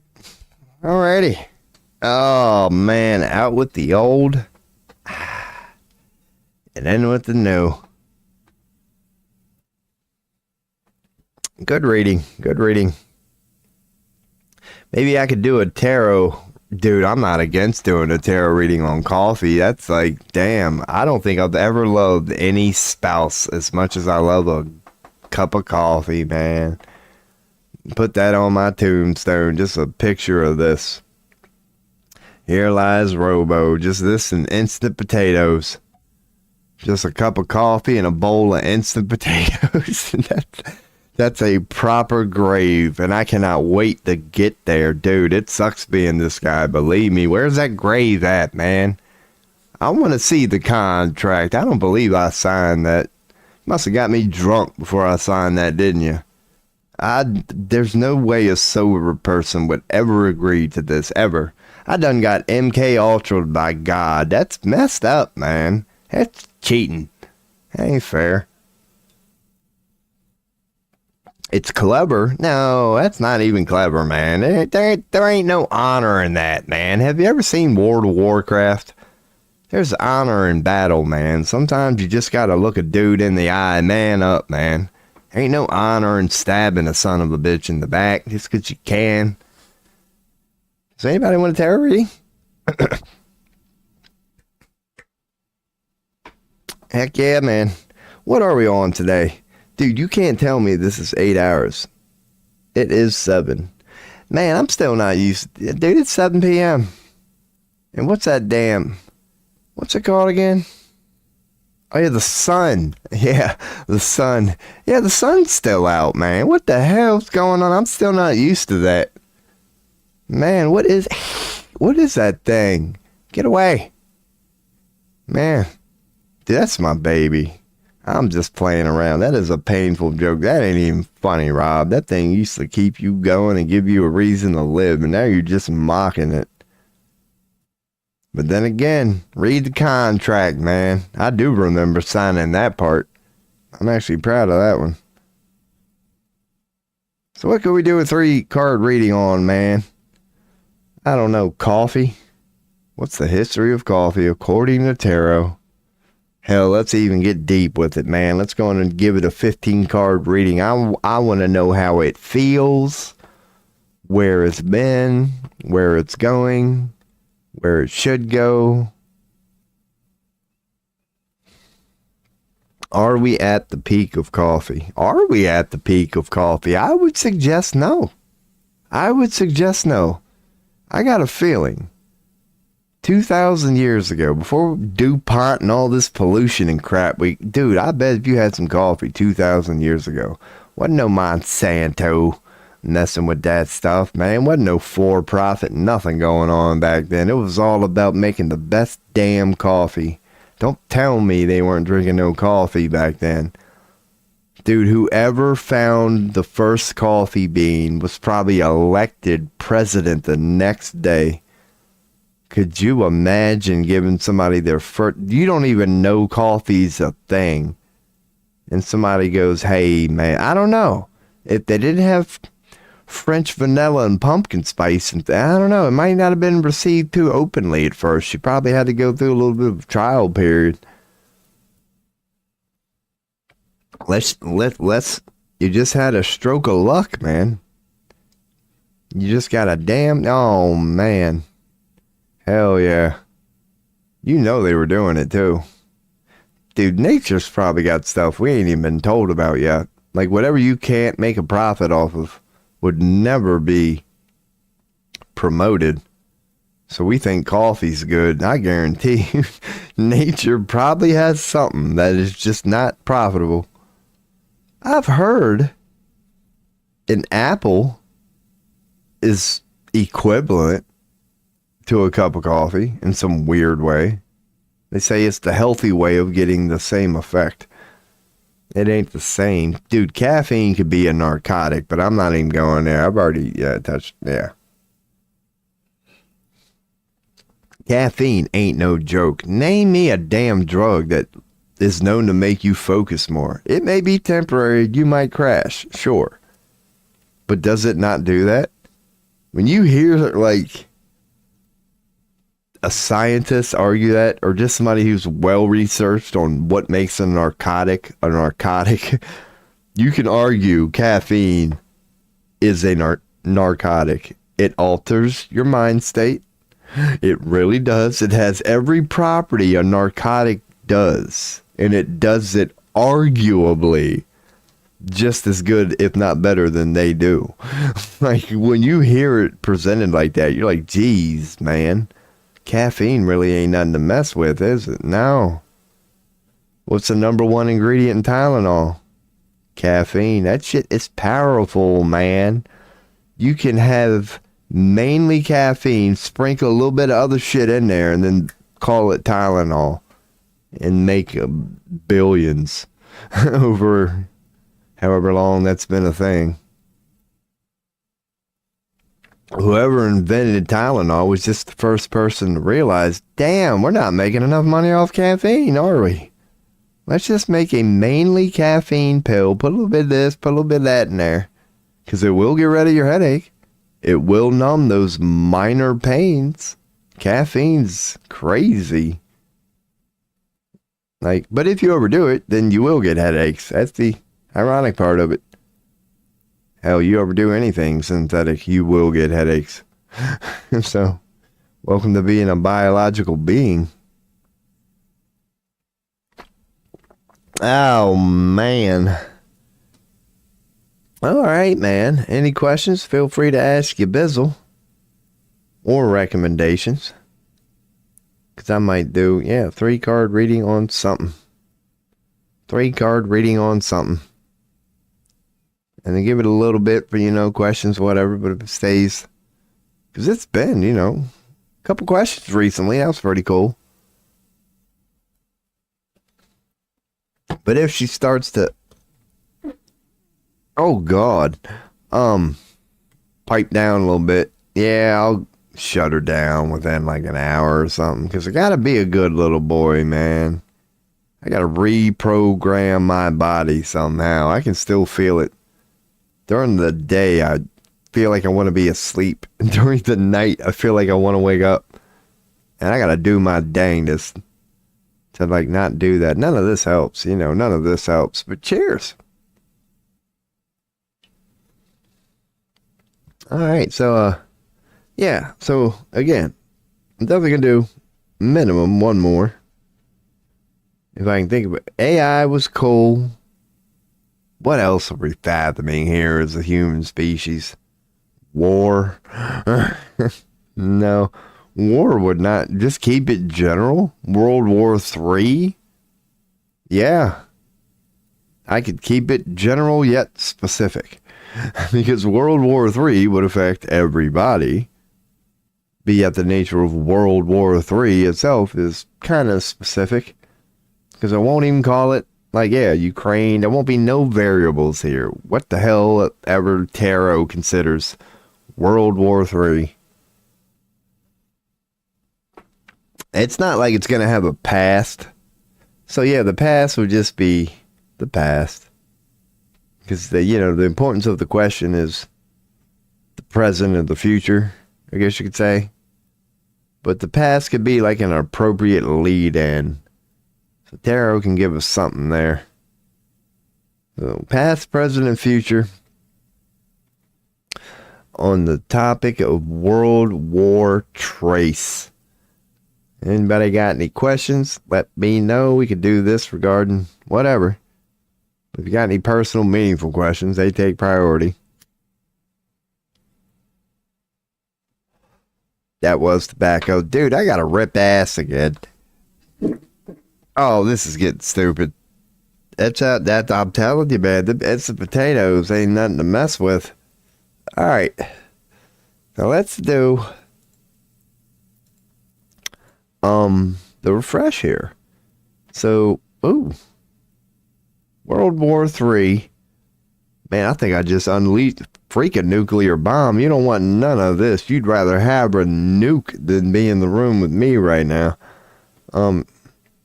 Regarding World War III, past, present, and future, What does tarot have to say? Humans are adorable. Wow. You wouldn't expect to get an upright 10 of cups. Oh man, we got an upside down fool. Hell yeah. Man, you know what that means. Mr. T's coming back. Gonna be, I pity the fool. Oh man, gonna be a bunch of Mr. T in the future. Pitying the fool. Hell yeah. Dude, alright.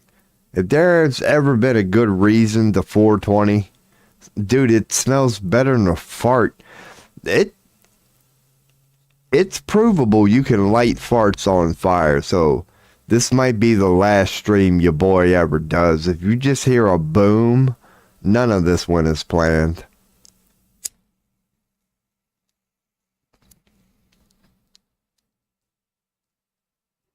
We're good. We're good.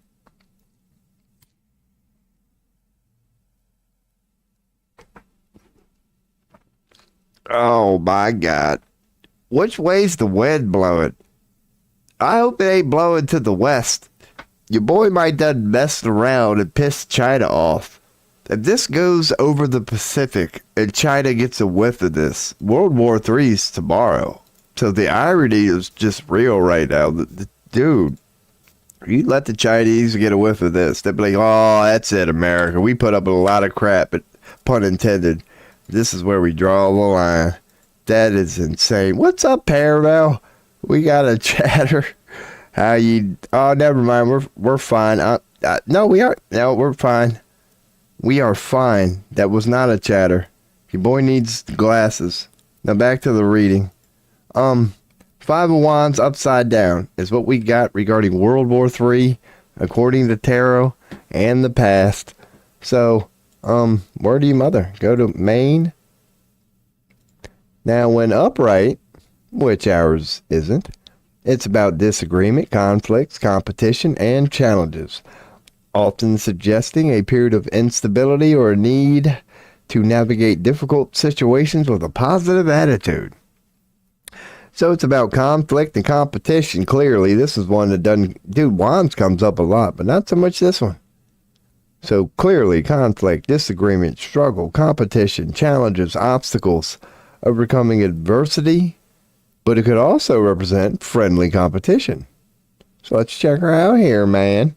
Let's get into her. The old Five of Whistles. When upright. You know, it's supposed to represent passion, desire, fire, things like that. But you definitely don't want to get too focused on it, because cards do have implications in their actions. So, yeah, this is about that. Competition. Can also be friendly competition, but it's probably about disagreements, conflicts, competition, and challenges, which is not necessarily negative, a challenge, but it suggests a period of instability or a need to navigate difficult situations. When you pull that card upright, yeah, man, there's a little jousting going on when you get that upright. Now, when you get it upside down, it's supposed to mean the end of conflicts, a resolution to competitive situations, and a move towards harmony and cooperation. A need to let go of control. Damn, look at that. You click, give me some more, and it don't. So focus on the important aspects of your life. Learn to handle conflicts instead of avoiding them. That's what it means when it's upside down. It's the end of conflicts. Learn to handle them. A resolution to competitive situations. So it's good when it's upside down. So the question was World War III. So we're more focused on the present and the future. But regarding on just past, Tarot's telling us it's the end of conflicts, a resolution to competitive situations, and a move towards harmony and cooperation, or a need to let go of control. So I don't know. You could incorporate that as you would use it to end the conflict, so they believe, or whatever. Like, oh man, just like That's all it took was 1 or 2 nukes, and the whole world decided, yeah, this World War II thing, timeout. It was over after that. All we had to see was 1 or 2 things go boom. And the world immediately went, it's over. Let's not do this no more. So, yeah. It could suggest something like that. Or it could suggest an honest, like, let's not do this. An honest, like, no. We got to avoid this. This is not good. Let's not even start. So that's what I would take from a question of tarot, past, present, and future regarding World War III, as some end of a conflict there. Some resolution to a competitive situation. So yeah, it's either,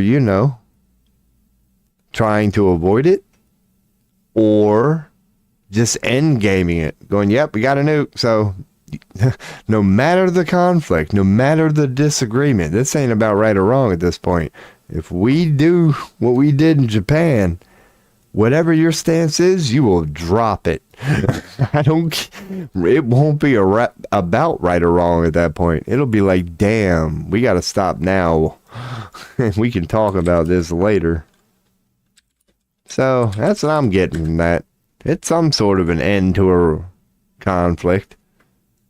It's either a back away from, try to get away from World War III, or if you're going to do it, full throttle it. Just some sort of an end to a conflict. So presently, according to tarot, how we all feel, oh my God, about tarot, not how we all feel, but regarding World War III, it's about emotional fulfillment, harmonious relationships, and a sense of domestic bliss, representing a time of happiness and contentment. I gotta be calling some bullshit right now, because it ain't very good globally right now. So if this was upside down, it would make total sense to me. The fact that this is up regarding a question for tarot, World War, a question. Wow. So currently it's a big old family related joyous thing here, man. Maybe emotional relation, a sense of diplomatic bliss, representing a time of happiness and contentment, harmonious relationships, emotional fulfillment, domestic bliss, full circle. This card can also indicate that you've come full circle in your life. Yeah, married, got your 2 kids. Like, dude, yeah, it's like, don't get no better than that. Reaping the rewards of your efforts. Reaping the rewards of your efforts. That might be something worth going with. It's a sign of a positive outlook and a sense of optimism of the future. So, okay, cool. So maybe it being, like that ain't too bad at all. It's just about optimism, a feeling of accomplishment. I don't know. Somehow there's a good, undeniably good thing going on regarding World War III in the present. In some weird way, it's, bringing us together. It's like, it's definitely about relationships, domestic bliss. I don't know. That one's difficult, man. That one's but the upside down full. Maybe this is tarot's way of telling me, like, dude, what the hell was the question to begin with, man? What is wrong with you? So it went upright, which ours isn't. It represents new beginnings, having faith in the future, being inexperienced, not knowing what to expect, having beginner's luck, improvisation, and believing in the universe. That's what being the fool is, man. Embrace new beginning, the expansion of one's horizons, and the willingness to take risks by guided intuitions. It's the first of the major arcana suite. It's card 0, as in it's not 1. The magician is 1, but it is card 0. So it's basically like the soul. It's the soul, really. It's soul. It's like you're nothing at this point. It's the beginning. Your ignorance is your bliss. You know nothing. It's the first day. You know nothing. You're so ignorant, you're happy. Because you're so focused on being happy. This is where it can be viewed as a bad thing. Dude, you're walking on the edge of a cliff. You're on a mountain. But you're the fool. It's showing that you're just careless. Like, it can be good. Generally is good. But there can be some suggestions in here. Because you got the white dog. That's all pure. That's how they symbolize it. That's the fool. But look how he's dressed. It's dressed. It's fine. There's the white flower, the white sun, white garment. It's all about purity, innocence. He doesn't have a lot of baggage. It's day one. You're not a beaten down 40-some-year-old like me who's carrying around more baggage than a 5-star hotel. There's a lot of innocence, admitted ignorance, but from a pure ignorance is bliss, innocence of a baby sort of perspective. Now, when it's upside down,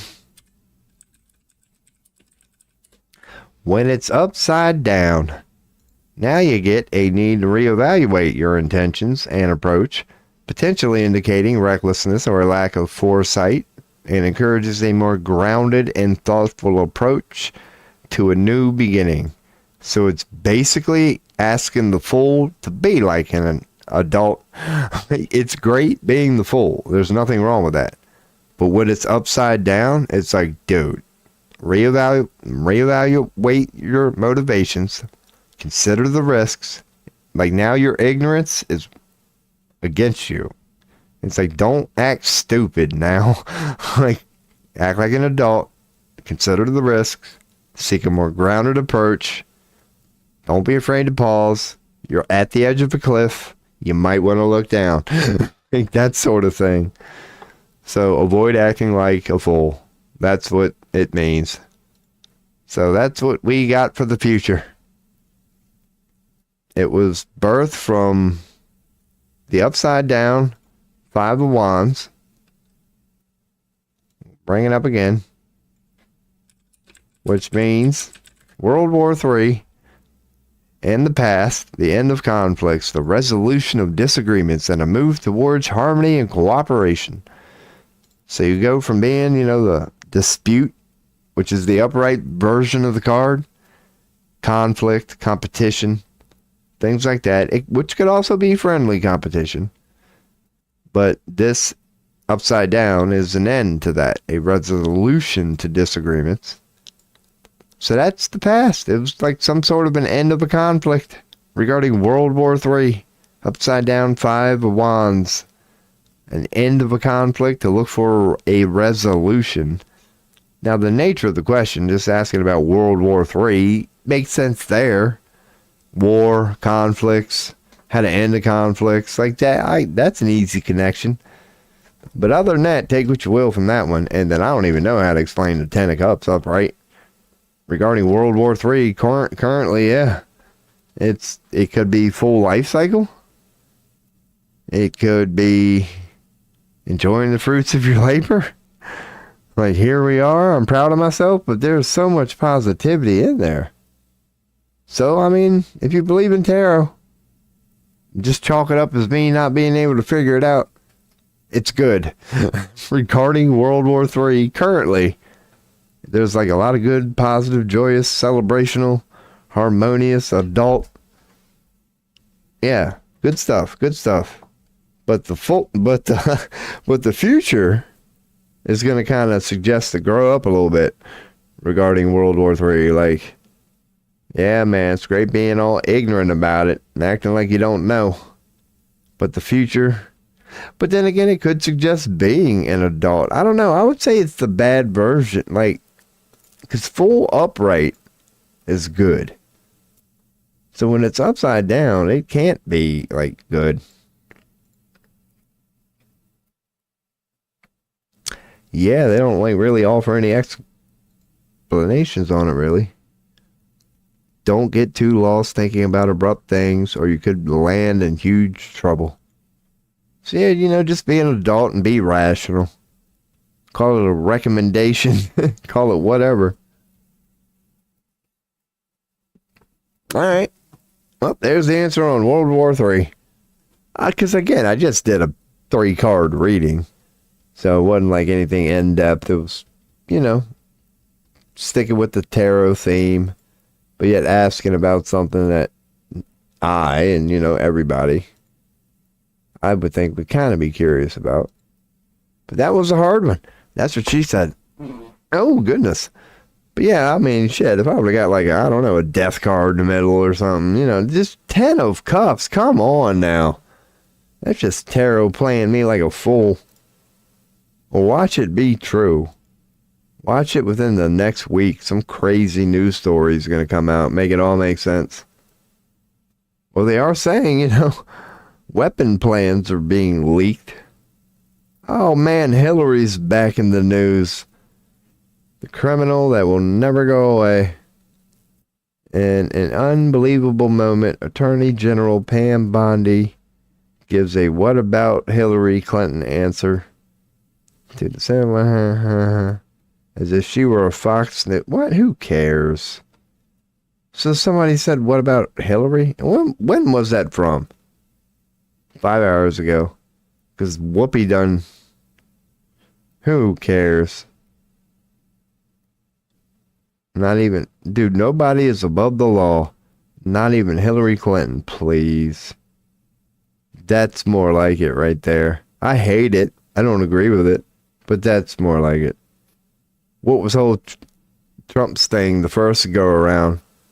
Oh, I'm going to get you, Hillary. I'm going to get you, Hillary. I'm going to get you, Hillary. For an entire year, he gave us reasons. Bible ones, too. He was right. Of how we could lock her up. I swear I'm going to do it once I get in there. Just get me in there, America, and I'll do it. And America got him in there. And not only was she never found guilty, she never even got subpoenaed. She never even had to go to court. You talk about dropping the ball. Trump talk about all them dubs and I'm going to get you, Hillary, and I'm your worst nightmare, and you just wait. Oh, man. Didn't even get a subpoena. Man, didn't even make contact with the ball, dude. Just went 0 for 3, struck out. I mean, winning a case and putting her away for a long time, that's difficult to do. But getting a subpoena as a city president? You couldn't even do that? Failed ass, man.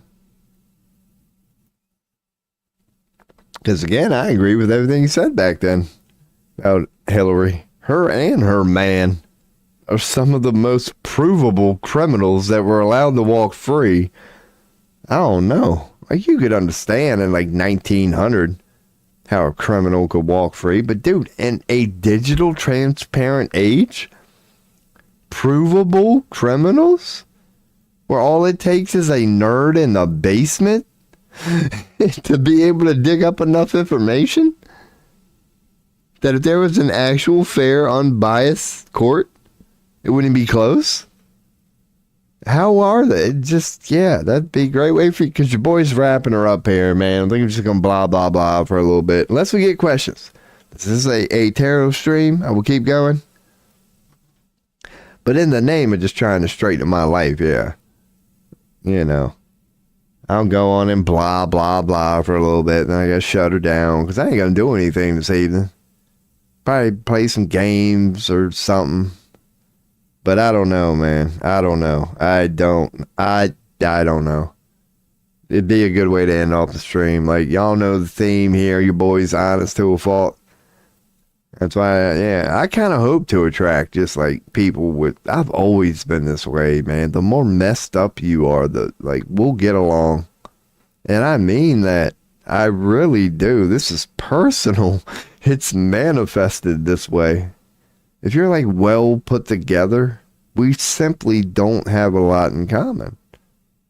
When we just don't have a lot to talk about.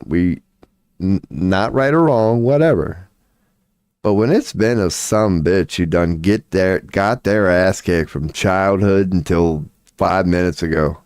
Oh, when they start telling me about what they've been through, I'm like, dog, man, I'm telling you, don't that suck? I'm right there. It's borderline a victim mentality.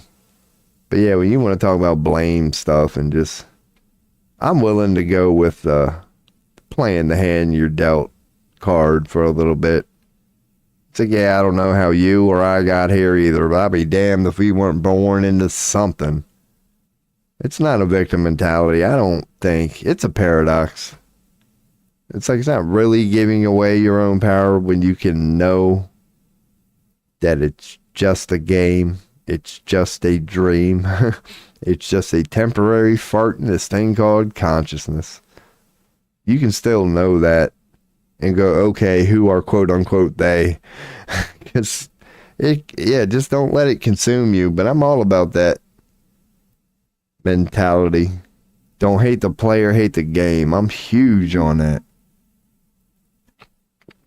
How's that saying go? Crap in, crap out. Yeah, dude, a bad game is going to yield bad results. A broken generation is going to give birth to an even more broken generation. Like, it's not going to be good, man. Like, you got to acknowledge that. Humans are linear. Souls are eternal. They are. Humans are linear. They are.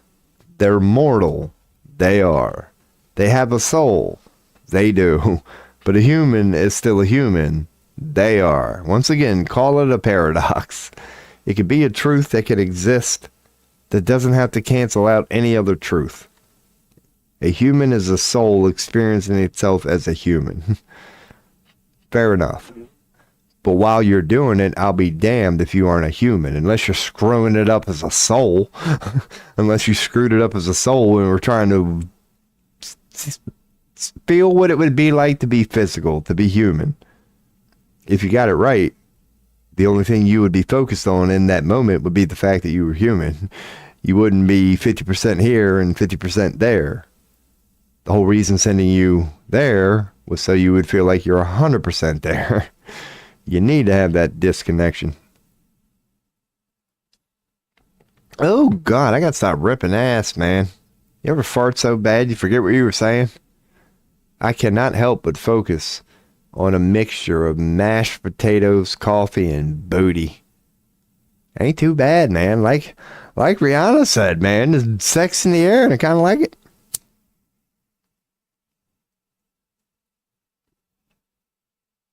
Oh, goodness. Did anybody who's been in a relationship, you know what I'm about to say, man. It's true. Sex does get in the air. You ever do the woody woo? And then when you're done, you both go down and make a peanut butter and jelly sandwich, and then you come up and it still smells like butthole. Oh, been there many times, man. Oh, or sometimes you come up and be like, who cooked fish? Oh, that's right. That's right. Never mind. Mom and Dad had a night off. That's what that was. Man, you think the kids ever put two and two together? Why does Mommy and Daddy always wash the clothes, wash the sheets on Sunday? Now you know, kiddies, that's why your parents do laundry on the weekends. It's an unfortunate truth, but you're bound to find out sometime, man. When you get older, you will understand why it's a good idea to wash the sheets on Sunday, because everything that happened between Monday and Friday might not have been that bad, but between Friday and Saturday, my God, even the devil itself would have blushed. The devil itself would have been out there scrubbing that damn thing. It'd have been out there with one of them Elon blow torches. But then again, Rob, you're talking about the freaking devil here, man. I don't think the Prince of Hell as we know it and eternal flames has any trouble accessing a flame, dude. If you're an Eskimo, you might need to call 1-900-ELON and get one of them blow torches. But if you're Satan, yeah, that's probably not. That's probably not, man. least you know Satan ain't no alcoholic, man. Ain't no such thing as a nice cold one down there in hell at all. And dude, I don't care if you're Satan. I don't care how miserable you are. Nobody can enjoy a piss warm, not even piss warm. Because y'all know how that is. You set a beer down, you let it get warm room temperature. Oh, that's disgusting, man. What the hell? It's over. I don't care if that was $100 beer. I cannot do it. Could you imagine if it got hell sort of hot? Oh, my God. That'd be like that first hit of cough syrup you got when you were a kid. You would just not believe it. You'd be like, I thought I knew disgusting until I tasted whatever this was. Done blew your mind, man. If you were like me, after that first hit of cough syrup, you stood there all night just reading the bottle going, what the hell is in this? Because I got to get me some of that. That shit wasn't too bad, man. That's how your boy was. I don't even know. Probably a good time to, unless anybody wants a tarot reading, we can do a 3-card tarot reading on cough drops. Man, who do you think did invent the cough drop? Call it a hunch? I would guess it was a well-hung individual, and I'll just leave her there. The imagination is endless. That seed will yield much fruit, I promise you that. That's who invented the cough drop. Oh, you need a lozenge now. Oh, man. It kind of goes hand in hand with that one saying. You know how it's like, if your foot hurts, just grab a hammer and smack your hand, and you'll forget about your foot real damn quick. Kind of goes hand in hand with that. It's like, oh, man, you're focused on that cough, aren't you? Well, let me distract you from that for a second. The next thing you know, people running out the tent going, he done cured my cough. I don't even think about it no more. Why? There's something going on in my throat right now, but it ain't no cough. He's a miracle worker. And on that note, yeah, I'm thinking I'm near wrapping her up time. That's why you saw me getting the old restream cocked and loaded. I got a feeling a rumble, kick.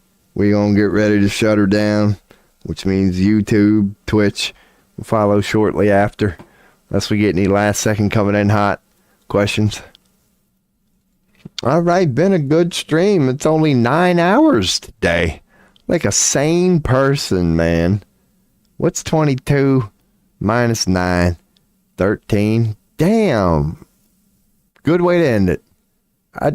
I streamed 13 more hours yesterday. Your boy Robo 13. So anyway. Hey, we did get it. Hey, Swami. The last question that we got. I loaded YouTube. And I got a notification. They subscribed. So, hell yeah. We got a new YouTube subscriber. Let me check just chatting. Yeah. So, yeah, Swami. That was a good reading.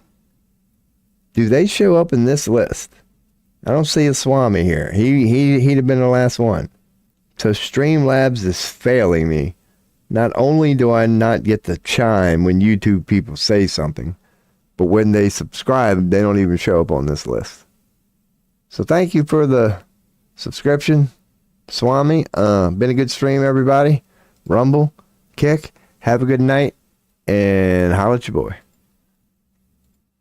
Hell yeah, down to YouTube and Twitch. Let me make sure I kill the old Restrum. Okay, YouTube, Twitch, been a good one. Mono, everybody that participated here in Twitch, Spirit, Oyster, and the new people on YouTube. Holla at your boy.